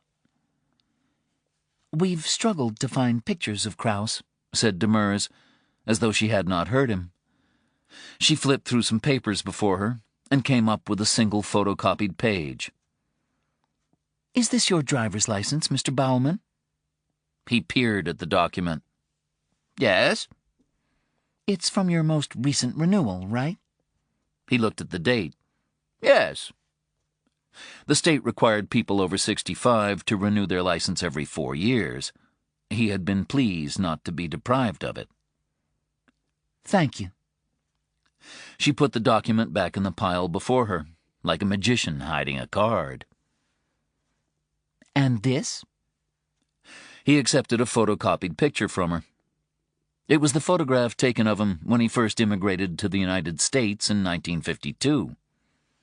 Again, this is me. He'd had some work done after the war, just enough to blur his appearance in case anyone might remember Reinhard Krauss. A thinning of the nose, a tightening of the eyes, a reduction in the size of his earlobes, which were conspicuously large, a family trait. And this one? He recognized his party membership photo immediately, even though it was blurred and damaged. He peered at it. He took off his glasses, wiped them on his tie, and examined it again. It is a very bad photo, he said. It was part of a batch that someone tried to burn, said Demers. Thankfully, the fire was put out before it could do too much damage. I cannot tell who this is, he said, but I do not think that it is me. You don't think that it's you? Asked Demers. Or you know it isn't? Baumann was conscious of walking on treacherous ground. He was tempted to deny entirely that this was his photo, but it still bore some resemblance, he supposed, to the man who had come to the United States in 1952. Already he was thinking forward to any possible attempts to deport or extradite him, just in case it came to that. A good lawyer might be able to use that photo in his favor. It looks a little like me, but it is not me, he concluded. Is this where the mistake was made? I don't think there is a mistake, Mr. Baumann. Is this your handwriting? He looked at the document before him. It was some of the paperwork from his petition for naturalization, filed in 1958, after he had lived in the U.S. for long enough to apply. Yes. And this? Another document, this time in German. It was a requisition form, filed during his time at the RSHA and dated 1942. Again, there were superficial similarities between the handwriting on the American form and the German, but he had practiced hard at changing his handwriting in the intervening years. No. We've begun preliminary handwriting analysis, Mr. Baumann. Already we've picked up some points of similarity. Baumann didn't think points would be enough. He was growing more confident. They had very little on him, and nothing that would stand up as evidence. He was increasingly convinced that all they really had was Engel's testimony against him. But Baumann knew what hearsay was worth in a court of law, especially coming from an old Nazi trying to save his skin. Demers set the 3 photographs of Baumann side by side. Young, older, old. We're thinking of showing these photos around to see if they jog anyone's memory.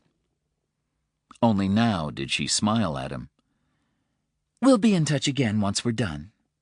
Thank you for your time, Mr. Baumann. She stood, and the others stood with her. Wait, said Baumann. What do you mean by this showing around? Showing it to what people? You cannot do this. This is not legal. You are spreading lies about me. But they did not reply as they trooped out, and then a uniformed officer appeared at the door to escort Baumann from the building. Still, Baumann knew what they planned to do. They were going to show his picture to Isha Winter. Chapter 45. The surgeon gave Parker the all-clear, along with more painkillers and some advice about taking it easy, not straining himself, and not chasing armed men over dunes, only some of which he intended to take. He made a call to Angel and Louis, and read a newspaper in his room while he waited for them to pick him up. Only once did he venture from his room, and that was to peer through a window at Corey Bloom. A man was sitting by her bed, his face in profile. He was holding Bloom's hand and speaking to her, even though she was asleep. Parker did not disturb them. Shortly after midday, a worried-looking female nurse appeared at the door, along with an orderly pushing a wheelchair. He looked worried, too. "I don't need a chair," said Parker. The hospital had given him a crutch, but he had no intention of using it. He had only just decided to rid himself of his stick, his fall on the beach conveniently dismissed as an aberration before the encounter with Steiger, and he wasn't about to replace one support with another. We thought it might be, quicker this way, said the nurse. She had a detectable Scottish accent. "You in that much of a hurry to get rid of me?" Parker asked as he shifted from his seat to the chair. No, it's just that, well, the men who are here to collect you are, She struggled to find the right word and settled for large. Parker closed his eyes. The fucking Fulcis. Maybe I should just stay here, he thought. I could barricade the doors.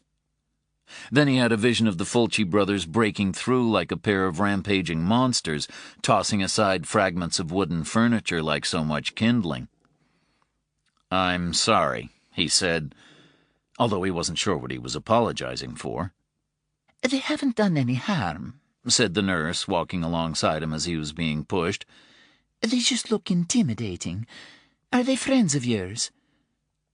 Yeah, kind of. He felt about 9 years old, like he was being picked up from school by a pair of embarrassing uncles. The Fulci brothers had their hearts in the right place. Well, most of the time, depending on the other parties involved and the degree of offense that they'd caused. The trouble was that the same couldn't be said for their brains, which had a resistance to chemical intervention to rival the Ebola virus. "They can't help how they look, I suppose," said the nurse, adding slightly hopefully, "I imagine they're lovely men, really." He was wheeled into an elevator. "That depends," said Parker. "On what?" "On whether or not they like you." "Oh, that's the same for most people, isn't it?" Parker recalled the tale of the driver, an insurance salesman, if he remembered correctly, who had consistently parked in the disabled spot at the back of the Fulci's mother's house. He'd received one warning, which he ignored. That in itself was surprising. People who were warned by the Fulcis usually stayed warned. The next time he offended, the Fulcis pushed his car into the sea with their truck.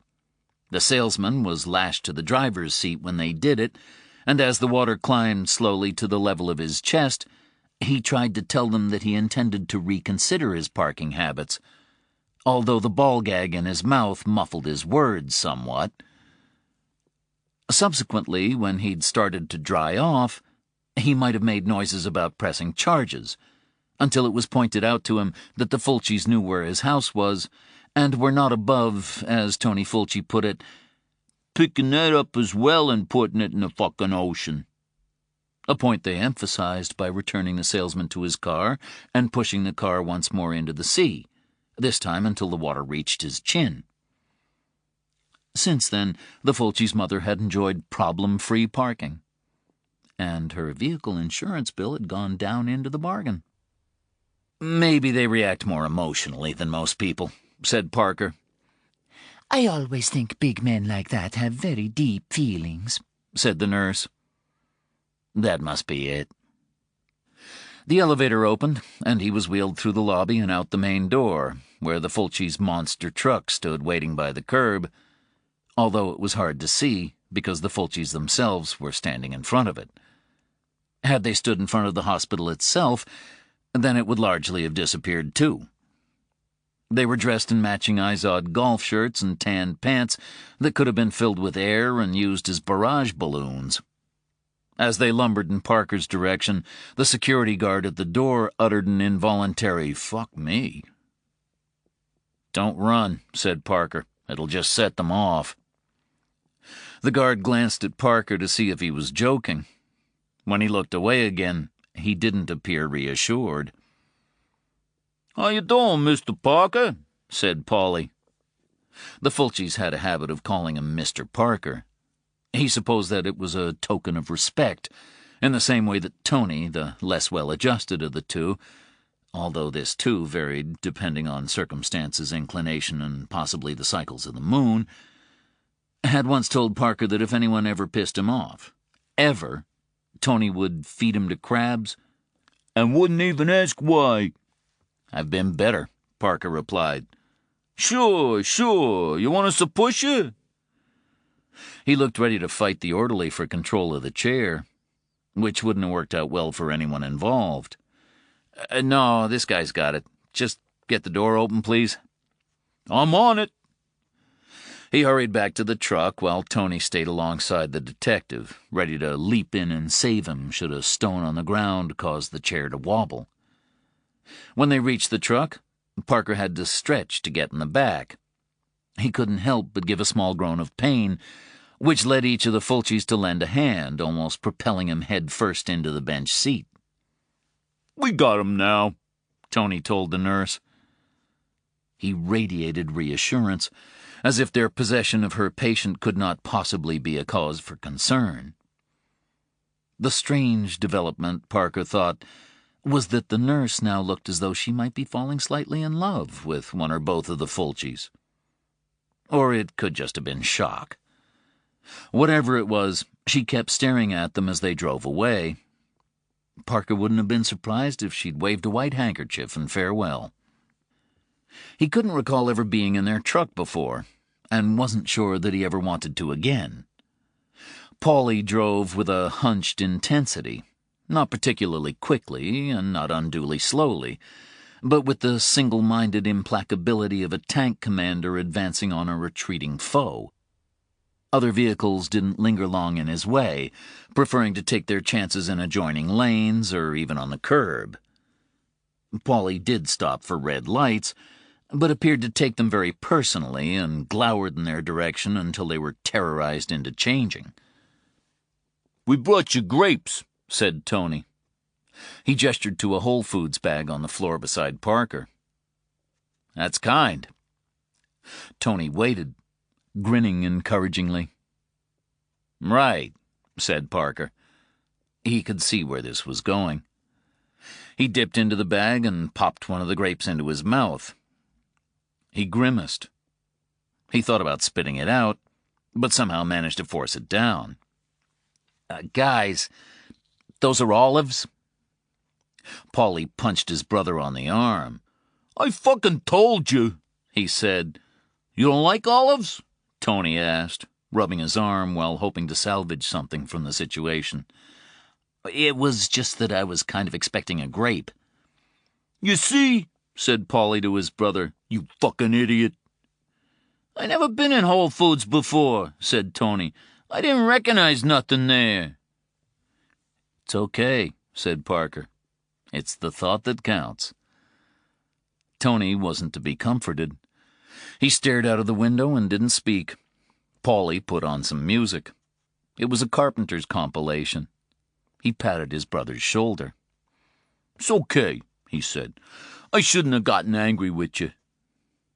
Only Yesterday began playing. Tony cheered up some. Parker vowed someday to kill Angel and Louie for this. Angel and Louie were waiting for them at Dysart's truck stop and restaurant on the outskirts of Bangor. Dysart's had been around since the 1940s and counted as a main institution.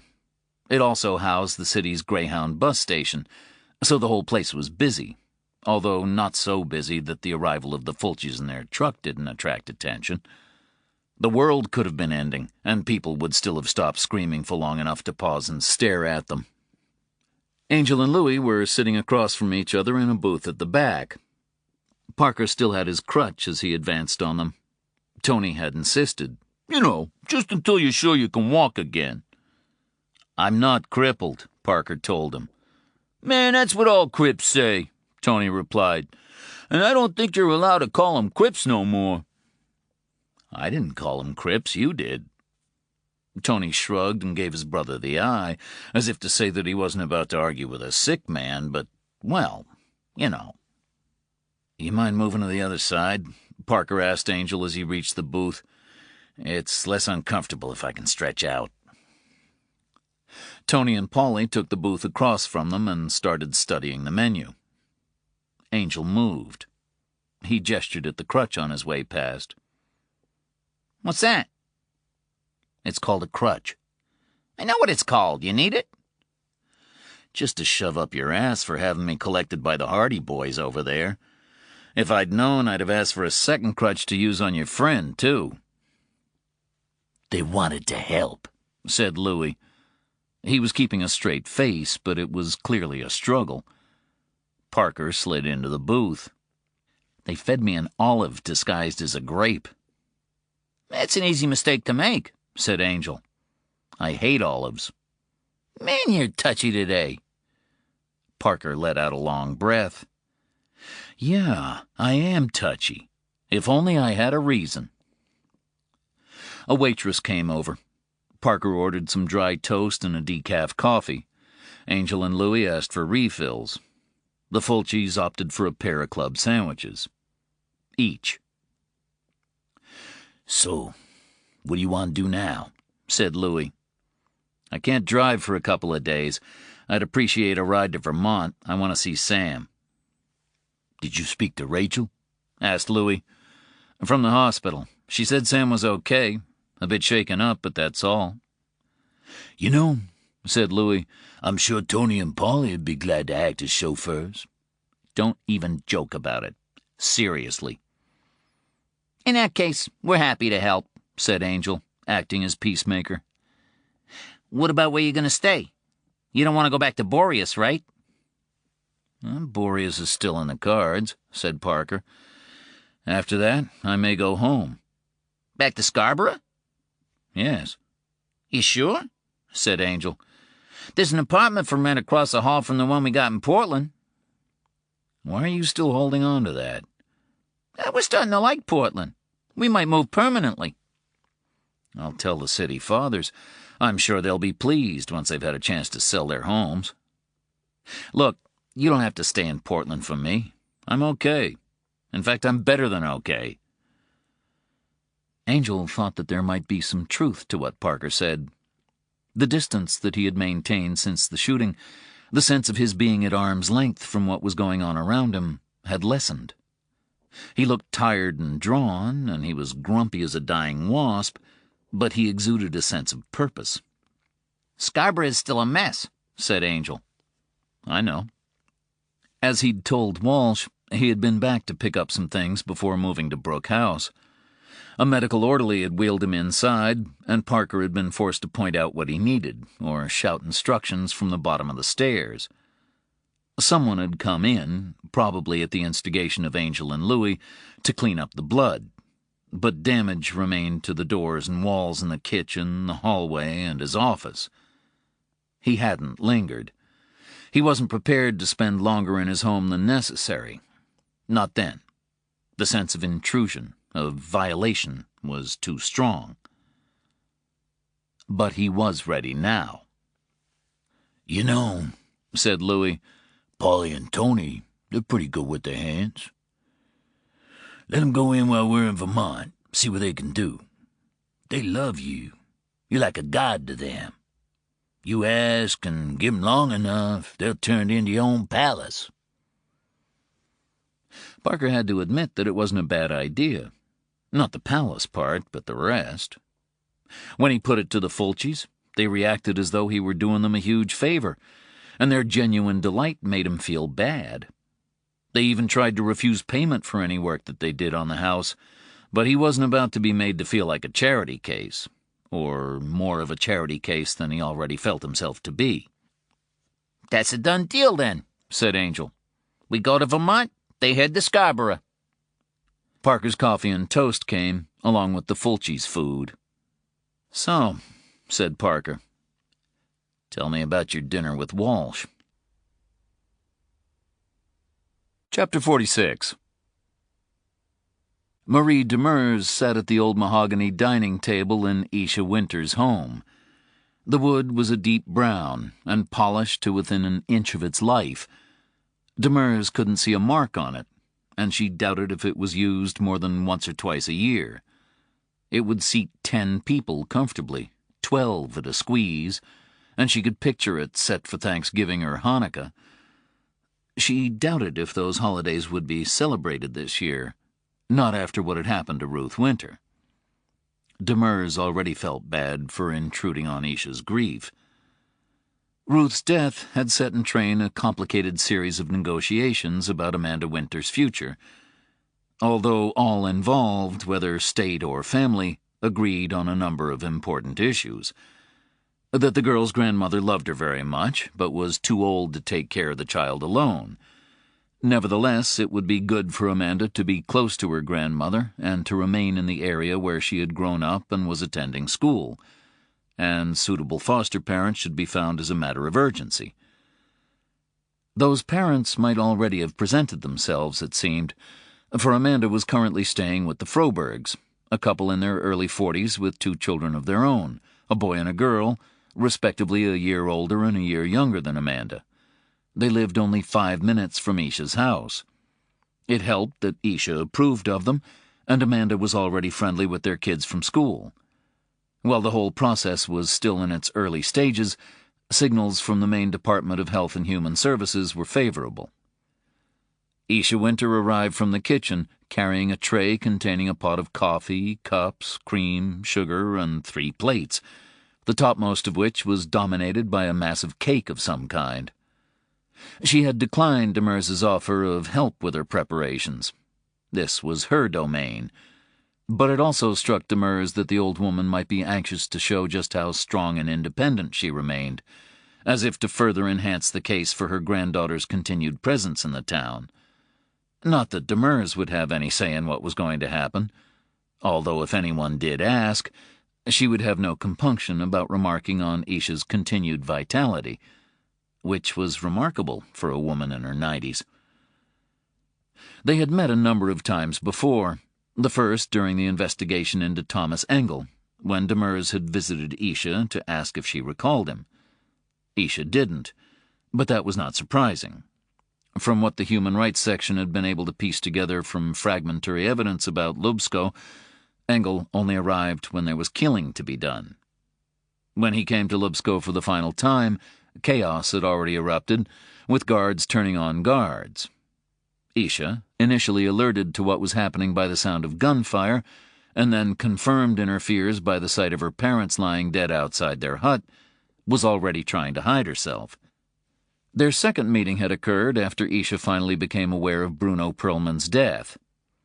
She recalled him as an intense man who had wanted to record their conversation, and whose questioning bordered on the insensitive, particularly for an old woman who lived every day with the memory of what happened at Lubsko, yet, like some who have been through great trauma, endure only by refusing to speak of it aloud, as if to do so would be to give it substance and return them to the reality of it. But Isha felt some obligation to help this man who was clearly so haunted by his family's past. She could tell him little that he did not already know, though, for she had not been at the camp when his relatives died. Eventually, her daughter had returned home, and seeing how upset her mother was being made by the interview, terminated it as gently yet as forcefully as she could. Demers and Isha had then met briefly at Ruth's funeral, and now Demers was sitting in Isha's home, with what she hoped might be a sliver of connective tissue between Ruth's murder and the man who called himself Marcus Baumann. Isha set the tray down on the table and carefully placed cork mats on the mahogany before adding the cups and plates. She poured the coffee and allowed Demers to add her own cream and sugar. "You will have some babka?" she said, although Demers felt that it was more an order than a question. "I'd love a piece," she said, and Isha cut her a slice as thick as her arm and a smaller portion for herself. Demers tried it. God, it was good. Not that she knew babka from bupkis, but this really was fantastic. It was crumbly and chocolatey, with a hint of familiar essence to it. "What do you think?" asked Isha. She had not yet touched her own slice. Her attention was fixed entirely on her visitor. Had Demers expressed dissatisfaction, even just through an absence of enthusiasm, she was certain that Isha would have been unable to eat, and might never have prepared her babka again. But there was no cause for Demers to feign enthusiasm. She thought she might actually weep, the cake was so good. "It's wonderful. Are those nuts I'm tasting?" "Are you allergic?" "No, not at all. I just can't figure out what nut it is." Only then did Isha take a bite of her own cake. "No nuts," she said. "Seriously?" "Mascarpone cheese. Others use cream cheese, but mascarpone is better. It gives the dough that flavor. Before you leave, I must write down the recipe for you." Good luck with that, thought Demers. She wasn't a bad cook, but baking was too much like science or alchemy for her liking. It required the kind of precision that she instinctively applied to her work, but when she got home, she preferred to be a little more relaxed in her culinary endeavors. "How is Amanda doing?" she asked. Isha finished her own mouthful before answering. "Good and bad," she said. "She has nightmares, and her condition, her syndrome, has worsened again. They say that maybe she should talk to a therapist." "It might help." "But I am here for her. I will always listen to her." "And that's good," said Demers. "She needs that stability. But the circumstances in which her mother died were particularly awful. Amanda saw her mother's body, and her killer, and was assaulted by him in turn, she's still just a child, and if she receives the help that she needs now, it'll ease the burden later." "You're right, of course," said Isha. "Yes, a therapist. I will tell them." She used her fork to cut away another piece of babka. They spoke of the ongoing investigation into her daughter's death. Just as the police had done, Demers asked if Isha could think of any reason why Bruno Perlman might have wished to contact her daughter, but she could not. At last, Isha placed her fork on the plate, leaving the rest of her cake untouched. There was silence as she waited for Demers to explain why she was here. "Mrs. Winter," she began, "does the name Reinhard Krauss mean anything to you?" Isha reacted as though she'd been stabbed with the point of a blade. She grimaced, and her right hand lifted slightly as though to ward off a second assault. "Yes," she said, "I know that name." "He was at Lubsko, right?" "He was a killer of children. I saw him take them away when the Russians were coming. He had a small room at the back of the medical clinic, but I didn't know what he was planning to do with them in there. Not then. Not until I saw the bodies being carried out. Then we heard the first shots, and my father told me to run. And I ran." Demers let a few seconds pass before proceeding. She had met many former concentration camp prisoners in her time, and survivor guilt was a common trait. She could only begin to imagine the kind of guilt Isha Winter carried from being the only one to have got out of a camp alive. "I'd like to show you a picture, if I may," said Demers. "Certainly." Isha wore her glasses on a chain around her neck. She put them on as Demers reached into her satchel and removed a blue plastic folder. From it, she took the photograph of Baumann taken when he was first admitted to the United States. She placed it before Isha, who took it in her hands and examined it closely. "I don't know this man," said Isha. "Please, look at it again. Take your time." Isha did as she was asked, but in the end she shook her head. "No, I don't know him. Who is this?" "Isn't it Reinhard Krauss?" "No, this is not Krauss." Demers couldn't believe it. She had been growing increasingly sure about Baumann, even if it was only circumstantial evidence.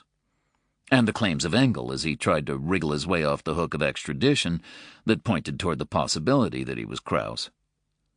It took Demers a moment to find her voice, and she couldn't prevent it from betraying her disappointment. "You're sure? Absolutely sure?"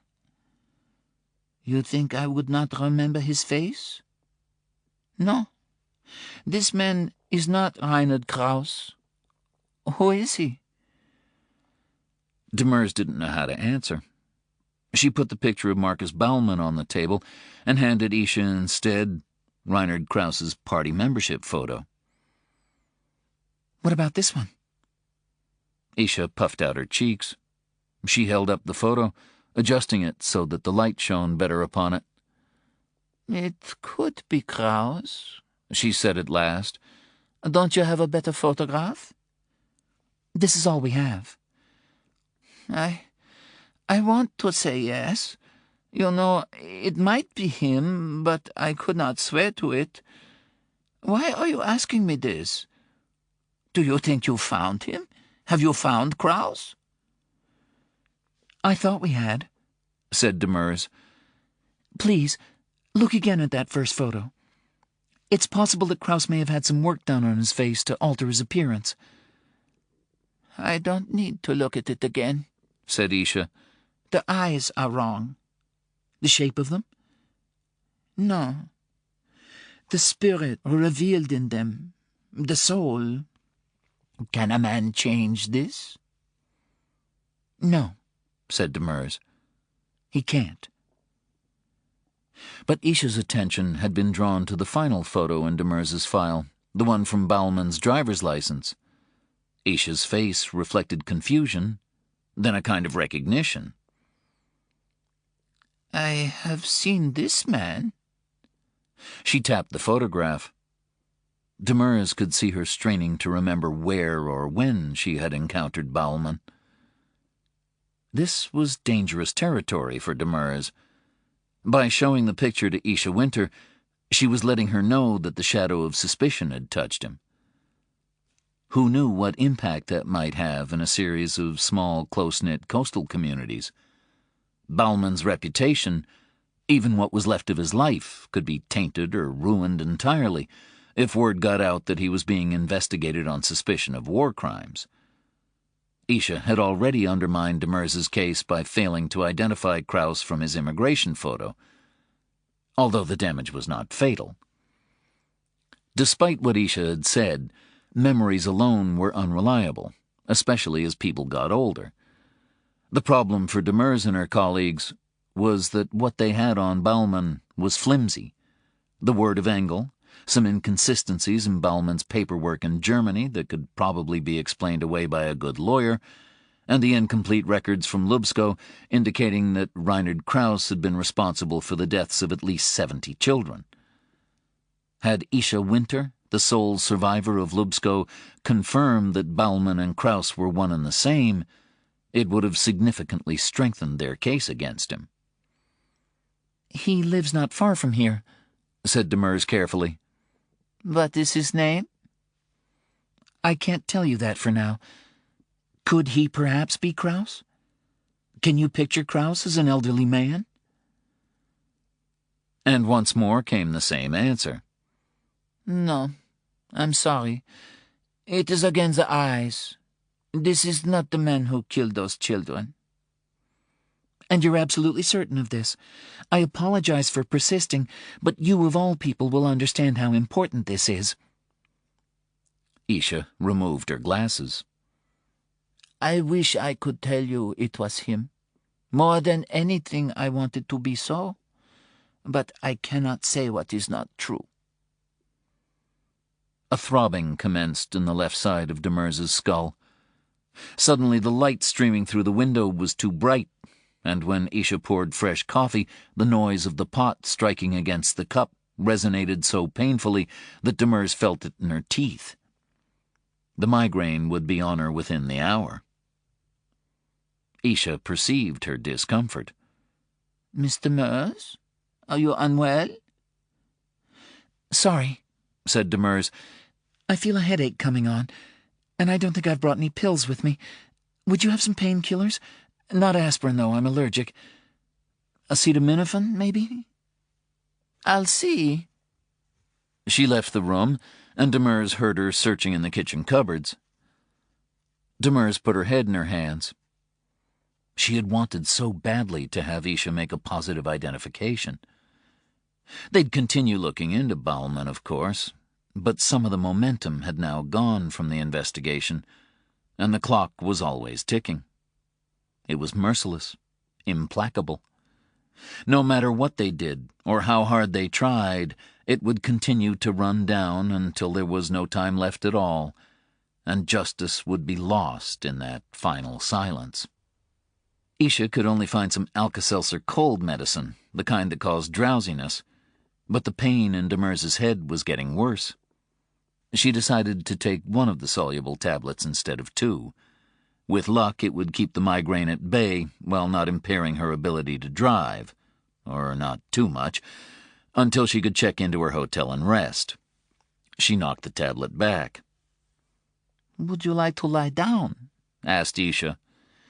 "No, thank you. I have to go." She stood and gathered her things. I don't know what I can do, said Isha. She looked distraught, as though she had let Demers down by failing to give her the answer she was expecting. "Nothing," said Demers. "It's not your fault. We'll keep looking. We'll keep trying. If I have any news, I'll be in touch." Isha accompanied her to the door. Halfway down the hall, she stopped and took Demers's arm. The recipe, she said. I meant to give you the babka recipe. "Another time," said Demers. "It'll keep."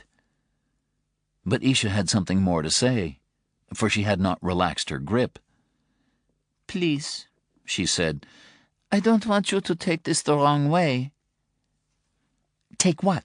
asked Demers, not understanding. I wonder sometimes why this matters so much to all of you. Demers was taken aback. How could it not matter? How could Isha even ask such a question? Don't you want these people found and punished, Isha? She replied. They're criminals. What they did was monstrous, without equal in history. This I know, said Isha. But you must understand something, Mr. Demers. I have thought long about this, and I believe that you and your superiors are acting out of guilt because you failed all of us so long ago. It hit Demers with the force of a blow. What do you mean? You knew that the Jewish people were under threat. Your American government even convened a conference at Evian in 1938 to seek a solution to the refugee problem. But all of you, with but one exception, the Dominican Republic, refused to alter your immigration policies. You left us to die. And even when the truth of the camps was revealed, you did nothing. That's not true. You were asked to bomb the railways, the camps, but you did not. There were legitimate concerns about injuring or killing prisoners if bombing raids were sanctioned. Prisoners were being gassed and hanged and shot. 6,000 a day at Auschwitz alone in the summer of 1944. Isha laughed, and Demers thought that she had never heard quite so much despair in the sound. How much worse could bombing have been? Don't you see? All this is just too late. It won't bring the dead back. It will only allow you to sleep a little better in your beds at night. Demers didn't know how to reply. Her head was thumping. She thought that she might be sick. I'm sorry you feel that way, she said, and the words were so inadequate that she felt overwhelmed by a sense of their ridiculousness. Isha gave Demers's arm a final squeeze. Sometimes I don't know how I feel, said Isha. Forgive me. You are a good young woman, and I am a foolish old one. Demers said goodbye and walked to her car. She'd had failures in the past. They all had. But this one bothered her more than most, because she'd been so certain. Engel feared being returned to Germany, where he knew no one and would die a pariah. He wanted to save himself, yet he appeared to have lied. And Isha Winter was partly right. Demers and her colleagues were motivated by an acute sense of justice, but their actions also represented a form of recompense, of atonement for the failures of the past, for the laziness and political expediency, for the parsimony that had deprived the hunt of resources for so long, and for the greed, for information, for new technology, for knowledge, that led American intelligence to join hands with men as terrible as Klaus Barbie and Friedrich Buchart, whose Einsatzkommando unit was responsible for literally tens of thousands of deaths, making him the biggest mass murderer employed by the Allies after the war. Had the OSI been formed earlier, perhaps in the 50s or even the early 60s, would the CIA have permitted Demers's predecessors to purge it of its Nazi connections? The depressing answer was that she doubted it. Enough. She hadn't failed, not yet. Identification alone wouldn't have put Baumann on a plane back to Germany anyway. An obstacle had been placed in their way, and they'd simply have to find a way around it. But it wasn't just about Isha. There was also her daughter, and Bruno Perlman, and the Tedescos. Perlman remained connected to Isha through Lubsko, and although doubts were now being raised about whether the mark on his orbital socket had actually been made by a blade, Demers was still convinced that he'd been murdered, if only because Lenny Tedesco, who appeared to be one of Perlman's few friends, had also been killed, along with his wife, and Demers wasn't about to buy that many coincidences. Now there was Bauman, and another potential Lobsko link in Maine, even if it had been almost severed by Isha Winter's inability to identify him as Krauss. No, this wasn't over.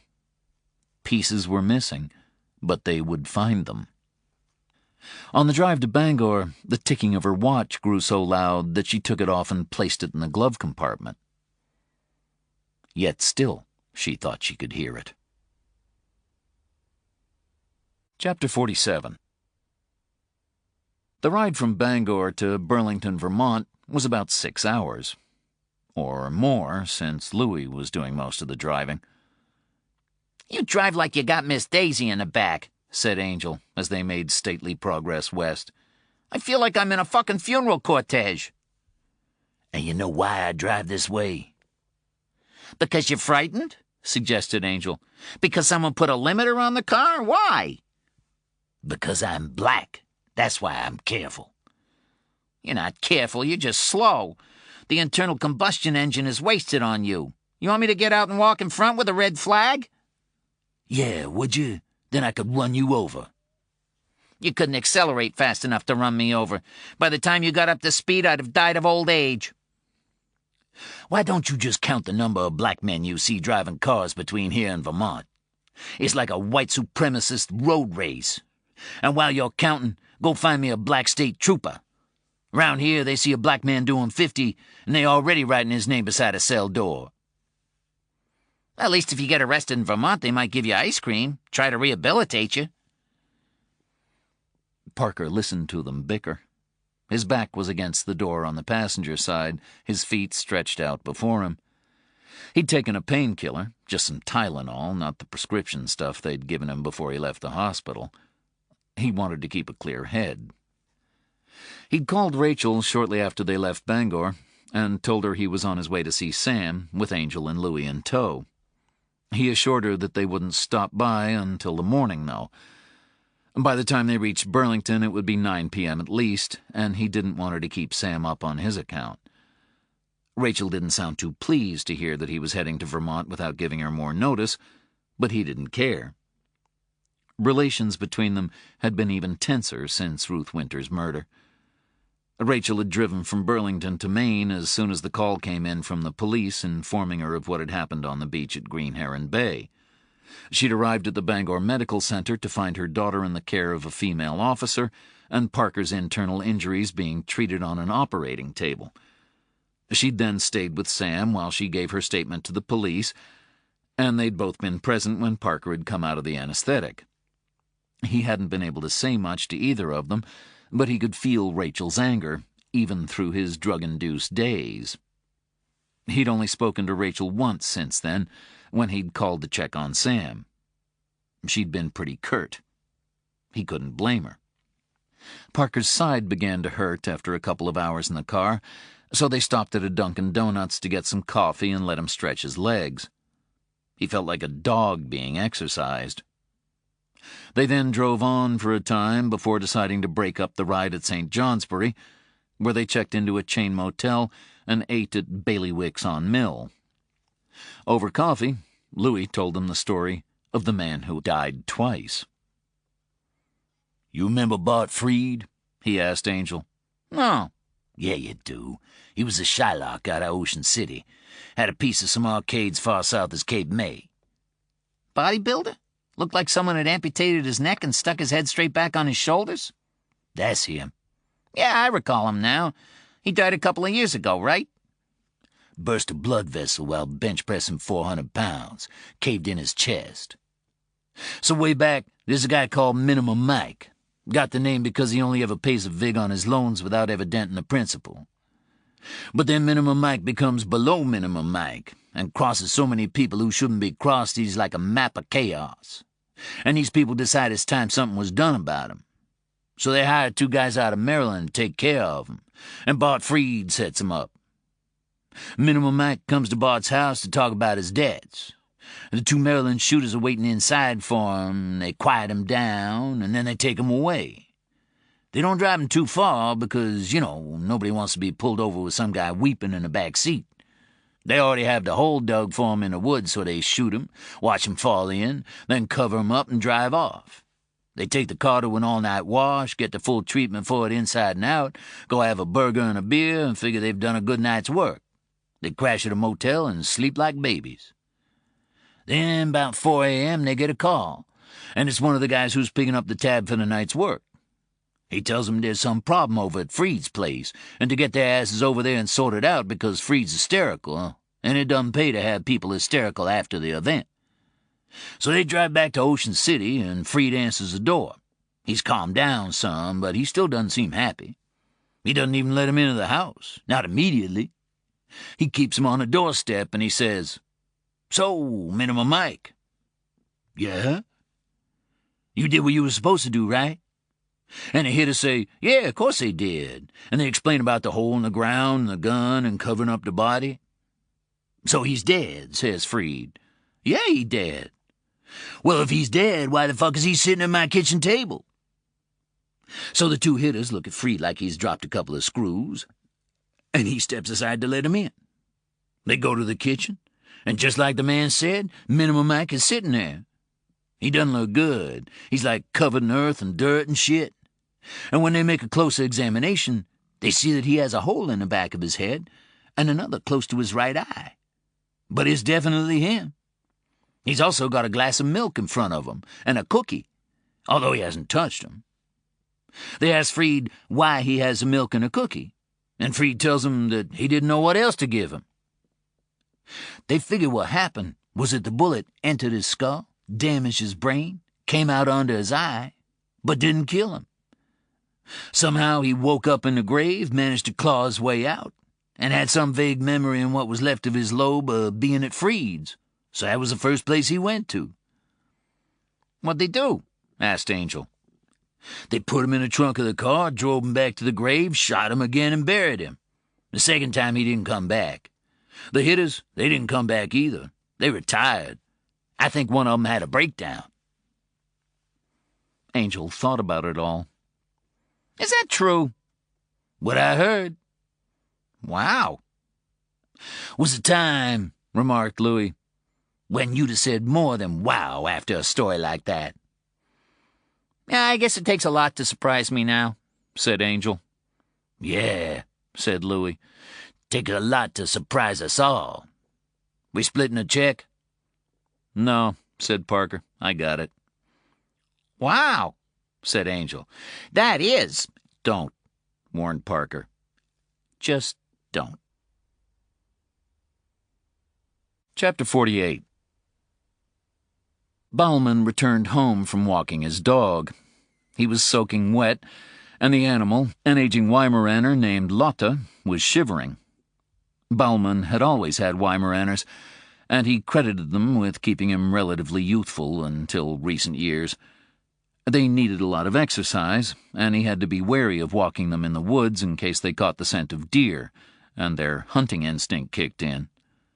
But they were intelligent, highly trainable, and immensely loyal. Lotte rarely left Bauman's side, but her muzzle was gray now, and he had fewer concerns about her running off after deer. Stumbling off, maybe, but not running. He removed her wet collar and rummaged in the shoe basket for the towel used to dry her on such occasions, but Lotte was already gone, her tail wagging while she emitted uncertain little woofs of interest. A light was burning in the kitchen, and Bauman was certain that he had only left on the lamp in the hall before leaving. He could see Lotte's tail wagging, and her rear end wiggling with delight. Someone was seated at the kitchen table, just beyond his line of sight. Someone whom Lotte recognized, but who had no qualms about making his own way into a man's house while he was out walking his dog. Bauman hung up his wet coat and scarf, removed his damp shoes, and padded to the kitchen. Sitting in one of the pine chairs facing the door was the jigsaw man. Bauman glared at him for a moment before making his way to the stove, where he filled a pot with milk and set it to boil for hot chocolate. The damp was in his bones. Maybe later he would permit himself a scotch, but for now chocolate would suffice. "You might have made a less dramatic entrance," said Bowelman. "You're marked," said the Jigsaw Man. "I chose to be careful." "Pah! Now you choose to be careful. You should have been careful when you killed Perlman. You should have been careful before you went off burning houses and murdering children." The Jigsaw Man pointed out the irony of someone like Bowelman objecting to the killing of children. "It was not necessary," said Bowelman. "I deemed it necessary." "Why? Because you couldn't manage to make Perlman disappear? You, of all people, should have known about the tides." Bowelman found the jar of hot chocolate at the back of one of the kitchen closets. He'd bought it at the Trader Joe's down in Portland when he'd last visited the city. It was organic and fair trade. Not that these things particularly mattered to him, but it had performed well in taste tests, and Bowelman was something of a connoisseur of hot chocolate. When Catherine was alive, they preferred to make their own from scratch, but it didn't seem worth the effort for just one person. "It wasn't meant to happen that way," said the Jigsaw Man. "I thought he was unconscious, but I'd tied his shoelaces together just in case. He was lying on the ground, and I was preparing to put him in the trunk of the car, and when I looked back he was standing. Standing! I'd taken out one of his eyes. Who knows what damage I did in there? Yet he was on his feet. I approached him, and he simply stepped back and was gone, lost to the sea. I hoped that I might be lucky with the tides. I was not." Bowelman took the milk from the stove before it came to the boil, poured it into the cup of mix, and added a little cold milk to take off some of the heat. He took a seat opposite the Jigsaw Man. Lotta, knowing where her loyalties lay, came to join her master. Bowelman dipped his finger into the cup and allowed Lotta to lick the mixture. The Jigsaw Man was an amateur, a gifted one, but an amateur nonetheless. He had provided good service in the past, but now, like all of them, he was getting old. Yes, he was still decades younger than Bowelman, but what did that matter? He was losing his edge, perhaps even his sanity. That business with the family over at the lake. What kind of sane individual would consider that an appropriate response to the problem of Perlman's body washing ashore? "Aren't you going to offer me something to drink?" asked the Jigsaw Man. "If you want hot chocolate, make your own." "I'd prefer something stronger." "You know where it is." The Jigsaw Man rose. Lotta followed him with her eyes. When he returned, he'd poured himself a snifter of brandy. He swirled it before he drank. It didn't make much difference. It was poor stuff. "Tell me about the Demers woman," he said. Bowelman went through the details of both encounters with Demers. He left nothing out, and resisted emphasizing what he perceived as his own cleverness. "She visited Isha Winter," said the Jigsaw Man. "I thought she might." "So what does Demers do now?" "She has nothing," said Bowelman. "The doubtful word of a man trying to save his own skin, that's all. Without proof she can't act." "And yet they still haven't deported Engel." "They will. He's of no use to them now." "Not unless he tries naming more names, and a shadow still remains upon you." "I have always had a shadow upon me." "Not like this one." "I told you, she has nothing to tie me to Kraus." "But you say that she mentioned a discrepancy in paperwork." "She was bluffing, trying to frighten me." "You sure?" "The paperwork was good." "Those were difficult times. Mistakes could have been made. A detail might have been missed." "No, you must listen to me," said Bowelman. "There is no problem with the paperwork, or nothing that would cause this kind of fuss. And let me remind you that we all received our documents from the same source. If there is a problem with one, there may be a problem with the rest. So why are you only giving me this scheisse? I wasn't the reason Perlman ended up in the sea. It wasn't because of me that you thought you had to kill that family. No, but you are the one to whom Demers has come. You're the one they're looking at. Ha! Bauman waved a hand in dismissal. It's done. By now she has gone back to Washington with her tail between her legs. The jigsaw man looked into the depths of his cheap liquor, like a fortune-teller on the skids. Who else can Engel name? What? Who else can he name? Bauman sipped his hot chocolate. He wanted all of this to be at an end, but he was too careful to dismiss the jigsaw man's question out of hand. Hummel is the only one directly connected with Lubsko, but Hummel was close to Riese. Riese was not at Lubsko, but he and Hummel were friendly, and I cannot say what Hummel might have shared with him, and with Engel in turn. If Engel tries to sell anyone else out, it will be Hummel next, then Riese. Are you sure that these are the only ones Engel might give up? He wouldn't dare name the last. You're sure of this? Bauman was suddenly tired. He felt the force of the past straining to emerge, like water behind a fracturing dam. No, he said, I cannot be sure, but even Engel has his limits.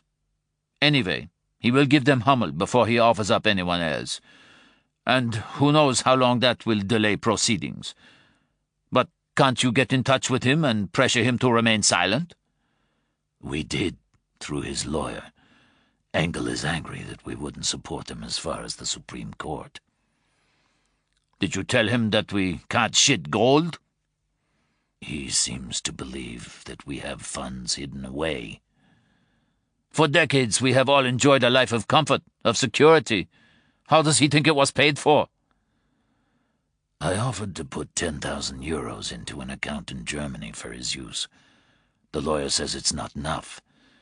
Even 100,000 wouldn't be enough to satisfy Engel. He wants to stay in the United States.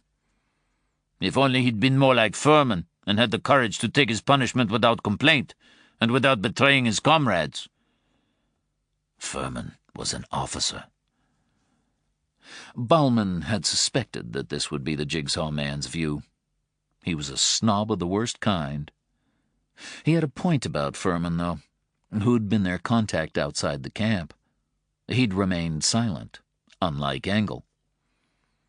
But Engel, the jigsaw man added, is a thug. We were all thugs, said Bauman. Even you? Even me. I have no illusions. I was there. The jigsaw man didn't contradict him, but Bauman could see him bristling. The jigsaw man didn't like such talk. Speak with Hummel and Riese, said the jigsaw man. See what you can find out. Me? Who else? But they might be watching me. You told me they had nothing on you.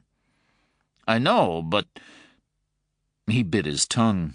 He didn't want to damn himself with his own mouth.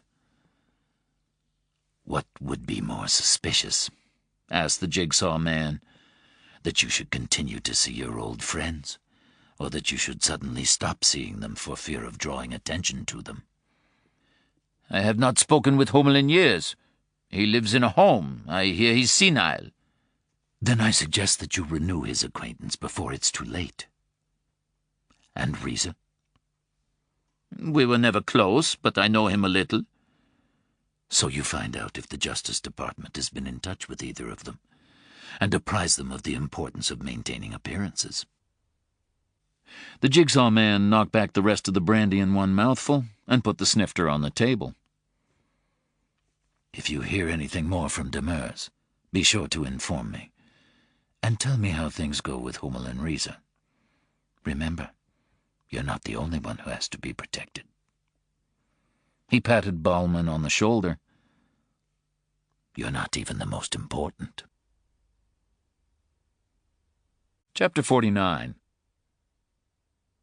Gordon Walsh sat at the back of the conference room as lieutenant driver, The newly appointed commanding officer of Major Crimes Unit North gave details to the assembled reporters of progress in the continuing search for Orrin Wilde and the associated killings, which amounted to none at all.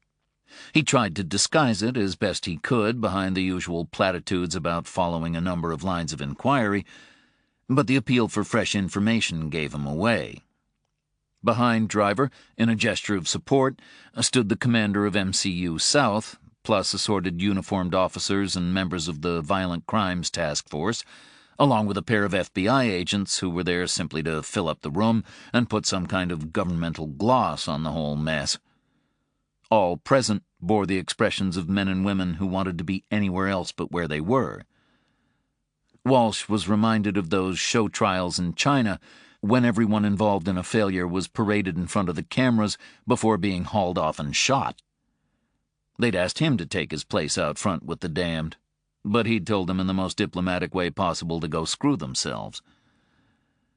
When the reporters had exhausted themselves by asking the same questions that they'd been posing ever since Orrin Wilde vanished off the map, someone from NBC raised the Winter murder, and Driver gave a variation on the same theme: lines of inquiry, ongoing investigation, reluctant to compromise sources, any information gratefully received, and we'll even pay for the stamps.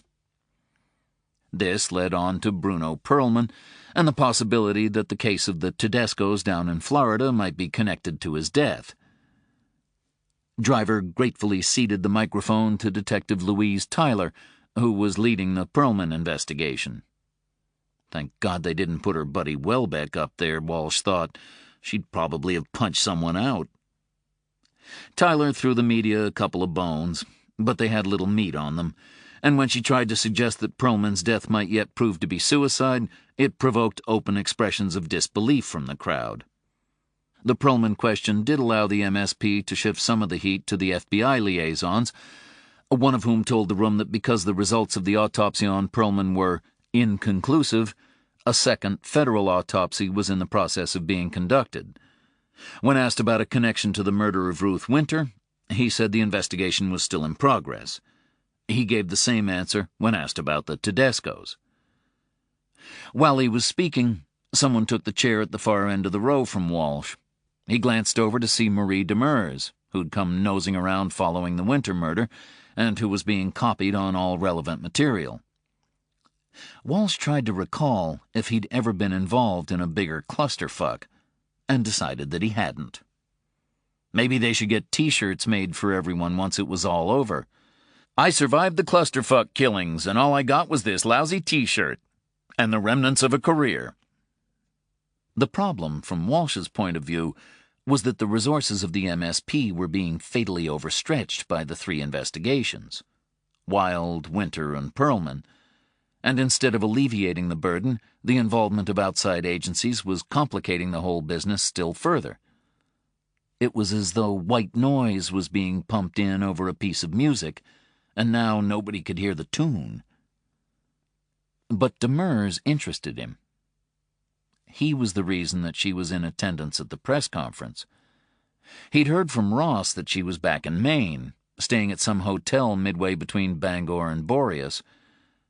He'd eventually succeeded in getting in touch with her the night before and suggested that they meet, but she begged off with a migraine and offered to hook up after the press conference instead.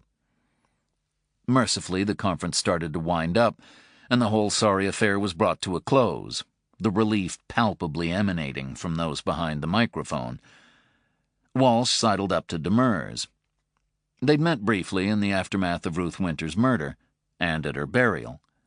This time he took Demers for coffee, where she ordered some kind of non-fat decaf, which, to paraphrase the Tom Waits song, didn't even look strong enough to defend itself. In the spirit of the occasion, Walsh resisted ordering something sweet and fat, and instead went for an Americano with so many shots that it practically counted as a giant espresso. "Thanks for taking the time to meet," he said. SAC Ross told me that it might be worth my while speaking with you. "That was nice of him." Ross doesn't do nice. "No, he doesn't. I just said it for form's sake." Walsh took a hit of his coffee, and the first of the caffeine lit up his synapses like fireworks on the 4th of July. He thought his eyeballs might pop out. "Well," said Demers. She wasn't much for small talk, Walsh thought. It might have been the after-effects of the migraine, or it could be that she was always that way. He didn't much care which. It wasn't as if they were planning to get married. "You're investigating a man named Marcus Bowelman as a possible war criminal?" "Yes." "This Bowelman was at a concentration camp called Lubsko, of which Ruth Winter's mother was the sole survivor?" "It wasn't a concentration camp. It was officially an experimental colony, but otherwise, yes." "And members of Bruno Perlman's family died at the same camp, which gives us a dotted line between Ruth Winter, Perlman, and Marcus Bowelman." "Again, all this is common knowledge." "I have something that isn't," said Walsh. "Really?" Demers wasn't exactly on the edge of her seat, but he could see that he had piqued her curiosity for the first time. "The man who killed Ruth Winter, the one we're calling Earl Steiger, in the absence of anything more conclusive, was a professional killer, possibly hired by a man named Cambion." Now Demers was interested. She even pushed her weird coffee to one side, as though it might impede the flow of information. "Where did you get this?" "It doesn't matter where, and it's not conclusive. I don't have any evidence to support it, but the source is good." "You didn't share this with Ross?" "I did." "Ross didn't share it with me." "You take that up with Ross. For what it's worth, he told me to keep it to myself, but I don't work for Ross. Not officially, anyway, although sometimes he acts like I do. Plus, I'm tired of seeing my entire department chasing its tail with no result. So I'm looking at all of these pieces, but I can't make them fit together. Then you come along talking about war criminals, and suddenly I can see a picture." "Go on." "Bruno Perlman finds out something about Lubsko and Marcus Bowelman that nobody else knows. He shares it with his friend Lenny Tedesco, then heads north. Along the way, he lets someone up here know that he's coming, maybe even more than one person. Because of the Lubsko connection, I'm figuring one of them has to be the Isha Winter or her daughter." "I spoke with Isha Winter," said Demers.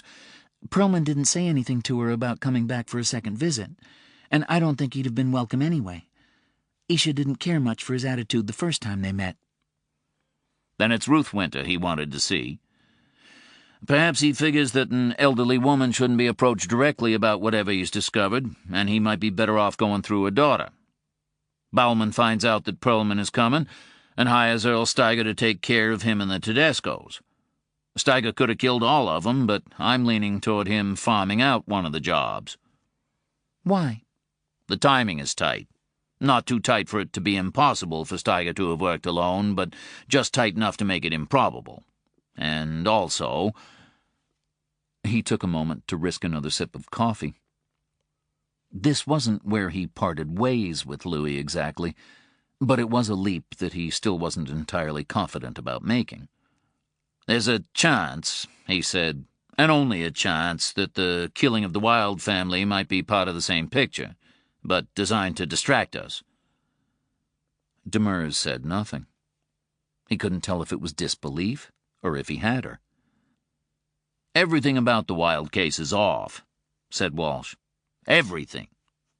Orrin Wilde should have been caught within hours, but he's still out there. His father's safe was locked when the house was examined, and we found charred bills in his wallet. So what's the kid doing for funds?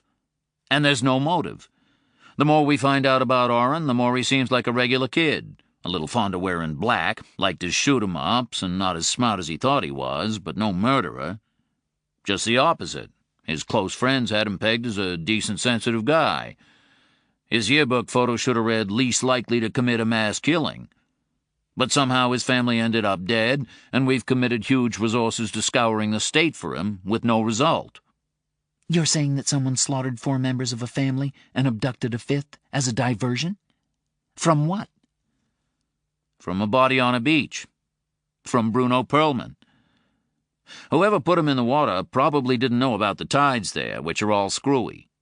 Perlman wasn't supposed to wash up at Mason Point, but he did. I think someone went to the trouble of clogging up our system so Perlman would be overlooked and tagged as an accidental drowning or a suicide, and would simply lie in cold storage until whatever else needed to be done could be completed. What about Ruth Winter? Asked Demers. She doesn't fit into the same time frame. She dies later. Why not kill her along with Perlman? Maybe because Perlman's killer knew that he hadn't shared his information with her yet. What if it was something physical, something that Perlman wanted to show her? There was no laptop in his car when it was found, and we know that he owned one from a warranty found in his apartment. Unless Perlman brought his computer with him for his last swim, then it, along with anything else that might be useful, was taken by his killer. Then why murder Ruth Winter at all? That's where it all starts to fall apart, admitted Walsh.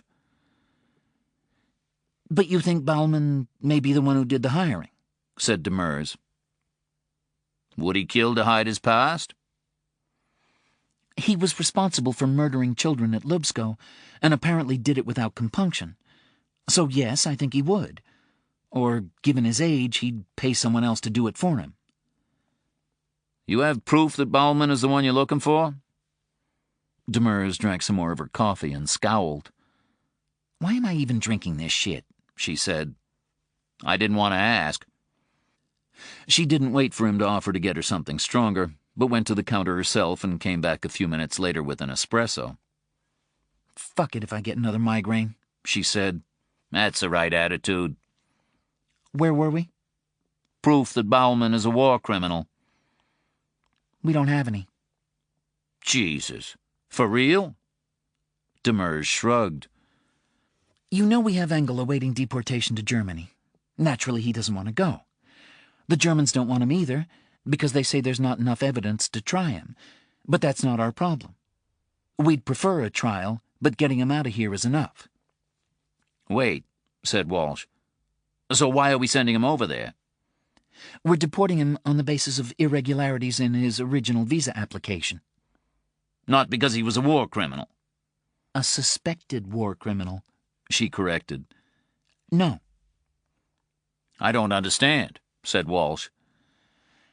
Denaturalization and deportation is all we have, said Demers.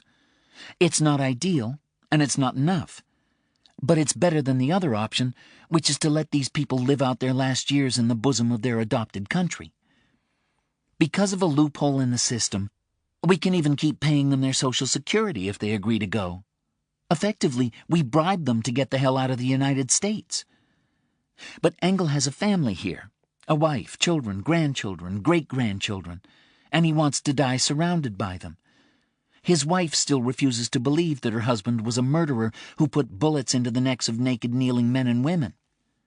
She'll take him back if he can stay. So Engel offered to give up another Nazi in hiding if we'd halt the deportation proceedings. Did you agree? We told him it would depend upon the quality of the information. The truth is that he's going back to Germany no matter what he tells us.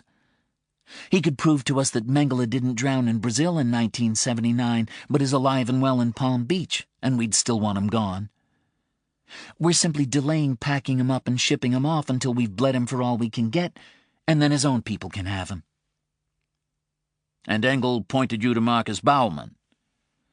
He told us that Baumann was actually Reinhard Krauss. He said he and Krauss served together at Lubsko. We looked into Baumann, and his paperwork had some gaps and inconsistencies in it. Yet not enough to support a case against him, and they could be explained away by the chaos of war. But you get a sense for these people if you hunt them long enough, and Baumann is bad. What might have helped was a positive identification from Isha Winter, who knew Krauss by sight. Walsh picked up on the words might have. But you didn't get it, he said. Yesterday I showed Isha Winter a picture of Baumann as a younger man. She told me that Baumann wasn't Krauss. So Engel was lying? I haven't had a chance to put that to him yet. Unless he was right about Baumann, but somehow managed to connect him to the wrong name. I mean, all these guys must be old as Methuselah by now. I have trouble remembering names, and I'm only 50. It's also possible that Isha Winter is mistaken, but it's a long shot. She comes across as sharp as a tack. If she says Baumann isn't Kraus, then it must be true. I'm going to keep working the case, but I was banking on the positive ID to give us a push. It leaves you with problems, too. Whatever information Bruno Perlman had, it couldn't have been that Marcus Baumann was really Reinhard Kraus, not unless he was as mistaken as Engel.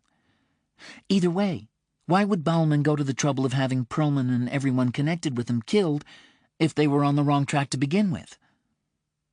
Walsh swore. He'd been so sure that he'd found a way to connect all the pieces. It didn't take him long to regain his composure, though. "Baumann doesn't matter," he said. Really? "The rest of it feels right. We just need another name. But Lubsko remains the common detail. Whatever is happening here, it goes back to there." Let's stay in touch. See what emerges, said Demers. "And Ross?" I'm going to shout so loudly at him for keeping me out of the loop his phone will melt. "It sounds like a plan." Then he's going to shout at you. "I have a plan, too." Which is? Walsh abandoned the rest of his coffee. With luck, he'd managed to get a night's sleep sometime before Christmas. "I won't answer my phone." Chapter 50. Rachel and Sam lived in converted stables adjoining the house owned by Rachel's parents, although a wooden-glass conservatory furnished with overstuffed couches and chairs now connected it to the main building. Rachel's father, Frank, had recently retired, but continued to work as a freelance consultant in business realms in which Parker had no interest, even if Rachel's father had ever been bothered to try to explain them to him. Parker had never gotten along with Frank Wolfe. He had been suspicious of the detective from the start, and everything that followed had only reinforced his conviction that Parker was bad for his daughter in almost every way. He made some small concession only for Sam, upon whom he and his wife doted. Although Parker was certain Frank had somehow blocked from his mind the fact that Sam carried any genetic material from his daughter's former lover.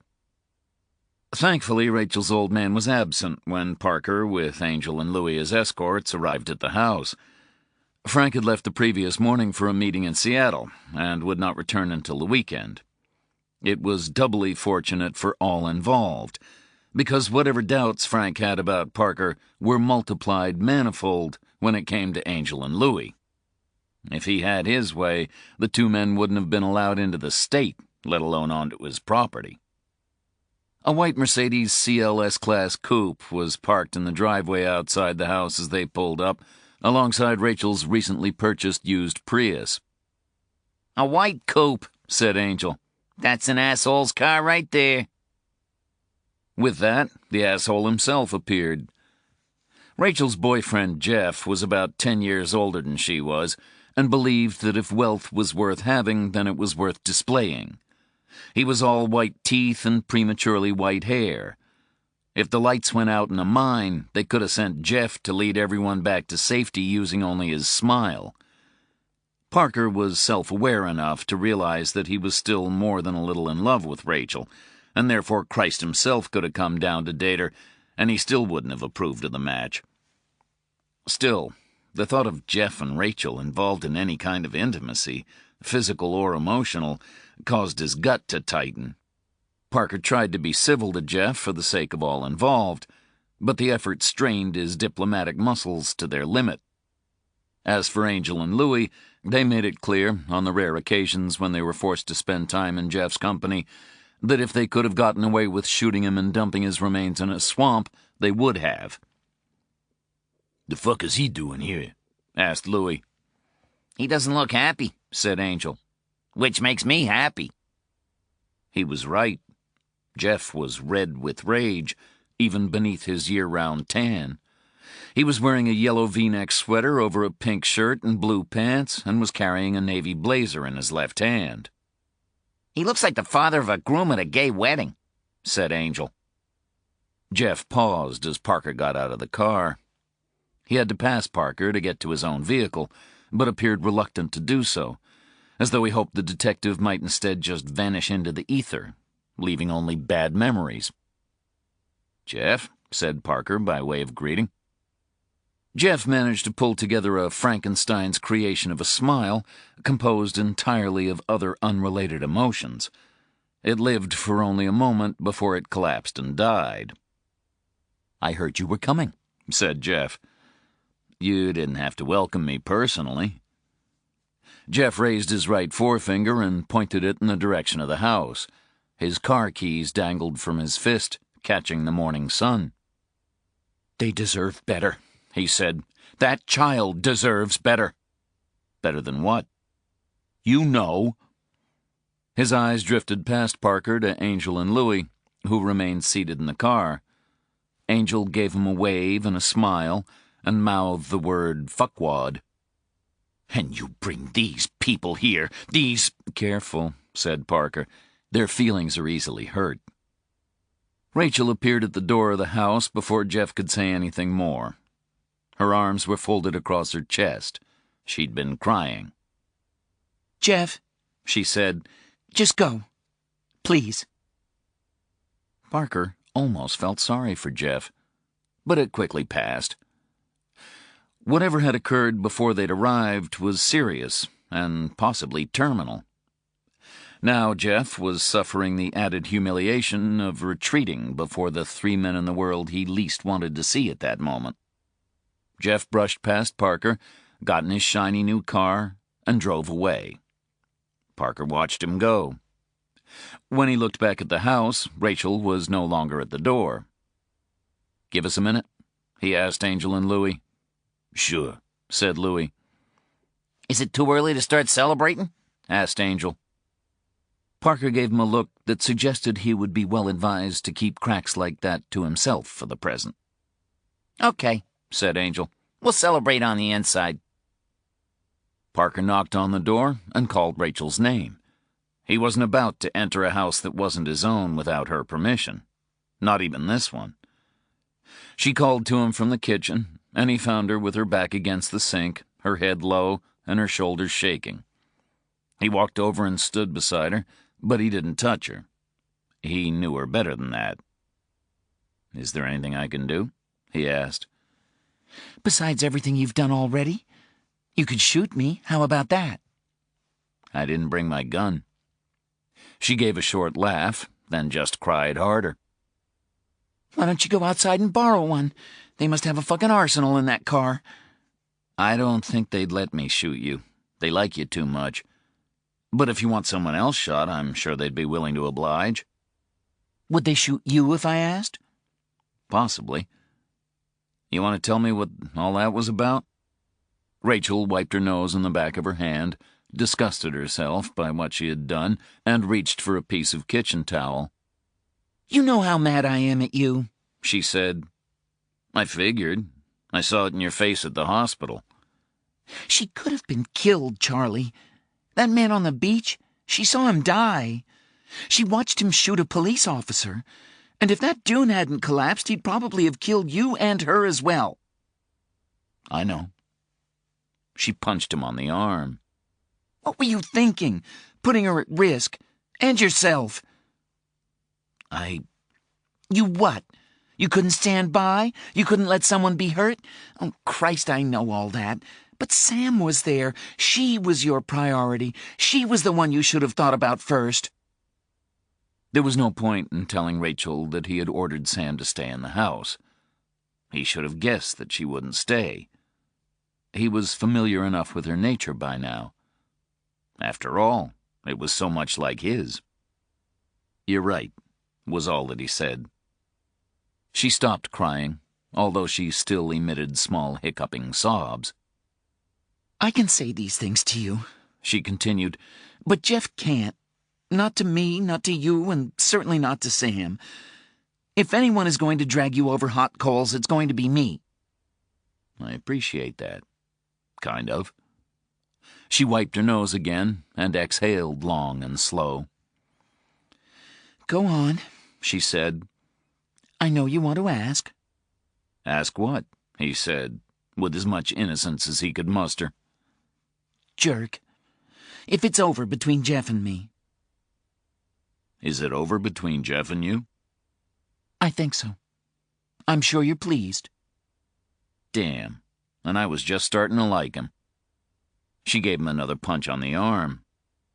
I hate you. You ruined my life. Yeah, I'm sorry about that. You want some coffee? Tea. And you can tell those other idiots to come in now if you like. But if I catch them gloating, I'll ram their smiles down their throats. I'll be sure to warn them. Where's Sam? My mom took her out to buy some pastries when Jeff arrived and it all started getting heated. I'll let her know that it's safe to return. Parker set some water to boil for her tea, put some grounds in the fancy coffee machine, then went out to tell Angel and Louie that the coast was clear. So it's over between 'em? Said Angel. Seems to be. I was just starting to like 'em. That's what I said. Are we allowed to gloat? You can try, but she did say something about ramming smiles down throats. That's a no, then? I'd take it that way. A silver Volvo SUV turned at the gate and came up the drive. Parker could see Rachel's mother Joan behind the wheel, and Walter the golden retriever, once owned by Rachel and him, but now very much a Vermont dog, occupying the passenger seat beside her. Then, as the car drew closer, he caught sight of Sam sitting belted in the back. As always, his heart lifted at the sight of her. But not as high as before. He was not looking forward to talking to her about what had happened at Green Heron Bay. Chapter 51. Rachel's mother was significantly more tolerant of Parker than her husband was, although it was all relative. She was civil, bordering on polite. But it was clear that Louie and Angel were an added strain on her natural good manners. They behaved impeccably, which was like saying that a bomb behaved well by not exploding. Sam, though, adored both of them, and even Louie tended to thaw in her presence. She chatted with them about school and TV, and scolded them half-heartedly for feeding scraps to Walter under the table. From a distance, they all looked like regular people. But Parker noticed that Sam didn't say much to him. She'd hugged him upon leaving the car and asked if he was okay, but beyond that she had devoted most of her attention to Angel and Louie, even more so than usual. It was as though she hoped to hide herself from him by pretending that he wasn't there. But eventually she finished her milk and donut, and Parker suggested that they take a walk with Walter. Walter was more enthusiastic than Sam, but she didn't refuse, and together they strolled around the Wolf's big backyard. "How've you been?" he asked her. Good. She didn't look at him. I mean, after what happened at the beach. After what you saw there. Good. Maybe he thought I should try bamboo slivers under her fingernails, or threaten to sabotage the cable box on the TV. He stopped and squatted before her. She peered up at him from beneath her bangs. "Sam, do you think I'm mad at you?" No. She said, then offered, Maybe. "Why would I be?" Because I followed you when I wasn't supposed to. I'm not mad at you for doing that. Honest? Well, I don't want you to do it again, but you're safe, and I'm safe. It could have ended badly. You could have been hurt, or worse. You know that, right? Yes. So maybe in future, if I tell you to do something, you might think about doing it. This time she generated a small embarrassed smile. Okay. I do want to ask you something else about that night, he said. Now they were coming to it. He was treading carefully, but he could already sense her retreating, as though she knew what it was that troubled her father. "What do you remember?" he said. "I mean, from the time that you came to the dunes. What do you recall?" She swallowed hard. I saw you kneeling down, and I knew you were hurt.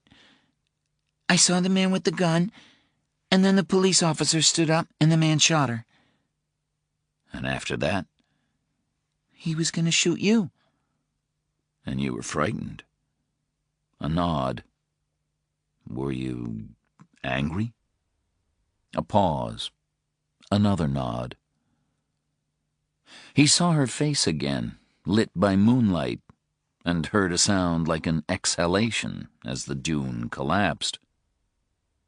Did you maybe imagine something happening to him? Something that would stop him from hurting me? She looked him straight in the eye. No. Sam, you have to understand. I'm really not mad at you. I'm just trying to understand everything that took place. It's important. No, she repeated more forcefully now. I didn't do anything. I don't know what you're talking about. Leave me alone. She turned and ran, Walter at her heels. He let her go. He couldn't have chased her anyway. He wasn't strong enough. Now that he was down on his haunches, he struggled to get back up again. Damn, that wasn't smart. He managed to get himself upright, but his side hurt, and he limped back to the house. He should have brought the crutch from the car after all, but he still hated the thing. He didn't want Sam to see him using it, so he'd hidden it in the trunk. Rachel emerged from the back door of the house and walked toward him. You're pale, she said. You need to sit down. I hate sitting down, he said. It hurts. I'm better standing up. Did you see Sam? Yes, she's gone to her room. I didn't mean to upset her. She wasn't crying, if that's what you mean. She had a face like thunder, but there were no tears. Can I ask what you were talking about? The night that Earl Steiger died. She doesn't seem troubled by it, said Rachel. We've had no nightmares and no moods, or no more than usual. Does that bother you? Some. I've tried talking to her myself, but she doesn't want to discuss it. It may emerge in time. I don't want to force it. Parker was aware that they were having two different conversations about the same subject, but he didn't point it out. Rachel was discussing the aftermath, and he was interested in the event itself. Does she even see it, he wondered? The strangeness of their child? Or maybe he was imagining it all, and was only projecting his own curse onto Sam. He was the troubled one. He was the one whose deceased child wrote messages to him on dusty glass and crossed the boundaries between worlds, between what was and what once had been. He was the one tormented by memories of his own dying, of sitting by a glass lake while his dead daughter held his hand and his lost wife whispered words in his ear that he could not recall. Dunes collapsed. Every year, people died in accidents just like the one that killed Earl Steiger. The fact that no such incident had ever previously occurred at Green Heron Bay meant nothing. Steiger's death was not inexplicable. It was not even regrettable. His daughter had witnessed it, and no more than that. But her face. Her face.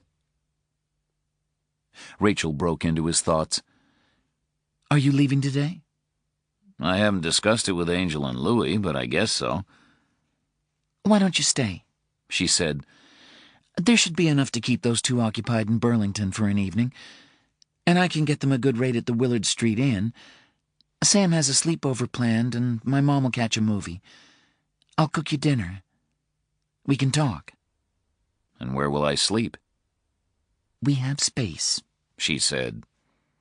She placed her right hand against his face. It'll do you good. So Angel and Louie left, and he stayed.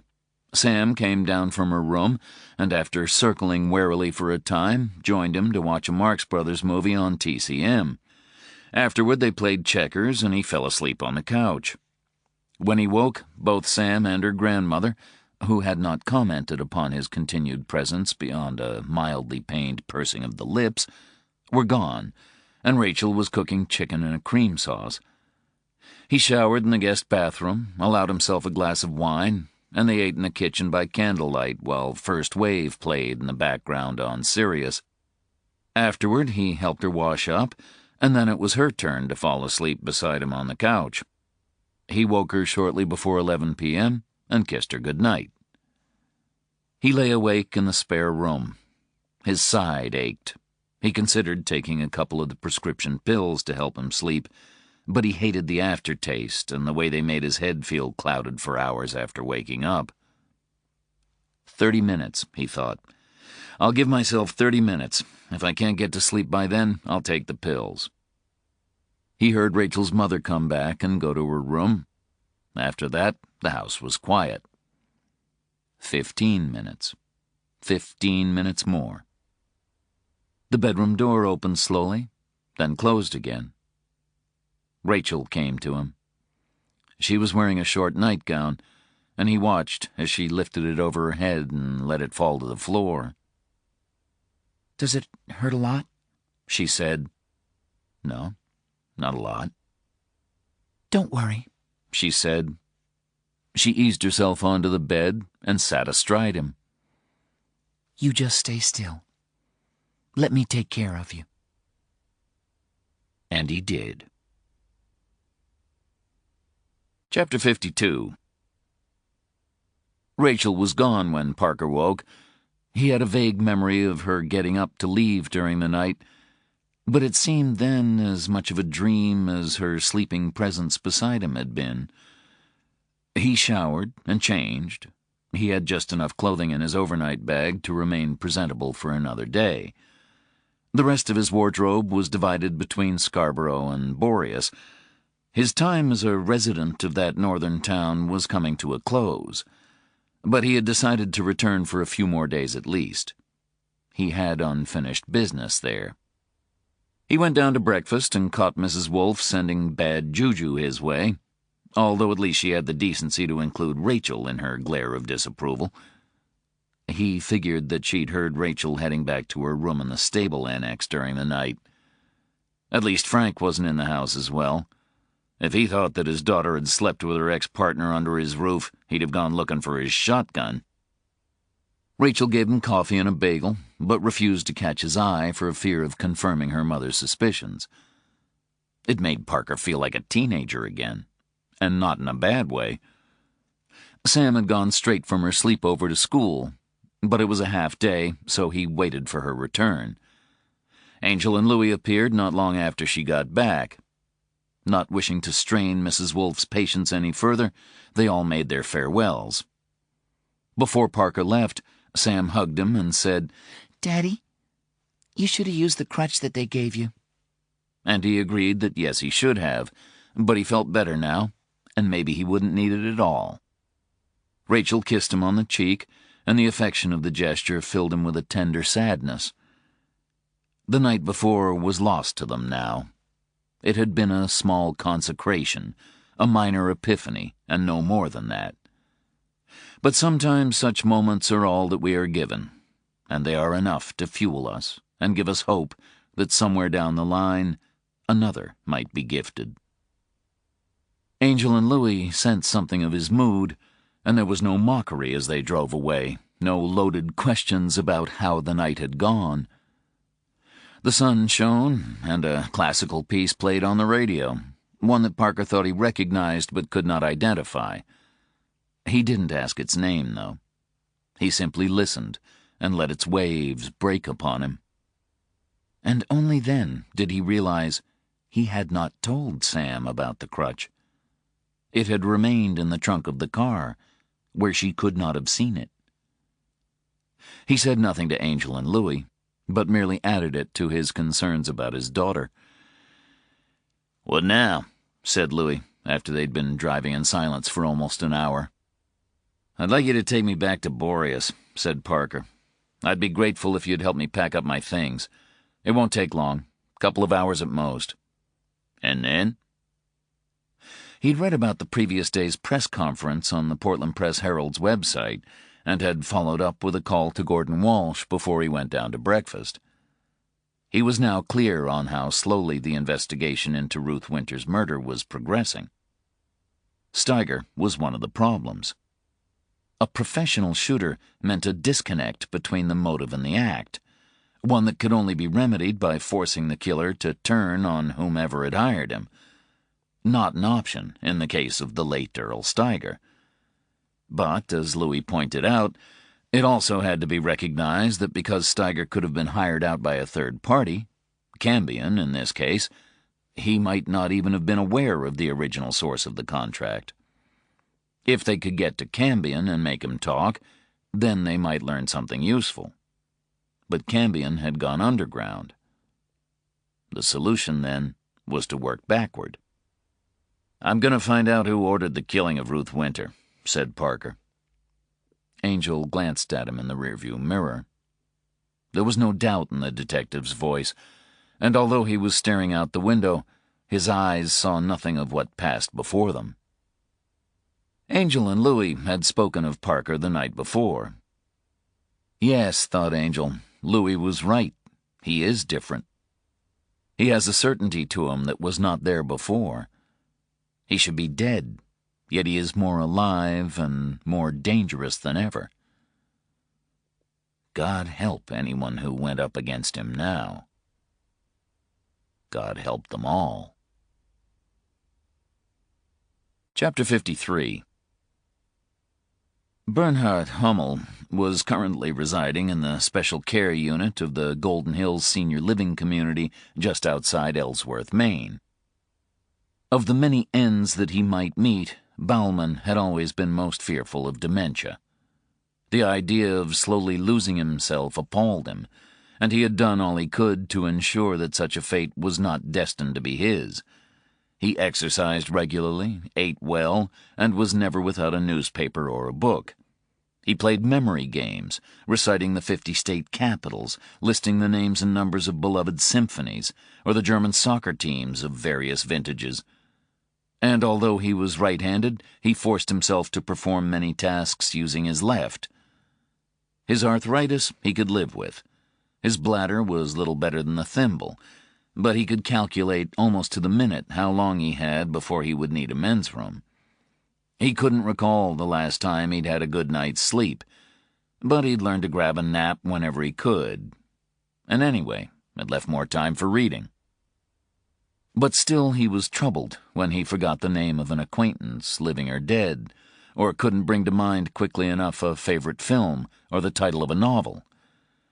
Unlike poor old Bernhard Hummel, he had nobody around who might notice any deterioration in the quality of his mental functioning. He had to be his own guardian, his own monitor.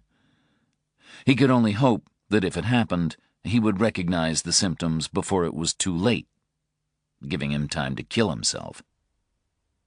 Golden Hills wasn't the worst such facility that Baumann had visited in his time.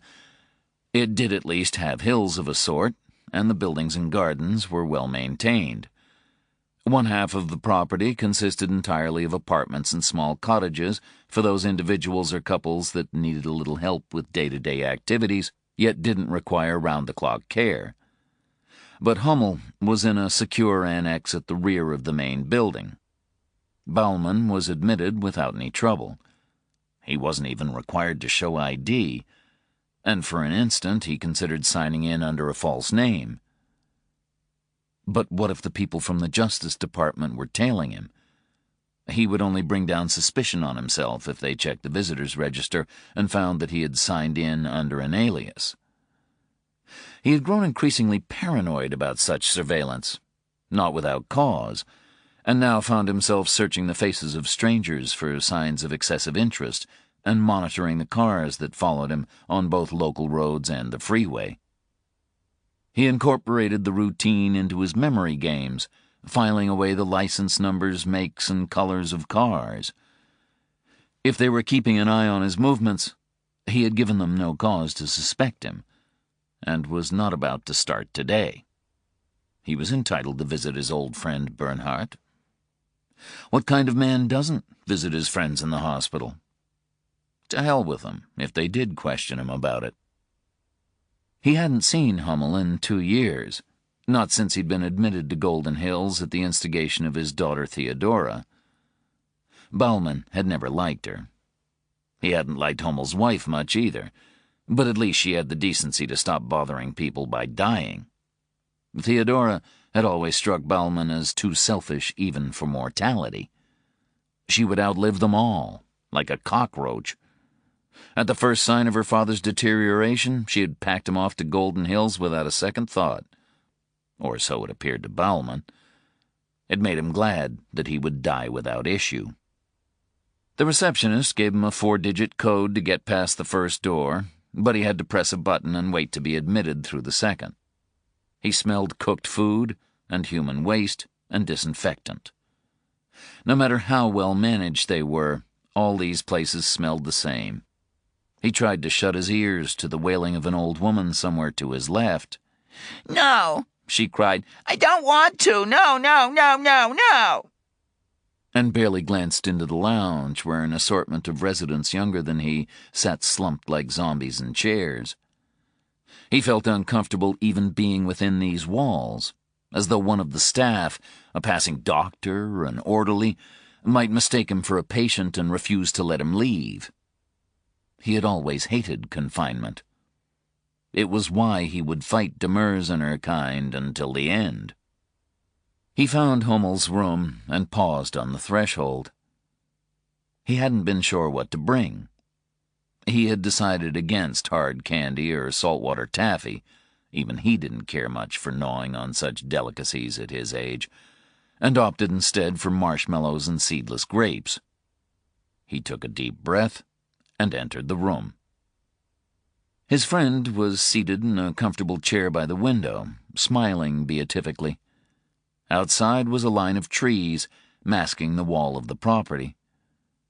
Either he liked trees a lot, thought Bauman, or Hummel was communing with the birds.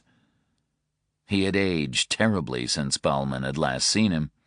His clothes no longer fitted him properly, and his tiny bald head on its wrinkled neck poked from the collar of his shirt like the skull of some ancient tortoise. Bauman coughed, but Hummel didn't react. "Hello," said Bauman. "Bernhard?"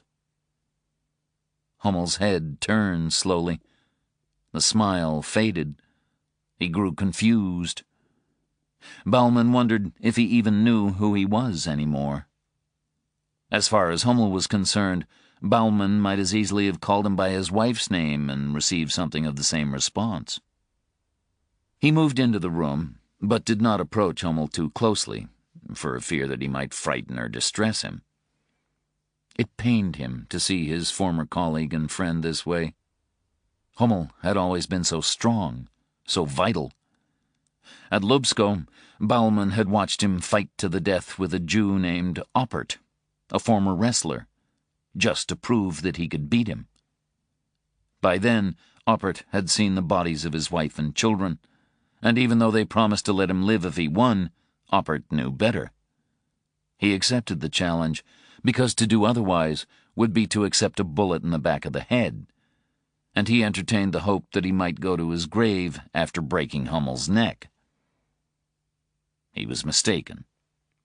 Weeks at Lubsko had given Oppert back some of his strength, but he was still no match for Hummel, who had later been severely reprimanded for such a breach of regulations.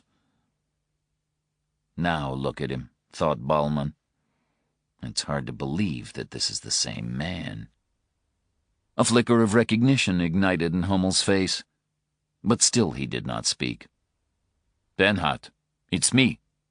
Marcus Bauman."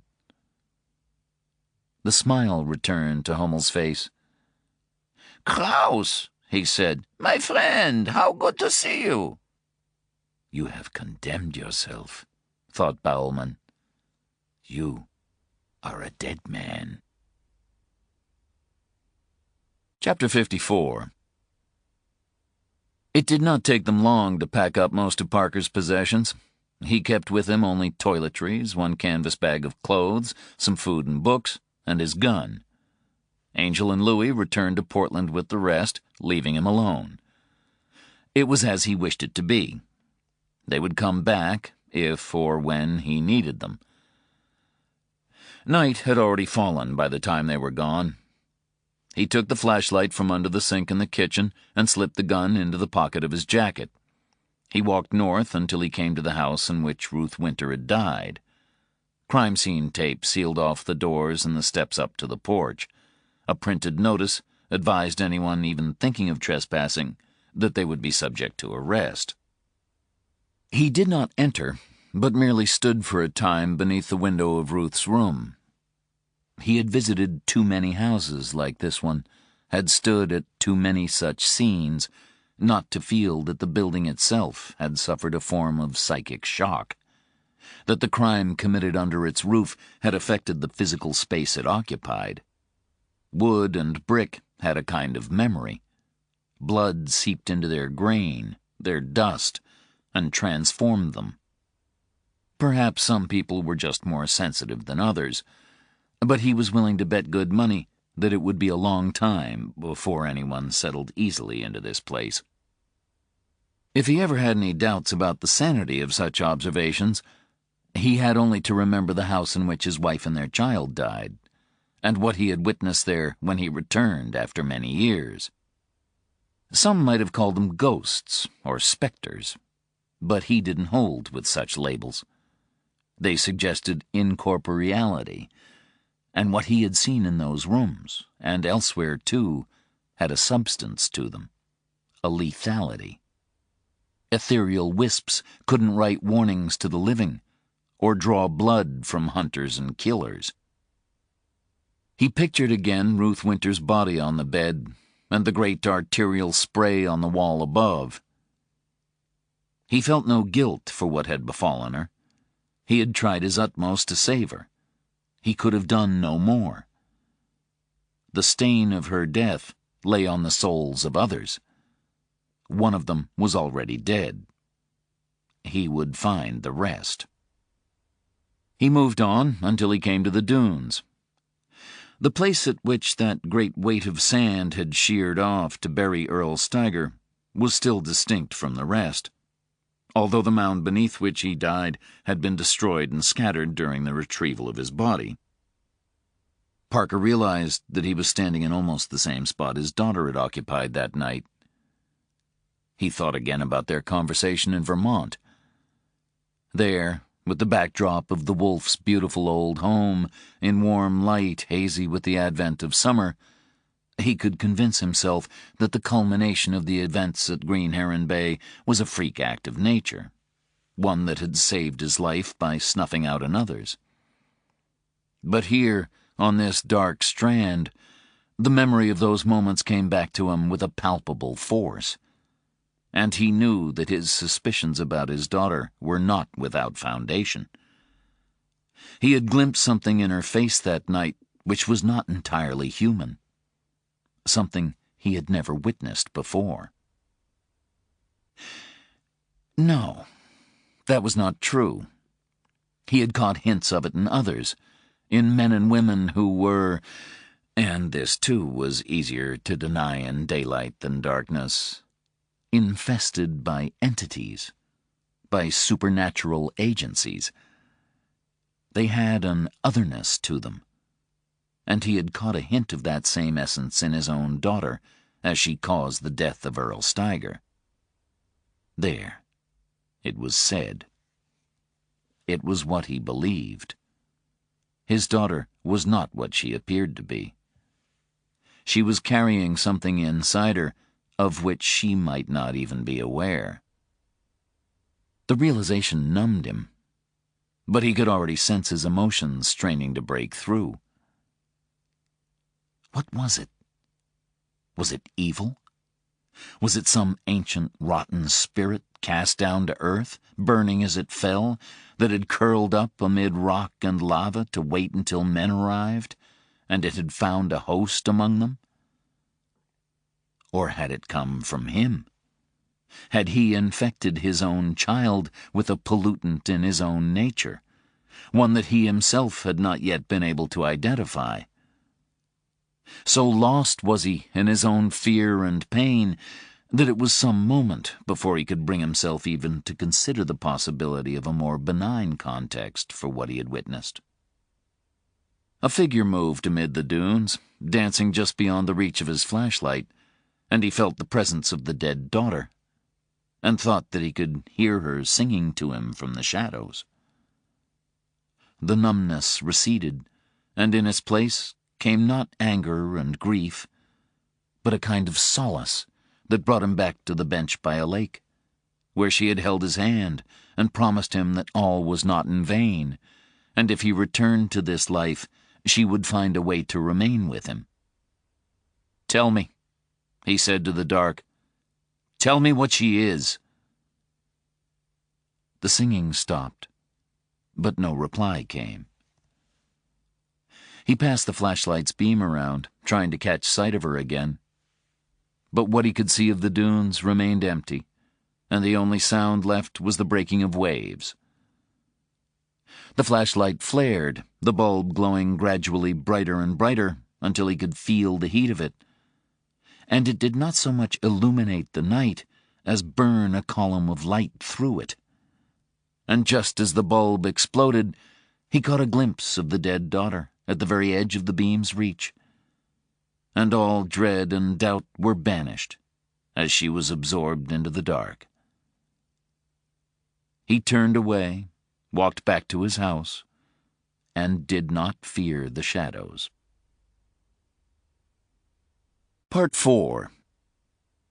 In his memoirs, Adolf Eichmann, architect of the final solution, wrote, "Had I turned into a soulless person, a wicked man, a murderer? I went on plying my conscience with questions. Had I done anything in the war but my duty and my obligations?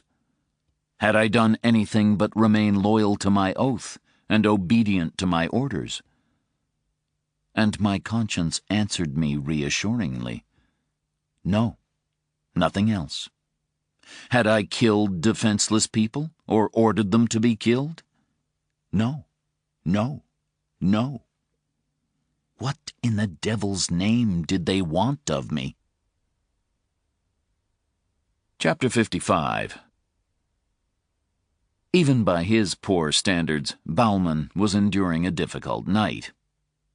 He replayed his conversation with Hummel over and over, the horror of it repeatedly unfolding before him.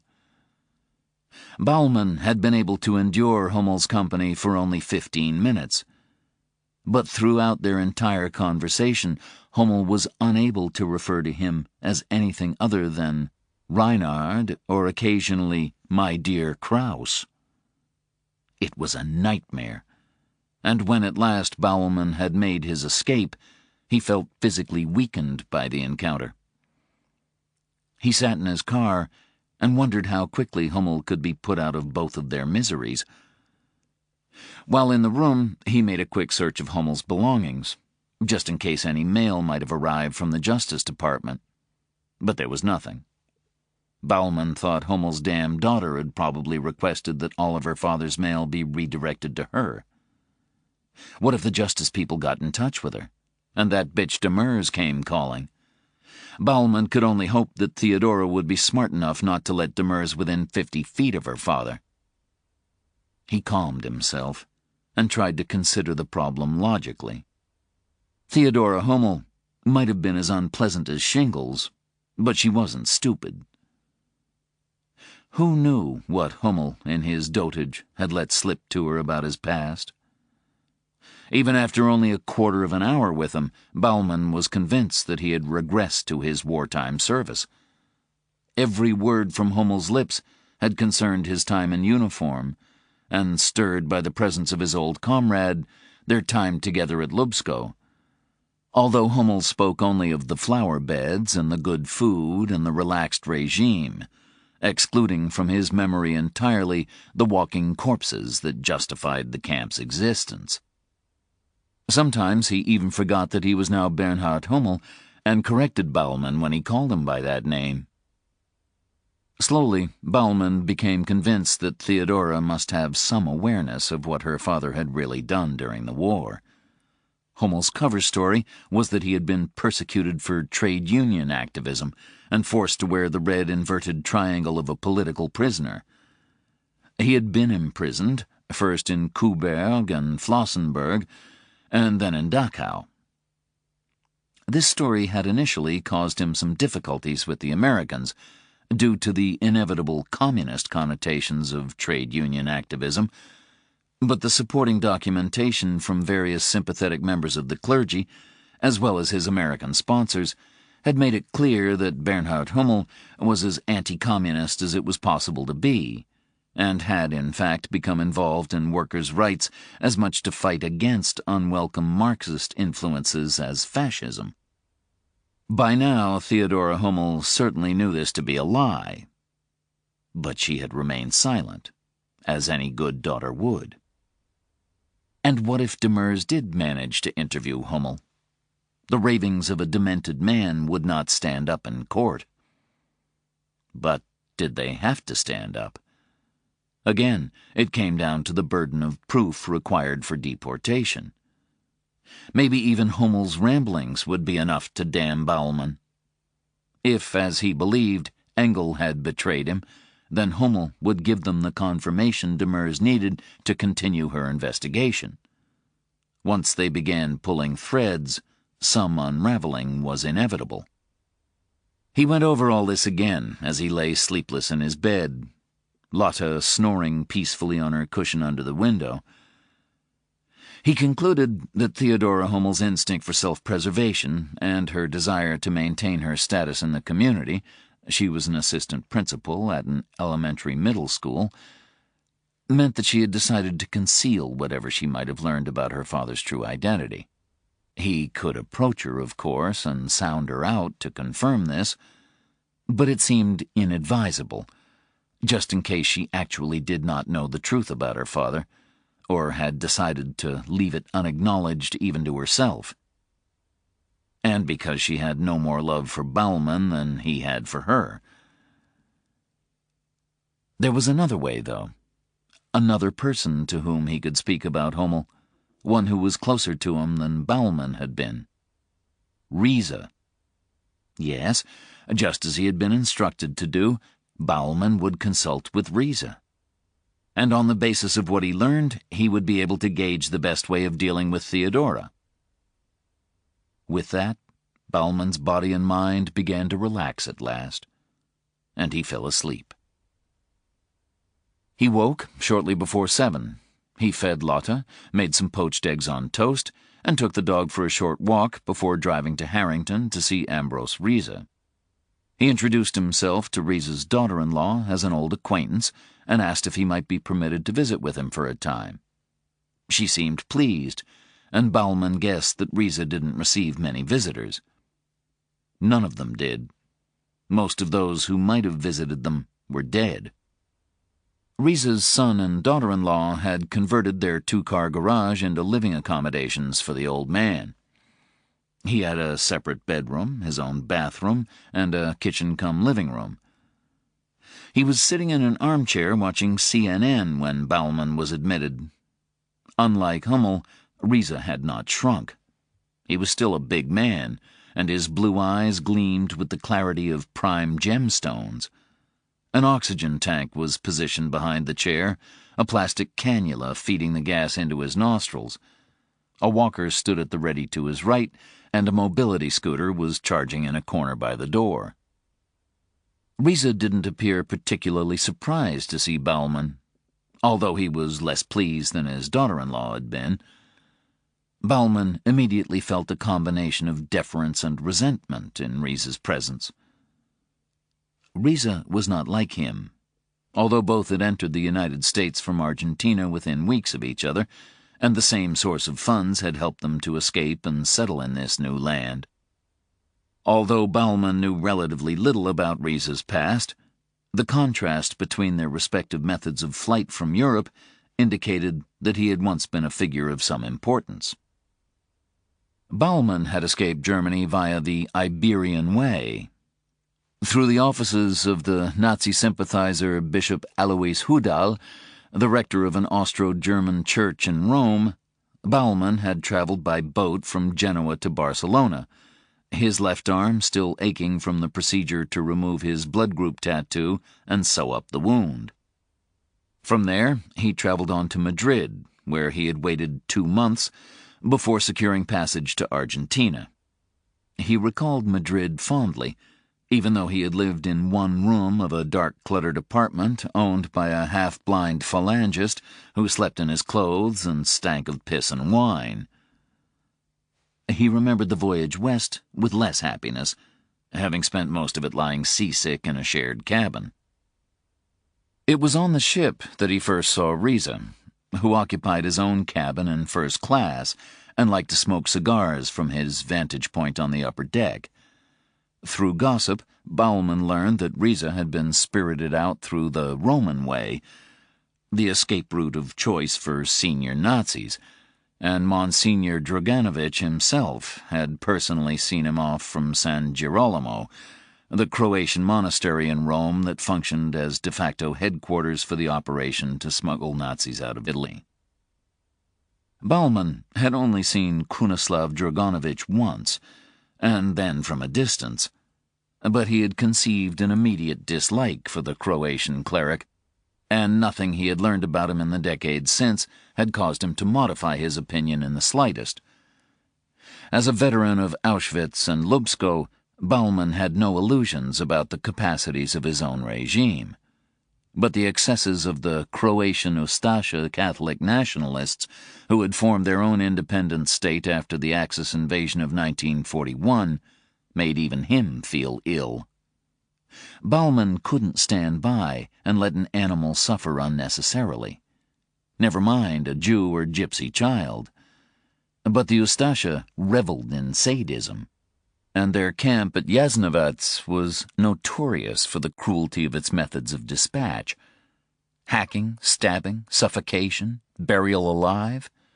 The list of torments went on and on. It was from Jasnovac that the Ustasha's leader, Ante Pavlich, once received a basket of eyeballs as a tribute from his admirers. And who was the chaplain at Jasnovac?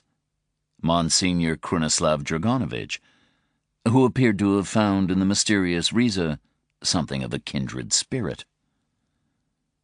Yet Baumann's fate had become intertwined with that of Riza and Hummel, who was also on that same ship. Each had been supplied with an identity card signed by Alois Hudal, which allowed him to apply for a Red Cross passport. That organization was too overburdened even to check the identities of applicants, and a Red Cross passport was the first important step in establishing a new identity. Once obtained, the escape route typically sent fugitives to Genoa, and from there to greener pastures. Baumann and Hummel had boarded the ship together at Barcelona. Hudal had secured Hummel's release from the internment camp at Miranda de Ebro, south of Bilbao, but only after Hummel had promised to convert to Catholicism, a promise he never bothered to keep. Riza had already been on board when the ship left Italy for Argentina. Once settled in Salta, Riza had brought his young wife over, then entered the United States with her as German Argentines of long descent. Both subsequently became naturalized U.S. citizens and raised their family in Maine. Baumann and Hummel had followed shortly after, their admission into the U.S. delayed when the INS wanted to know why they had not applied to enter the country directly as displaced persons, instead of first traveling to Argentina and making their application from there. It was Hummel who had come up with the perfect answer. They had, he told the Americans, not realized how many ex-Nazis would be with them in Argentina. Engel arrived a year later. His refusal to countenance a new name troubled the others, Riza most of all, but it quickly became apparent that nobody was interested in them. They were not being hunted. Not then. Only later did the pursuit begin. Baumann still did not know Riza's true identity, and none of the others had been made aware of it either, as far as he could tell. Riza might have told Hummel, he supposed. Their friendship had always struck Baumann as curious, and even inadvisable. Baumann had kept his distance from all of them, meeting with the others only once or twice a year, less if he could manage it, especially in the case of Engel. Baumann was solitary by nature, and he had no need of their company. Also, if one of them came under suspicion from the Americans, the rest would be at less risk of exposure if few ties of intimate friendship could be established between them. He still regretted allying himself with Hummel during that U.S. immigration business, but he had been far from home, and Argentina had proved an unpleasantly alien environment. Sheila, Riza's daughter-in-law, offered to make coffee, and Baumann and her father-in-law exchanged small talk until she returned with a pot and cookies, before announcing that she would leave them alone to talk. She smiled at them as she left, like a mother approving of children on a play date. Baumann poured the coffee, the hiss of Riza's oxygen like an oral manifestation of his host's disapproval. Nevertheless, Riza muted the sound on the television so they could speak. He kept his voice low, though, as did Baumann. Old habits. "Why are you here, Baumann?" "Some problems have arisen. Die Kacke ist am Dampfen. The shit is steaming." The old expression came to his lips before he ever realized what he was saying. It often happened when his brain knew before he did that the English language would not suffice. "I need your advice." Riza's icy demeanor to Baumann didn't quite melt, but there was the hint of a thaw. "Go on." Baumann quickly explained everything that he could about Perlman, the Tedescos, and Ruth Winter. He chose not to mention the Wilde family. They were connected, but not entirely relevant to the present situation. Finally, he confessed that he was being investigated by the Human Rights and Special Prosecutions section of the Justice Department. "The OSI?" said Riza. To their generation, it would always be the OSI that hunted them. "And you come here? To me?" "I had no choice. We are so few now, but I've been careful, and they've been thrown off the scent." Those bright eyes fixed themselves on Baumann, like an owl preparing to snatch a mouse and eat it. "How did they find you?" "We believe that Engel has been talking in an effort to save himself." "Fucking Engel. I never trusted him. I would not allow him into my house." Baumann had never cared much for Engel either. Unfortunately, they were bound together by shared history. Baumann sipped his coffee. It was strong, but tasted cheap. He set it down again.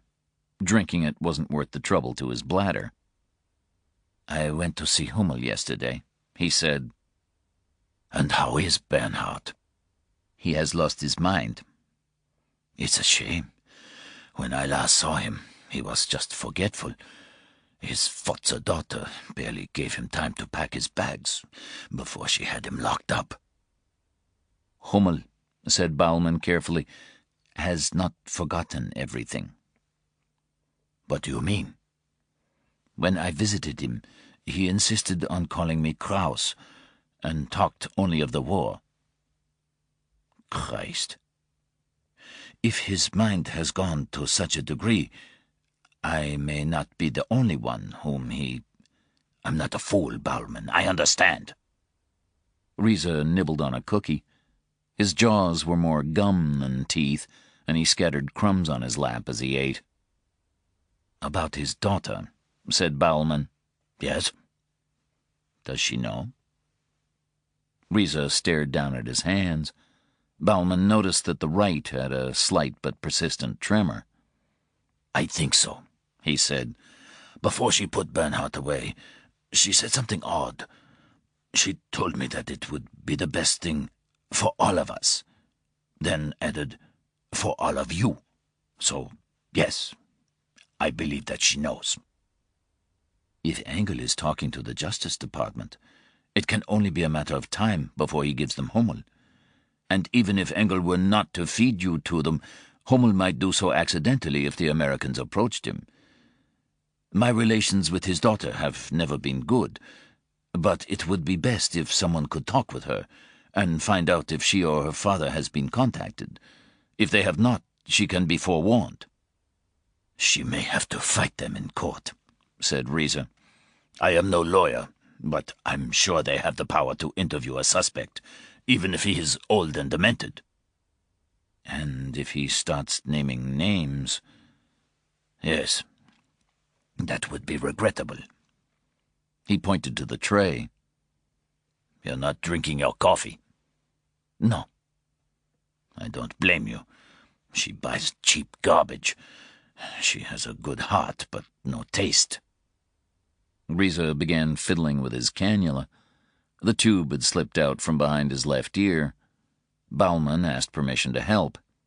He tightened it in place and saw that the area behind Riza's ears had been rubbed almost raw.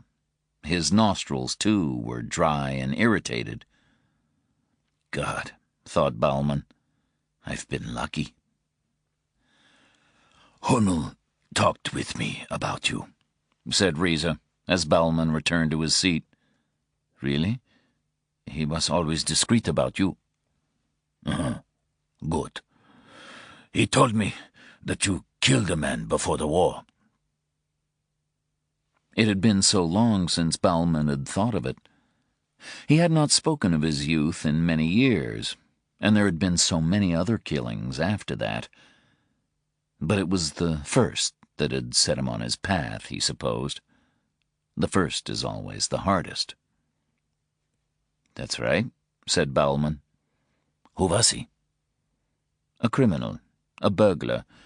My father ran a clothing store. Sometimes he kept money in the house. He did not have a safe. He said that if he had one, people would start asking why he needed it, so better to do without. It was close to Christmas. He was busy, and there was more money than usual in the drawer in his office. He and my mother were at a party. I was alone in the house. Well, I had Britta for company. She was a little mongrel, but a good dog. She heard a noise in the kitchen and went to investigate. Seconds later, I heard her yelp, and when I went to see what was happening, there was a man holding her up by the collar. He had a scarf around his mouth and a hat over his eyes. He put a knife to Britta's throat, and he killed her, right in front of me, and told me that I'd be next if I didn't show him where the money was. So I led him to my father's office. I remember crying because of what he'd done to Britta. But I was also so angry. It was a cold rage. I recall it clearly. The man began searching the desk, but my father kept his money in a concealed drawer. There was a lever under the desk, and you had to know where it was to open the drawer. I told the man that I could do it for him, and he stepped back. He was not frightened of me. I was only 15 and still small for my age. I found the lever with my left hand and released the drawer. I knew that my father kept a little Mauser pistol there, a 6.35mm auto. He'd had it since the war. It was in my grasp before the man realized what I was doing. I held it up and pointed it at him. I can remember that my hands didn't even shake, and I thought that they should. He raised his own hands, and he started to laugh. He told me that I was brave, but I should hand over the gun before I hurt myself, that it was hard to kill a man, no matter what I might have thought or heard. Bauman swallowed. His mouth was dry. It was like telling a story about a stranger. This was not Bauman's history. This was Reinhard Krause's. Only the memory of Britta's death made it real to him. I said to him, "Is it harder than killing a dog?" And I pulled the trigger. The bullet hit him in the chest, and he fell back against the wall. There was a chair, and somehow he managed to sit down. He put his hand to the wound, and it came away red. He asked me to call a doctor, and I shot him again. And I kept shooting until the pistol was empty. Then I called my father at the party and told him what I had done. The police came. I explained everything. I didn't lie. There was talk about charging me with murder because I'd shot the man so many times. But it never came to anything. Eventually I joined the SS, and because I was considered bright and was good with numbers, I was recruited for the Economic Administration main office, when the Inspectorate of Concentration Camps was incorporated into it in 1942. That was how I eventually came to Lubsko. Riza nodded, as though somehow Bauman made a kind of sense to him now. I was at Mittelbau-Dora, he said, first under Fürstner, then Bayer. Mittelbau-Dora, sometimes referred to simply as Nordhausen, was a subcamp of Buchenwald, where prisoners worked on tunnel excavations for the production of V-1 and V-2 rockets. It was slave labor of the worst kind. 20,000 died of exhaustion, disease, starvation, in accidents, or at the end of a noose. In 1947, the Americans tried 19 former Nordhausen guards and capos at Dachau, of whom 15 were convicted and 1 executed. In an act of gross hypocrisy, the Americans also recruited Arthur Rudolph, one of the Nordhausen rocket scientists, under Operation Paperclip, and he went on to enjoy a distinguished career at NASA before being thrown out of the country in the 1980s. Riza said no more, and Bauman did not pursue the matter. He wondered who Riza really was. He had worked as an engineer in the United States, so perhaps he had been a scientist. No matter. Like Bauman, he had lived under his false identity for longer than his true one. He was more Ambrose Riza than anyone else. Pressure had been placed upon them to provide funds for his escape. Hudal and Dragonovich together had asked, and Bauman and the others could not refuse, because the clerics were supplying the paperwork. Money was no good without papers. Do you regret anything that you did, Bauman? The question took Bauman by surprise. It was not that he had never considered it, merely that he had never heard it asked aloud. I cannot connect it to myself, he replied. When I recall everything that occurred, it seems to be the work of another man. It's so long ago now, said Riza. It is to me like a bad dream. On the television, the news shifted to some godforsaken part of the Middle East, where bodies lay in the dust. Civilians, Bauman thought, although it was hard to tell in these conflicts. Why do they continue to pursue us? Asked Riza. Why all this effort for old men and women who can no longer hurt anyone, when all they have to do is turn on their televisions and see more worthwhile outlets for their self-righteousness? The world has no shortage of war criminals, no end of mass slaughter, yet still they focus their attentions on us. They perceive no moral complexity in us, said Bauman, no shades of right and wrong. They can show pictures of us to school children, and they can say, see, this is what evil looks like. But show them men and women with machetes in Africa, show them Syrians fighting a dictatorship and then flying the flag of Al-Qaeda, show them Israeli tanks and Hamas gunmen, and all they see is confusion. It is easier to torment us than to try to unravel the knots of outrageous human behavior that they witness every day. That is what I believe. Yet Bauman had never thought of himself as evil. He had done what he had to do. If he had not, others would have taken his place. He had tried to make sure that the children did not suffer. He put them to sleep the way his vets had put a succession of Weimaraners to sleep. He had not wanted the children to feel pain and fear at the last any more than he would have wanted his dogs to die in distress. "What will you do about Hummel?" asked Riza. "Our friend will take care of him. It will be a mercy." "He will be discreet?" "Yes." If Engel has named Hummel, they will investigate his death. Let them. Old men die. It's what they do. But we do, Riza corrected. No, not us. Not yet.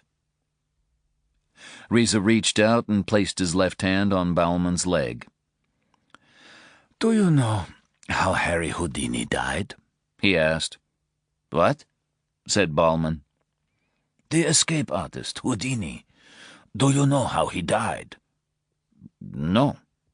Bauman was confused. He would boast that punches could never hurt him, said Riza.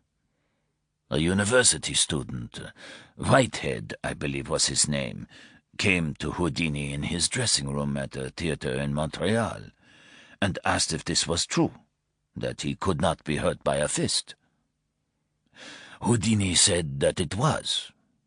This Whitehead asked permission to strike Houdini in the stomach, and when the great escapologist assented, Whitehead hit him hard repeatedly just below the belt. The blows ruptured Houdini's appendix.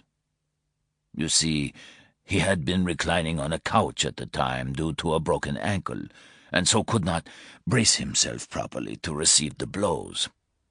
He died of peritonitis as a result of the injuries he had received. What is the lesson of that story, Bauerman? That one should always be on one's guard. Riza's fingers dug painfully into Bauman's thigh. No, said Riza. The lesson is that in the end, nobody escapes. He picked up the clicker and raised the volume on the television. Go now, he told Bauman, and don't come here again. Chapter 56. Amanda Winter was playing with a small white mongrel dog in the yard of her grandmother's house when Parker arrived. Like his temporary home in Boreas, Isha Winter's house overlooked the sea, but it was separated from the beach by a road. A gap in a fence opposite gave access to a wooden path that led through the dunes to the strand. The Winter house was painted white with blue trim. The paintwork was fresh, and the garden was neatly tended. Amanda seemed not to recognize him at first, and he thought that she looked thinner than when he'd last seen her, even though only a short time had passed. The dog barked at him, but not in a threatening way. As far as the dog was concerned, he was simply another potential playmate. The gate was closed, and it pressed its muzzle between the bars, its tail wagging. Amanda squinted at him. The sun was behind him and shone in her eyes. "Hello," she said. "Hi. Do you remember me?" She nodded. "You're Sam's dad." "That's right." He leaned against the gatepost, but did not enter. "How are you doing, Amanda?" "I'm okay," she said. She couldn't hold his gaze, so she knelt down and patted the dog instead. He didn't want to offer her platitudes. They wouldn't have meant anything to her anyway. Instead, he asked, "Who's the dog?" "Milo." "Is he yours?" She shrugged. "Not really. He belongs to the Frobergs. They just got him yesterday." "Who named him?" "I thought of it, but everyone had to agree." "It's a good name. He looks like a Milo." An elderly woman appeared at the door of the house, flanked by a younger couple. The man stepped past the two women and came down the drive toward Parker. He was in his 40s and already had a small belly that strained against his polo shirt. He was wearing cargo shorts, even though it was still a little cold for them. "Can I help you?" he asked. "I'm here to see Mrs. Winter. My name is Charlie Parker." Recognition dawned on the man's face. "Please," he said, opening the gate. "Come in. My name's Christian Froberg. Amanda's living with my family now." They shook hands. Amanda held on to Milo to prevent him from jumping up or making a break for freedom through the open gate. Froberg made the introductions to his wife, Dora, and to Isha Winter. It appeared that the Frobergs were about to leave. Each day they brought Amanda to sit Shiva for a time with her grandmother. But they felt obliged to exchange some stilted small talk with Parker, made more awkward by the fact that Mrs. Winter appeared unable to speak to him. She just stared and wrung her hands, as though trying to clean them of a stain. "Whose idea was it to get a dog?" asked Parker. Christian Froberg smiled at his wife. "Our kids have been nagging us to get one for the last year, but we'd resisted. And then when we took in Amanda, we thought it might be good for her." "I heard that she was staying with foster parents." "We're in touch with Child and Family Services," said Dora.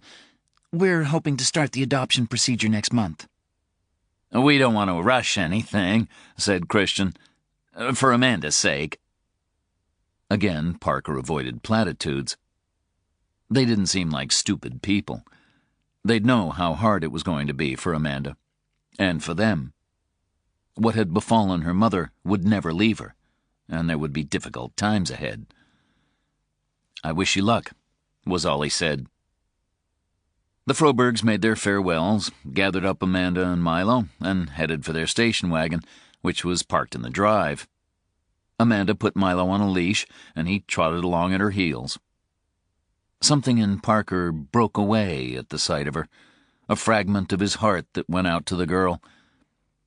It was in the way that she walked, the way she held her head, like a boxer who has taken a ferocious blow and is trying only not to fall. Now he wished that he could have found the right words, some consolation to offer. The certainties that he had felt at Green Heron Bay slipped away. If only he had been able to run faster. If only he had not been injured. Behind him, Isha Winter spoke her first words to him since hello. "Thank you for coming," she said. "Thank you for what you tried to do." Then she began to cry. He sat with her in the kitchen. It still bore the remains of the food that she had shared with the Frobergs. He accepted her offer of some water, but declined anything more. She told him to call her Isha, but could not bring herself to address him as anything other than Mr. Parker. It was like being with the Fulci's mother. "I thought of visiting you in the hospital," she said, "but there was so much to do. The funeral, taking care of Amanda. I'm sorry, "It's not necessary," said Parker. "Really." No," she insisted. "It is. You risked your life for my daughter and my granddaughter. You were hurt for them. I wanted to thank you for it. I'm glad that you have come." She took his right hand in her own and squeezed it briefly before releasing it.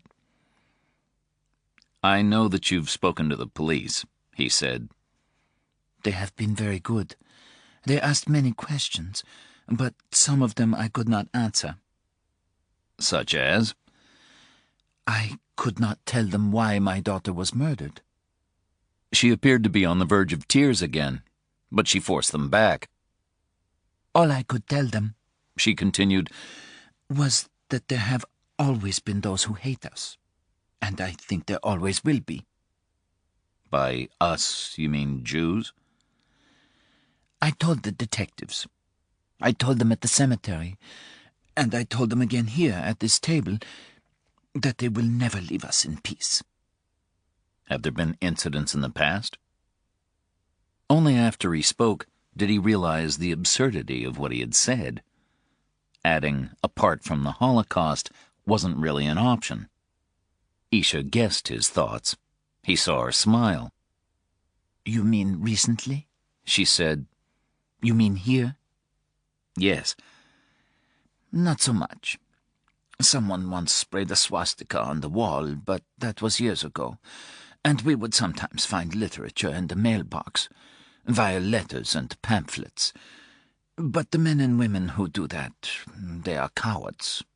They can't even find the courage to face an old woman during the day. They sneak by at night to spread their hatred." "The man who killed your daughter was a professional," said Parker. "I don't think he was the kind to paint swastikas on walls, then run away." "I know this. The detective told me." "Detective Walsh?" "Yes." "He's a good man." "He said the same thing about you." Did he have to grit his teeth first? Nah. Isha Winter looked appalled at the thought. She slapped his hand gently, scolding him. He meant it. Did he also tell you that a connection might exist between your daughter's murder and your time in the camp at Lubsko? He said this, but I could think of nothing. What about the man the Justice Department is investigating? Kraus. But I looked at the photograph, and it was not who they said it was. They wanted me to say that it was Reinhard Kraus, but it was not. He let it go. Perhaps he was coming at this from the wrong angle. Could Ruth Winter have discovered something, independent of her mother's past, that had then brought her into contact with Bruno Perlman? It seemed unlikely. He asked her about Perlman, and she described again her only encounter with him, at that same kitchen table.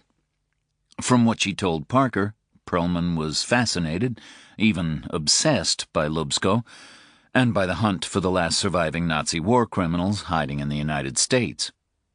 He told me, she said, that he had helped to find Nazis in the past. He said that he had provided information to the government. Parker didn't know if that was true. He suspected it wasn't. Epstein had said nothing about it, and neither had Walsh. He showed me the tattoos on his arm, said Isha. The Auschwitz numbers? Yes, the numbers. She shook her head. I don't think he understood why I found it such an odd thing to have done. He knew so little of his people, only their names. He did not do it for the purpose of commemoration. I think he was looking for something to be angry about. I think... She tapped a forefinger to her right temple. In his mind, he had almost convinced himself that he was there with them, at Auschwitz and Lubsko. Did he meet your daughter while he was here? Yes, but just for a short time. Your daughter and granddaughter used to live with you, didn't they? He asked.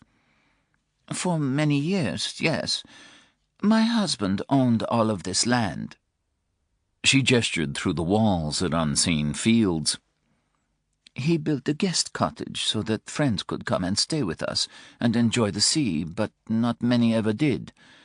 We rented it out, but after he died it seemed like so much trouble. I just left it empty.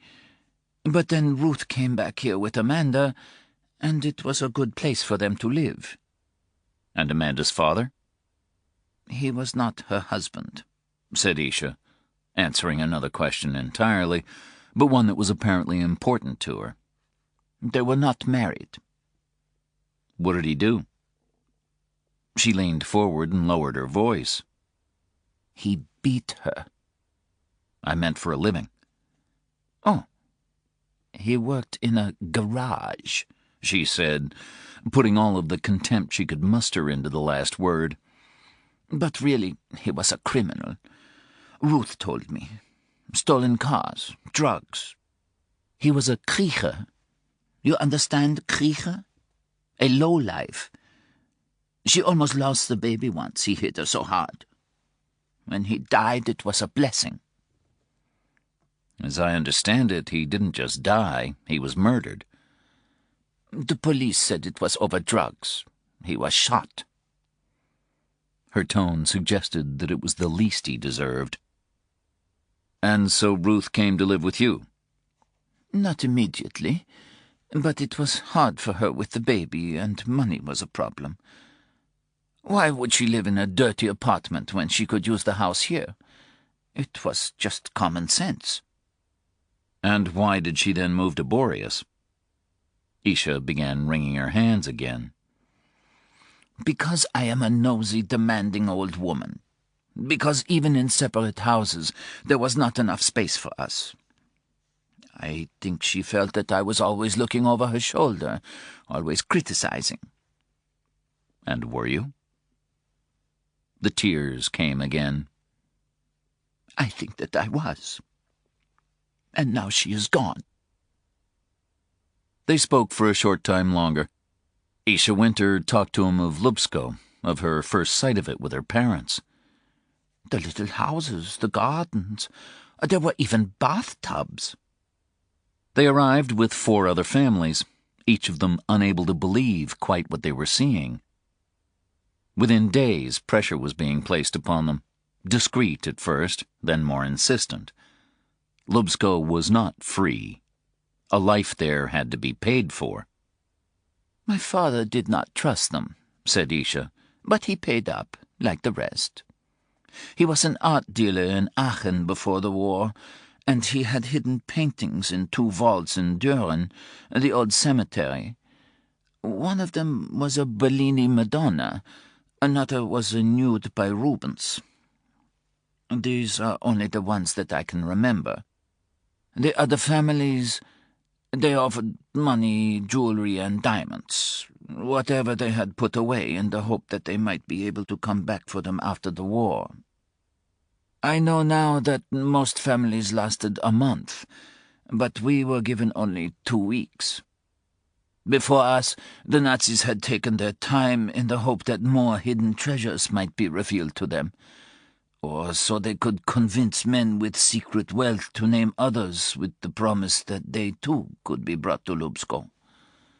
But it was 1945, and they knew that the end was coming. Lubsko was to be closed, so they were in a hurry to bleed us dry and be gone. They held on just too long, no, because they were greedy, and by then the Russen were almost at the gates.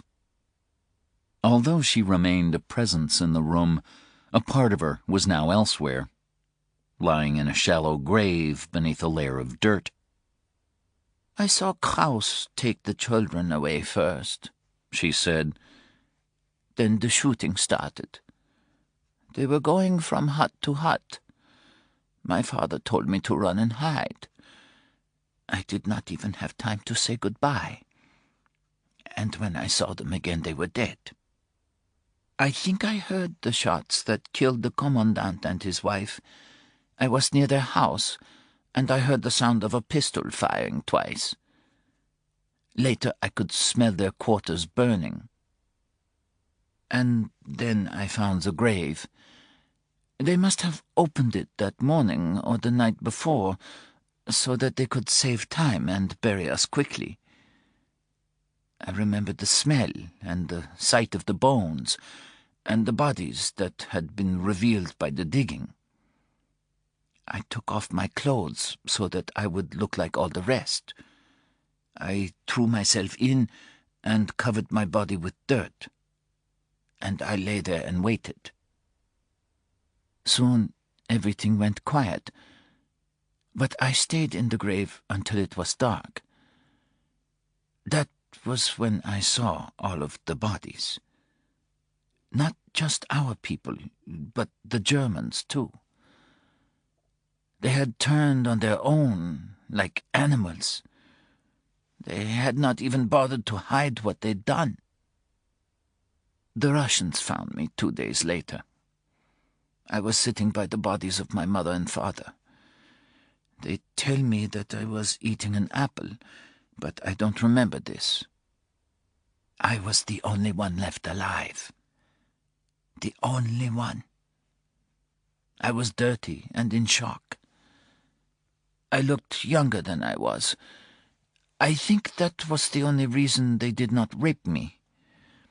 Then one of their officers came, and he made me tell my story. I think he realized that I had some propaganda value, and he made sure that I was protected until his superiors had spoken with me. Finally, I made it out of Poland into Germany. I told my story again to the Americans, and they let me come here. When did you arrive? 1951. Can I ask how you came to Maine? I was a Jew helped by a Lutheran.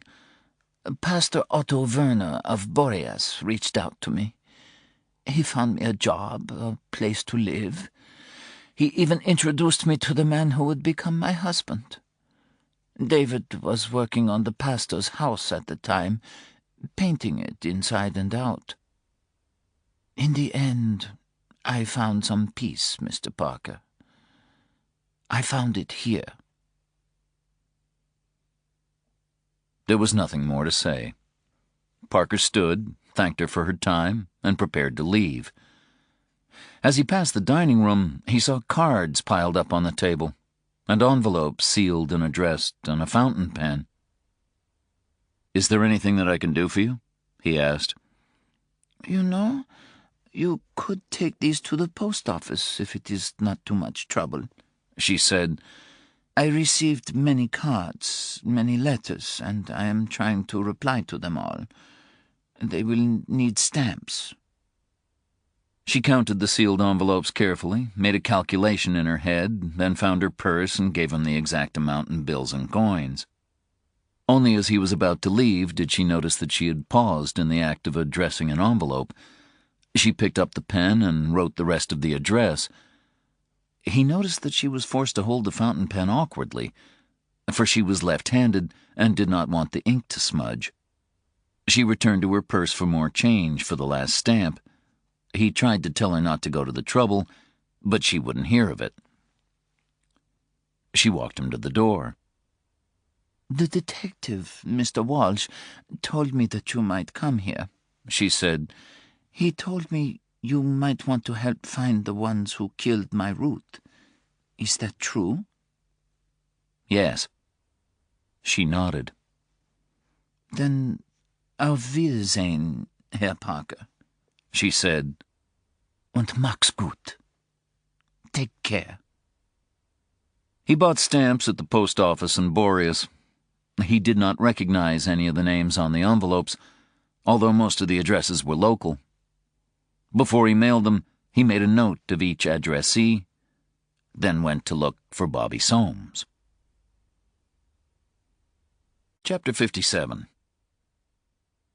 Soames blanched when Parker appeared at his office door. His receptionist was taking a late lunch, and Soames was left alone to take care of business. Not that the phone was ringing off the hook anyway, or not as far as anywhere in Boreas was concerned. Nothing was more likely to smother the tentative growth of a local property market than a killing. Soames thought that it might actually be years before he managed to rent or sell either of the properties on Green Heron Bay again. Sometimes Google was a curse. "Are you here to renew your lease?" he asked the detective, and he wasn't sure which answer he wanted to hear more. A yes would guarantee his clients, and by extension Bobby Soames, some income from one of the properties. A no would mean that he'd see the back of the detective, who still made him nervous, and whom he secretly regarded as having cursed Green Heron Bay by his presence. "No, I hope I'll be leaving before the month is out." Soames felt relief, and realized that he'd wanted peace of mind more than money. He wondered if he might be coming down with something. "I do have a question for you, though," Parker went on. "I want to find out more about the area. Who's the best person to turn to for a history lesson?" Soames leaned back in his chair and folded his hands over his belly. Now that the detective had confirmed he was leaving, Soames was feeling a certain warmth toward him. "Well, there's no shortage of old farts who'll make you wish you'd never asked," he said. "But if you want it concise and to the point, I'd talk to Pastor Werner over at Christ the Redeemer Lutheran. His father was pastor here before him. It's a family business." "What's he like?" "Between us?" "Sure." "Never married, might be gay. Nobody asks, nobody cares." "Are you Lutheran?" "No, I'm Catholic, but it doesn't worry me." "Being Catholic?" "Being gay." He frowned. "Or being Catholic, now that you mention it. I'm a once-a-year-at-Christmas kind of churchgoer. I guess I'm in a state of disagreement with a lot of the rules." "You're a one-man schism." "Yeah, but don't tell anyone. I don't want to attract followers. Last I heard, you were in the hospital." "I'm all better now." "You'll pardon me for saying so, but you don't look all better." Parker had caught a glimpse of himself in the mirror outside Soames's office. He'd more or less ignored the surgeon's advice about taking it easy, and it was showing on his face. "Is this how you attract clients?" Again, you'll pardon me for saying so, but I'm kind of happy that you're leaving, so I don't want you as a client. I admire what you tried to do for that woman and her child, but the sooner you're gone, the sooner you'll be forgotten here, and the sooner I can find someone to take those houses off my hands. You're a practical man, Mr. Soames. As are you. The police any closer to finding out what happened up there? I don't know. And you? I'm still looking. If I can help, you have my number. Because if you help me, it might speed me on my way. That's part of it, said Soames. The other part is that I was there when the cleaning crew wiped the blood from the walls. I didn't like it. Well, said Parker as he turned to go, there's not a lot about it to like. He stopped by the Boreas Police Department after leaving Soames, and was just in time to hear the tail end of an altercation between Sergeant Steins, who was acting chief while Corey Bloom recovered from her injuries, and a gray-haired man who must have topped out at 6'5" or 6'6", and was wearing a blue windbreaker with the words Boreas PD in white letters on the back over tan pants and black shoes. They were standing in the chief's glass-walled office, the door of which stood open.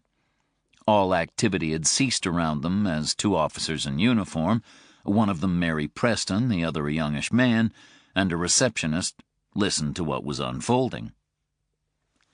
"You don't tell my people how to do their job, Mr. Foster," said Steins. "Do I have to remind you that you're officially retired?"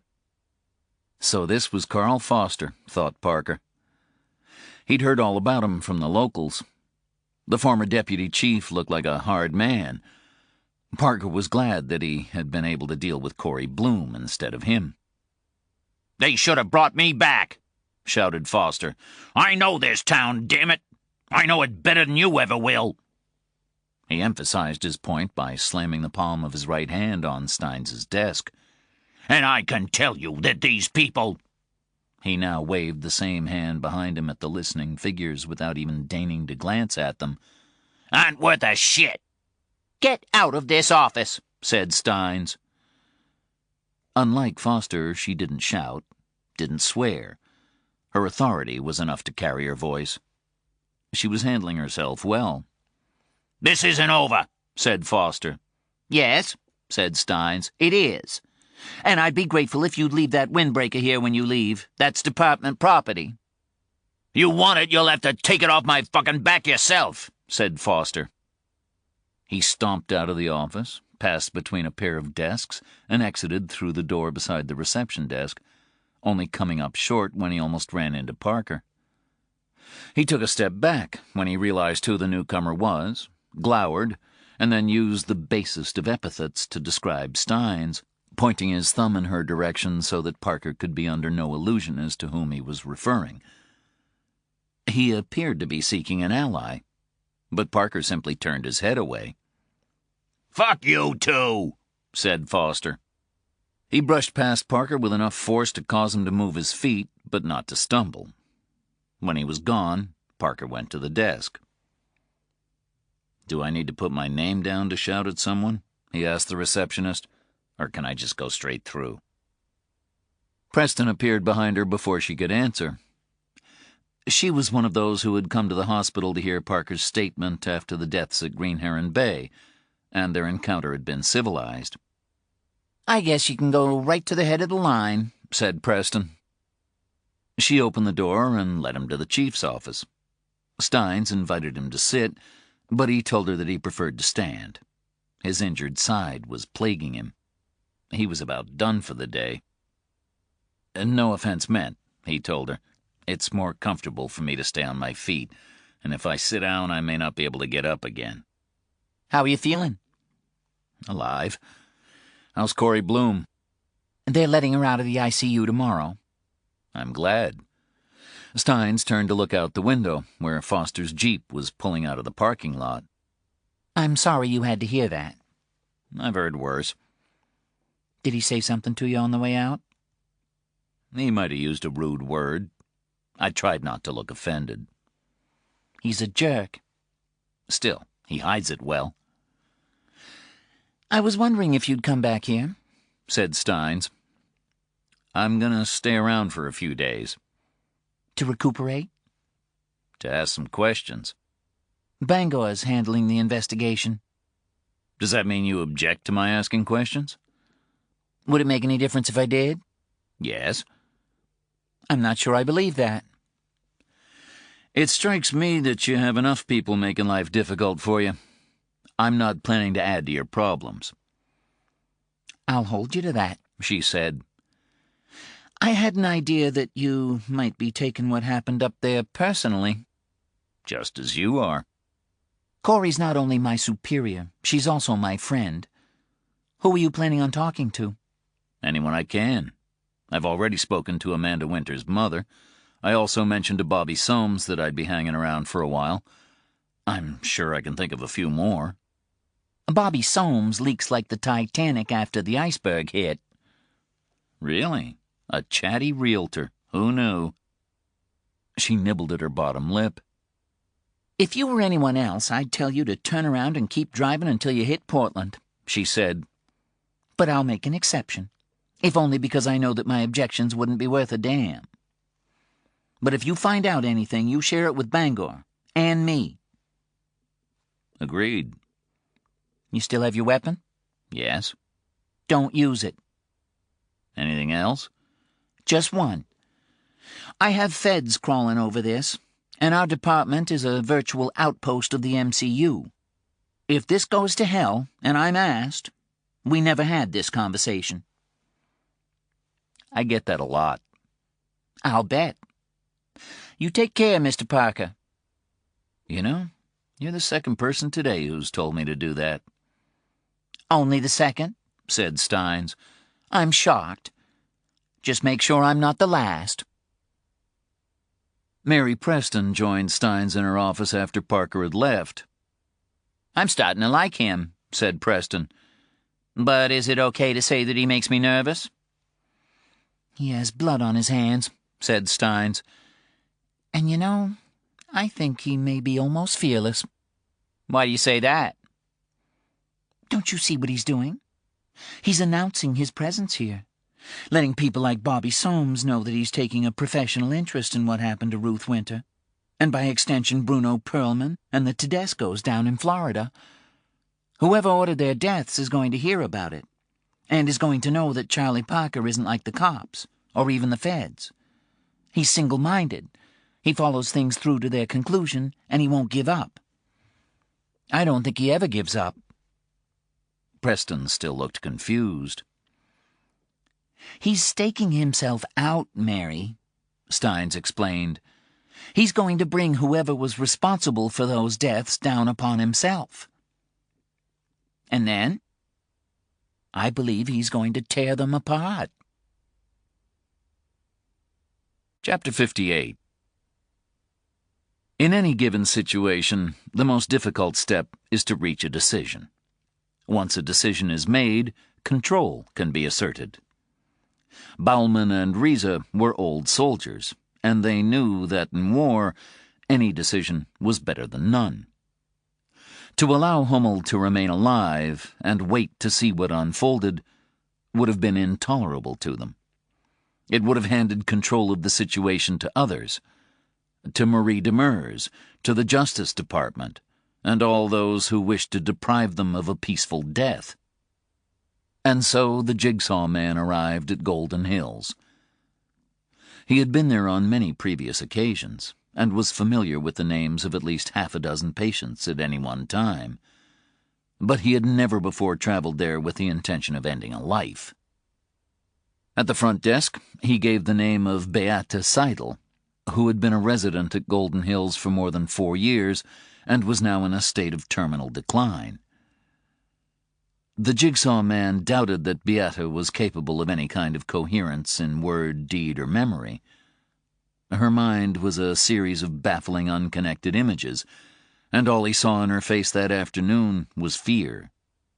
He stayed with her for half an hour, attuning himself to the rhythms of the staff. The evening meal had just been served, and a calm of sorts reigned, punctuated by the sound of competing televisions from various rooms. The orderlies and nurses had retreated to their stations to catch up on paperwork and grab something to eat or drink. The jigsaw man left Beata in her bed, staring at the ceiling, and stepped to the door to check the hallway. It was clear, so he walked quickly down to Bernhard Hummel's room, slipping on his coat as he went, as though preparing to leave. The old man was snoozing on his bed, his slippers still on his feet. The jigsaw man left the door slightly open, advanced to the bed, and pulled the curtain halfway across, concealing them from anyone who might choose to peer in. He stood over Hummel, and the old man opened his eyes. In his final moments, Bernhard Hummel was gifted with clarity. "I knew you'd come," he said. "Ever since Kraus visited, I knew." "I'm sorry," said the jigsaw man.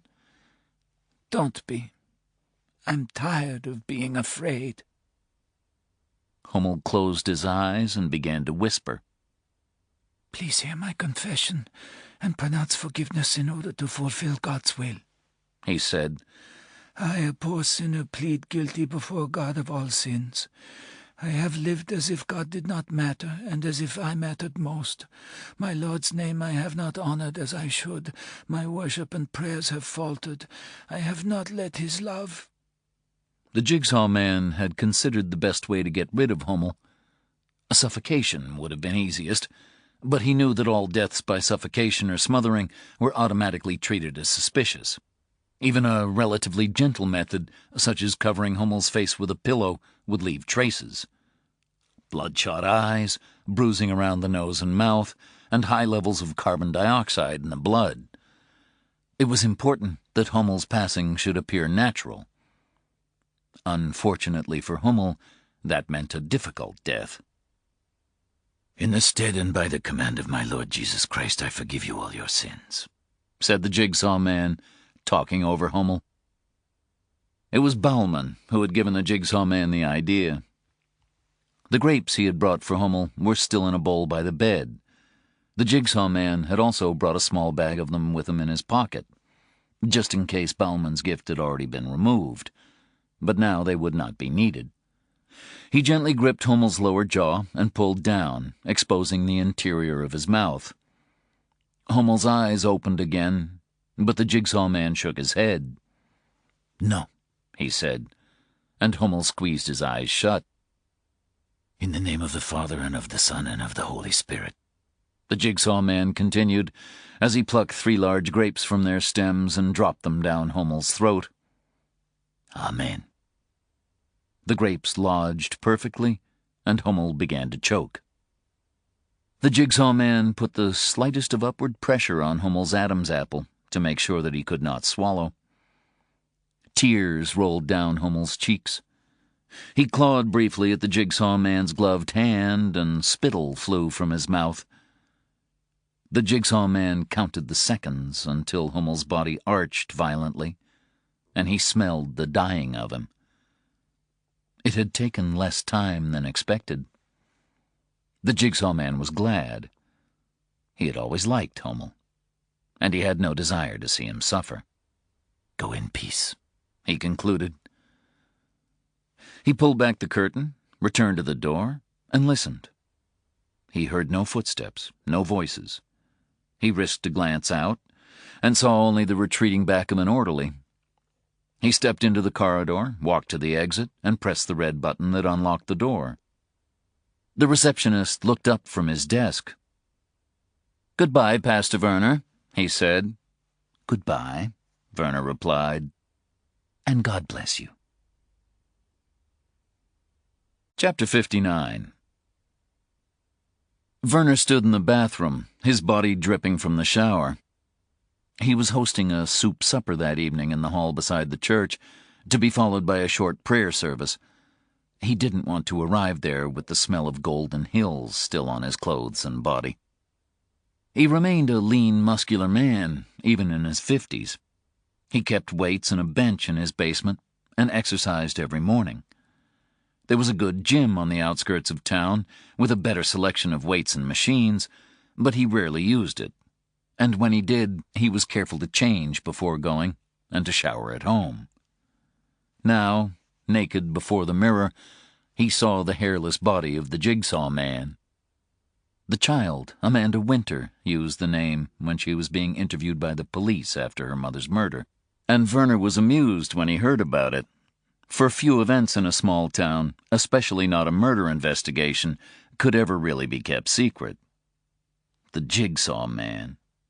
Looking at himself, it made a kind of sense.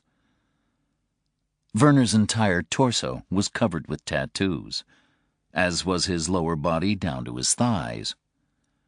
They had begun as a single small Balkenkreuz, the Iron Cross emblem of the Wehrmacht found on the side of German armored vehicles and aircraft during World War II. It was a shadow of the pectoral cross that he sometimes wore as a cleric. The Balkenkreuz had always fascinated him, even more than the swastika. The latter, he felt, had been hijacked by ignorant men, although his back was emblazoned with the Parteiadler of the Nazi Party, the stylized eagle atop the swastika. But the Balkenkreuz was the icon of soldiery. He'd had it placed in the center of his chest when he turned 18, then had slowly added more crosses over the years, creating an interlocking pattern, a gridwork, interspersed with other symbols, including the twin Sig runes of the SS, the Wolfsangel of the 2nd SS Panzer Division, and even the sword and hammer symbol of Strasserism. He had also supplemented the ornaments with appropriate quotations from Hitler and others. The first, written on his back, read, "It is thus necessary that the individual should finally come to realize that his own ego is of no importance in comparison with the existence of the nation, that the position of the individual is conditioned solely by the interests of the nation as a whole." The second, across his stomach, read, "Parallel to the training of the body, a struggle against the poisoning of the soul must begin." All of the work had been done by the same sympathetic tattooist in Bangor. He was now an old man, who, if he was aware of Werner's vocation, gave no indication of it. So, yes, Werner was a jigsaw man, and the pieces came together to form a representation of something far greater than himself. As far as he was aware, the police had largely dismissed Amanda's description of the man at her window as a nightmare, and Werner supposed that was what he was. He still wasn't sure what had brought him to the house that night, although he suspected that one element of it was the desire to spare Earl Steiger the trouble of doing the job and to save a little money in the process. The war chest was nearly empty now, but it didn't matter. His role as protector, inherited from his father, was almost at an end. Soon, the last of his charges would be gone from this world. A kind of madness had overcome him as he approached the Winter house. He wanted Ruth Winter to see him as he truly was, to witness his glory in her final moments. He stripped in the car and walked through the darkness to her home. Only the sight of Amanda Winter asleep in her bed had saved her mother. For Werner sensed that if he entered the house, the child might hear him and take fright, and then he would be forced to kill her too. He even thought, as he watched her, that she might already be half awake. He didn't want to kill Amanda. That wasn't part of the deal by any stretch of the imagination. Sanity returned to him after he had watched the girl for a time. Or perhaps it was only a different kind of mania. He heard the sea call his name, and it spoke in the voice of Bruno Perlman. He almost thought that he could see Perlman standing amid the surf, beckoning to him, the hollow of his ruined eye like the gateway to the void into which Werner must ultimately and inevitably descend. And he thought that it might not be the worst way to die. Even as Perlman took solid form, the waves breaking against him, the stink of him sharp even against the salty tang of the night air. Werner barely felt the intense cold of the water as he entered it. Let oblivion come, he thought. Let the old horrors deal with the residue of their sins. I have watched over them for long enough. I will take this peace. I will lose myself in blackness, and I will sleep. Only as the waves closed over his head did he realize that the voice that spoke to him was not his own. Salt water flooded his mouth and nose. He opened his eyes and saw Perlman floating before him, his teeth bared in rage as he recognized that he was about to lose his prize. Werner broke the surface, his body already going into shock. He fought his way back to shore, uncertain that he had the strength to make it, kicking all the while at surf and seaweed, and at the hands that he felt clawing at his legs, even unto those final seconds when he crawled to the shore and lay shivering on the sand.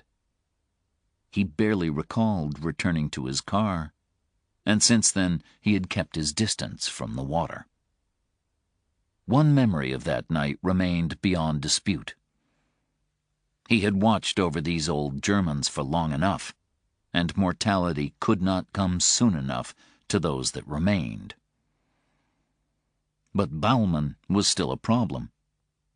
Werner wasn't sure that he could be trusted to remain silent if the Justice Department put further pressure on him, yet Baumann was one of those whom Werner had sworn to protect. Then again, he had sworn to protect Hummel, but he viewed his death as a kind of mercy killing. Baumann was different. Werner would have to consult on the matter if it became an issue, although he was already certain of the answer he would receive. Do it. It would not be quite as much of a blessing as Hummel's death, but it would be close. All Baumann had left was his dog, and even she was old. Werner would send them on their way together. At least Orrin Wilde was dead and buried. Werner had kept him alive for longer than was wise, but it had been necessary. He had required the boy's blood to sow doubt and confuse investigators, and he didn't know enough about pathology to be certain that analysis of the fluids wouldn't reveal if the boy had been dead or alive when it was taken from him. Instead, Werner locked Orrin in the basement and made sure that he didn't suffer at the end. Werner dried himself, put on a fresh shirt and pants, and attached his clerical collar. He was just combing his hair when the doorbell rang. He answered it to find the detective, Charlie Parker, standing on his doorstep. Parker's first reaction to Pastor Werner was that Soames had been wrong in thinking him gay. There was an asexuality to the man, but at first Parker could not pinpoint the source of this impression. As their conversation continued, he concluded that Werner had directed his sexual impulses away from both males and females, channeling them into his belief system. Parker had seen the pastor around town, but they had never spoken until now. Like most of the inhabitants of Boreas, he had appeared content to leave Parker in peace. Werner was doing his best to hide his shock. The threat posed by Parker, and recognized by Steiger, was now upon him. "Pastor Werner," said Parker, I know who you are." It came out sharper than Werner would have liked, so he tried to moderate its impact by adding, "I'm sorry. We have a soup supper at the church hall this evening, followed by prayers. I was about to leave." Parker checked his watch. "It's at 6 o'clock, right?" "Yes." "It's not even 5 yet, and I won't keep you long. I just have a few questions." "What kind of questions?" "About the town and your father." "You sound like a policeman." "Old habits die hard." "Are you engaged in an investigation, Mr. Parker?" He said it casually, but he saw the light change in Parker's eyes. Be careful with this one, thought Werner. Be very careful. "Of a kind," said Parker. "I'm trying to understand what happened here. To Ruth Winter. Maybe to Bruno Perlman as well. I was involved, at least as far as Ruth Winter is concerned, so it's personal as much as professional." "But nobody has hired you?" "No, this one's on my own dime." "In that case," said Werner, Your time is like money. I can spare you half an hour, but then I will have to go. Come in, come in." He stepped aside and welcomed the hunter into his home. Chapter 60. Marie Demers came out of a meeting in the Justice Department on Pennsylvania Avenue to find Toller rushing down the hallway toward her. Thomas Engel, who was being held in the Metropolitan Correctional Center in Manhattan, had just been moved to Lower Manhattan Hospital following what was believed to be a stroke. The meeting she had left was convened to discuss 5 war crimes cases at various stages of investigation, Engel's among them. In attendance were the chief of the Human Rights and Special Prosecutions Section, 2 deputy chiefs, and 2 other investigating attorneys. Demers had gone through with them in detail her experiences with Marcus Baumann and Isha Winter, and recounted her conversation with Detective Gordon Walsh of the Major Crimes Unit of the Maine State Police. She had also discussed the deaths of Bruno Perlman, Ruth Winter, and the Tedescos in Florida, along with what was known or suspected about Ruth's killer, Earl Steiger. She also mentioned to them Walsh's theory that the murders of the Wilde family and the disappearance of their son could have some connection to everything else that was happening. "Can you offer us a conclusion?" one of the deputy chiefs inquired. "Somebody is lying," was Demers's reply, "and I think it may be Engel." "What do you want to do with him?" "He's wasted enough of our time," said Demers. "Put him on the next flight to Germany, and let them find somewhere to dump him." Engel's case remains problematic for them. We've given them all we have on him, but they still feel it's not enough to support a prosecution. "We'll accept deportation. They know that." But they don't want him. Not yet. You know how they are about the optics of these things. Without a trial, they feel that they leave themselves open to accusations of providing state support for criminals. And they already have their hands full with Furman. How about you talk to Engel one more time, just in case?" God, thought Demers, the Germans and their optics. They were obsessed with appearances, with procedure, with keeping their hands clean. Yet their language and speech was peppered with casual references to shit and excrement. During one visit to Berlin, she had even heard a German lawyer refer to her behind her back as the Klugscheisser, the intelligent shitter. Toller, who dealt with them more regularly than she did, and was himself half Jewish, was of the opinion that the majority of Germans had never seen or met a Jew in their own country, so that when he visited, he was an object of careful curiosity, like a living fossil. Most of the German Jews were gone. They were an abstraction. The Germans could think of them only in terms of victimhood. Demers took a calming breath. She was tired and angry, which wasn't conducive to making wise decisions. Tackling Engel one last time was the smart thing to do, but she did not want to look at him again. She was sick of him. Engel was playing with them, doing all that he could to cling on in the hope of a reprieve. His lawyers were now trying to argue that an error had been made in the recording of Engel's date of birth on certain relevant paperwork, and he had actually joined the SS as a minor.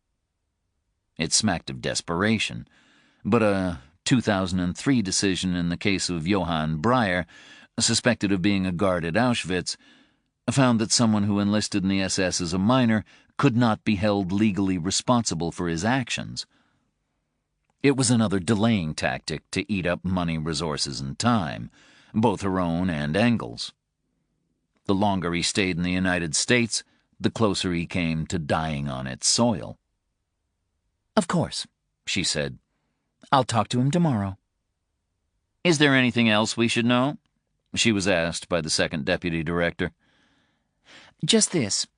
The INS records show that Baumann came into the United States from Argentina with another man, Bernhard Hummel. I ran him through the system, and I see some of the same irregularities in his paperwork that we found in Baumann's. Hummel settled in Maine, not far from Baumann. Toller made a telephone call to Hummel's home, but there was no reply. I overnighted a letter requesting that he call us to schedule an interview." "You're sure he's still alive?" There's no record of his death. Ask Engel about him, see what he says. I will. Thank you. Now, here was Toller informing her that Engel was lying incapacitated in a hospital bed.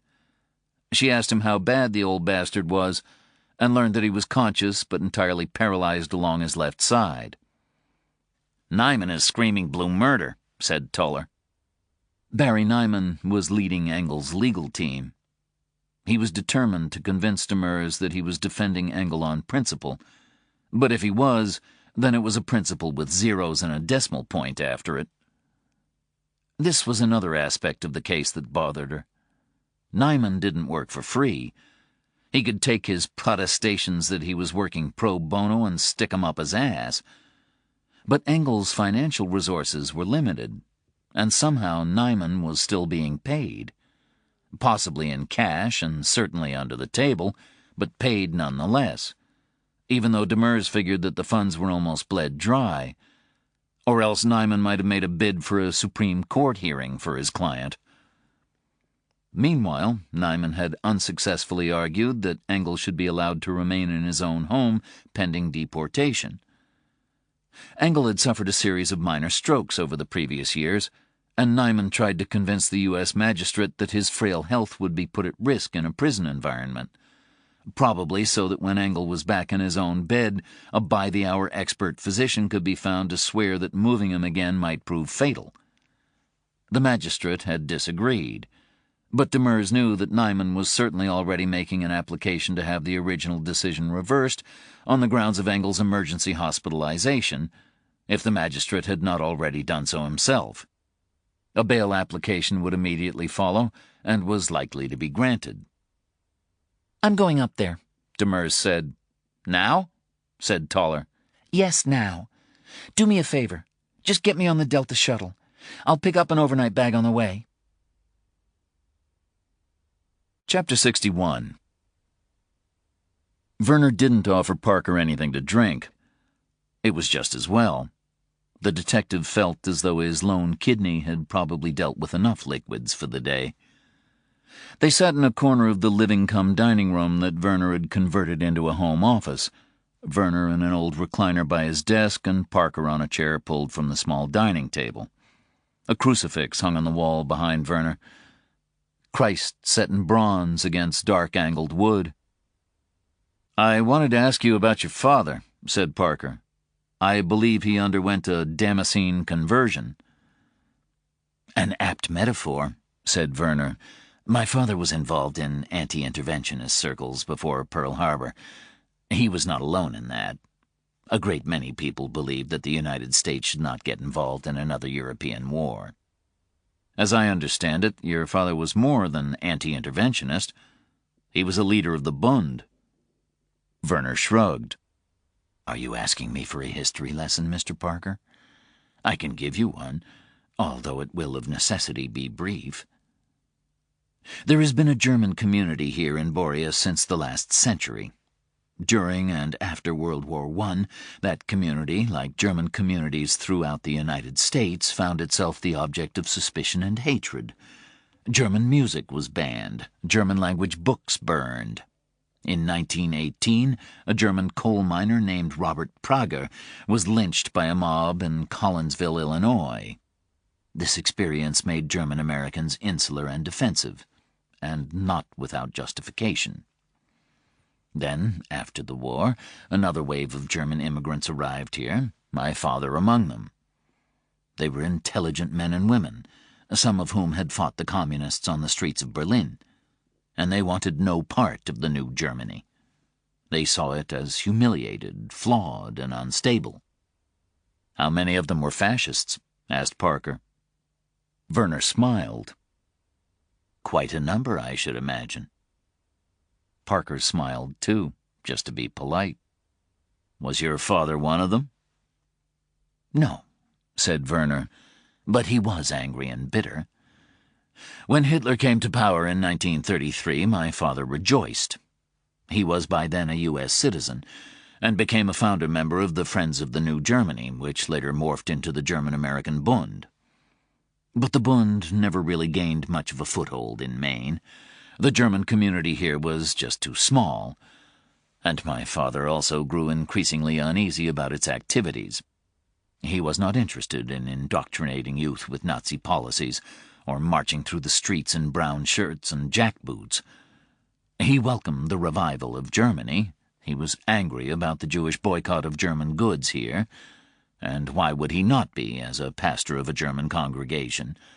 And he wished his adopted homeland to remain neutral, because he did not want to see it come into conflict with the country in which he was born. These were not unreasonable sentiments at the time. Didn't he show propaganda films in your church hall? You have been doing your homework, said Werner. One of the benefits of being a member in good standing of the Maine Historical Society and having friends at the University of Southern Maine, they emailed me what they had on him. I hope that not all of it was bad. But yes, he showed German propaganda films to sympathetic groups, both in Maine and New Hampshire, including Campaign for Poland, Victory in the West, and Feuerstaufe, or Baptism of Fire. I know all these names because I found the original films in the basement some years ago. I handed them over to the National Archives. I couldn't think what else to do with them. I simply recognized that they were very rare. Reprehensible now, but rare. Why did he show them? In part because he wanted to believe the truth of them, I think. But he was also under some pressure from the Bund. It was growing increasingly extreme and had begun to infiltrate cultural organizations and German churches. German Americans were reluctant to speak out against it, though. Many could still recall the persecution they had endured after the last war, and believed it was important that they remain united. My father, as a pastor and a community leader, felt deeply conflicted. But by 1938, I think, anti-Nazi sentiment, and by extension anti-Bund sentiment, was growing so strong that most German Americans felt they had no choice but to reject it. My father was particularly vocal in his rejection of the Bund. It made him some enemies, but he never regretted it. And then, after the war, when the scale of the Nazi atrocities became apparent, he wanted to make recompense. He wrote submissions to the Citizens Committee on Displaced Persons, worked with the Lutheran World Federation on the issue, and petitioned public representatives to support Truman's efforts to accommodate refugees. When the Second DP Act came into force in 1950, he was heavily involved in finding sponsors for German immigrants. But he made no distinctions and worked just as hard for other races and ethnicities. He found a sponsor for Isha Winter, didn't he? I did not know that, said Werner. It's what she told me. He certainly wrote many supportive letters on behalf of displaced persons, and assisted them once they arrived here. It does not surprise me that she was one of them, although I knew nothing of her past until the recent unfortunate events brought it to light. But I would not have thought that Isha Winter's case was especially problematic for the U.S. government. She was the sole survivor of an experimental concentration camp. The decision to admit her can't have been difficult. Did your father make mistakes? In what sense? Did he provide sponsorship or support for war criminals? I can't say. If he did so, it was unwittingly. Why do you ask? Because two men from Maine, Engel and Furman, have been in the news lately. You can't have missed them. Furman has been extradited and Engel is awaiting deportation, both for crimes allegedly committed during World War II. The Justice Department believes that there might be others hiding in this state. It has assigned an investigator named Marie Demers to the case. You're very well informed. As I told you, I've taken an interest. Could Engel and Furman be among those helped by your father? I can't answer your question, Mr. Parker. I don't know the names of every man and woman my father assisted because there were hundreds of them. I just know how hard he worked to make up for the sins of other Germans. And I sense that you're trying to besmirch his legacy, which I find objectionable. I think we're finished now, Werner stood, and Parker stood with him. "This is a sensitive issue," said Werner. "You must understand that." "People are dying, Pastor," said Parker. "You must understand that." Werner didn't argue. He wanted the detective gone from his house. He needed space in which to think. He followed Parker to the door. "I see you wear a cross," he said, indicating the old pilgrim's cross that the detective wore around his neck. He didn't want the detective to leave angry. Concessions had to be made to avoid it. "I find it gives me consolation," said Parker. "So you have faith?" "No." Werner looked confused. "But why wear it if you do not believe?" "That wasn't your question," Parker replied. "You asked if I had faith. I don't. Faith is belief based on spiritual conviction instead of proof. You could say that the nature of my convictions has changed recently. Faith is no longer an absolute requirement." "If that's true, I would not wish to be you," said Werner. "I don't want proof, not of what I now believe through faith. If I had proof, I would have no need of faith, and it is faith that sustains me. And in my experience, people may say that they want proof, but the last time God gave it to them, they nailed it to a tree." They shook hands, and Parker left. Werner returned to his desk and switched off the lamp. He would have to move Orrin Wilde's body.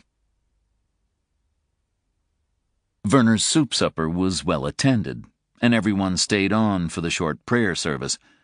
Afterward, as he was making his farewells, he noticed a bottleneck at the door of the hall and went to investigate. The detective was there, handing out business cards. "My name's Charlie Parker," Werner heard him say. "I'm a private detective. I found Ruth Winter's body out at Green Heron Bay. If you think of anything that might help in the investigation, anything at all, please contact me or Detective Gordon Walsh at—" Werner turned away. Chapter 62. Demers arrived at Engel's bedside. As anticipated, the magistrate had reversed his decision and granted bail. Nyman had filed a new appeal against Engel's deportation based on health grounds. At the very least, deportation would now be delayed further. Engel's wife and daughters were still on their way down to Manhattan from Maine, but their arrival was imminent. Demers didn't have much time. Engel's left eye was half closed, and his mouth hung open. His face resembled a rock formation that had collapsed on one side. His right eye swiveled toward her. "How are you feeling, Mr. Engel?" she asked. His reply was slurred, but it wasn't hard to pick out the words. "Like you fucking care." "I spoke with Isha Winter," she continued. "She denied that Bauman and Krause are the same man. You lied to me." Engel started to gurgle, and the gurgle became a laugh. His body shook with the effort. "Don't care," he said. "Going home. To Augusta. You lose." He stank, she thought. He reeked of vomit and corruption and old sins. He had participated in murders untold and was about to cheat the law at the last. She leaned in closer to him. She had intended to ask him about Hummel, but she knew she would get nothing out of him now. "I've spoken to the doctors," she whispered. "You're dying. You can expect another stroke in the next 6 to 12 hours. If it doesn't kill you, it'll leave you in a vegetative state. But even that won't last very long. You're never going to see your home again, you bastard. You lose." And his howls of rage followed her all the way down the hall until the elevator doors closed and silenced them. Chapter 63. Werner visited Theodora Hummel the next day to offer his condolences on the sad death of her father. She was a modestly unattractive woman who had never married, and was her father's only child. Some work colleagues were with her in the family home when Werner called. She seemed surprised to see him. Her father had been a member of his congregation, but she had not set foot in his church, any church, in many years. She introduced Werner to her friends and offered him a drink. He then participated gamely in the commemoration of the foul old man who was her father, although he did not struggle to come up with anecdotes to amuse them, for whatever his past, Bernhard Hummel had been something of a character, even if much of his wit and many of his pranks came at the expense of others and were underpinned by petty cruelty. Eventually the friends began to drift away, until Werner and Theodora were left alone. He helped her clean up and saw that she had done a lot of work on the house since her father was shipped off to Golden Hills. The kitchen, once dark and oppressive, with oak closets stained almost to black, had been extended and modernized, just as the living room was less forbidding than he remembered.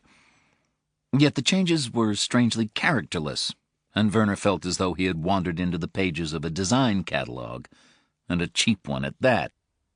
It wasn't that Theodora Hummel had bad taste. Rather, she appeared to have no taste of her own at all. Finally, Werner resumed his original seat and waited for Theodora to join him. They sat on uncomfortable chairs and pretended that they were celebrating the memory of a man who in reality would not be missed. It seemed about time to shed the pretense. "It must be hard for you," said Werner, "living here surrounded by so many memories of your father." He didn't even try to disguise his sarcasm. No trace of Bernhard Hummel remained in the house, as far as he could see. Not unless the first floor was a trap to fool the unwary, and Theodora had preserved the second as a kind of mausoleum, all set to receive her father's ashes. "What do you want, Pastor?" asked Theodora. "To ask what you knew of your father's past." "I knew enough." "Enough?" "Enough not to speak of it. To him or to others." So there would be no games, Werner realized. Good. "I take it that you wish me to conduct the funeral service," he said. "I'm sure that's what my father would have wanted." "We have to be careful at such times," said Werner. "We are consigning a soul to its maker. There is, in the view of some, the requirement of an honest accounting. We cannot speak ill of the dead, yet we cannot whitewash their failings either. But perhaps in this case a private acknowledgment of them between ourselves may suffice." "My father was a Nazi war criminal." "So it might be said." "He was helped to make a home in the United States by your father." "My father, like yours, made mistakes in his life." "But that was not one of them." "I couldn't comment." "I thought we were acknowledging sins." "We are. The sins of Bernhard Hummel. We need not trouble ourselves with those of others." Theodora wet her lips. They were too large for her face, the lower lip in particular. It hung, pendulous and dark-blooded, like a slug. "I have a reputation to protect," she said. "I hear that you may be about to become principal of your school.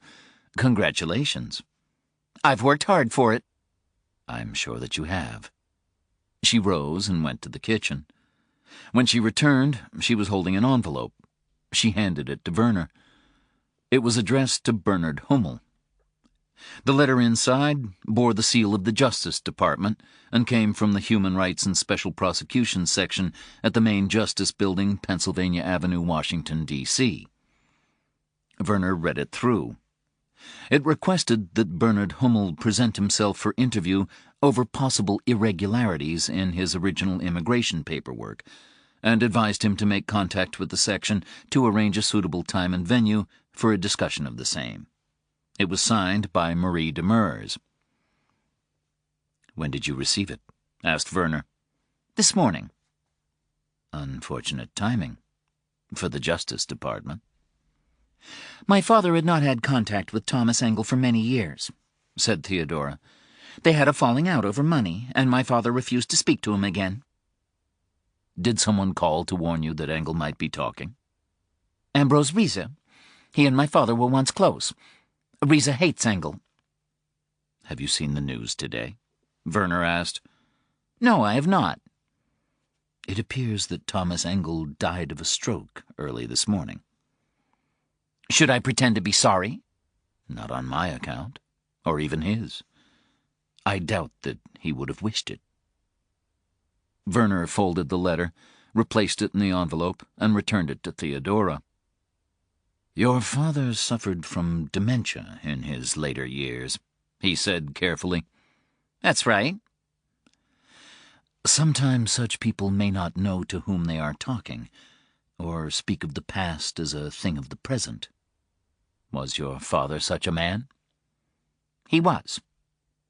Was he careless?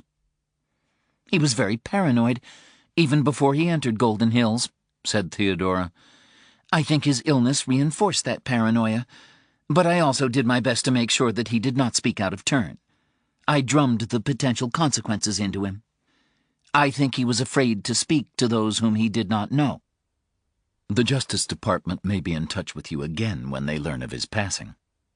I don't see what help I can be to them. Your father did not keep records or old documents that might interest them? I threw out boxes of his old junk when he left for Golden Hills. I don't think I even looked at what was inside. Anything that remains I may burn tonight. I feel a chill in my bones. Werner stood. He was satisfied. Then your father's passing was, I think, fortunate, he said. A man should not have to live in such a state of distress. Theodora stood, too. She was the same height as Werner and could look him in the eye. She handed him his coat and helped him put it on. They are investigating my father's death at the home, she said. Really? An autopsy is to be carried out. I think it's standard procedure. Not that there should be any cause for concern. His death was an accident. Yes, he choked, I believe. On grapes, said Theodora. That's the only odd thing about it. Odd? Asked Werner. How? Theodora smiled. My father didn't like grapes. That evening, Marcus Baumann poured himself a large celebratory snifter of brandy and drank it while watching German soccer from the Bundesliga on his computer. Hummel was dead, and now Engel too was gone. Had he been a religious man, it might have been enough to make him send up a prayer of thanksgiving. Instead, he watched Bayern Munich score against Kaiserslautern and was glad that he seemed assured of living out his final days in this great country. But as is often the case with those who manage to escape punishment for an offense of which they are actually guilty, Baumann's relief was tempered by rage at his persecutors. Baumann had lived a blameless life after the war. He was a loving husband, a good citizen. He paid his taxes. He contributed time and money to charitable works. But the Justice Department dogs smelled on him only the blood of 7 decades before. For them, Baumann's actions during the war defined him. Yet, if he was the monster that they claimed, why had he not continued to kill when the war was over? He had never even considered hurting a child since the end of the conflict. The very thought was repugnant to him. The war had transformed him, but not utterly, and not permanently. Instead, the circumstances in which he had found himself caused aspects of his personality to metastasize into strange forms, and a man who had once thought of becoming a vet instead found himself euthanizing children, just as it was said that the devotional aspect of Klaus Barbie's personality might have seen him become a priest had the war not intervened. Baumann was not Reinhard Krauss. Krauss had vanished with the surrender, along with all that he represented, and all the sins he had committed. Marcus Baumann was a blameless man. Detective Gordon Walsh arrived at Golden Hills shortly after 8, when many of the home's residents were already asleep. The call had come just an hour or two before from Marie Demers asking for a favor. He supposed that he could have done it over the phone, but he preferred to take care of these matters in person. Besides, he had loved war movies as a child, and the thought of hunting Nazis appealed to him. He identified himself over the intercom, showed his badge to the orderly on duty, and asked to see the visitors booked for the day of Bernard Hummel's death. He went through the list of names and asked if there was a photocopier he could use. He was shown to a small office where he copied the relevant pages. None of the names meant anything to him, but they might mean more to Demers, he supposed.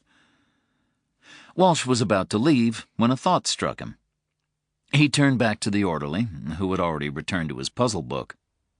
"Does every visitor have to sign in?" Walsh asked. "Physicians who make regular visits usually don't get asked," said the orderly.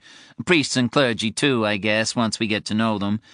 Basically, if you've been coming here for a while and you're trusted, we let it slide." "Do you know who's on desk duty that day?" "I can check." The orderly came back with the names of 3 staff members, one of whom happened to be working elsewhere in Golden Hills that evening. Walsh spoke to him in person and called the other 2 from his cell phone in the lobby.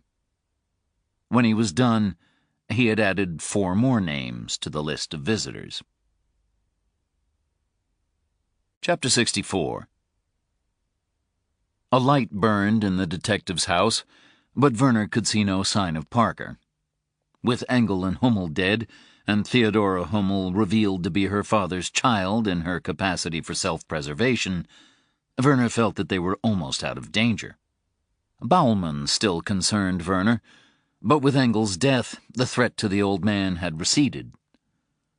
Of course, there might be more inconsistencies in Baumann's paperwork if they dug deeply enough, but it would take them a long time to assemble a workable case against him, if they could manage it at all.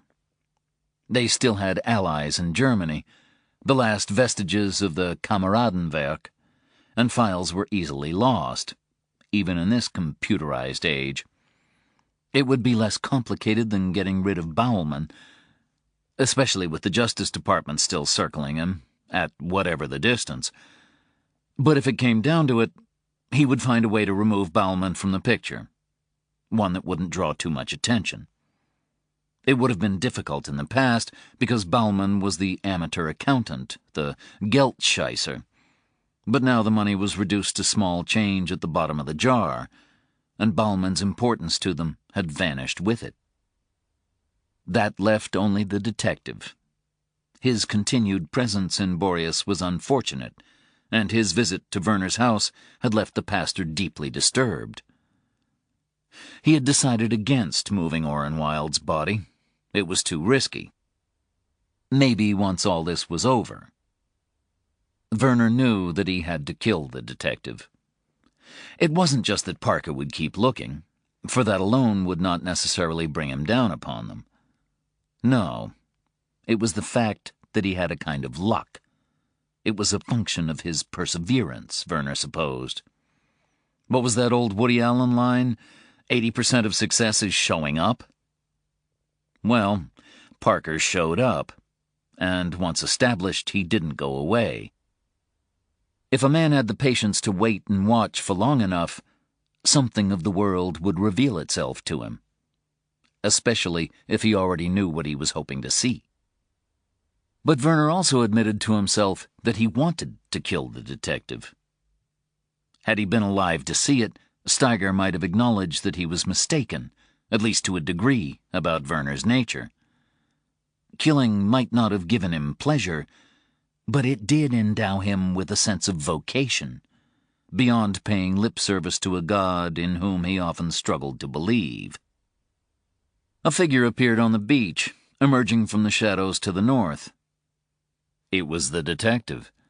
He was wearing sweatpants and an old T-shirt with a hooded top hanging open over it. Werner had heard that the detective walked regularly on the beach as part of his efforts at rehabilitation. It appeared that he had resumed this habit. Werner checked the time.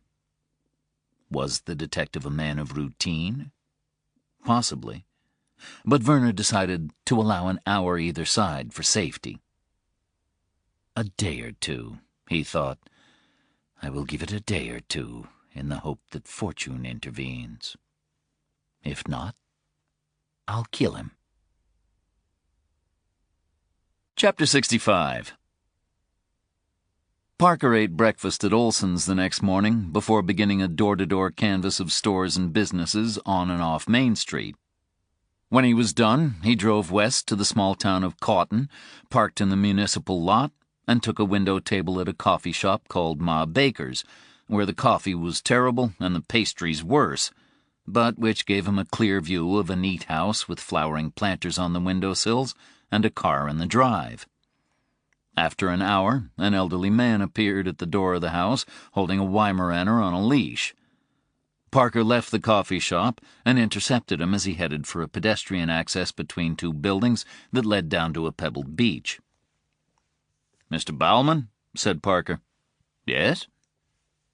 The dog looked to its master for some clue as to how to behave toward the newcomer. "My name's Charlie Parker. I'm looking into the death of Ruth Winter." Bauman barely reacted. He might even have been expecting Parker to appear, so unperturbed did he appear, and he did not give any of the answers that might have been anticipated in such a situation. He said only, "I can't help you." Beside him, the dog stared up mournfully at the stranger who had interrupted the routine of their walk. Parker extended a card. "In case you think of anything." Bauman took the card, tore it in two, and threw the pieces to the wind. "I told you, I can't help you." Parker watched the halves of his card blow away.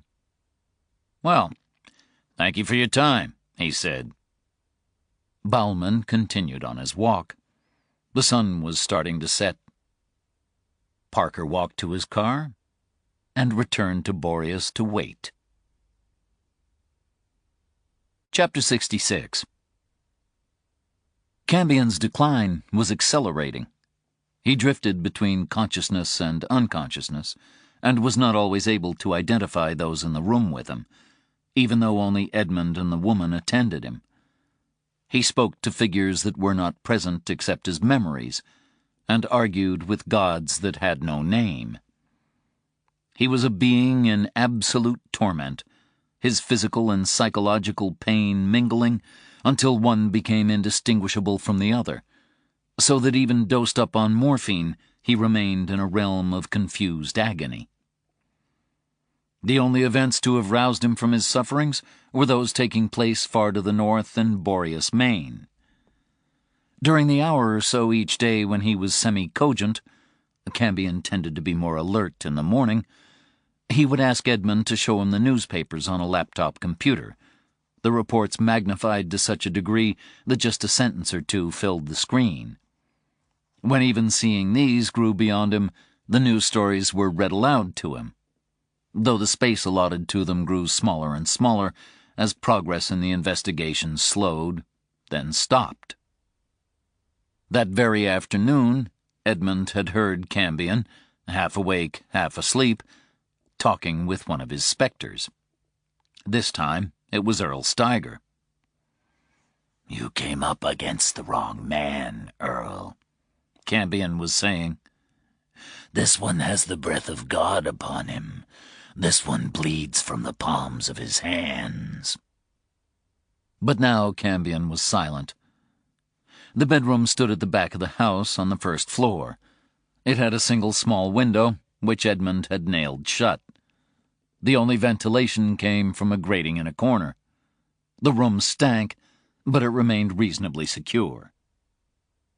Edmund could see that Cambion was already half gone from this world, with one foot in the beyond.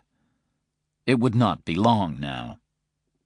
He sat by his master's bed and gently bathed his brow with a damp cloth. Cambion was no longer eating, but Edmund forced him to take water mixed with a little protein powder. Sometimes Cambion managed to keep it down. Edmund and the woman had fitted Cambion with a catheter. A plastic sheet placed on the bed made it easier to clean him when he soiled himself, and prevented the sheets and mattress from being ruined. It was Edmund who wiped him, and Edmund who fed him. The woman kept her distance, unless it was absolutely necessary to approach him. Her hatred for Cambion added a further pollutant to the atmosphere of the room. For a time, Edmund had wondered why she had even agreed to take him in. Initially, he thought her need for money was so desperate that she could not bring herself to refuse. But he had come to recognize the pleasure she derived from bearing witness to Cambion's final sufferings, a pleasure complicated still further by the memory of the love she once bore for him. In a terrible way, she now shared his torments. None of this was spoken aloud by Edmund. He was not mute. He had simply made a decision not to speak, for no words could describe what he had seen during his years with Cambion. He had not killed for him, but he had watched others do so, although in later years he had refused even to do this.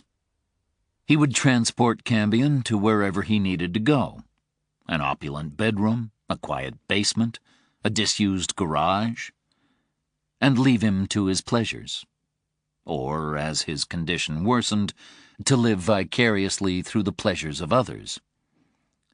Sometimes Edmund would still be able to hear what was happening, so he grew to be a connoisseur of noise-canceling headphones, which helped. He disliked listening to music to disguise the sound of suffering and dying, though. He found that the melodies became tainted by the knowledge of what they had been used to obscure. Slowly, surely, he began to speak less and less, until eventually he did not speak at all. He feared that if he tried to do so, the only sound to emerge would be a scream. Yet, like the woman who hovered in the background, waiting for this man to die, he had a kind of love for Cambion, and a deep loyalty. He loved him because it was too easy to hate him. He was loyal to him because there was so much to betray. Edmund used the cloth to wipe Cambion's mouth. It came away with blood on it, and the water turned pink when he dropped the cloth in the bowl. He set it aside, found the balm, and used it to moisten Cambion's dry lips. At no point did Cambion open his eyes. Edmund walked to the bathroom and emptied the bloody water down the sink, then refilled the bowl. His eyes itched. He suffered from lagophthalmos, a partial facial paralysis that prevented his eyelids from closing, depriving the eyes of effective lubrication. He tilted his head back and tipped some drops into them. His vision had just cleared when he heard a sound at the front door of the house, the squeak of a handle being tested. He put down the bowl, drew his gun, and moved into the hallway. Only a lamp burned there. He stayed very still, watching the door. The handle did not move. Still, he was certain of what he had heard. Then Cambion cried out in alarm.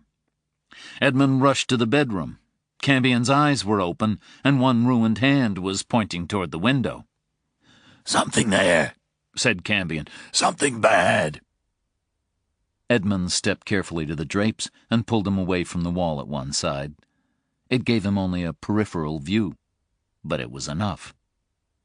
A face stared back at him. It reminded Edmund of a piece of gray rotting fruit that had decayed almost to white, an impression strengthened by the wrinkles around its mouth and at the edges of its empty eye sockets. Then it retreated, and he might have begun to doubt that he had ever seen it, were it not for what happened next. A cigarette burned briefly in the yard next door. The house was empty and boarded up, the lawn a wasteland of trash and weeds. But now a man stood among them. In the glow of the cigarette, Edmund glimpsed his lank, receding hair and a white shirt buttoned to the neck. The collector, the claimer of souls, had found them. The collector and the empty husks who walked with him. And Edmund was afraid. "Edmund," said Cambion, and when the giant looked to him, he saw his own fear reflected in Cambion's eyes, but also a depth of awareness that had not been present in them for many months, like the last flaring of a candle before its flame dies out forever. Cambion knew who and what was out there. "The phone," said Cambion. "I want you to dial a number for me, then put me on speaker." A cheap, untraceable burner phone lay on the bedside locker. Only Earl Steiger had used it to call, but now Earl Steiger was dead. Cambion dredged up the number from memory. It never changed, and few had it. Louis answered on the second ring. "Who is this?" "A dead man," said Cambion. "Do you know me?" "Yes," said Louis. "I know you." "The collector has found me." "Good." Cambion coughed. It took Edmund a moment to realize that it was the ghost of a laugh. "I think you may have fed me to him. I tried, but you slipped the noose. Looks like he didn't give up. He is persistent. It's almost admirable." Cambion's mouth was drying up. He gestured for water. Edmund placed a straw between his lips and squeezed the liquid into his mouth from the plastic bottle. "Are you calling to say goodbye? If so, consider it done." "I'm calling to give you a gift. You got nothing I want. I have information." There was silence on the other end of the phone. Then Louis said, "Earl Steiger. He was one of yours." "Very good. But he was more than one of mine. He was the last." "And Charlie Parker buried him?" "No. God buried him." "I didn't think you believed in God." "I feel his presence. I stand at the crossing of worlds. I await his judgment." "You're raving." "No. I am offering a trade." "To me?" "To God. I'm asking him to decide what a soul is worth. What my soul is worth." "I can tell you that in nickels and dimes." "It's not for you to determine." "So you're trying to save yourself? You're deluded." "No. I see with absolute clarity. Here it is, my parting gift to you. Earl Steiger was hired by a preacher named Werner to kill Ruth Winter and Lenny and Peggy Tedesco. It wasn't the first time that Werner had used him. Werner's nature is corrupt. He is a fanatic." "Why did Werner hire him?" "I didn't ask. I rarely do. Steiger told me a little of him. Werner is a neo-Nazi, but the ones he guards are the real thing." "Did Werner kill the Wild family?" "Yes, according to Steiger. He was also holding the boy, Oren, but he's certainly dead by now. Werner was the one who tortured Perlman before he went into the sea. He kills to protect." "Do you have proof? Without proof?" Again came that hacked laugh. "Now you know where to look. The proof you'll have to find for yourself. Goodbye, Louis. You were right to decline my offer of employment. I think you would have turned on me in the end." "This won't save you. You think you're gonna avoid damnation with one phone call?" "Not damnation," said Cambion. "Just a form of it." He nodded at Edmund, who killed the connection. The light was already fading from Cambion's eyes, to be replaced by the pure terror of the final darkness. He stared at the closed drapes, as though he could pierce through to what waited for him beyond them. Edmund heard a scratching at the glass, as of nails picking at the window, and from the hall came the low creak of the doorknob being tried again. The woman screamed from somewhere upstairs. Perhaps they were already in the house. "There is still money in the bag," said Cambion. His gaze lit briefly on a brown satchel lying at the top of the bedroom closet. "Some jewels, too, I think, and a handful of Swiss gold francs. Take it." Gently, Edmund lifted a pillow from beneath Cambion's head. The old man's eyes turned to him, lost in his distorted flesh. "I am grateful to you," said Cambion, "for all that you have done." Edmund placed the pillow over his master's face and held it there until his struggles ceased. Then he went to the closet and took down the satchel. He searched inside, and his fingers found the cloth bag of gold coins. He removed 2 and laid them on Cambion's eyes. The woman was waiting outside the bedroom. She was crouched in a corner, seemingly frozen in place, her face raised to the stairs. Edmund heard movement above his head. He walked past her to the front door, paused for a second, then unlocked it. The collector stood on the doorstep. His cigarette was gone, and in its place he held a filleting knife. Edmund stared at him. He was still carrying the gun, but he dropped it at the sight of the collector and held up the empty hand. Shapes drifted past the woman in the hall, wraiths with pits for eyes, as the hollow men converged on Cambion. The collector sniffed the air. He bared his yellow teeth as his face was transformed by rage. "I wanted him alive," he said.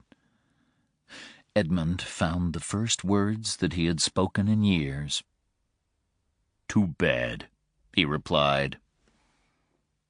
And then the collector was on him, the thin curved blade thrusting into Edmund again and again in a blur of frustrated wrath. And the giant had never felt such pain.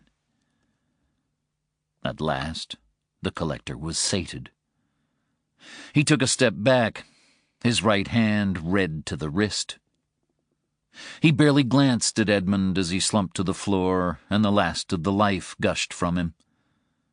But the collector did find it in himself to impart some final words to the giant. "It was not enough to block your ears," he said. "It was not enough to do nothing. You should have known that we would come for you as well."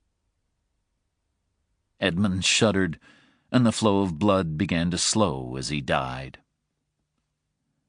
The collector looked beyond him to where the woman was now curled into a ball in the hallway. The noises from above had ceased. She was alone in the house. Her eyes traveled to the blade in the collector's hand, but she did not plead or cry out. She was too far gone for that. The collector wiped his knife clean on Edmund's bright yellow jacket, now bibbed with scarlet, and restored it to the sheath on his belt. He picked up the satchel and examined its contents. He took one of the Swiss francs and dropped it into a pocket of his coat. It would suffice for his collection. He wanted nothing more from Cambion, or from anyone else in this place. He tossed the satchel to the woman and left her. Chapter 67.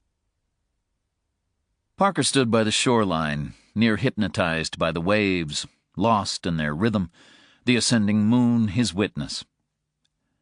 Although he had long resided by Scarborough's tidal marshes, and had grown to love their intricate silver tracery, He understood why those who lived their lives within sight and sound of the sea found themselves unsettled when they were away from the ocean.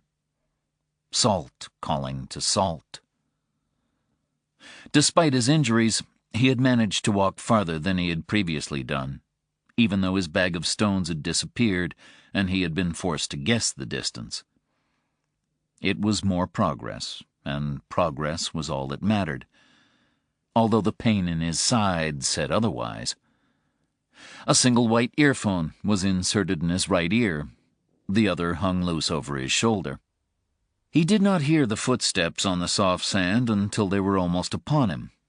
He turned slowly, his hands outstretched. Christ waiting to be taken.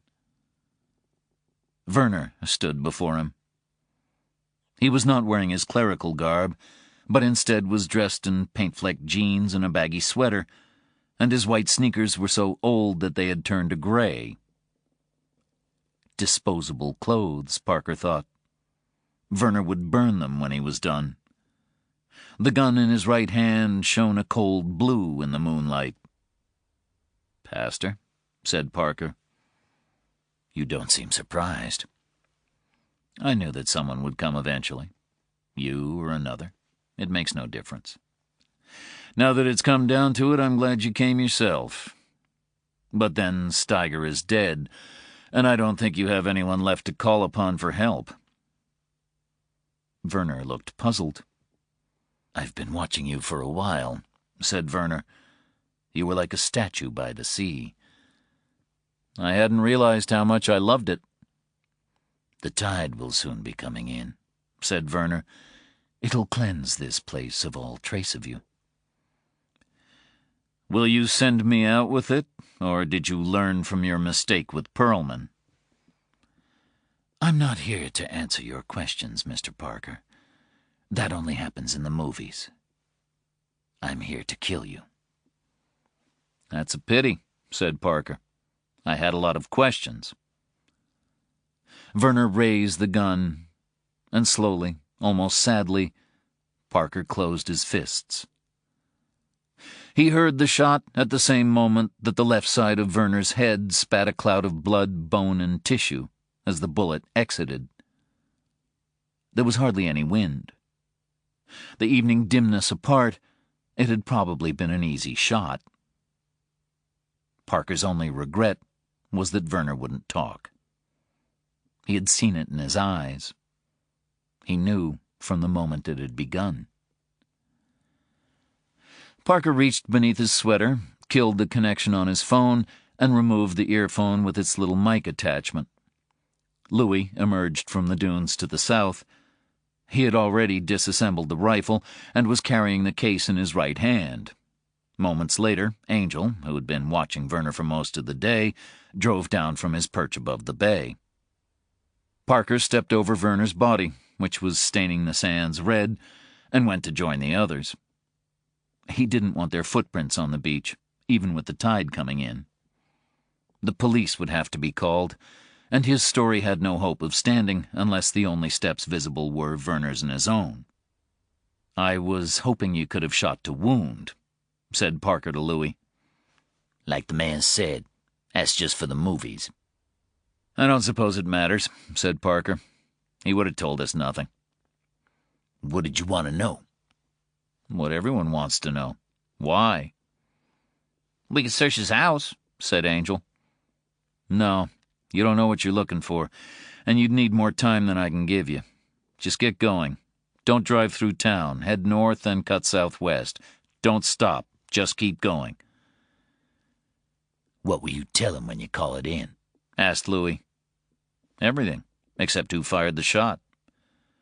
"Walsh will know." "Did you write him a confession?" "Yeah, I signed my name on the sand and left my card under a stone." "Then let Walsh think what he wants." He handed Angel the burner phone. Louis did the same with his. Their use was at an end. "You're going to be real popular here," said Angel. "It's okay," said Parker.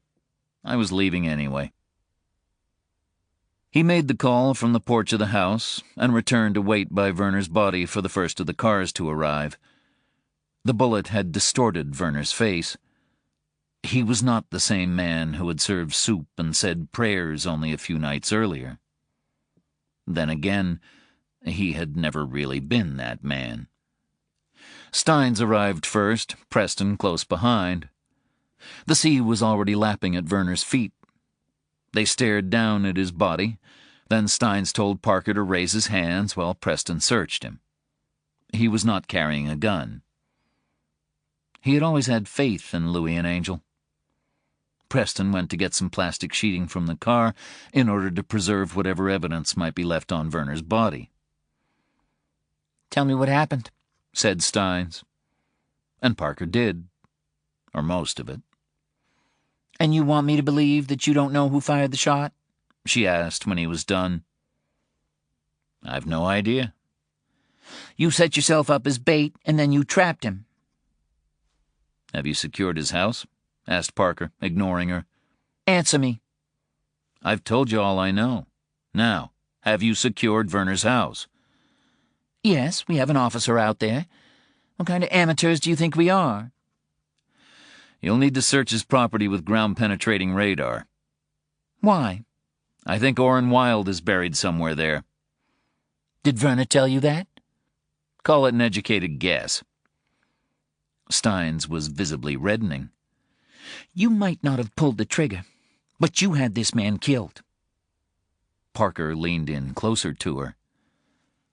"Even if that were true, you knew what I was doing, and you let me stake myself out for whoever came."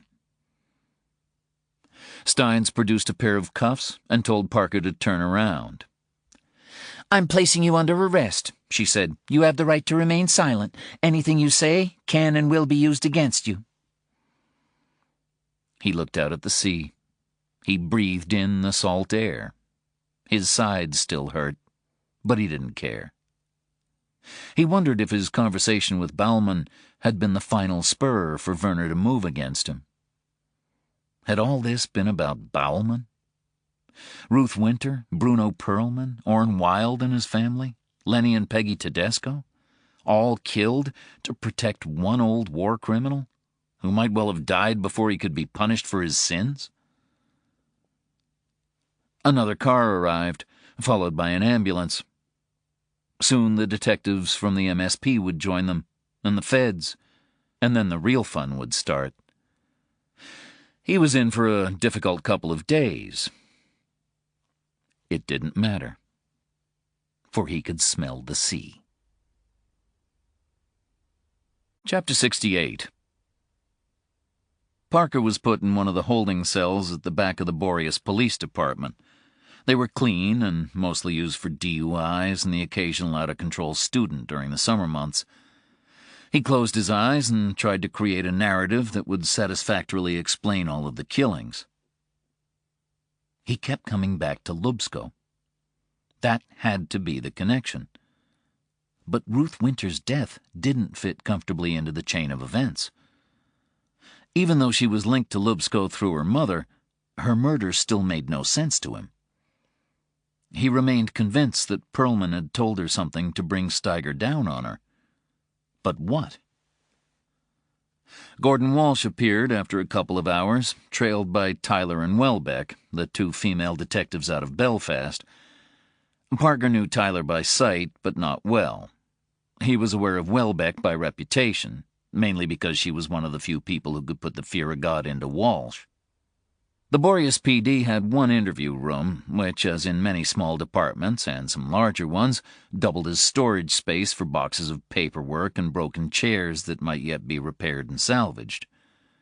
The room didn't have built-in recording facilities, so Walsh and Tyler both used their phones to record the interview.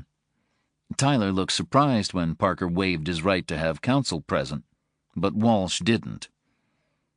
They didn't have much on Parker. A man had been shot and killed with what appeared to be a high-powered rifle at Green Heron Bay. But unless the private detective was capable of bilocation, he hadn't pulled the trigger. On the other hand, they only had Parker's word on what had been said in the minutes before Werner's death. A Lutheran pastor, a respected member of his community, was dead, and Parker was the sole witness to his killing. Walsh decided that, for now, Parker didn't need to know that Werner had been at Golden Hills when Bernhard Hummel, another suspected war criminal, had apparently choked to death. So Walsh said little, leaving most of the talking to Tyler and Welbeck. Walsh had been in this situation before with Parker. It was getting to be uncomfortably close to a habit, and he already knew what he was likely to hear. The truth, but not the whole truth, and maybe nothing like the truth. He sat back and let Tyler and Welbeck go through the motions while he tried to spot the lies and omissions. After listening to the back and forth for an hour and watching Welbeck come close to an aneurysm on at least one occasion, Walsh arrived at two conclusions. The first was that Parker was lying when he said he hadn't known for sure that it was Werner who would be coming for him, although he had his suspicions. Walsh couldn't say why exactly, but he was convinced that Parker had been forewarned. The second conclusion arose from Parker's acknowledgement that he had put himself out there as bait by approaching both Werner and Baumann, yet he also claimed not to have been armed when Werner finally confronted him on the beach. Parker wasn't angling to be a martyr, and he wasn't a fool. Werner had been fixed in a rifle sight from the moment he set foot on that beach, and Walsh believed that he knew exactly whose sight it was. Despite his denials, Parker knew too. "Why did you tell Sergeant Steins to search Werner's property for Orrin Wilde's body?" Tyler asked. "A theory," he said. "Based on what?" Parker looked over her shoulder to where Walsh was seated. "Based on a belief that the killing of the Wilde family and the subsequent hunt for their son was a distraction, a means of drawing attention away from the drowning of Bruno Perlman and from the town of Boreas." Parker waited to see if Walsh would be drawn into saying something, but he remained silent. "And Werner gave no indication that this might be true before he was killed?" said Tyler. "As I told you, he wasn't in the mood to talk. But check his gun. I think you'll find a match with the bullets used to kill the Wilde family." "So you're saying that he came to murder you, but before he could, he was shot?" "Yes." "Why?" "I guess we'll never know." "You seem certain that the mystery of his death is destined to remain unsolved." It was Welbeck. Parker had to admit that she had a nice line in withering sarcasm. "Since he was about to shoot me," he replied, "you'll understand if I have a natural sympathy for his killer and wish him, or her, every success in the future." Tyler began going back through the same questions again for form's sake, although Walsh could tell that she still hoped to trip Parker up on the details of Werner's killing. Walsh admired her tenacity, but Parker wasn't going to make any slips. There was not a single person in the room who accepted that he didn't know the identity of Werner's killer, but it was also true that none of the three detectives believed Werner's shooting was anything but a last resort. That didn't make it right, but they had more hope of charging Parker as an accessory to the rising and setting of the sun than they had of linking him to the shooting. Tyler was almost done when there was a knock on the door. Walsh opened it, and Parker caught a glimpse of a small dark woman in a gray suit. She radiated seriousness. Parker figured her for a Fed, or maybe Justice Department. She couldn't have screamed government more if her face had been stamped with the presidential seal. She struck him as vaguely familiar, and he wondered if their paths had crossed before. Walsh went outside to speak with her, and when he returned, he whispered something in Tyler's ear that made her wrap up the interview there and then. She thanked Parker for his time, even if she didn't sound like she meant it, and left the final word to Welbeck. "Sometime soon your luck is going to run out," Welbeck told Parker. "I'll know what's happened when we start dating." Tyler hustled her partner out before the interview descended into actual violence. Walsh retrieved his phone and ended the recording. "Really?" he said. "A dating joke?" "I was under pressure." "Huh." Walsh pocketed the phone. "Right now, I'd like to feed you to Welbeck and let her chew on your bones for what went down on that beach." "I don't know what you're talking about." "Spare me," said Walsh. "When they eventually come for you, just remember that you brought it on yourself." "Is that all?" said Parker. "I'd like to leave now if I'm free to go." "You can stay where you are," said Walsh. "That was just the warm-up. The good stuff is next." He admitted the woman in the suit.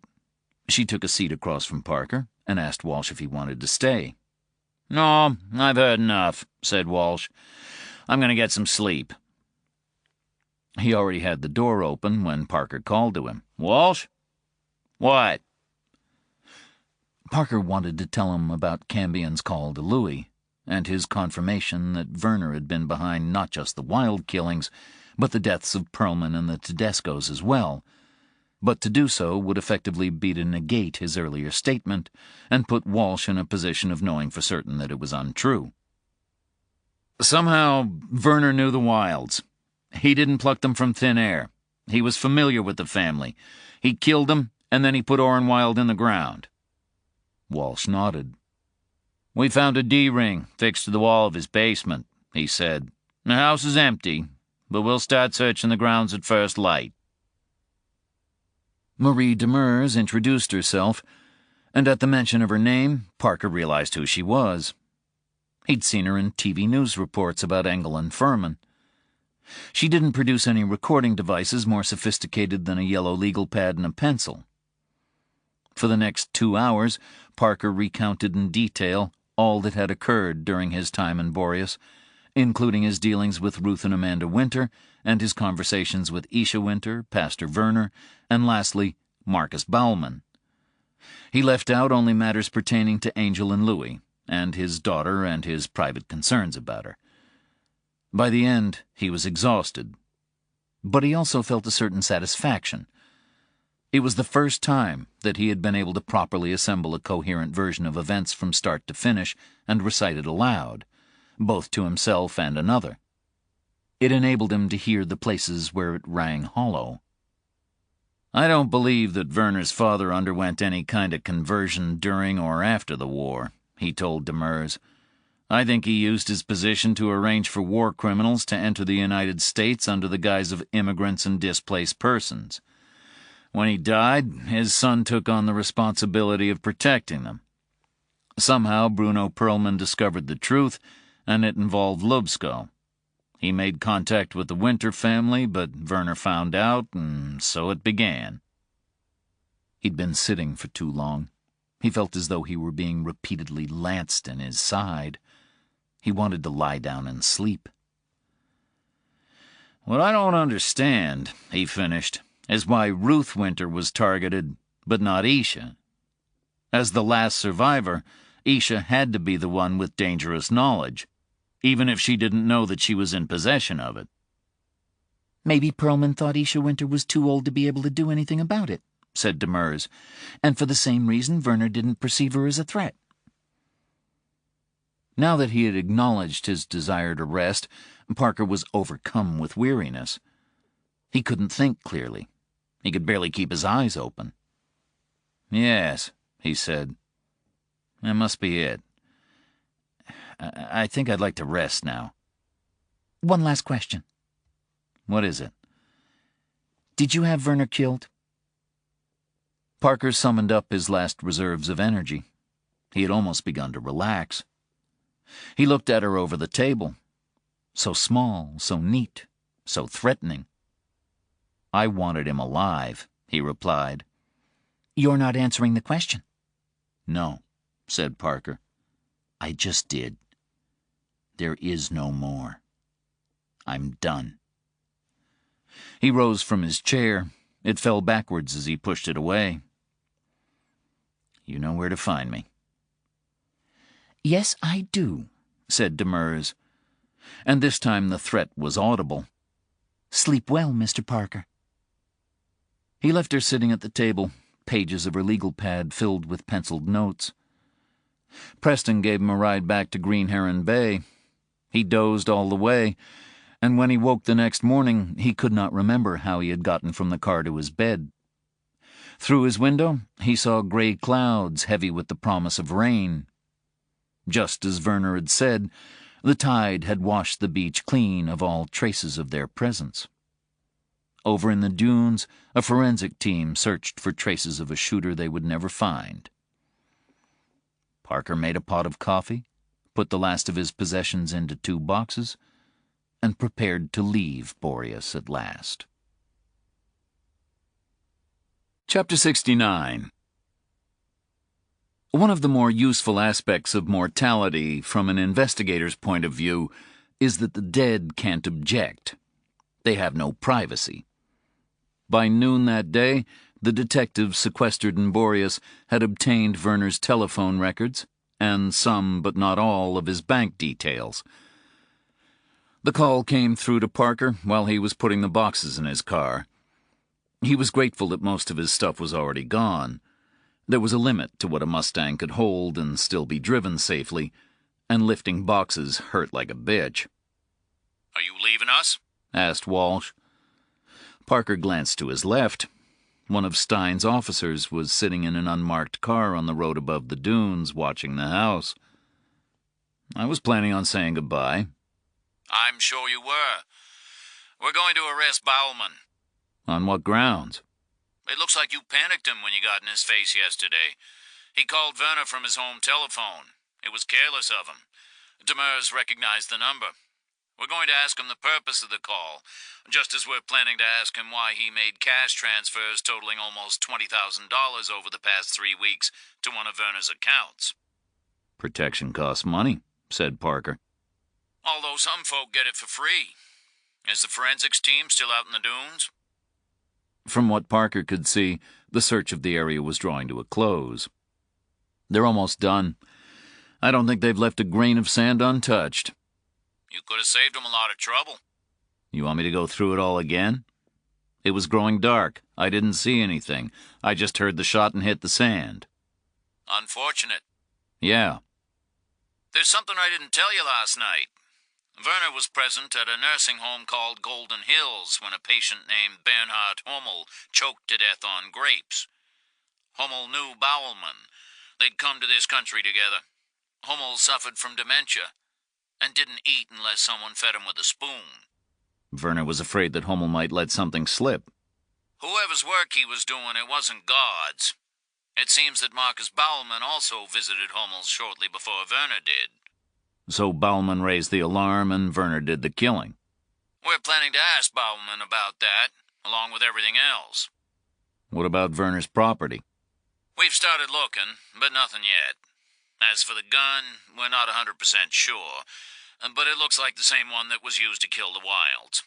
I still have some folks who want to believe that Werner was Orrin Wilde's accomplice and protector, but a body'll shut them up. We found the link between Werner and Orrin, by the way. Orrin won an essay competition organized by the Lutheran churches in the Northeast. Werner was one of the judges. We have a picture of him presenting Orrin with a certificate and a check.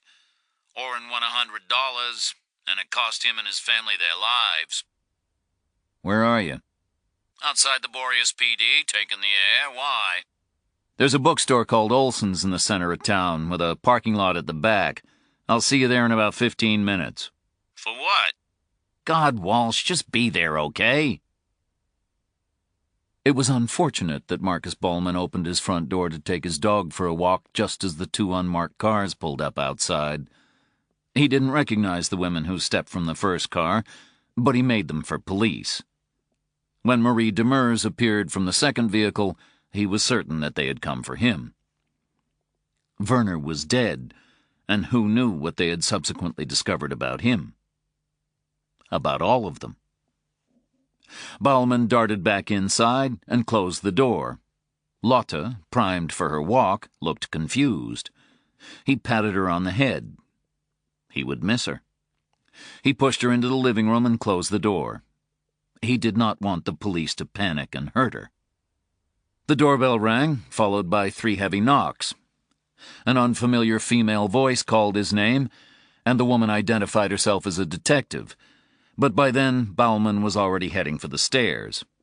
Lotta started barking, and he caught sight of a shape passing by the kitchen window, making for the back door of the house. He was in his bedroom when he heard the sound of glass breaking, and he had the gun in his hand by the time the first footsteps sounded on the stairs. He tasted oil in his mouth as he pulled the trigger. Walsh was waiting for Parker in the lot. He hadn't driven over. The Boreas Police Department was only a short walk away. Parker pulled up beside him and got out of the car. "Do I need to make it okay with Steins and Demers before I leave?" Parker asked. "I'll let 'em know. They'll be heartbroken." "About Orrin Wilde?" "Go on." "Louis told you that Steiger might have worked for a man named Cambion. Now Cambion is dead. He was killed in a house in Queens the night before last. It made the papers, although they haven't formally identified him yet, or the man who died with him. The woman who owned the house is in a catatonic state.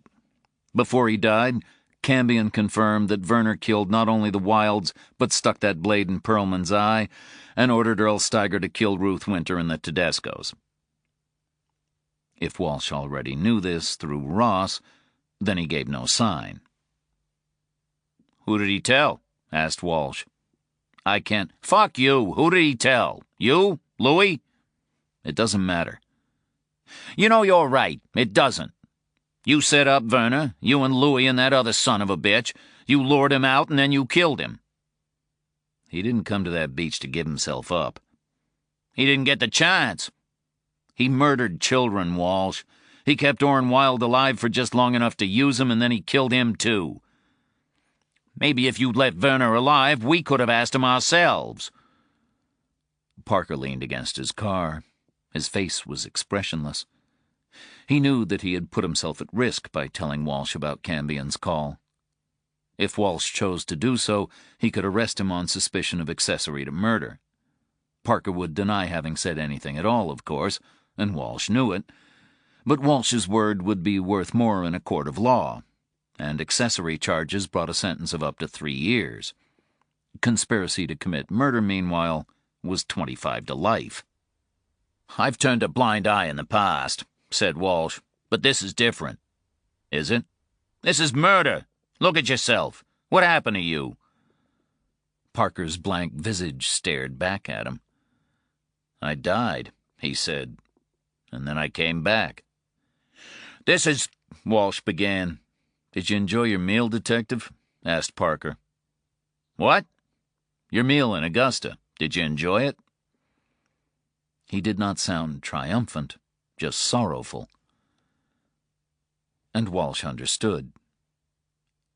He had shown Steiger's body to Louis and Angel, and afterwards he ate and drank with them. He was complicit. He had made himself so, step by step, ever since he had taken sides with Ross. But Ross would not protect him. To turn on Parker, and by extension on Angel and Louis, was to initiate the destruction of his own career. And to what end? For a killer of children? Walsh's anger began to ebb, to be replaced by a sense of vertigo, of a spinning, nauseating world. He believed in good, in morality. But so too did the man standing before him, and Walsh found himself unable to balance the two perspectives. Was this how it had to be? To eradicate a little of the evil from the world, did you have to sacrifice something of your own goodness?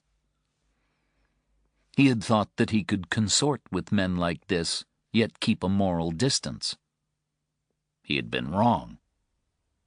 Walsh's cell phone rang in his pocket.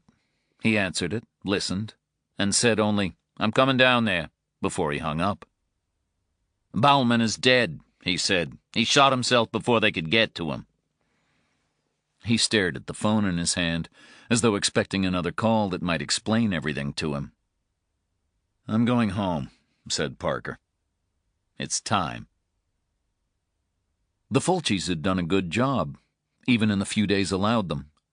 The plywood over the busted window in the kitchen door was gone, and there was new glass in its place. The holes left by bullets and shotgun pellets had been filled in, and the kitchen repainted. His office had a new door. They even bought milk, bread, and coffee and put a 6-pack of Shipyard Export in the refrigerator. 2 bottles of wine stood on the kitchen counter. A note, signed by both of them, wished him well, and advised that they had 1 or 2 small tasks to finish up whenever it suited him. And here, in the place in which he had almost died, the home that he had once shared with Rachel and Sam, he felt suddenly overwhelmed by emotion. Rage, gratitude, guilt, regret.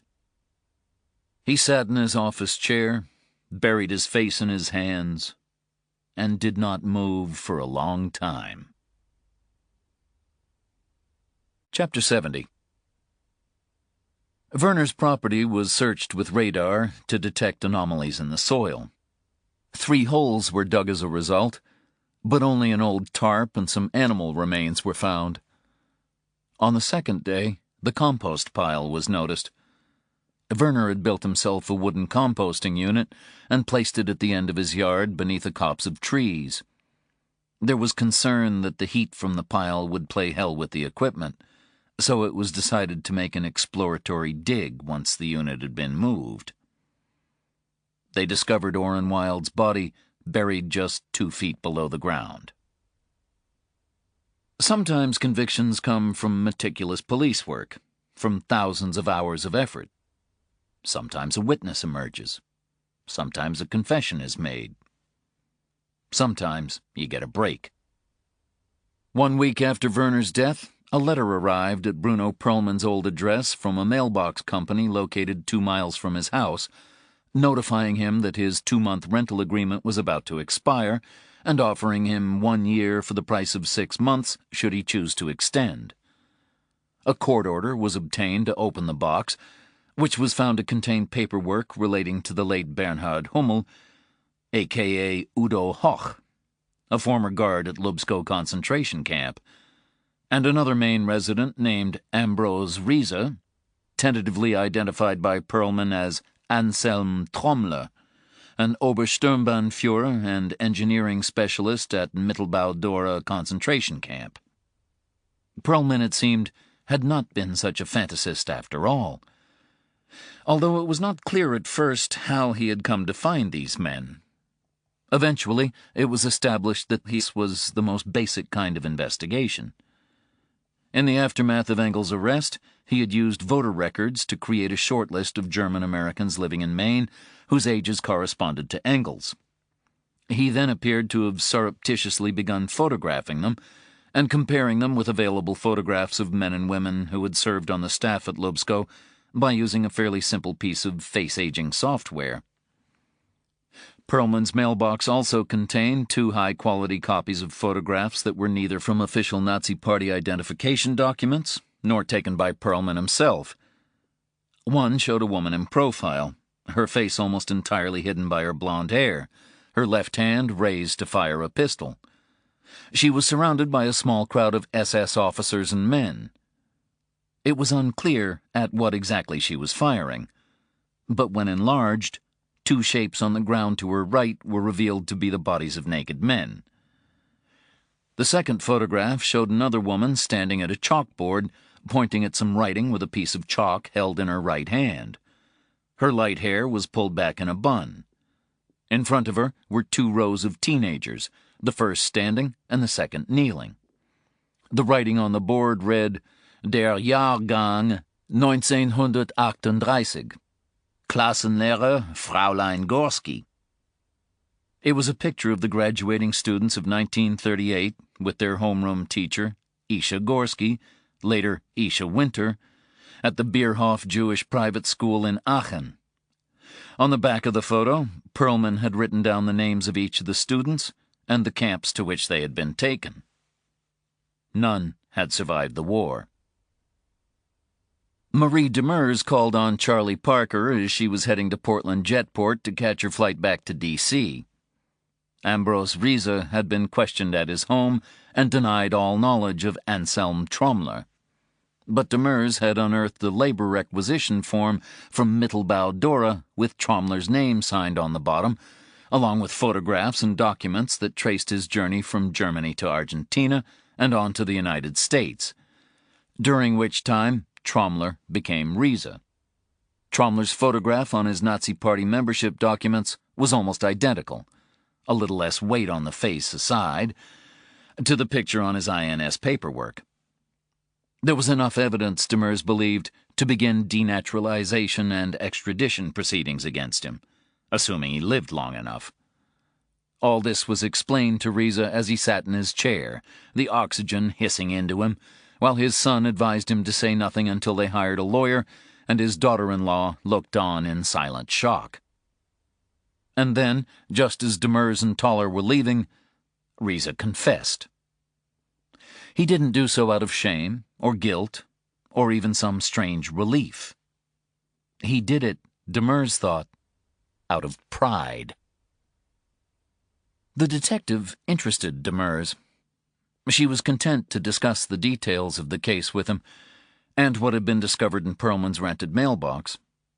It was all about to become a matter of public record anyway. "But you found nothing about Baumann?" asked Parker. No, just Riza and Hummel and the photographs.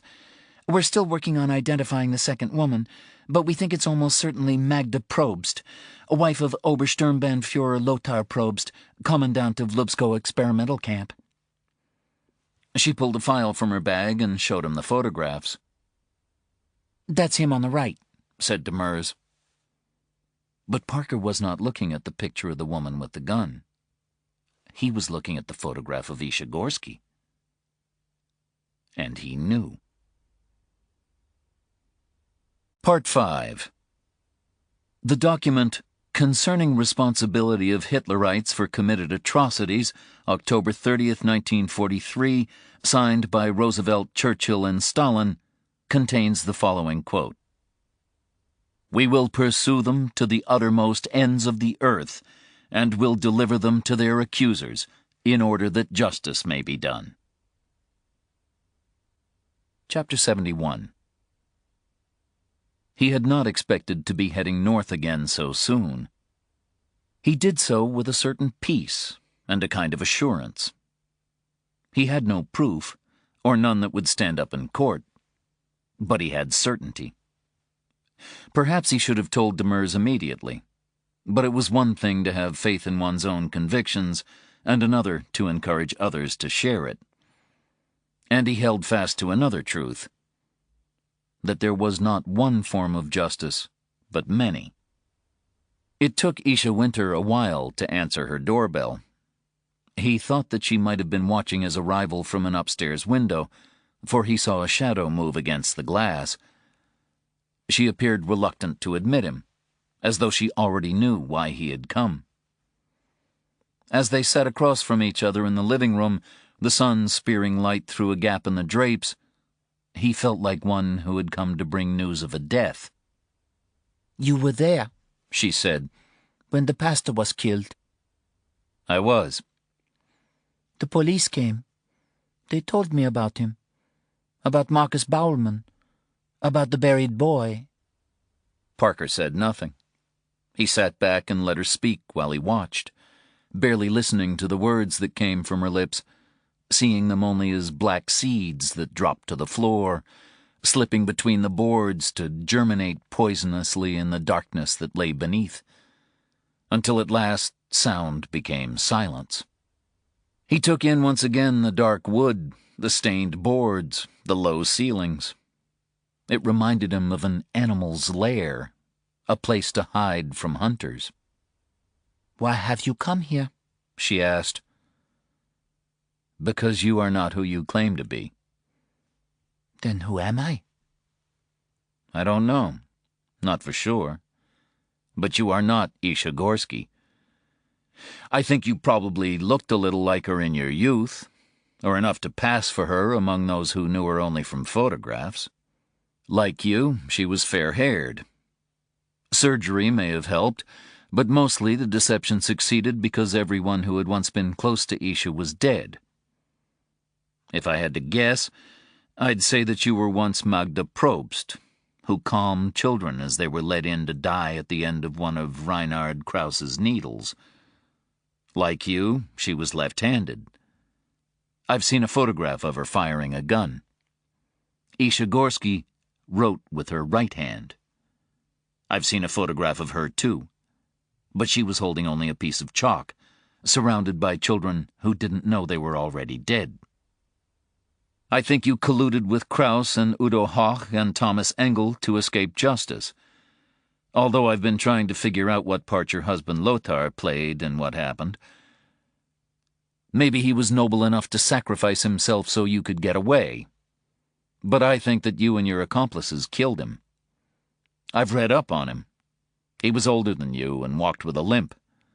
He'd only have been a burden, even if he'd agreed to become involved.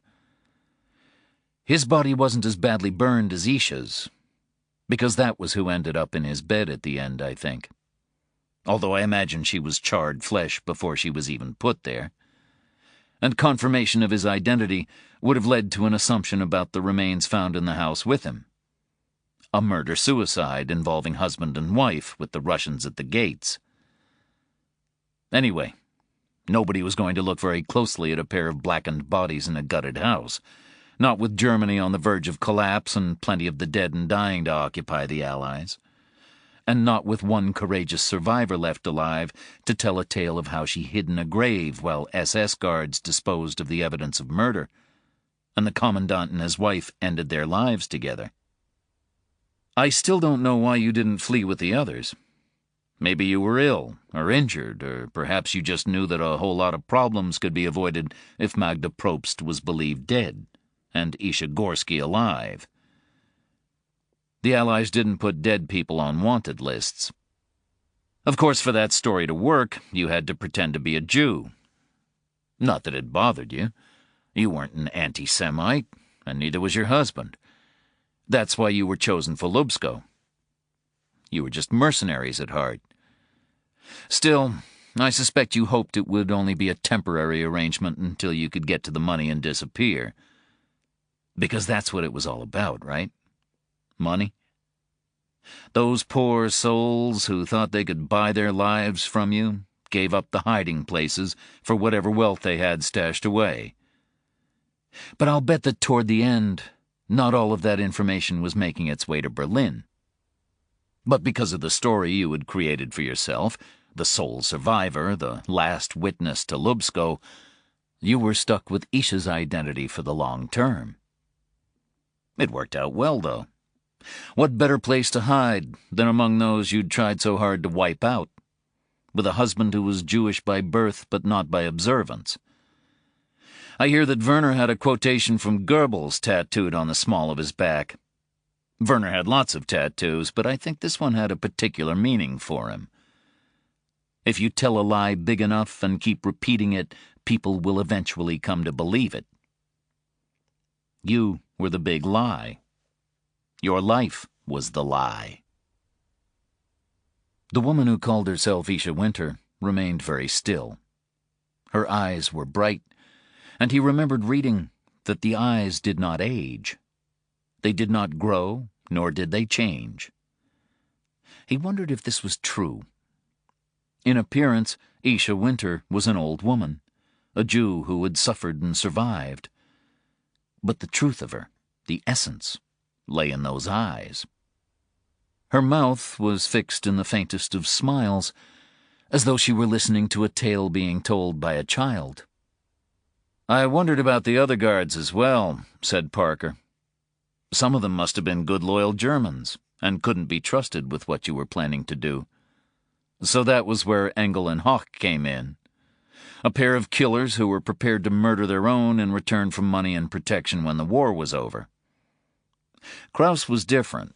He was good with figures, and Demers believes that he looked after a lot of the paperwork for the camp. I wondered at first if you might even have been sleeping with him, but now I don't think so. You didn't hook up after the war, and you both married other people. The arrangement was purely financial, and so much the better for it. What did you do? Split the records of hidden wealth that you'd obtained during your time in Lubsko, or did you just trust each other?" But the woman before him gave no reply. "Anyway, they fled, and you remained in Europe, and the assets you stole paid for everyone's paperwork and ultimately bought passage to the United States, helped by Werner's father. When he died, his son took on the duty of watching over you all. I'm sure that you paid good money to the Werners in the beginning. although I doubt there's much left now. Baumann, or Kraus, or whatever you called him in private, might even have used the last of it to cover the cost of hiring Steiger. Because 20,000 isn't much for 3 killings, not for a man of Steiger's quality, although he was probably past his prime when he died. But you were also fortunate that Pastor Werner turned out to be a fanatic. Fanatics work cheap. Which brings us to why Steiger was hired to begin with, and why Werner had to get his own hands bloody. Bruno Perlman.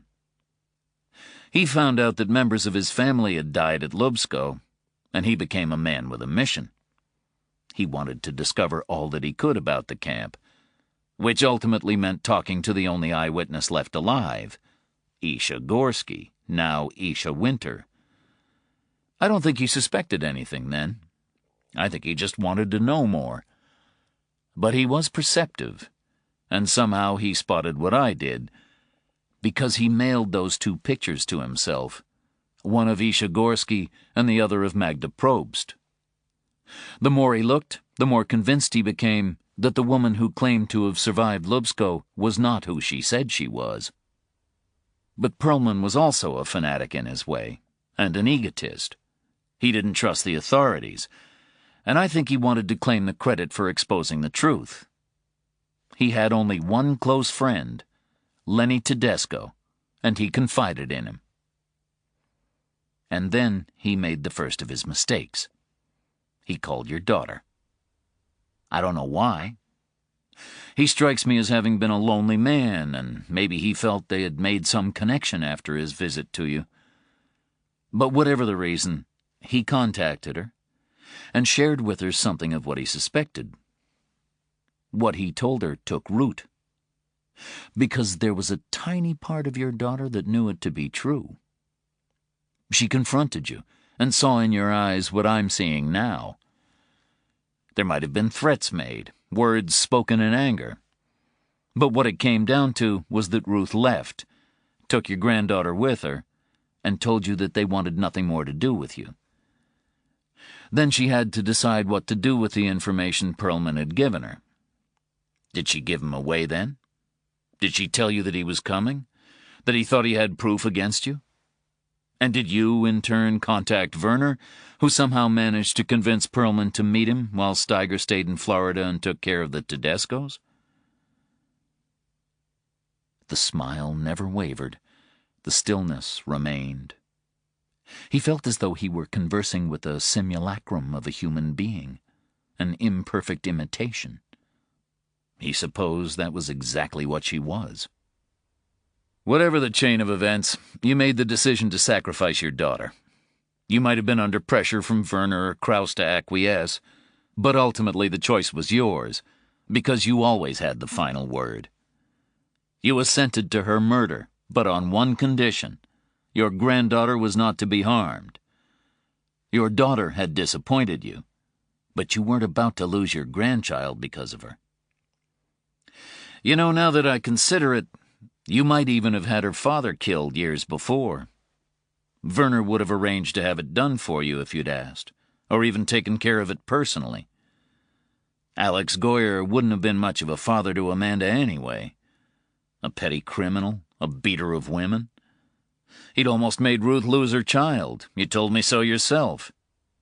You gave your own daughter to the knife, so I don't think you'd have blinked at the thought of having her boyfriend murdered. His mouth was growing dry. The sunlight departed from the window as if in shame. He wanted to be gone from this house and from this woman's presence. Just a little longer, he thought. Just a few more minutes. At last, she spoke. "All this from a photograph?" she said. "Even if it were true, which it is not. I watch TV, Mr. Parker. I know of wires, of recordings, of trickery. Who would believe it?" I'm not recording you. He lifted his shirt and showed her his phone. It was powered off, and the battery had been removed. "I don't care," she said. "These are all lies, fabrications. And even if they were to be believed, how could they be proved? Not with a picture of a woman in a schoolroom. Not with invented stories. We'll see. Perhaps. I can't stop you. Let them look. Let them begin a search that will take years to complete. I will be long dead. I am past the evening of my life, and the dark closes in on me. Aren't you afraid? He asked. Of what? Of what waits in that night? Of God? She laughed at him, and then covered her mouth to hide it. It was a curiously girlish gesture, and he found it repellent. Do you know how many people cried out to God at the end in Lubsko? In Birkenau? In Dachau? She said. Can you imagine all those voices screaming together, begging for rescue, for mercy, for an end to pain, for the annihilation of their tormentors? And do you know how many of them were answered? Tell me. Speak the number. No? Then let me say it for you. None. There was no answer. There was no mercy. From that, what can we say of God? Either that he does not exist, or he turned away from his own creation, and would not listen to their cries. What have we to fear from a being like that, even if he is real? How could he even look us in the eye and pass sentence upon us? But I do not believe in that God, or any God. I do not believe in a world beyond this one. I will close my eyes, and I will cease to exist, and laws and justice will have no further meaning for me. Leave now, Mr. Parker. Whatever satisfaction you seek, whatever answers you desire, won't be found here. He got to his feet. He had what he wanted. Not a confession, but confirmation. She had given him enough. He had looked in her face as he told his story, and had seen the truth of it reflected there. He said nothing more before he left, and did not look back at her. He called Demers from his car, and told her of the woman who had addressed her cards with her left hand, but years earlier had apparently written her name in chalk with her right. Let Demers do what she wished with the information, for he had other work to do. And the old horror in there was right. She was beyond the reach of Demers, and beyond any written law, any human justice. But that was not the only justice. Chapter 72. Parker returned to the Scarborough house. As night fell, he poured a glass of red wine and went outside to sit on the porch and wait.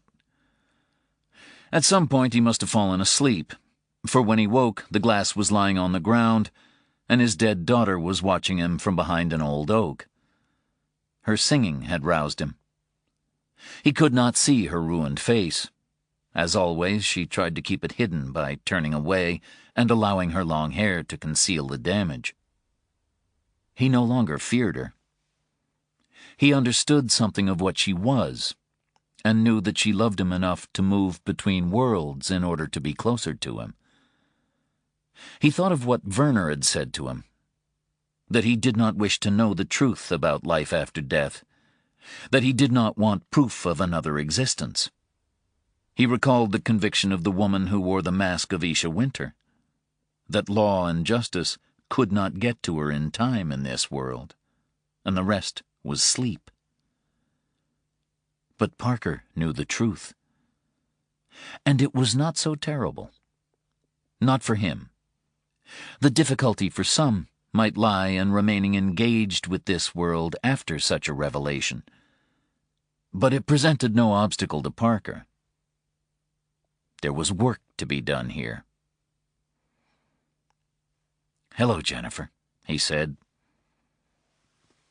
Hello.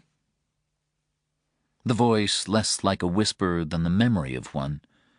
The sound of it coming from so close by that he could almost feel the words as a coldness against his skin, even though the dead daughter remained behind the tree.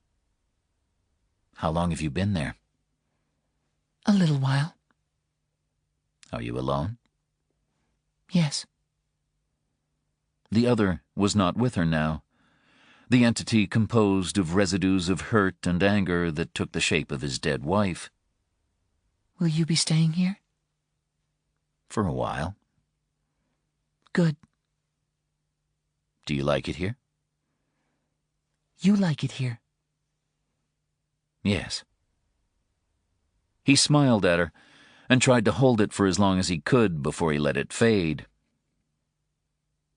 "Jennifer, what can you tell me about Sam?"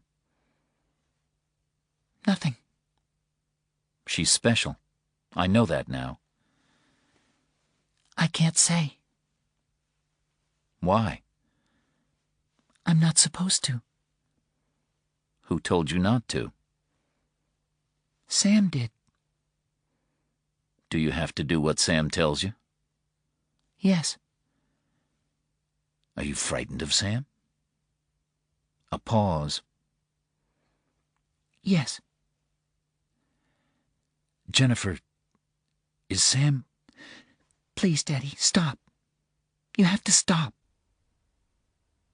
And he did, because he could hear the terror in her voice, but also a kind of awe, the wonder that one might feel at being forced to confront a force of nature capable of immense destruction.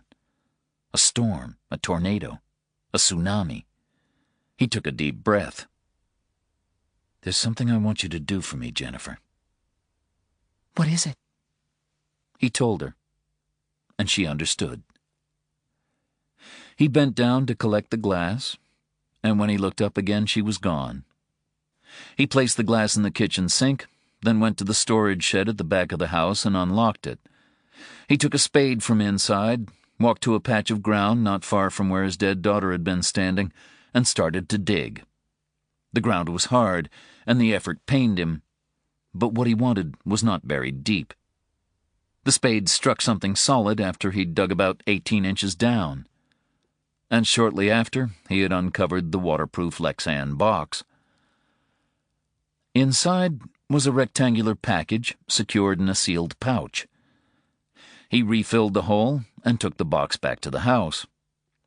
He opened it next to the sink so as not to spread dirt, then brought the pouch into his office and set it on his desk. He made a cup of coffee, unzipped the pouch, and removed the sheaf of papers that it contained. In the glow of his computer screen, he began to read the list of names. Chapter 73. Isha Winter had not eaten since her conversation with the private detective. Neither could she sleep. She was not afraid of him, nor of the bitch Demers, but she burned with fury at both of them. If only Werner had managed to kill Parker, if only her blöde Fotze daughter had kept her distance from him. Now she was entirely alone, and there was no one to help her. Even the vile Riese was gone, although she had no concern that he might imitate Engel and try to buy his own freedom by selling out others. Riese would endure his sufferings in silence. Contact between them had always been limited, but from Baumann she knew that Riese had few regrets. If he could, he would have worn his full SS regalia for Bangor's Veterans Day parade and cursed anyone who objected. The letter from the Justice Department had arrived, and soon Demers would come. There would be more questions. Isha would deny everything. The search for evidence would begin. She wondered how long it would be before someone leaked information to the newspapers or the TV people. She liked being able to go out, She liked being greeted in the stores and going to the senior center to play bridge and bingo. She did not wish to become an outcast in her own community. But if that was the worst they could do, then let them persecute her. She had enough unread books to last a decade at least, and she would be long dead before then. Fick euch. Isha. Isha, Isha, Isha. In a sense, she had possessed Isha Gorsky by inhabiting her form and appropriating her past. She had every right to all of it now. It was hers, decade upon decade of it. Most of the time she was no longer even conscious of herself as the hidden other. She had married her husband David as Isha Gorsky, but made love as Isha Winter, and became a mother as Isha Winter. She had believed herself unable to conceive, had not even wanted a child. But then, in her mid-40s, she had given birth to Ruth. It wasn't quite as miraculous as Sarah bearing Abraham a son in her twilight years, but it was close. And she had cared for Ruth in her way, although it was always David who truly loved her. Perhaps if she had felt more strongly about her daughter, things might have been different. How strange, too, that Ruth should only have given birth in her late 30s, and that Isha should have loved her granddaughter more than her daughter. Maybe it was because David had not lived long enough to become a part of Amanda's life, and so she became her grandmother's child, like a figure from a folk tale. Everybody said so. But she had loved David, too. The detective was right. Even in her old life, she had borne the Jews no particular hatred, and had married one because that was what the real Isha would have done. But she had surprised herself by her affection and desire for David Winter. She knew that Riza in particular had despised her for it, and considered her imposture the deepest form of degradation for an Aryan woman. But he kept his own counsel, because the embezzled Lubsko wealth, carefully secured by her in the aftermath of the war, had paid for his passage from Europe to South America and on to the U.S., and had protected him as well as the others. When the Jews came sniffing after Riza in the early 1960s, seeking files related to Mittelbau Dora and Anselm Trommler, it was her bribes that ensured the relevant paperwork went missing from the Bundesarchive. Krauss, by contrast, had taken a more pragmatic, even romantic view, regarding her as essentially sacrificing herself for the sake of her comrades. What man offers in heroism on the field of battle, woman equals with unending perseverance and sacrifice, he had once told her, quoting one of Hitler's maxims, and conveniently forgetting that Isha had bloodied herself in Lubsko, leading children by the hand to the surgery before aiding Krauss with the final injections. Of course she'd had to do it discreetly. Killing was men's work, and although she had euthanized physical and mental defectives as a nurse at Grafenek, it was still deemed inappropriate for a woman to engage openly in acts of murder, even against Jews and other enemies of the state. And Werner? Werner had adored her. She was suddenly aware of a chill in the room, as though the temperature had plummeted in a matter of seconds. She drew the blankets around her, but it did no good. Damn it, she would have to turn on the heater again. And to do that, she'd have to get out of bed, as the control unit was on her dressing table. She grabbed her robe from a chair and put it on before she left her bed. The cold hurt her feet as she walked past the window. The drapes were open. She rarely closed them. She never slept much beyond 6 a.m. anyway. She liked having the morning sunlight streaming into her room and looking out upon the beach and the sea. It was coming on for high tide, and she could see the waves peaking and disintegrating. It was only now that she noticed her bedroom door was slightly ajar.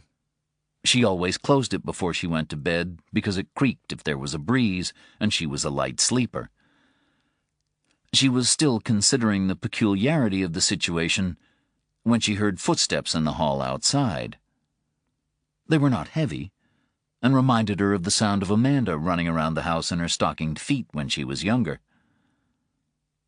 "Who's there?" she shouted. "I have a gun."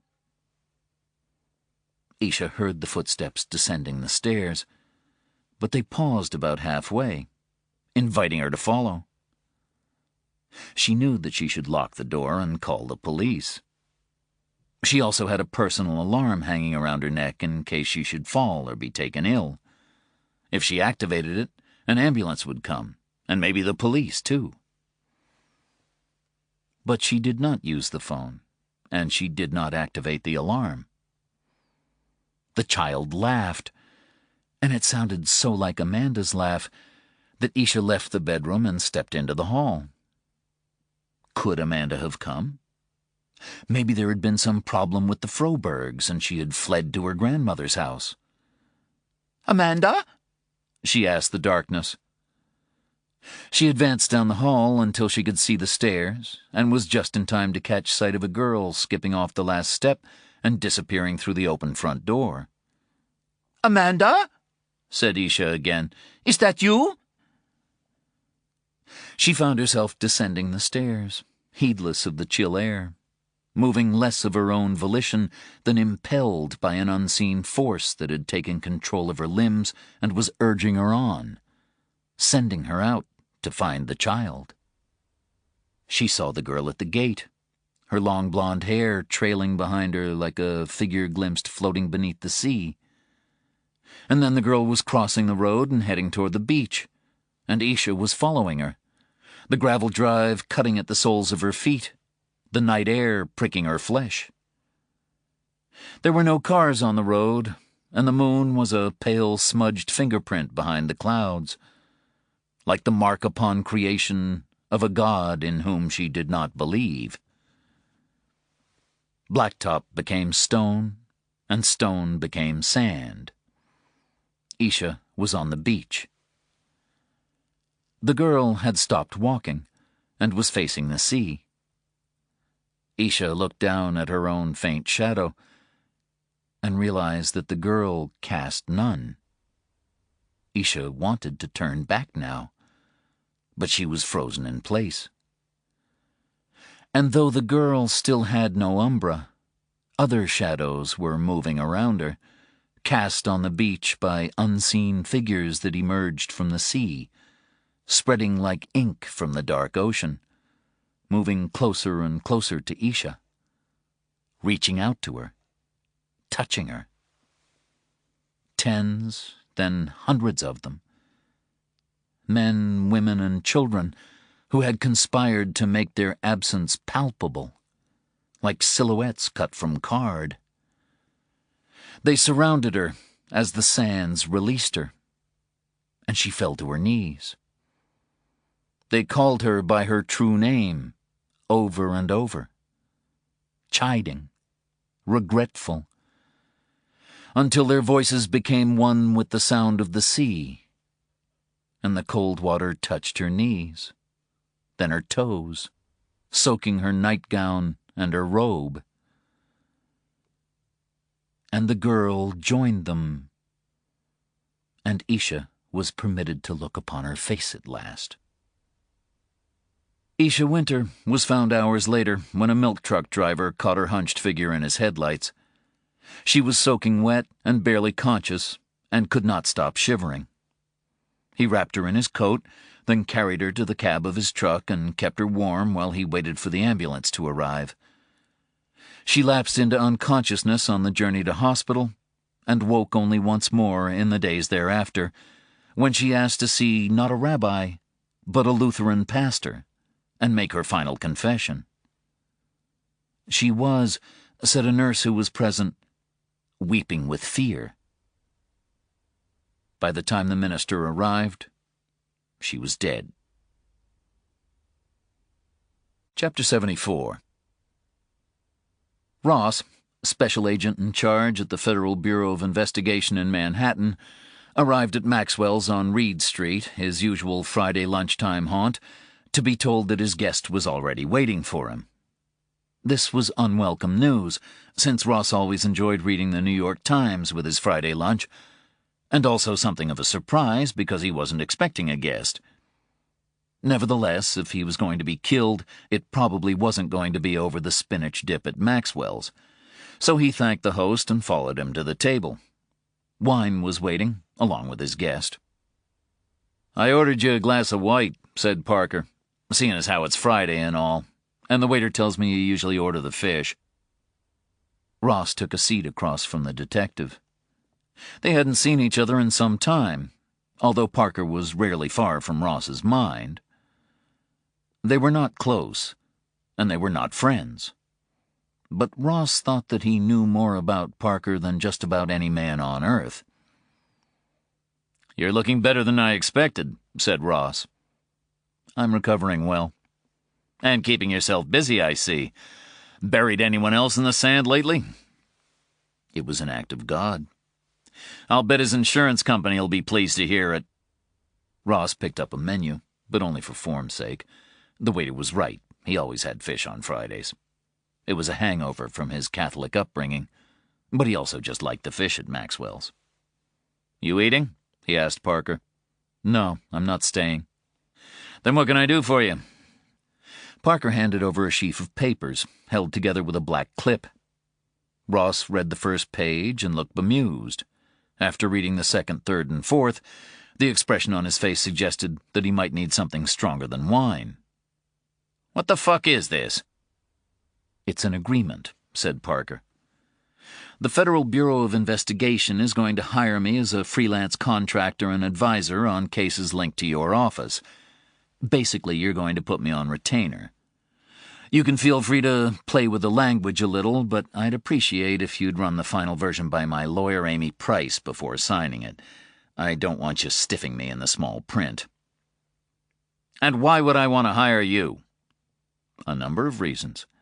Because I've decided to take a more proactive role in certain matters, and I can work more easily by flying your flag when convenient.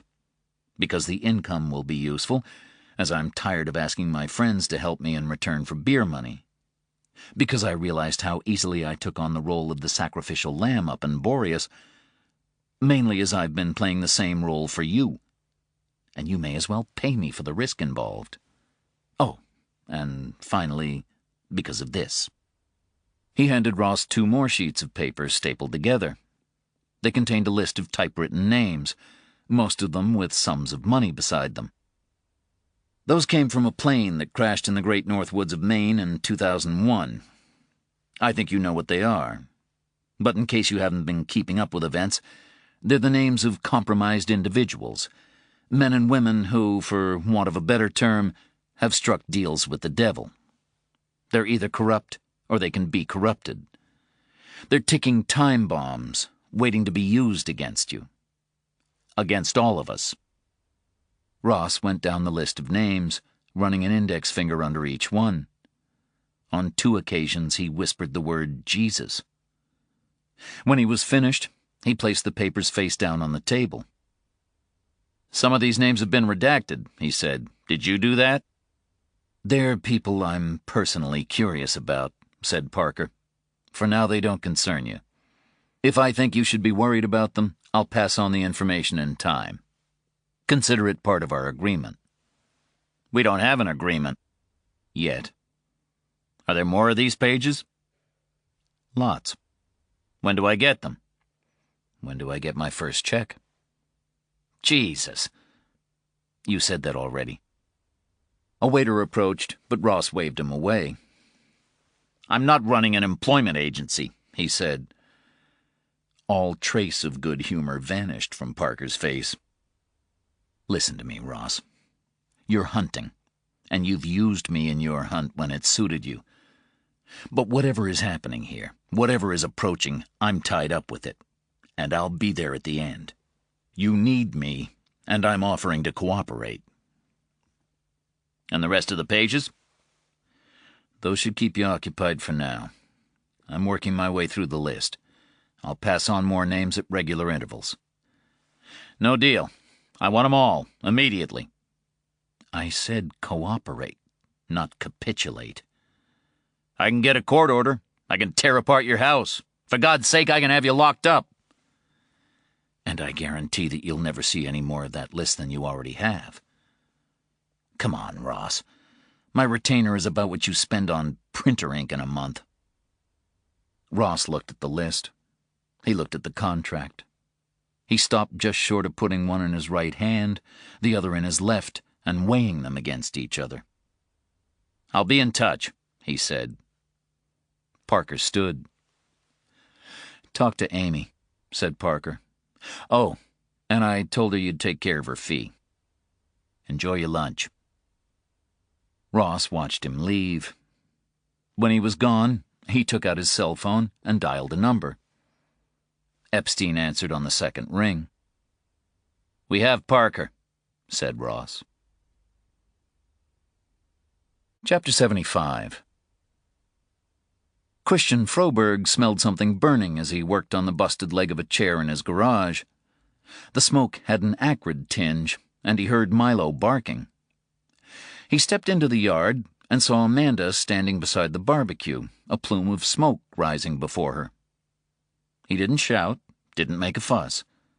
He had learned to be careful where Amanda was concerned, especially in recent days, as the truth about her grandmother had become known. Slowly he approached her.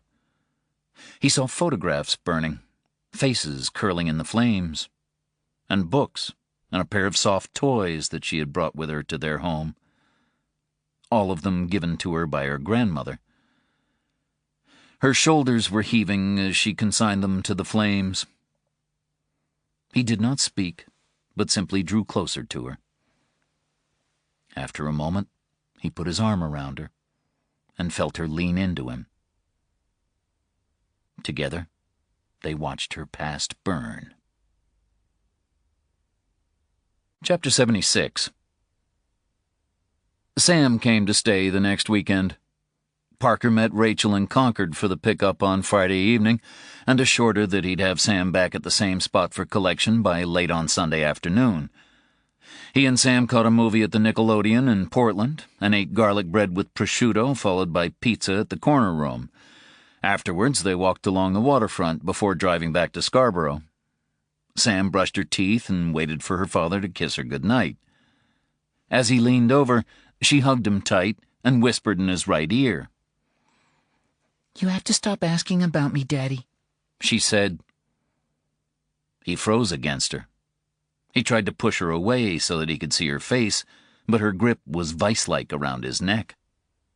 "How did you know?" he asked. "Jennifer told me," she said. My God, he thought. You can see Jennifer? "I've always been able to see her." And in that moment, he thought that he knew his purpose, the reason for all of the blood and fury, the grief and pain. What was it Ruth Winter had said to him? "Sometimes I think we're only put here to watch over our children until they're ready to take care of themselves." Sam, I don't... "Listen, Daddy, please. We can't talk about it. We just can't." But why? "Because it's not time. Not yet."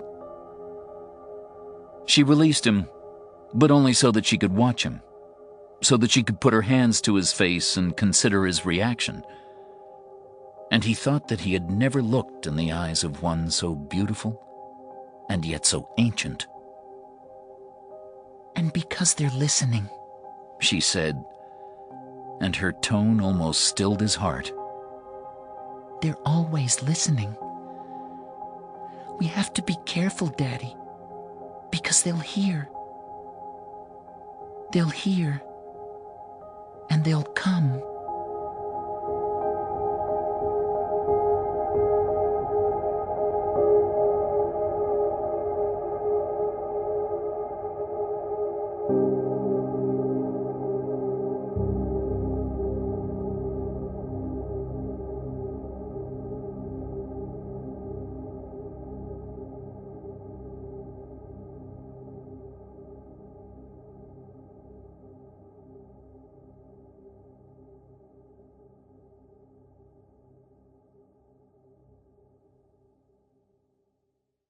Audible hopes you've enjoyed this program.